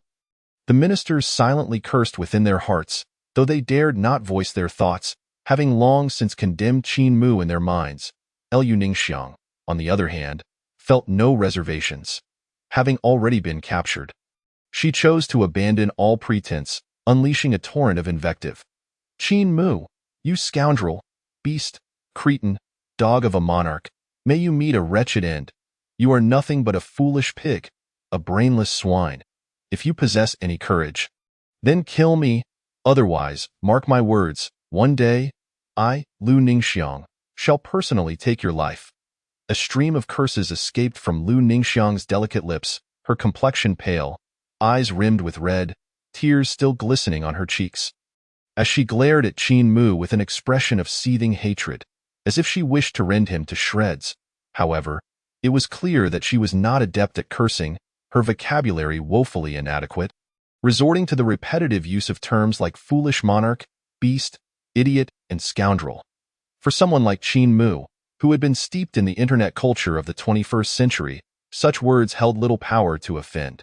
Even a random elementary school student on the street, adorned with a red scarf, could easily hurl more profane insults than she could. Those words seemed less like an affront and more akin to playful banter between lovers. Qin Mu raised an eyebrow, a faint smile playing on his lips. He reached out, tilting Lu Ningxiang's chin, his dark, deep-set eyes quietly studying her as he spoke in a tone that was both gentle and indulgent. "Rest assured, once I claim your soul, I will take you back to Qingmu Kingdom to witness the state of your homeland after its fall. Qin Mu, you are nothing but a scoundrel." At these words, Lu Ningxiang trembled with rage, her teeth clenched as she glared at Qin Mu. He remained unfazed, merely narrowing his eyes as he scrutinized her. After a moment, he coolly commanded, "Bring forth the frost concubine for a bath and incense, and prepare new garments for her entrance into the palace." As soon as he finished speaking, 2 palace maids stepped forward, seizing Lu Ningxiang and dragging her towards a side hall. "Let go of me. Do not touch me." Lu Ningxiang's shrill screams echoed, resembling a frenzied wildcat. Yet, she was firmly restrained by the two palace maids, unable to break free. Soon, her figure vanished from the grand hall, watching her departure. The courtiers bowed their heads in silence, an unexpected wave of sympathy washing over them for Lu Ningxiang. The emperor's actions were undeniably ruthless, instilling a sense of dread even among those accustomed to the harsh realities of court life. In their hearts, they solidified a singular resolve. They must never betray the great Qin. Dismissed. With Qin Mu's languid and charming voice, the court fell into a hushed stillness. He then slowly rose, turning to descend the imperial steps. The exotic maidens trailing behind him, dutifully attending to his side. "Your Majesty, we bid you farewell." The courtiers quickly knelt, raising their voices in utmost reverence. Only when Qin Mu had departed did they lift their heads.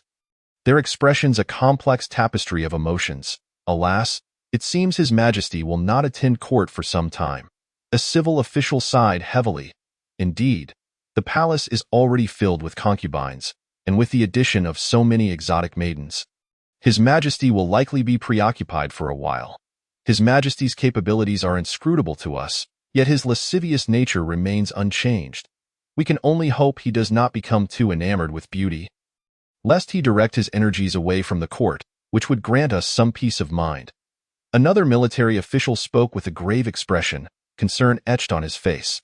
The northern frontier's Zhang Luotian continues to recruit powerful warriors, expanding her army, and may strike at any moment. Shall we truly allow this to go unchecked? What can we do? The emperor has yet to issue any orders, and we dare not mobilize forces without his command. This matter is indeed thanks to Minister Wang, who has contributed 5,000 favored concubines in one go. What a grand gesture! Indeed, this gives the emperor ample opportunities. Minister Wang's knack for discerning the emperor's intentions is truly beyond our reach. Several ministers exchanged glances, their expressions tinged with disdain as they regarded Wang Xing. Wang Xing scoffed. This was the emperor's own decision. What does it have to do with me? His thick skin was akin to city walls, impervious to the acknowledgement of his own faults. The ministers shared knowing looks and burst into laughter. Heh!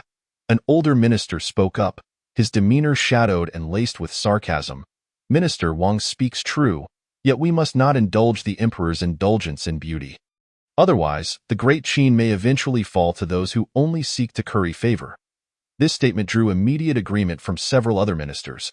They had only offered 1 or 2 maidens, while Wang Xing had contributed 5,000. Garnering the emperor's praise and rewards, such actions disrupted a delicate balance, naturally inciting discontent among the other officials. Minister Wang's face darkened, his gaze icy as he glared at the dissenting officials, wishing he could silence their tongues. However, as a high-ranking minister, he understood the importance of restraint. Taking a deep breath to quell the boiling anger within him, he forced a smile and said, "Gentlemen, you jest. With His Majesty at the helm, how could the great Qin ever face ruin? Do you not trust in the emperor?" In just 2 sentences, he cast a heavier accusation upon those who had just spoken, causing their expressions to shift dramatically. Wang Xing's words were a dagger to the heart.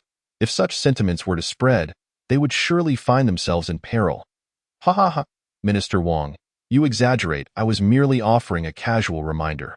Since Minister Wang has said as much, I shall not press further."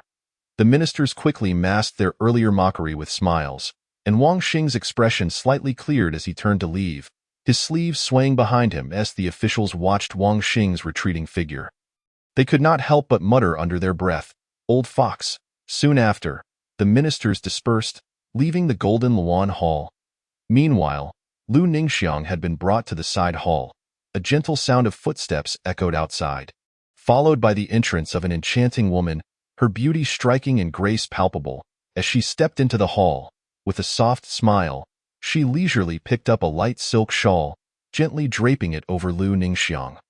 "Fear not, we shall not harm you." The beautiful woman spoke in a melodious voice, gazing at Lu Ningxiang with kind eyes.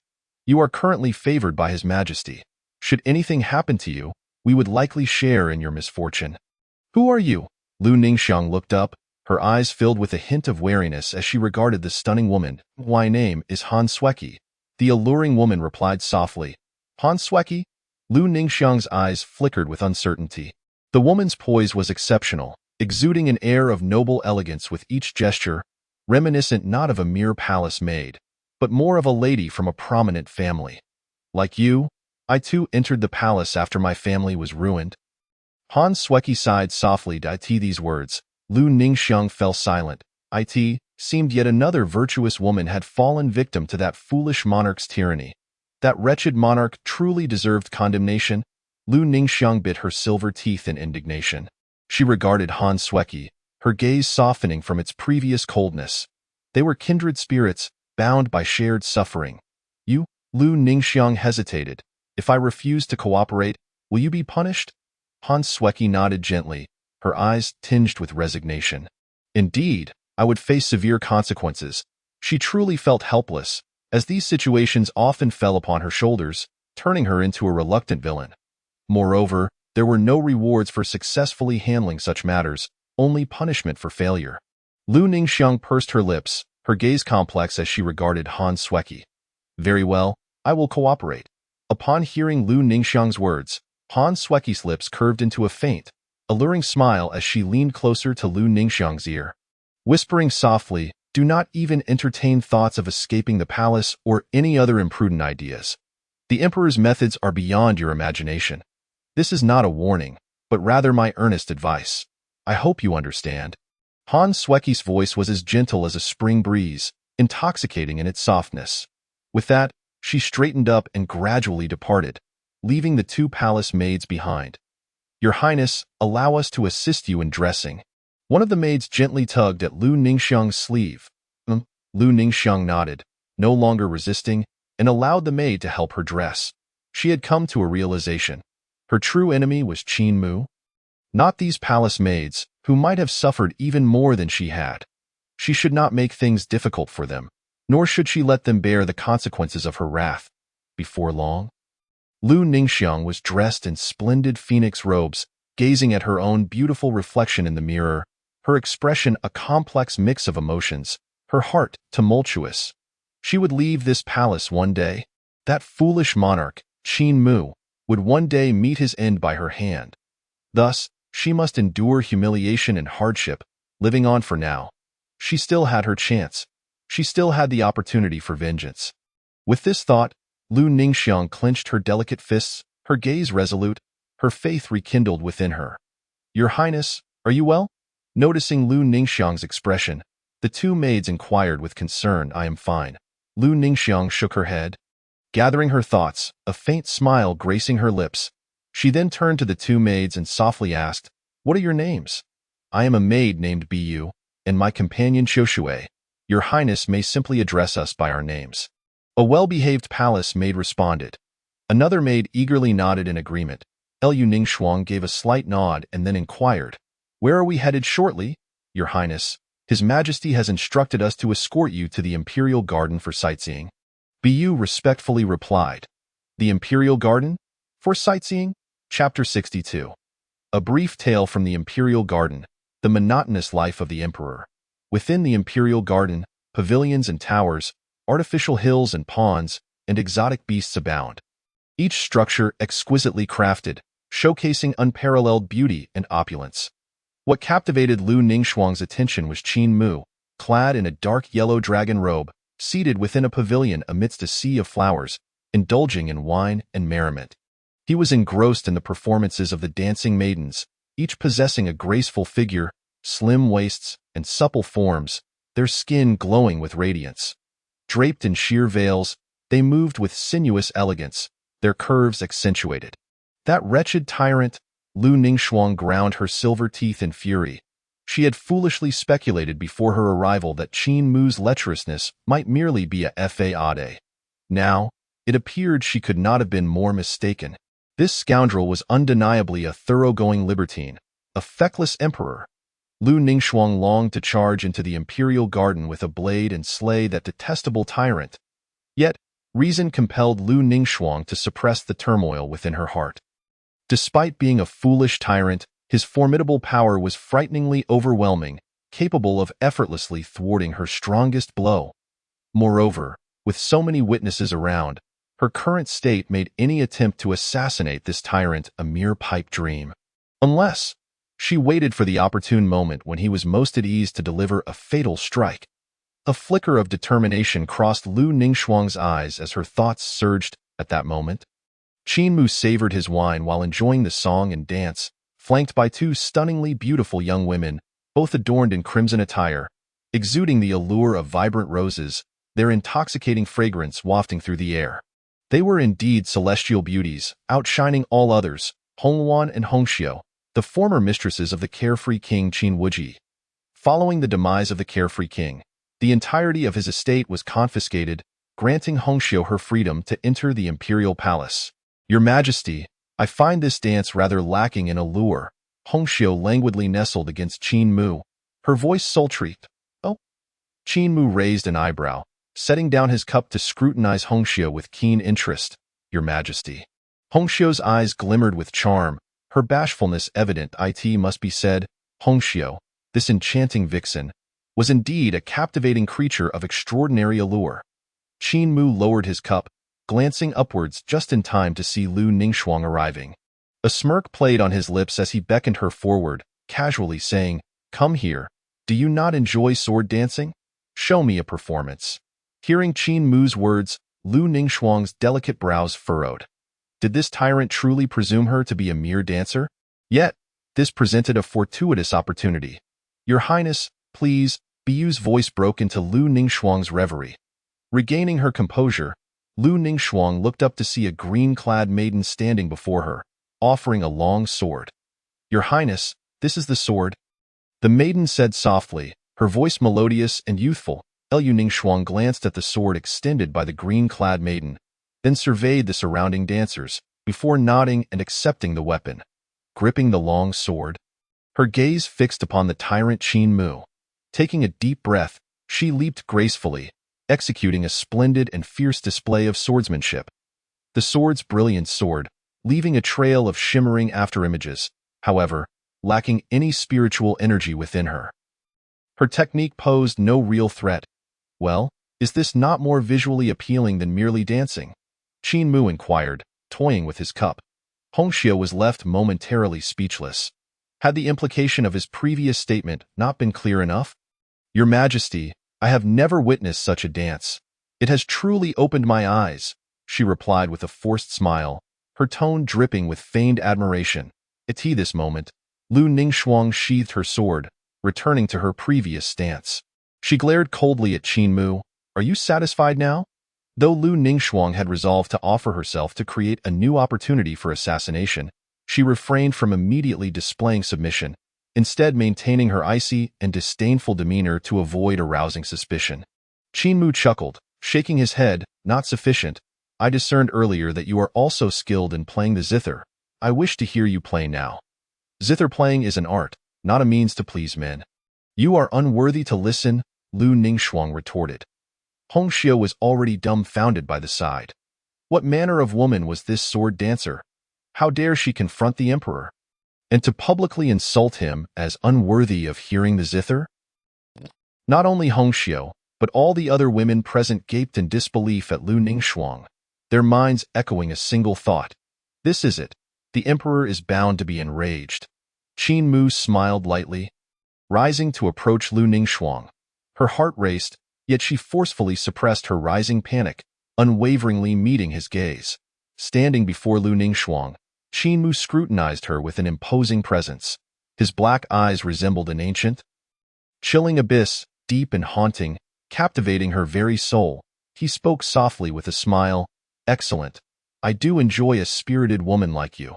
It adds a touch of intrigue. A tremor coursed through Lu Ningxuang's heart, an unsettling feeling surging within her. Chapter 63. Jealousy and Rivalry. As the sun set and the clouds dimmed, tranquility enveloped the surroundings. At that moment, Qin Mu reclined languidly upon a soft couch, leisurely savoring a cup of warm tea. Beside him, Hongxiu knelt gracefully, her arms wrapped around his legs, tenderly massaging him with delicate precision, her enchanting eyes sparkling with mischief. Qin Mu closed his eyes in bliss, relishing Hongxiu's warm and soothing touch. Yet a faint sigh escaped his lips, What a tedious and flavorless day. Just then, Lu Ningxuang emerged from the hot spring, her thoughts aflame. That wretched tyrant! She seethed inwardly. Suddenly, the door creaked open, startling her. She lifted her gaze to find a familiar, alluring visage. "What brings you here?" Lu Ningxuang asked, momentarily taken aback. Truth be told, she was not fond of this woman. Hongxiu moved gracefully, her gaze cold as she scrutinized Lu Ningxuang, her lips curling into a seductive smile. "His Majesty summons you." A jolt ran through Lu Ningxuang's heart, her complexion paling further. She clenched her teeth, resolute in her refusal. Seeing her waning countenance, Hongxiu's smile deepened, laced with mockery. "You must consider carefully. You should be aware of His Majesty's methods. Should you refuse?" At her words, Lu Ningxuang's face grew even paler, and her form involuntarily trembled. Observing Lu Ningxuang's reaction, Hongxiu's smile only grew more pronounced. Feeling the weight of Hongxiu's derisive gaze, Lu Ningxuang clenched her fists. Snorting coldly, "If I must go, then so be it. Who's afraid of whom?" With that, Lu Ningxuang followed Hongxiu out of the bathing chamber, heading towards the main hall. Upon arrival, they found Qin Mu reclining with closed eyes, leisurely sipping his tea. Taking a deep breath, Lu Ningxuang stepped forward towards Qin Mu, while Hongxiu knelt at a distance, respectfully announcing, "Your Majesty, Consort Shuang is prepared." Upon hearing this, Lu Ningxuang inwardly cursed the sycophant and knelt as well. Though she was uncertain of Qin Mu's intentions, having been coerced into compliance, she deemed it prudent to obey for the time being. Qin Mu raised an eyebrow, opening his eyes to glance at Lu Ningxuang. "How is it? Have you recovered?" A smirk played on his lips as he observed Lu Ningxuang, his eyes gleaming with playful curiosity. Lu Ningxuang's heart burned with fury, wishing to slay Qin Mu 1,000 times over. Yet before she could speak, Hongxiu sweetly interjected, "Your Majesty, Consort Shuang has yet to recover. I observed her gait was still somewhat awkward." Lu Ningxuang was left speechless. "That wretched woman," she simmered in silent rage, yearning to pounce and tear Hongxiu's lips apart. In that moment, Lu Ningxuang felt a fierce desire to retaliate surge within her. She would strike back. Between women, they either become close friends or fierce rivals, turning into enemies. It is evident that both Hongxiu and Lu Ningxuang cannot stand each other and have inevitably become adversaries. Lu Ningxuang glared at Hongxiu, retorting, "Who said that? I have long since recovered." Hongxiu smiled gently, her voice soft, "Sister Ningxuang, if it proves too difficult, please do not force yourself." "Humph." Lu Ningxuang scoffed, her expression laced with disdain. "You vixen. I don't need your concern." Upon hearing this, Hongxiu remained unfazed, chuckling lightly. "And what of it? His Majesty prefers someone like me, rather than resembling a dead fish like certain individuals." Lu Ningxuang's face instantly flushed with anger as she retorted, "You are the dead fish. That fool of a ruler clearly favors me more. You are simply envious." "Envious?" Hongxiu laughed heartily, as if she had heard the most ludicrous joke in the world. Suddenly, Hongxiu straightened her back, her expression teasing. "What do I envy you for? Envy that you are younger than I." At this belittlement, Lu Ningxuang's anger flared. My legs are longer than yours." Unyielding, Hongxiu replied, "My feet are more exquisite than yours, Sister Shuang. You often practice swordplay. I presume your heels are calloused by now?" With a feigned sigh of regret, Hongxiu lamented, "Oh dear, imagining the rough appearance, it must be akin to old tree bark." At Hongxiu's mockery, Lu Ningxuang's face turned crimson, her fury nearly causing her to choke. This insufferable wretch. Although she regularly practices swordplay at her level of skill, how could she possibly develop calluses? Her feet are undeniably as smooth and delicate as ever. Lu Ningxuang glared daggers at Hongxiu, her silver teeth clenched in rage. Yet, Hongxiu was unperturbed, her smile only widening. "Your Majesty, who do you believe has prettier feet, me or Sister Shuang?" Hongxiu inquired with a charming grin. Her allure palpable. Chapter 64. Zhang Luoshan's scheme. Meanwhile, within the North District's Wangfu, a solemn and austere atmosphere prevailed, starkly contrasting with the imperial palace. Zhang Luoshan sat in the main hall of the prince's residence. Clad in a flowing green robe, exuding an air of valor. With her right hand propping her chin and her left idly twirling a jade hairpin, her gaze seemed to pierce through the void. Resting upon the distant city of Chang'an, after a lengthy pause, she slowly rose, a glimmer of icy murderous intent flashing in her eyes as she murmured, "Father, rest assured. I shall avenge you by slaying that tyrant." Subsequently, the smile on Jiang Luoshan's face vanished. She delicately inserted the ancient jade hairpin into her hair and stood resolutely, striding out of the main hall. Outside the hall, 2 rows of neatly arranged black-clad guards stood at attention, their military garb accentuating their robust physiques. "Your Highness." The guards collectively bowed in respect, their expressions grave and resolute, radiating a formidable aura. Jiang Luoshan nodded slightly in acknowledgement before inquiring, "Have you discovered the whereabouts of my father's remains?" A servant stepped forward respectfully, replying, "Your Highness, I have dispatched 10 groups of scouts into Chang'an, but we have yet to locate the prince's body." His tone carried a hint of urgency and helplessness. Upon receiving this news, Jiang Luoshan furrowed her brow, a flicker of concern flashing in her eyes. She understood that locating her father's remains would not be a simple task, and time was of the essence. Decisive action was imperative. Thus, she pressed further, "Are there any clues or findings?" The servant shook his head, disappointment evident in his voice. "Each of the 10 groups I sent, comprising 5 individuals each, has failed thus far." At this, Jiang Luoshan's brows knitted tightly, her eyes aglow with a chilling intensity. Her father, the Prince of the North, had been cruelly slain by that tyrant in the dungeons, and his body had not been returned to the North District. Instead, it lay lost within the city of Chang'an. Jiang Luoshan had 2 objectives: to retrieve her father's remains and return his soul to its homeland, and to eliminate that tyrant for vengeance. During this period, though she had remained inactive, she had secretly sent forth numerous waves of scouts into Chang'an to gather intelligence. Yet, without exception, all had mysteriously lost contact. Jiang Luoshan was acutely aware that those scouts were likely in grave danger. After all, Chang'an was the tyrant's stronghold, heavily guarded and teeming with formidable foes. After a prolonged contemplation, Jiang Luoshan suddenly lifted her gaze to the starry night sky, murmuring, "No, I cannot continue sending others to their doom. I must investigate the situation personally to determine our next course of action." With that, she promptly commanded, "Relay the order for 3,000 elite cavalry to assemble. Within the time it takes for half a stick of incense to burn." "We shall depart for Jiangnan." "Yes, Your Highness," the guard replied respectfully. Jiang Luoshan waved her hand, signaling him to withdraw, then turned to another maid, saying, "El Chi, convey my orders. The entire army is to remain on standby. No one is to act without my command." "Understood." El Chi bowed and hurried off to execute the orders. Once El Chi had departed, Jiang Luoshan retrieved a jade slip, infusing it with her energy. Instantly, a vivid landscape unfurled before her eyes, depicting a vast expanse of mountains and rivers, shrouded in mist, showcasing breathtaking scenery, lush flora, and an abundance of mystical beasts. This was the prosperous Jiangnan region, the border between the North District and Chang'an. Should they secure Jiangnan, they could march straight into Chang'an. Jiang Luoshan whispered softly, her gaze sharpening with determination. Chapter 65. 100 square meters of open-air bed. She took a deep breath, her delicate hand clenching tightly, instantly reducing the jade slip to powder. With resolute steps, she strode toward the exit. As she crossed the threshold of the Wangfu, a contingent of ironclad cavalry appeared abruptly at the entrance.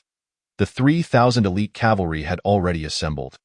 Dressed in military garb, Jiang Luoshan's fierce countenance radiated authority. She surveyed her surroundings with a calm demeanor and declared, "The tyrant is both inept and immoral. The nation is on the brink of ruin. You, sons of the North District, cannot allow him to continue to harm the people and bring suffering to the masses. Today, I shall lead you all to Jiangnan to uncover the truth behind that tyrant's facade. Will you accompany me?" Jiang Luoshan's voice was powerful and resonant, igniting fervor in her audience. "We shall follow Your Highness." The 3,000 elite cavalry knelt in unison, their voices rising in a thunderous cheer. A fierce energy surging forth, as if they were a sword poised to pierce the heavens. Jiang Luoshan nodded slightly, Surveying the brave and fearless warriors before her, she solemnly cautioned, "Excellent, I know you are all valiant and spirited sons of the North District. However, remember that our enemies are exceedingly brutal. Any misstep could lead to irreversible consequences. Therefore, you must act with utmost caution and never underestimate the foe." "Yes." The 3,000 elite cavalry responded in a resounding chorus, their spirits soaring, an aura of defiance emanating from them. Seeing this, Zhang Luoshan nodded in satisfaction, then bellowed, "Let us depart." "Yes." The 3,000 elite cavalry roared like wolves, marching forth with Zhang Luoshan as they made their way toward Jiangnan. At that moment, an elderly figure materialized suddenly, blocking the path of the elite cavalry. "Your Highness, you must not put yourself in harm's way," the elder urged with palpable urgency, attempting to dissuade Zhang Luoshan. "Qin Lao, there is no need for your counsel." Zhang Luoshan shook her head, her tone indifferent. "My father's unjust death in the dungeons demands that I, as his daughter, seek justice. How can I face my ancestors otherwise?" The elder's face was etched with concern as he implored, "I understand your desire to eliminate that tyrant, but you hold a noble title, bearing the hopes of over 600,000 soldiers from the North District. You must proceed with caution. I have my own plans." Zhang Luoshan waved her hand, silencing the elder's further protests. She had been diligently cultivating her strength during this time, yet she found herself unable to attain a state of focused training. The death of her father loomed over her like a haunting specter, disrupting her mental state. Each time she prepared to practice, thoughts of that malevolent tyrant would invade her mind, a relentless emotional burden that clouded her thoughts. Zhang Luoshan knew that unless she resolved this matter, she would likely find it impossible to progress in her cultivation. Thus, she chose to venture to Jiangnan herself. "Alas, Your Highness," the elder sighed, a deep sense of sorrow welling within him. He understood Zhang Luoshan's stubbornness. Once she made a decision, it was as if 1,000 oxen could not sway her. He could only shake his head in resignation. "Alas, I understand. Since Your Highness is determined to proceed, I shall accompany you." Observing Zhang Luoshan's unwavering resolve, the elder sighed, ceasing his objections. "No need, Qin Lao. I can manage alone." Zhang Luoshan shook her head, firmly rejecting the offer. "Jiangnan is quite far from the North District, and I may not return for some time. The North District needs your leadership." Though Zhang Luoshan spoke with reason and substantiation, Elder Qi remained resolute in his stance. "Then it shall be as you say. Your Highness, I shall venture forth to investigate the affairs of Jiangnan Prefecture." Zhang Luoshan furrowed her brows, about to speak further, but Elder Qi had already turned away. "There is no need for further words. Your Highness, this matter shall proceed as such." He then addressed the 3,000 elite Tiger Bin guards with a commanding shout. "All troops, heed my command. Follow me to Jiangnan Prefecture and gather intelligence for the vanguard of the Northern Defense Army." In an instant, cold glimmers flashed and a murderous aura enveloped the air, causing the atmosphere to chill. "Yes." The 3,000 Tiger Bin guards responded thunderously, their voices like rolling thunder, shaking the heavens and the earth. "Depart, to avenge our prince. Kill, kill, kill." In that moment, a roar that could shake the very foundations of the world erupted, akin to the rumbling of thunder. Subsequently, under Elder Qi's leadership, the 3,000 Tiger Bin guards transformed into a torrent, swiftly vanishing from Zhang Luoshan's sight. Observing the scene, Zhang Luoshan understood there was no point in further protest. Instead, she turned to mobilize her forces, ever ready to support the Tiger Bin guards and Elder Qi. The Northern Defense's sole advantage lay in its greater favor with the people than that foolish monarch. During this period, many powerful individuals had voluntarily gathered in the north. If utilized wisely, they could serve as an extraordinary asset. However, should the North wish to genuinely challenge the dominion of the Great Qin, mere numbers would not suffice. It required the mightiest of warriors. Yet, the strongest force in the North was merely a half-step into the Saint Realm, and they could not act recklessly. Thus, Zhang Luoshan proceeded with utmost caution, daring not to overreach or advance the armies directly. After all, this was not a mere conflict between mortal realms. Victory could not be claimed merely through superior numbers. As armies were suited only for conventional battles, when faced with life-and-death circumstances, It would require a contest of foundational strength and true elite power. Sometimes, a single top-tier force could instantly alter the tide of battle. Presently, what the North lacked most was indeed that elite strength. Therefore, Zhang Luotian had to devise ways to gain further advantages through conventional warfare. Jiangnan Prefecture was a crucial part of her strategy, and she hoped that Elder Qi would return successfully. Zhang Luotian murmured softly, her gaze distant. The following day, as the sun began to rise, casting a pearlescent glow in the east, within the depths of the imperial garden in Chang'an, Qin Mu awoke with great difficulty from 100-square-meter open-air bed. "Your Majesty, you are awake?" As Qin Mu opened his eyes, a fragrant breeze brushed against him, enticing and soothing. A stunningly beautiful visage smiled sweetly at him. Her voice soft and endearing, it was Hong Xiu. However, Qin Mu had no time to indulge her at that moment. He could feel the surging power within him, and a smile of exhilaration formed at the corners of his mouth. The Yuan spirit realm. After a night of cultivation, he could clearly sense that his current strength was several times greater than before. Even against a typical peak Yuan spirit practitioner, his chance of victory exceeded 99%. The remaining fraction was merely to show respect to those at the peak of the Yuan spirit realm. After all, once a practitioner reached the Yuan spirit realm, their body and soul underwent a qualitative transformation, resulting in a miraculous metamorphosis, endowing them with the power to obliterate worlds with the slightest gesture. The distinction between the Yuan spirit realm and the divine hidden realm was monumental. The divine hidden realm entailed excavating the hidden treasures of the human body, while the Yuan spirit realm involved breaking barriers and glimpsing the secrets of existence. Upon entering the Yuan spirit realm, one could refine divine thoughts, commune with the laws of heaven and earth, and draw upon the cosmic forces to enhance oneself. Those with extraordinary talents could even carve out celestial domains within themselves, refining their Yuan spirit and transforming into deities. Tio's step into the Yuan spirit realm was truly the commencement of one's journey as a formidable warrior. Thus, the path to ascend to the Yuan spirit realm was akin to scaling the heavens, a challenge so great that countless prodigies might spend their entire lives without achieving it. Yet, Qin Mu, within the span of a single night, had harnessed the profound intricacies of dual cultivation to break through his shackles and enter the Yuan spirit realm. If this were to reach the outside world, it would undoubtedly cause a tremendous uproar, inciting envy and resentment among countless practitioners. Exhaling a deep breath, Qin Mu rose slowly at that moment. His muscles swelled, his bones crackled, and his blood coursed like a raging river.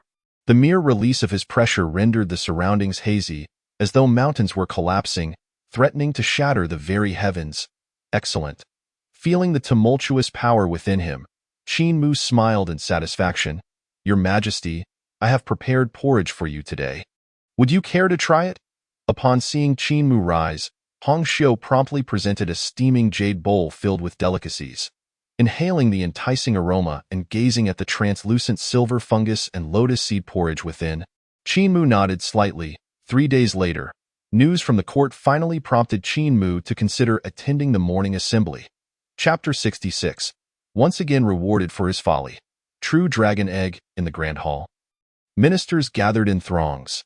Qin Mu sat upon the dragon throne, surveying the officials, and casually inquired, "What matters do you bring forth?" With his words, the ministers exchanged glances, and ultimately, the national master stepped forward to speak. "Your Majesty, according to reliable sources, we have learned that the North has dispatched an unspecified number of Tiger Bin guards to scout around Jiangnan Prefecture, seemingly harboring ulterior motives. We implore Your Majesty to make a swift decision." Hearing the national master's words, Qin Mu raised an eyebrow. The Tiger Bin guards were the most elite troops within the Northern Defense Army. Each soldier had undergone rigorous training, serving as the sharpest blade in the hands of the Northern King. The North dispatching the Tiger Bin guards to scout around Jiangnan Prefecture likely indicated their intentions toward its geographical significance. It appeared that Zhang Luotian was indeed preparing to deploy her forces. At long last, she is ready to march? Zhang Luotian, you have kept me waiting until the flowers wither. Qin Mu's cold gaze flickered, and he could not help but muse inwardly. In truth, he could easily send Luo Shui or other saint-level puppets to the north to wreak havoc. achieving a decisive and permanent resolution. In this age where no great emperor emerged, the Saint Realm represented the pinnacle of combat power. Once 9 saints were unleashed, few could stand against them, save for truly transcendent sacred grounds. Yet, Qin Mu refrained from such actions. He had been biding his time, waiting for Jiang Luotian to make her move, thus allowing him to continue his various foolish exploits and reap system rewards. The mere Tiger Bin guards of the north were of little concern. Such trivial matters should not trouble him. Qin Mu languidly reclined on the dragon throne, snorting dismissively, his expression reflecting impatience. I labor day and night, and I am wearied. I lack the time to deal with such trivialities. The ministers, upon hearing this, were rendered speechless. They truly admired their sovereign's audacity to such an extent. They had encountered foolish monarchs before, but none quite as shameless as this one. To frame lewdness and debauchery as tireless toil, and to cast brutality and bloodlust as diligent governance and benevolence. Remarkable. Yet, when they recalled the demeanor of Emperor Qin Tian before and after encountering the elixir of immortality, they found it somewhat understandable. The Qin royal lineage had been passed down through the ages, Your Majesty. While this may seem a trivial matter, if left unchecked, it could jeopardize the safety of Jiangnan Prefecture and the imperial capital. We beseech Your Majesty to reconsider. The national master, Du Yulin, sighed and respectfully advised. Well then, let us simply send a few individuals to resolve it. Qin Mu waved his hand dismissively, unconcerned. At this pronouncement, a wave of exasperation swept through the ministers once more. If it were truly that simple, they would not have convened in the court to deliberate on the matter. The national master wore a bitter expression, contemplating for a moment before bowing and saying, Your Majesty, while the Tiger Bin guards of the north are not formidable in themselves, they are backed by the Northern Defense Army and should not be treated lightly. Indeed, Your Majesty, this is not a trivial matter. The Tiger Bin guards are a crucial force guarding the northern gateway. Their mobilization cannot be taken lightly. Your Majesty, I have heard that this time, it is the northern Qianghua personally leading the troops. Qianghua is one of the pillars of the north. Should we merely send a few individuals, it may prove inadequate, and the consequences could be dire. The ministers knelt in unison, earnestly imploring him. In truth, the ministers were not overly concerned about the Tiger Bin guards. After all, no matter how numerous they were merely ordinary soldiers. They believed they could manage them. It was Qianghua who truly caused them concern. Qianghua, in the north, held a reputation that rivaled that of the northern king and his daughter Jiang Luotian. It was said that Qianghua possessed remarkable talent and cultivation, having reached the divine hidden realm at a young age, with unfathomable strength. Furthermore, Qianghua was known for his caution and resourcefulness. In his youth, he was a fierce general in the north, following the then northern king on campaigns, amassing countless glorious achievements. As he grew older, he retired to a strategical role, continuing to advise the north from the rear. Qianghua was often referred to as the backbone of the north. As long as he remained, the north was destined to remain stable. Such a figure commanding the elite Tiger Bin guards was not something they could afford to provoke. Thus, the ministers prepared to present their case in court. Humph! Qianghua is formidable, but formidable is all he is. Does he truly dare to assault my imperial city alone? Qin Mu let out a derisive snort, his gaze icy. Your Majesty, please quell your anger. The national master, Du Yulin, hastily bowed his head and murmured. We did not mean it in that manner. Enough, you need not say more. Qin Mu interrupted Du Yulin with a wave of his sleeve, his voice cold. The king of Huainan should currently be at leisure. Let him go suppress that so-called Tiger Bin guard. Your Majesty, this, Du Yulin raised his head, astonishment etched upon his face, but just as he was about to speak, he was cut off once more by Qin Mu. There is no need for further discussion. It shall be as I say. Qin Mu cast a detached glance at the assembled ministers and commanded, issue an edict, ordering the king of Huainan to lead his subordinates in suppressing the Tiger Bin guard and apprehending the traitor Qianghua. With that, he swept away, leaving the hall. Your Majesty, does that not leave the southern border unguarded? The national master Du Yulin's expression shifted dramatically, unable to restrain his exclamation. His face was rife with anxiety as he rose to pursue Qin Mu out of the palace. Yet, at that moment, Qin Mu had already vanished without a trace. Sigh. Gazing at the empty corridor, Du Yulin could not help but sigh deeply. If this continues, the southern border will be left utterly vulnerable. If the barbaric tribes from beyond the southern frontier were to invade, the consequences would be dire. Meanwhile, within the court, the expressions of many officials had stiffened. Your Majesty? The ministers hesitated, uncertain of what to say. This decision seems rather rash. How can we allow the king of Huainan to take action? Is this not giving the barbaric tribes an opportunity to strike? Such recklessness is unfathomable. An elderly official trembled, his lips quivering, face pale, nearly collapsing to the ground. The king of Huainan is tasked with defending the southern border against the barbaric tribes beyond. Should he suddenly take action now, it would undoubtedly scatter the forces, leaving the southern boundary unprotected.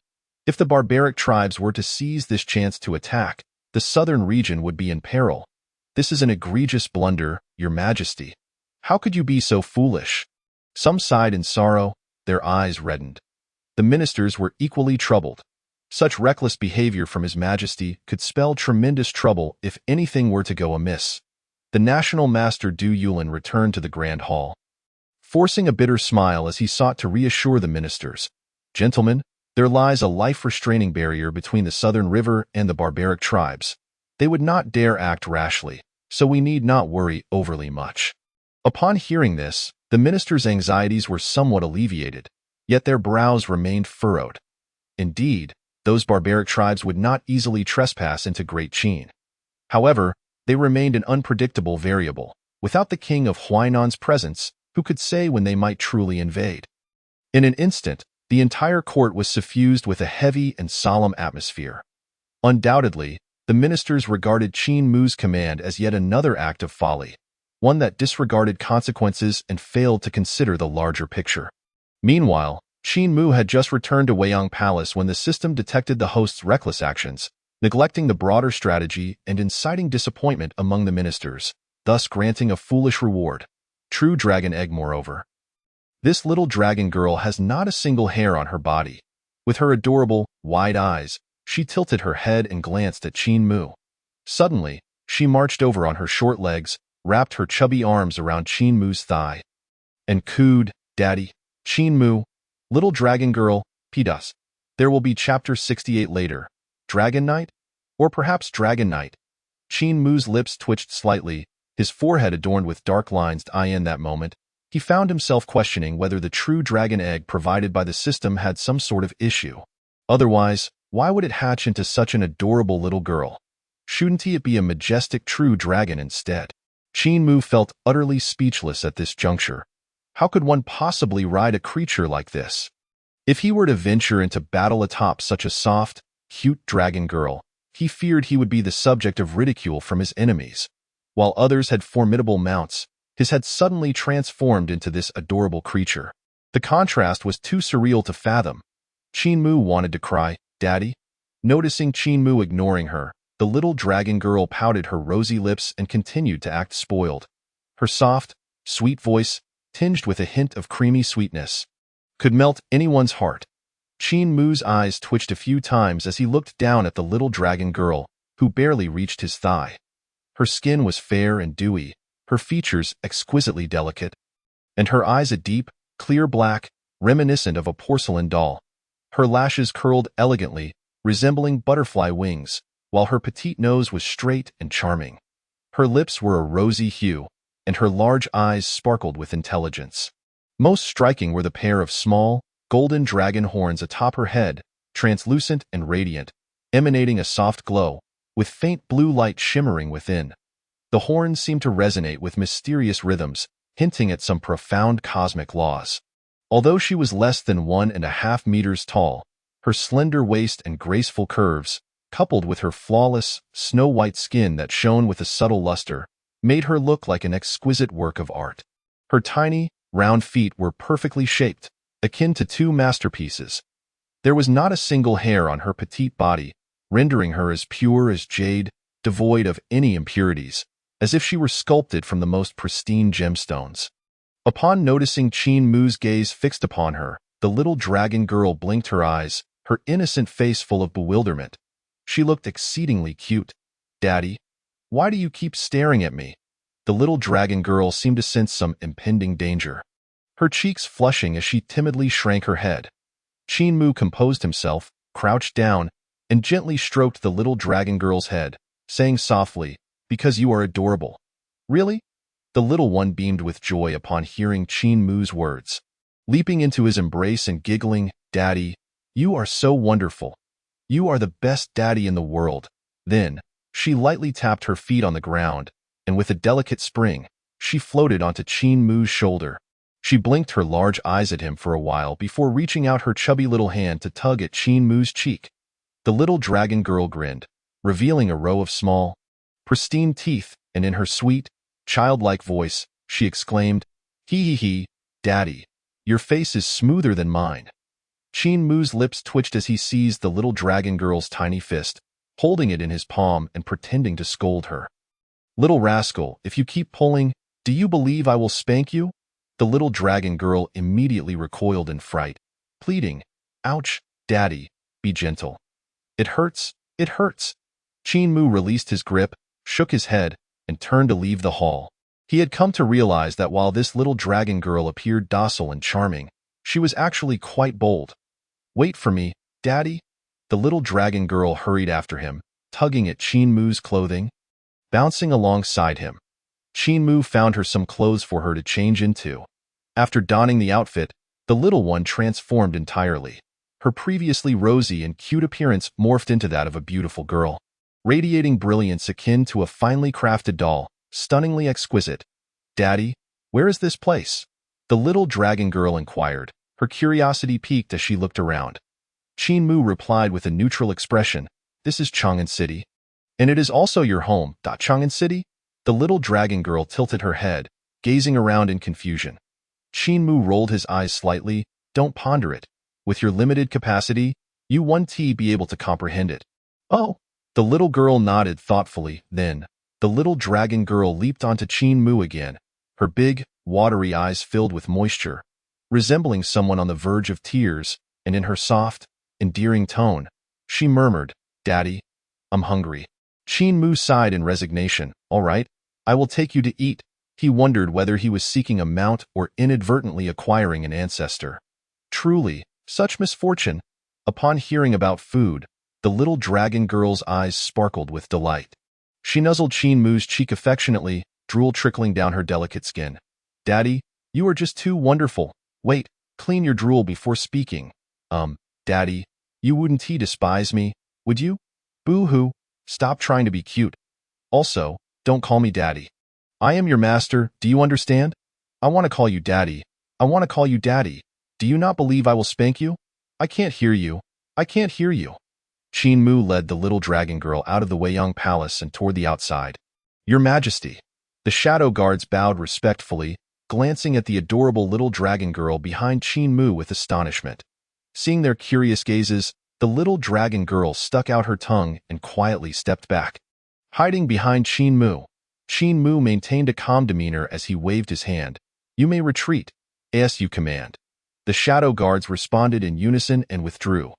Once the shadow guards had vanished from sight, the little dragon girl peeked out from behind Qin Mu, her curiosity piqued as she watched them leave. "Daddy, why do they all call you Your Majesty? Is your surname Yor?" the little girl asked. Qin Mu's lips twitched. "Of course not. Then why do they call you Your Majesty?" The little girl tilted her head in confusion. Qin Mu, disinterested in explaining, proceeded to the palace kitchen with the little dragon girl in tow. Inside the kitchen, several elderly men of similar age were preparing dishes with an array of spices, ingredients, and side dishes spread across the table. The sight was a feast for the senses, fragrant and vibrant. Infused with spiritual energy, Qin Mu and the little dragon girl stepped over the threshold of the kitchen. One of the elderly men immediately recognized them. The elder rushed forward, kneeling before Qin Mu, neglecting the spatula on the stove, and exclaimed excitedly, "Old servant pays respects to Your Majesty. Rise." Qin Mu raised his hand, speaking indifferently, "Is there food ready?" "Your Majesty, it is prepared." requiring just a bit of cooking. The elder replied enthusiastically, "Good." Qin nodded, gesturing towards the little dragon girl. "Let her eat first." The elder nodded repeatedly. "Certainly, I shall prepare it at once." Soon, the elder brought forth 2 bowls of fragrant dishes, brimming with spiritual energy. Upon seeing this, the little dragon girl furrowed her brow slightly. "Grandpa, this is far too little. It's not enough to fill my teeth." The elder hesitated briefly before responding, "Your Highness, do not be deceived by the small portion. This is made from top-quality spiritual meat and materials, containing powerful energy." The little dragon girl shook her head, then took a bowl in each hand and gulped down the soup in a single go. Wiping her mouth, she declared, "It's too little. I want more." The elder was momentarily at a loss, surprised that such a small girl could eat so much. "I will prepare more for you." The elder hurriedly went to prepare additional dishes. Before long, the 3rd, 4th, 5th, all the way to the 98th bowl appeared. The elder's hands trembled violently as he held the plate, while the little dragon girl devoured the food voraciously, showing no signs of stopping, leaving the elder utterly dumbfounded. In the end, after consuming her 1,848th bowl from day to night, the elder finally broke down, tears streaming down his face as he knelt before Qin, exclaiming, "Your Majesty, this little princess has consumed all the provisions for the next half-month in the imperial kitchen." Chapter 69. "Sister, why is yours so big?" "Daddy, I'm still not full," the little dragon girl pouted, rubbing her belly and whining in her sweet voice. Upon hearing this, the elder nearly fainted. Qin felt exasperated.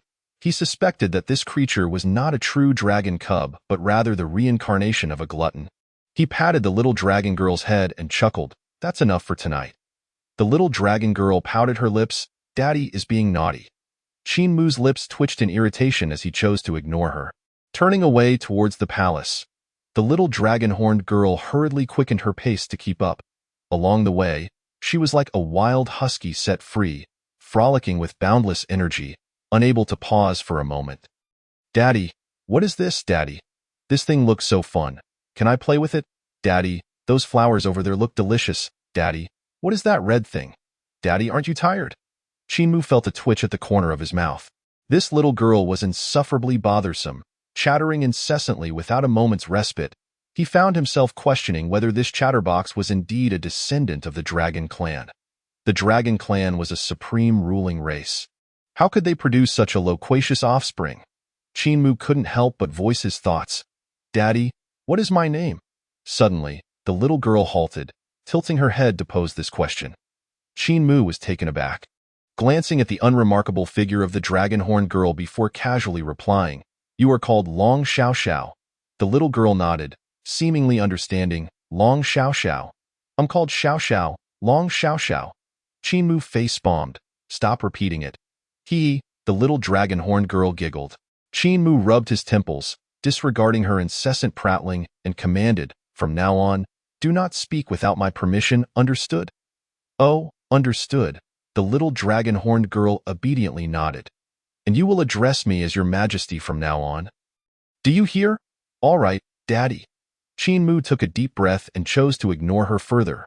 Before long, Qin led the little dragon-horned girl back to the palace. As they passed through the garden, the little girl suddenly pointed ahead, exclaiming, "Huh? Water!" Qin followed her indication and saw a small stream flowing gently nearby, its clear waters glistening. "Daddy, I want to take a bath." The little dragon-horned girl trotted over to Qin, tugging at his sleeve, gazing up at him with a playful expression. Qin looked down at her and sighed lightly. "Go ahead and wash." "Yay!" The little dragon-horned girl cheered, bouncing over to the stream. Standing by the water, she touched her face to the cool surface and exclaimed, "Wow! The water is so cool and refreshing." Saying this, she dove in with a splash, creating ripples that danced across the surface. Watching the little dragon-horned girl joyfully swim, Qin shook his head helplessly and turned to enter the palace. Inside, Yun Yenner was seated, gracefully playing the guqin, the melodious notes resonating throughout the hall, evoking a sense of sorrowful beauty. Upon seeing Qin, her beautiful eyes lit up with surprise, and she quickly rose to kneel. respectfully saying, "Your Majesty, you have returned." Qin Mu replied nonchalantly, "Yes, continue with your playing." "Do not mind me." Yun Yinner nodded gently and resumed her position, her delicate fingers skillfully plucking the strings. The palace fell into a tranquil silence, save for the enchanting melody. Qin Mu closed his eyes, resting his head on the lap of a beautiful palace maid, feeling immensely content. Without the incessant chatter of the little girl, the world seemed so peaceful, reclining on the smooth, shapely thigh of the enchanting maid. Qin Mu leisurely savored the rare moment of tranquility. This was the kind of life an emperor ought to enjoy. The earlier experience of caring for the child was surely a misstep on his part. Yet, just as this thought crossed his mind, the music abruptly ceased. Furrowing his brows, Qin Mu slowly opened his eyes to find the little dragon-horned girl perched at the edge of the bed. Her large, beautiful black eyes blinking up at him. Beside her, Yun Yinner wore a look of shock, evidently startled by the unexpected intrusion of the little girl. "Daddy," the little girl beamed, revealing a row of adorable white teeth. "I am all done washing." Qin Mu, feeling a headache approaching, closed his eyes again, remaining silent for a moment before saying, "Since you're done, hurry up and go to sleep." The little girl pouted, looking aggrieved. "No, I want to sleep with Daddy." Qin Mu regarded her with a peculiar expression. "Why?" The little girl raised her head earnestly. "Because this way, I can protect Daddy." Qin Mu was momentarily taken aback, feeling a touch of emotion. "Daddy, are you very touched? Can you reward me with some delicious chicken legs?" The little girl gazed at Qin Mu with longing. Qin Mu felt a wave of annoyance wash over him, the earlier sentiment dissipating instantly. "Your Majesty, this is—" Yun Yinner inquired hesitantly, her brow furrowed in confusion. Before Qin Mu could respond, the little girl bounded over to Yun Yinner as if discovering a new world. "Big sister, why are you so big here?" The little girl stared in astonishment at Yun Yinner's ample bosom. Glancing down at her own flat chest, she clearly struggled to comprehend. Yun Yinner's face flushed crimson, embarrassed, as she bit her lip and quietly explained. "Because Big Sister is an adult, so she is bigger." The little girl nodded in sudden understanding. "Oh, I see. When can I become an adult?" Yun Yinner replied softly, "When you grow up, you can become an adult." The little girl's eyes sparkled with determination as she patted her chest, declaring, "I will work hard to grow up." Then, as if realizing something, her expression shifted with a hint of clarity. "No wonder Daddy named me Long Xiao Xiao. It's because I'm too small." She turned to Qin Mu, who also averted his gaze, adopting an expression of feigned ignorance. At the same time, he couldn't help but feel a sense of admiration. Truly, as a member of the Dragon Clan, her learning ability was remarkable, grasping the crux of the matter with just a few words. The little girl puffed out her cheeks, muttering, "Humph, Daddy is mean, bullying me." With that, she marched out, grumbling, "I've decided. I want to sleep in a different room from Daddy." Upon hearing this, Qin Mu's lips twitched, but a glimmer of delight sparkled in his eyes. Finally, this little troublemaker was leaving. "Your Majesty, this is—" Yun Yinner looked at Qin Mu, puzzled, her words trailing off. "Do not mind her." Qin Mu waved his hand, signaling her to continue playing. However, the little girl, noticing that Qin Mu did not stop her, puffed her cheeks even more. She halted, turned around, and glared at Qin Mu, declaring defiantly, "No, I must sleep with Daddy." With that, she flopped down beside Qin Mu, presenting him with a haughty profile. Qin Mu. This little one certainly was growing increasingly temperamental. Chapter 70. The plans of the Prince of Huainan and the counterattack from the northern borders. The little girl's question caused Yun Yinner to blush, yet she patiently replied, "Big Sister is practicing cultivation techniques with His Majesty. So we can become very powerful." "Oh." Long Xiao Xiao nodded thoughtfully. Just as she was about to say more, Qin Mu rolled his eyes and unceremoniously tossed her out of the hall. "Ah," the little girl yelped, soaring through the air in an arc before landing amidst the bushes on the distant lawn. "Daddy, how could you do this?" The little girl emerged from the bushes, 2 leaves perched atop her head. Rubbing her behind, she pouted with a look of grievance. "I just wanted to practice the techniques with Daddy too. Boo-hoo."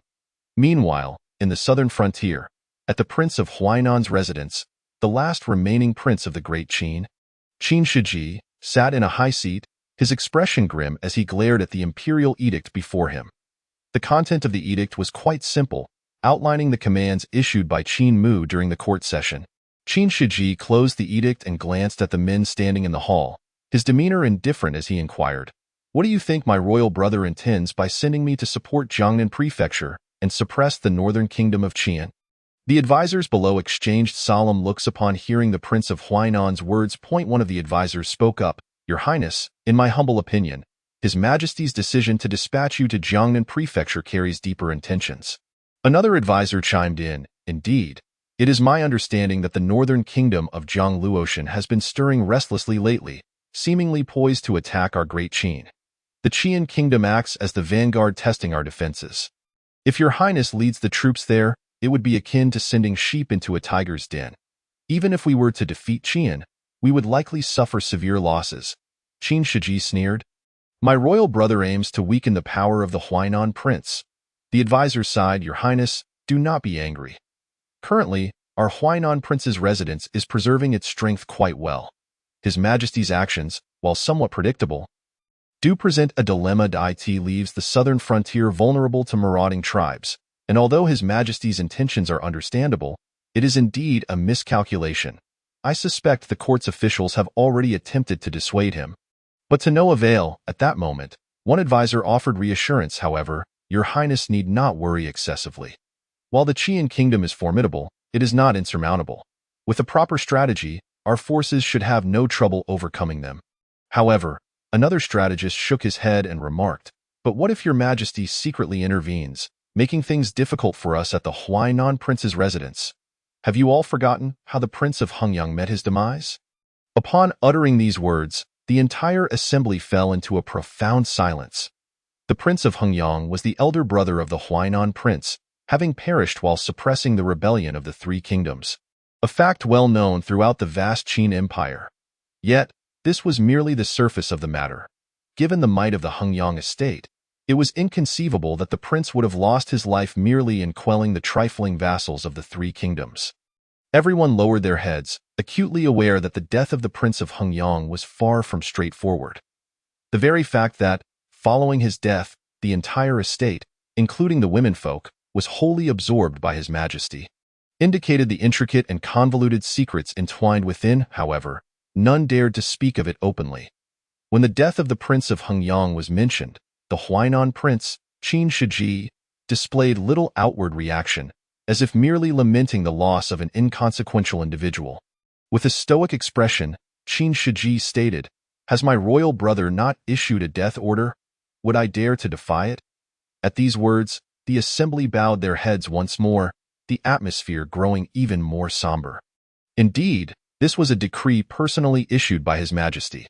Should the Huainan prince dare to refuse, it would be tantamount to defying imperial will. Such an act would be akin to treason, providing His Majesty with ample justification to exact retribution upon the Huainan estate. Qin Shiji's fists clenched slowly, his knuckles turning pale, and his gaze exuded an intense chill. "I shall never allow myself to be trampled upon," he gritted through clenched teeth. He lifted his head, fixing his determined gaze upon the entrance of the grand hall. "Since my royal brother is resolute in his intention to diminish the fiefs, I shall not acquiesce to his wishes." With his declaration, Qin Shiji abruptly rose, striding purposefully out of the grand hall towards the exterior of the estate. The strategists hurriedly followed, each wearing a countenance of deep concern. The prince appears to be preparing for rebellion. In a valley outside Jiangnan County, several figures swiftly traversed the sky, plunging into the military camp. They navigated through layers of tents, heading directly to the command platform. At that moment, several generals stood upon the platform, the foremost among them being Qianghua. Reporting in, "We have thoroughly surveyed the terrain and troop deployments outside Jiangnan County. Please, my lord, make your decision." One of the aides knelt respectfully. Mem. Qianghua nodded, his gaze fixed upon the map spread before him. The map illustrated the circular mountain range surrounding Jiangnan County, with various flags planted upon the peaks, signifying the stationed forces. The most striking feature was the central, towering mountain, rising to great heights like a colossal pillar reaching for the heavens, emanating an overwhelming pressure. Surrounding this mountain were a series of rugged peaks, akin to stars encircling the moon, forming a formidable defensive array. Indeed, this is the final bastion of Jiangnan County, Qi Anghua murmured as he scrutinized the map. This formation, known as Shinrenjubi, was a powerful defensive array. Moreover, numerous military camps were densely situated upon the surrounding mountains, housing elite warriors tasked with guarding the formation. Qi Anghua's gaze traversed beyond the Shinrenjubi, falling upon the plains behind it, his eyes narrowing with an intense glimmer. This is the heart of Jiangnan County. Once we breach the Shinrenjubi, we can reach Chang'an directly. After contemplating the topographical map for a long while, Qi Anghua began to formulate his final decision. Summon the troops. Assemble 200,000 soldiers, 1,000 cultivators of the Purple Mansion realm, 300 experts of the Divine Concealment realm, and 5 masters of the Primordial Spirit realm. In 3 days, we shall march upon Jiangnan County. His voice rang out resolutely. As soon as he finished speaking, an immediate response echoed from below. As commanded. The individual turned and departed. Qi Anghua stood with hands clasped behind his back, his expression profound. After a moment, he sighed softly. I hope all goes smoothly. At that moment, another hurried messenger arrived, reporting, My lord, a man claiming to be Huainan Prince Qin Shiji has appeared outside the military camp. Huainan Prince? Qi Anghua raised an eyebrow, slightly astonished. What brings him here? Chapter 71. The Huainan Prince seeks cooperation with the Northern Realm, an unexpected turn. As a princely figure of the Qin Empire, the Huainan Prince's appearance at the Northern Army's camp at this juncture clearly indicated ulterior motives. Qi Anghua's eyes gleamed with intrigue as he inquired, How many followers does he bring, and is there anything noteworthy? The messenger bowed and replied, None. He has come alone, without any attendants. Oh. Qi Anghua frowned, then chuckled. How intriguing! The Huainan Prince dares to come alone to our northern military camp. Is he courting death? One of the generals laughed, My lord. Whether he has ulterior motives or not, this is fortuitous for us. Indeed, my lord, another chimed in. We have been troubled trying to find an opportunity to breach Jiangnan County. If the Huainan Prince willingly offers his allegiance, it would certainly ease our path. It's easy for you to say. The Huainan Prince is of royal blood. Though persuade him to yield is no simple matter. He likely harbors ill intentions. Qi Anghua scoffed. However, despite his words, he felt a stir of excitement. If he could win over the Huainan Prince to his cause, or even forge a collaboration, it would undoubtedly be a monumental advantage for the Northern Army. After all, their purpose in coming was to conquer Jiangnan County. If the Huainan Prince was willing to assist, it would significantly diminish their challenges. With that thought in mind, Qi Anghua promptly commanded, Invite him in. He was not concerned about any tricks. His current strength was that of a half-step saint, providing him with the confidence to suppress all.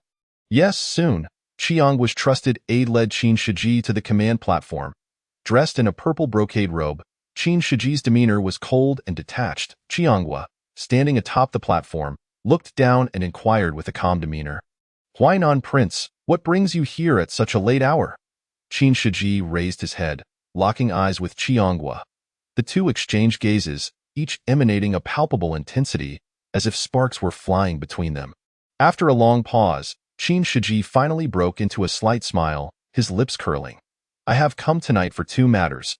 With that, Qin Shiji fixed his gaze upon Qi Anghua. Firstly, I have decided to collaborate with the Northern Realm to eradicate the tyrant. His tone was serene, yet this proclamation landed like a bomb in a tranquil pond, creating an uproar. What? The Huainan Prince is willing to cooperate with us. Ha, splendid. This truly is a blessing from the heavens for our Northern Realm. Ha, excellent. The Huainan Prince indeed knows the times. He should have done this sooner. Following the tyrant, he would eventually meet his doom. The northern military camp erupted with excitement as the soldiers buzzed with conversation. Yet, Qi Anghua remained unmoved, his expression calm as he inquired, And what is the second matter? Qin Shiji smiled slightly. The second matter is equally simple. After we overthrow the tyrant, I shall assume the title of Emperor of Qin and jointly govern the Qin Empire with the Northern Realm. He delivered this line nonchalantly, as though the imperial throne were within easy reach. Oh? Upon hearing this, Qi Anghua raised an eyebrow, his tone indifferent. How does Huainan Prince envision this joint governance? Qin Shiji smiled once more. This is also quite simple. All that is needed is for Jiang Luotian to marry me. I shall crown her as empress, and together we shall govern the Qin Empire. His tone was calm, as if discussing an utterly mundane matter. Yet to Qi Anggua's ears, it was akin to a thunderclap. His expression darkened abruptly, impudent. This utterance instantly ignited a storm of outrage. The northern soldiers were incensed, their fury palpable. Jiang Luotian was the spiritual beacon of the northern realm, their goddess. How could they allow her to be coveted by another? Bold rogue. How dare you lay eyes on our lord's beloved? Have you a death wish? How dare you insult our lord? Huainan Prince, we have respected you as a noble, which is why we have shown you some courtesy. Should you continue with such reckless words? Do not blame us for our rudeness. The northern soldiers roared in indignation, their anger surging. Qi Anggua's gaze sharpened further. Qin Shiji, I can agree to most of your conditions, but this one I cannot concede. His voice was low, imbued with authority. The smile remained on Qin Shiji's face as he squinted his eyes, slowly saying, were it not for Jiang Luotian's sake, would I lower myself to negotiate with a mere deputy commander of the northern realm? His tone dripped with sarcasm, but he paused before continuing, very well. I do not expect you to make any decisions. Once Jiang Luotian arrives, I trust she will make the right choice. For now, let us first discuss how to overthrow the tyrant. With that, he stepped forward and seated himself beside Qi Anggua. Heh. Observing this, Qi Anggua scoffed lightly and remarked, Qin Shiji, you must have been driven to desperation by that tyrant, which is why you have no choice but to ally with us in the northern realm. Through the earlier exchange, he discerned the other's true intentions. The opponent lacked the strength to rival the tyrant king, or else they would not so readily capitulate. Is it not so? Regardless, you in the northern region possess no means to overthrow the tyrant's rule on your own. Why not collaborate with me, for perhaps there lies a path to survival? Qin Shiji made no effort to conceal his thoughts. Haha, the king of Huainan is quite the schemer.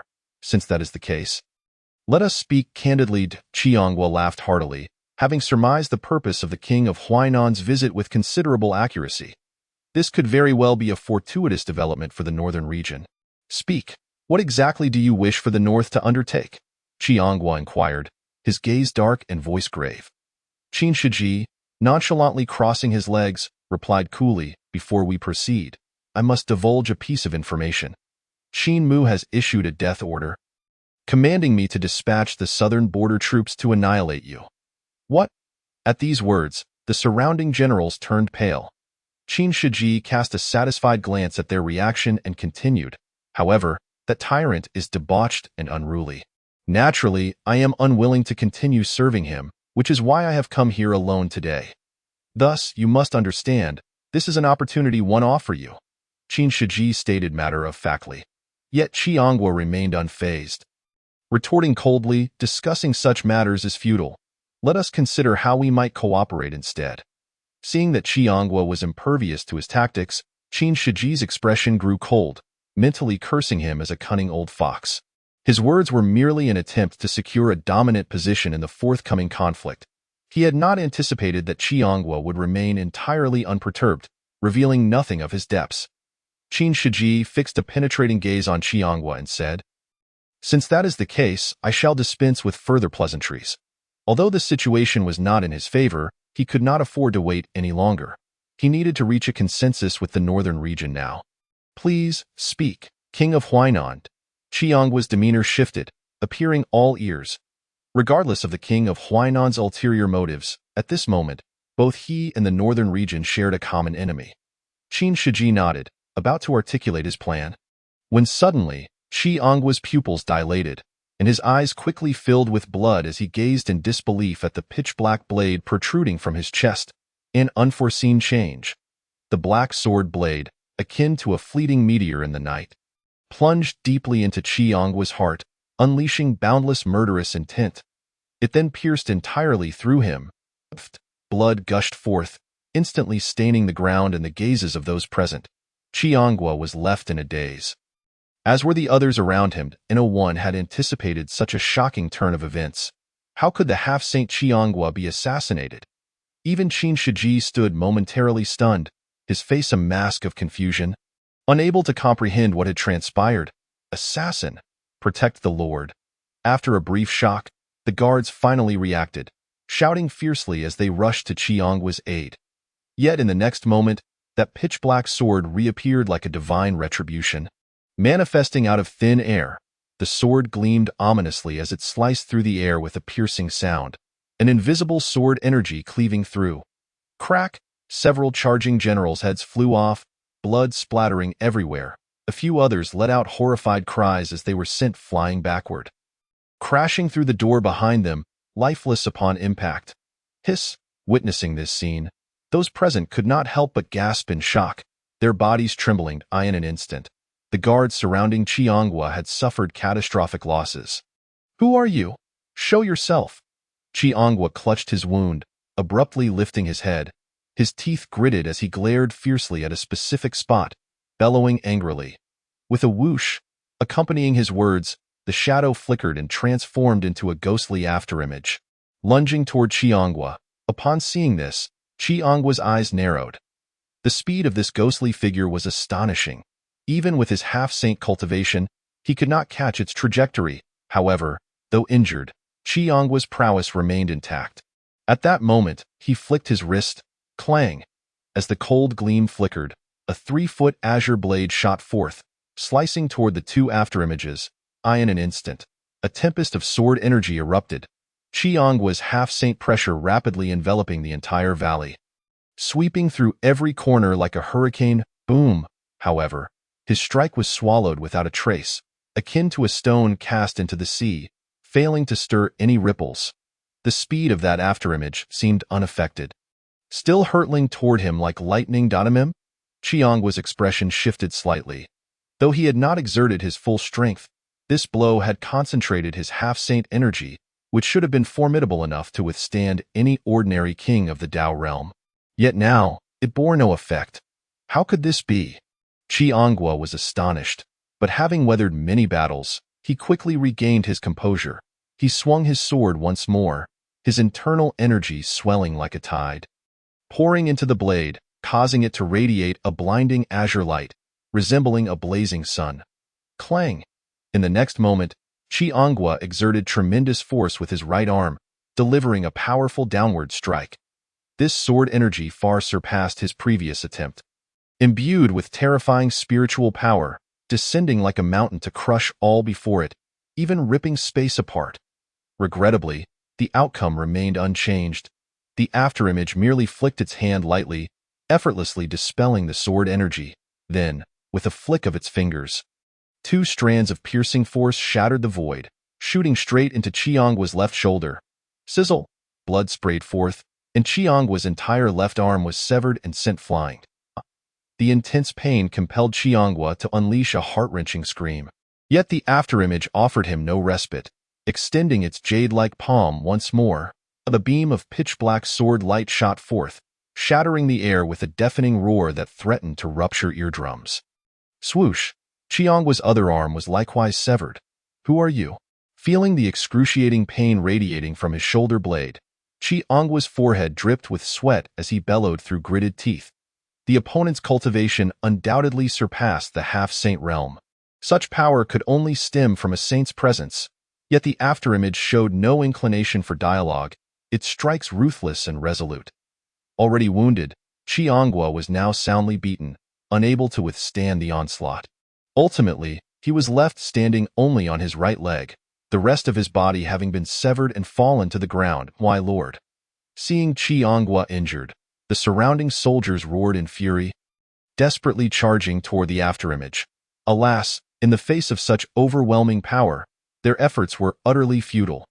The afterimage raised its pitch-black sword once more. In the blink of an eye, all attacks were obliterated. Not even a cry escaping their lips. Qiangwa's right knee was similarly shattered, his body staggering to the ground, blood gushing forth like a fountain. You? Who are you? Qiangwa's complexion turned pale as he gazed at the pitch-black afterimage. Struggling to ask, the figure was enveloped in a faint mist, revealing a graceful silhouette, unmistakably female. Yet she remained silent, her expression cold and unfeeling, her icy gaze harboring only frigid murderous intent, devoid of any human emotion. She swung the pitch-black sword once more. Qianghua's face turned ashen. He could scarcely believe that he, a formidable half-saint, would suffer such a decisive defeat. It was utterly inconceivable, yet despair gave way to boundless terror. Such a powerful adversary. How could the prince contend with her? In that moment, Qianghua recalled Jiang Luotian, who had tirelessly supported the northern region, igniting a steadfast resolve within him. He could not die. He must live on, for the prince, to safeguard the northern region. Qianghua's eyes widened, gritting his teeth as he desperately summoned his spiritual energy, mustering every last ounce of strength to escape this place. Yet in the next second, his body abruptly stiffened. A pitch-black sword, nearly a yard long, had pierced through his heart, suspending him in midair.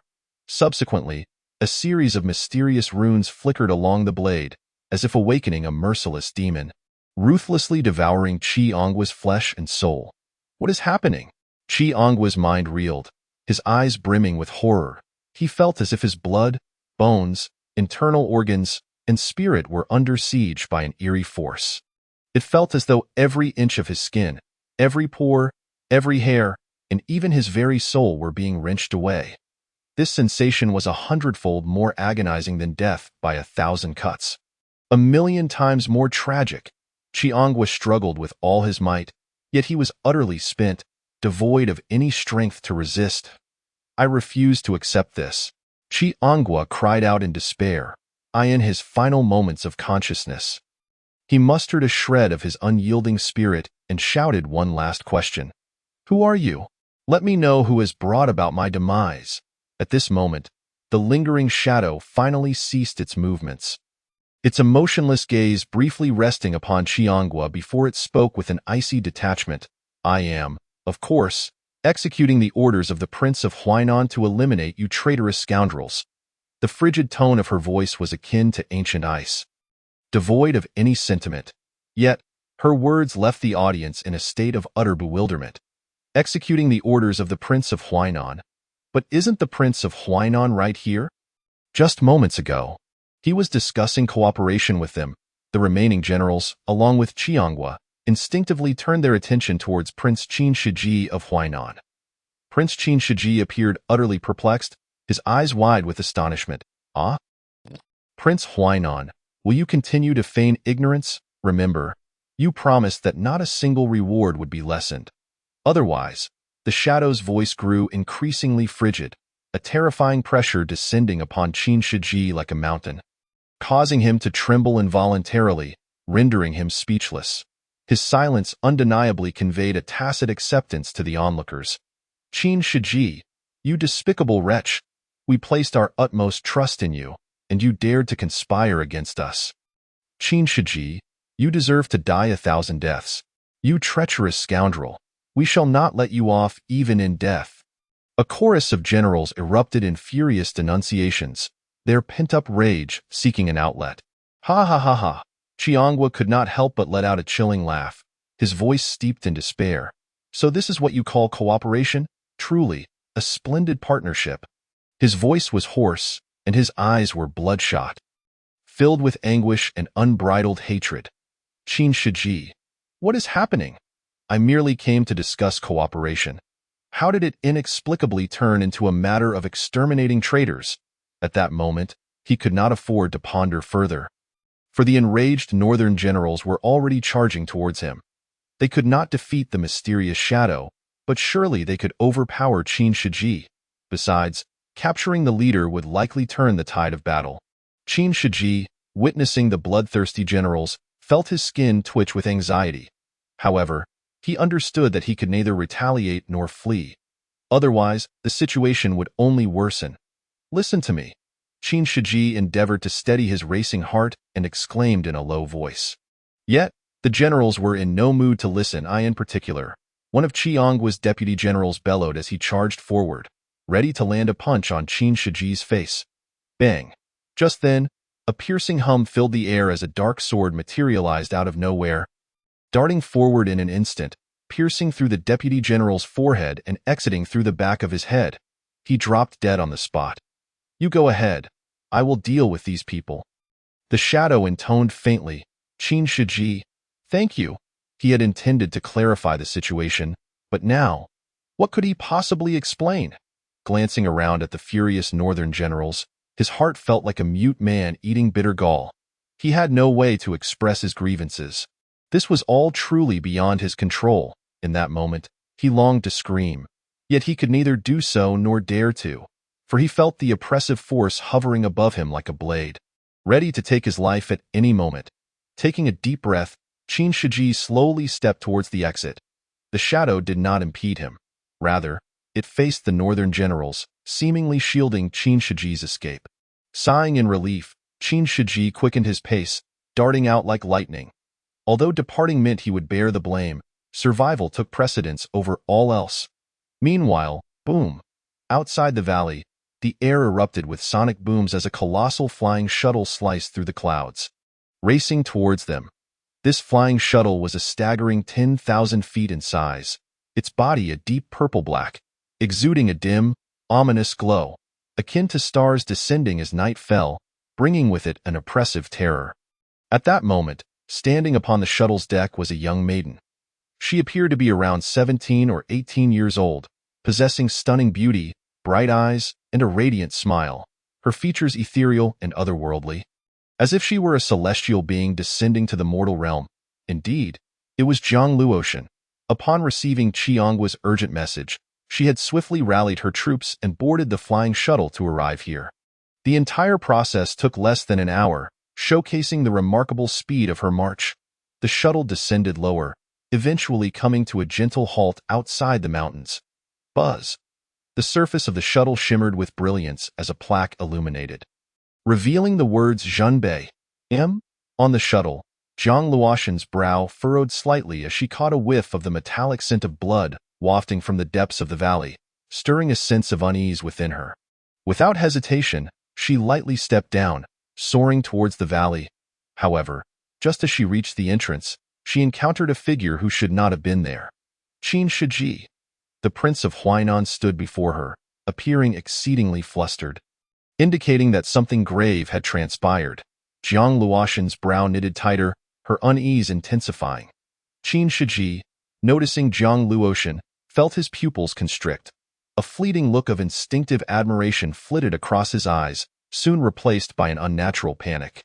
He had just fled the valley and had not yet made his escape when he unexpectedly ran into Jiang Luotian. Qin Shiji remained silent, his figure darting towards the valley's exit.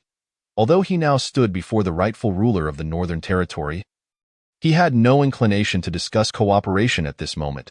Bearing such a colossal burden of blame, how could he possibly continue negotiations with Jiang Luotian? Moreover, the mysterious shadow was a force he could not provoke. The chaos outside was overwhelming. The Prince of Huainan's residence felt far safer. Qin Shiji was solely focused on fleeing this valley, escaping this horrific slaughterhouse. Whoosh! Yet, before he could dash out, a brilliant blade of light abruptly materialized before him, blocking his path. Jiang Luotian, what are you doing?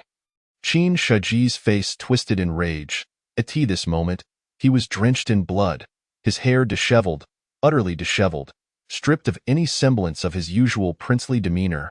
Why are you here? Jiang Luotian inquired in a grave tone. I have no time to discuss this with you. Let me go, Qin Shiji urged urgently. However, Jiang Luotian remained unmoved, her gaze fixed intently on Qin Shiji. If you refuse to speak, then you shall remain here forever. Clang! With a resounding clash, her sword was raised high in the next instant. A brilliant beam of sword light erupted forth, transforming into a celestial river that descended upon him in an instant. The force of this strike was monumental, sharp and unyielding, akin to divine retribution, sending shivers down Qin Shiji's spine. Jiang Luotian, I truly have no desire to engage in this conversation with you. I urge you to leave here swiftly. Qin Shiji shouted through gritted teeth, his words tumbling out in a rush, for he yearned to escape. The entity within the valley was far too terrifying. Even a half-saint could not endure a few strikes. He could scarcely fathom the implications. Upon hearing Qin Shiji's words, Jiang Luotian's suspicions deepened. and the momentum of her sword faltered. Seizing the opportunity, Qin Shiji took flight, darting towards the valley's exit. Jiang Luoshan watched Qin Shiji's retreating figure, her expression shifting as she ultimately resolved to investigate the valley herself. However, she did not allow him to depart unmonitored. Instead, she discreetly dispatched one of her skilled subordinates to stealthily follow Qin Shiji. Only then did Jiang Luoshan step into the valley. Upon entering, her expression turned grave. The valley was strewn with corpses, limbs, and blood splattered everywhere, a haunting sight that sent chills down her spine. Once a lush forest, filled with verdant trees and melodious birdsong, it was now shrouded in blood. Littered with cadavers piled high, the sheer number of bodies was enough to induce a sense of dread, and all these fallen were her soldiers from the Northern Territory. Jiang Luoshan's face turned icy, her eyes brimming with an overwhelming thirst for vengeance. At that moment, her steps faltered as she raised her gaze, spotting the figure of an elderly man in the valley's center, causing her heart to seize. The sight of the blood-soaked elder, his chest pierced and lying in a pool of blood, left her breathless. "Old Qi," Jiang Luoshan gasped, trembling as she knelt beside him, lifting his frail form. Lying on the ground, Old Qi gazed skyward, a grim smile tugging at his lips. "Your Highness, it is my inadequacy that I could not save. All the soldiers, we have been defeated." Jiang Luoshan shook her head, tears welling in her eyes. "Old Qi, please do not speak. I will tend to your wounds at once. Your Highness, be cautious. The King of Huainan, he has saints at his command. However, those saints do not entirely obey the King of Huainan. Their relationship is one of mutual benefit. Your Highness may also attempt to win them over." Qianghua struggled to open his eyes, his lips trembling as he spoke. His face was etched with agony, yet he exerted every ounce of strength to remind Jiang Luoshan. Although that mysterious saint had gravely injured him, Qianghua said naught of it, even encouraging Jiang Luoshan to court that saint, all for the sake of ensuring that, after his demise, Jiang Luoshan would still have a stronger ally by her side. "Old Qi, please refrain from speaking for now." Jiang Luoshan, suppressing her sorrow, infused a steady stream of spiritual energy into his body. Yet, Qianghua's injuries were dire. He had already slipped into a state of near death, his complexion as pale as parchment, his eyes dull and lifeless. Soon, he closed his eyes. "Your Highness, take care. If you cannot avenge the prince, then let it go. Live well." Qianghua murmured softly, his breath finally extinguished. The formidable figure, a half-step saint, had fallen in this desolate, uninhabited valley. Jiang Luoshan stood in a daze, her eyes reddened with tears. Old Qi had been her companion since her childhood, both a mentor and a friend, who had cared for her deeply, and now, he lay lifeless before her. Her heart ached like a knife, tears silently cascading down, soaking her garments.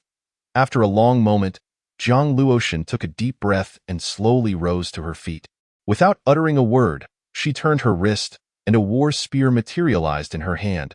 In an instant, a chilling light flickered, and a fierce killing intent enveloped the entire valley. Jiang Luoshan soared into the air, grasping the war spear, resembling a goddess of war as she gazed down upon the world. Qin Shiji. Her voice was as frigid as snow, laced with an uncontrollable urge for vengeance. Swish with that, she leapt forth, casting her gaze beyond the valley, her eyes icy. "Where is the Northern Army?" Buzzing. As her words fell, a deep rumble echoed across the heavens. Soon, massive flying vessels pierced the clouds, encircling Jiang Luoshan like stars around the moon. Then, countless points of light illuminated the great vessels, gathering like fireflies, gradually revealing their true forms. Figures clad in iron armor. These warriors donned iron garb, wielding long swords and spears, each emanating an overwhelming aura of slaughter. "Salute, Your Highness!" The numerous generals bowed in unison, their voices booming like thunder, reverberating across the mountain peaks. Tens of thousands of soldiers knelt on one knee, paying their respects. This scene seemed to shake the very earth. This was the most elite army of the Northern Territory, each soldier a paragon among warriors, the mightiest force in the north. Their collective arrival was an awe-inspiring spectacle, exuding pressure from all sides. leaving spectators in shock. All troops, heed my command. Pursue Qin Shiji. Zhang Luoshan's exquisite visage remained impassive, her voice crisp and icy. Understood. The generals roared in agreement, swiftly dispersing. Whoosh! In an instant, hundreds of thousands of warriors soared through the clouds, converging on Qin Shiji from all directions. Waves of formidable energy surged skyward, stirring the winds and sweeping across the vast expanse. Zhang Luoshan, brandishing her spear, stood resolutely in the void, her gaze sweeping over the entire valley. "Old Qi, wait a moment. I shall avenge you," she whispered softly, her heart aching at this moment. Zhang Luoshan could no longer concern herself with the saint mentioned by Old Qi. All she knew was that if she did not slay Qin Shiji, her path would be forever obstructed. She commanded several powerful generals to guard Qianghua's remains, then set forth, pursuing the direction in which Qin Shiji had fled.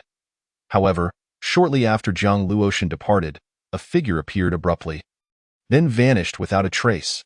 Along with it, Qianghua's body disappeared. Unnoticed by anyone, Qin Shiji unleashed his full speed, fleeing with a singular thought: escape. As long as he could return to the Huainan prince's residence, he would be safe. Yet at that moment, a clear voice suddenly erupted in his ear. "You cannot escape."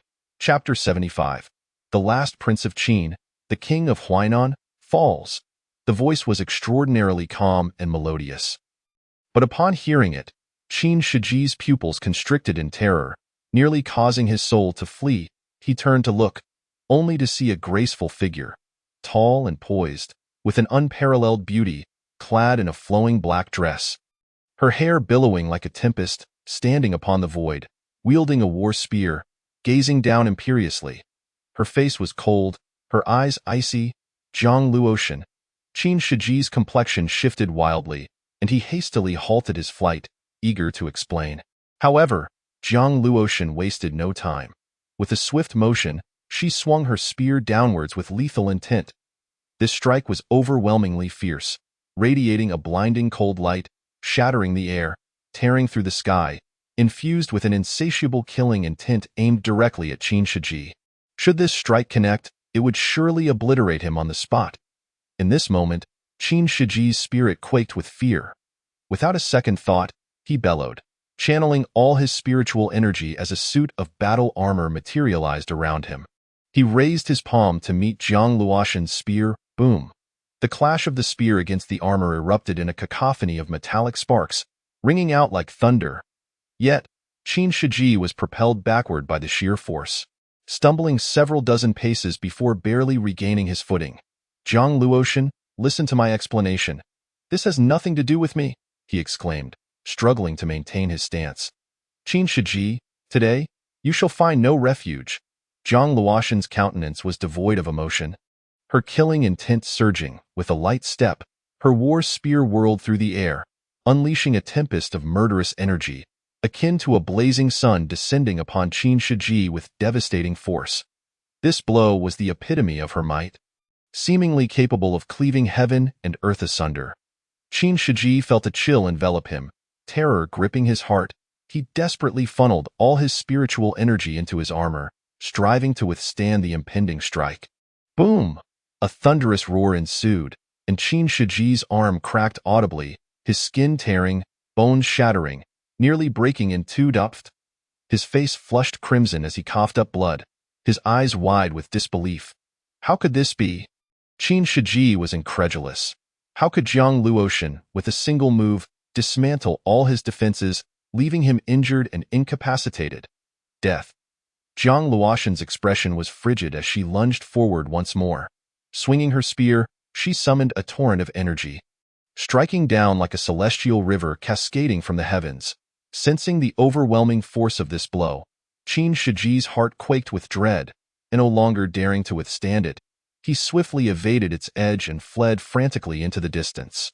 "Today, no one can save you," Zhang Luoshan cried out, her footfall igniting the air as she transformed into a streak of light, pursuing Qin Shiji relentlessly.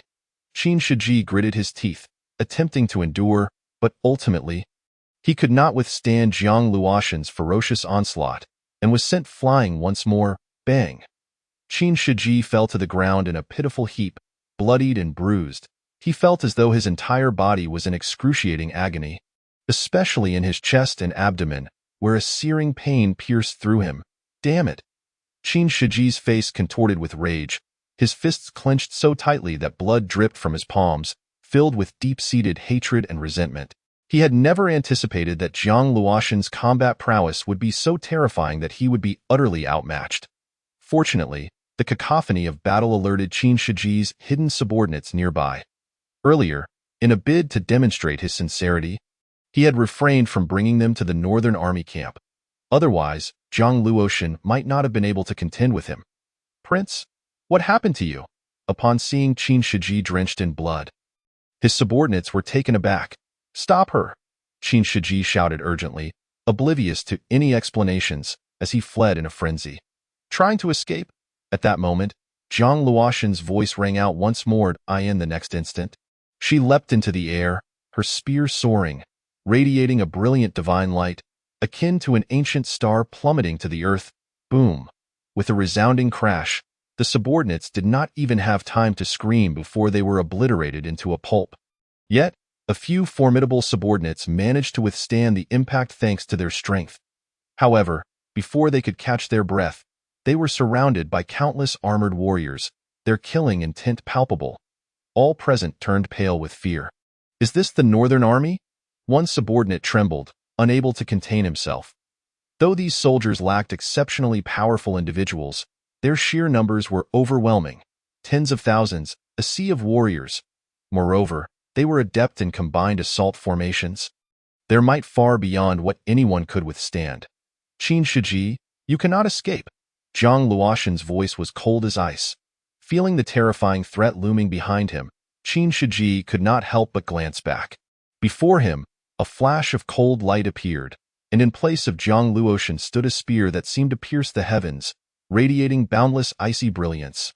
Subsequently, a soft thud echoed as Jiang Luoshan appeared behind him, a long halberd piercing through his heart, pinning him to the ground. Qin Shiji's eyes widened in shock, seemingly unable to fathom that Jiang Luoshan would be the one to end his life. "Qin Shiji, where is that saint under your command? Why hasn't he come forth to save you?" Jiang Luoshan's voice was as cold as ice, her eyes devoid of any emotional fluctuation. At this moment, she had completely relinquished any notion of mercy. "Saint?" Qin Shiji struggled to twitch the corner of his mouth, his face a mask of complexity. If he had a saint under his command, would he find himself in such dire straits?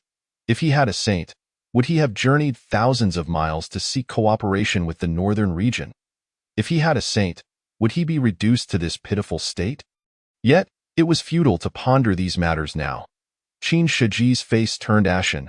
"This time, I have miscalculated. If there is a next time, I shall certainly not choose this path."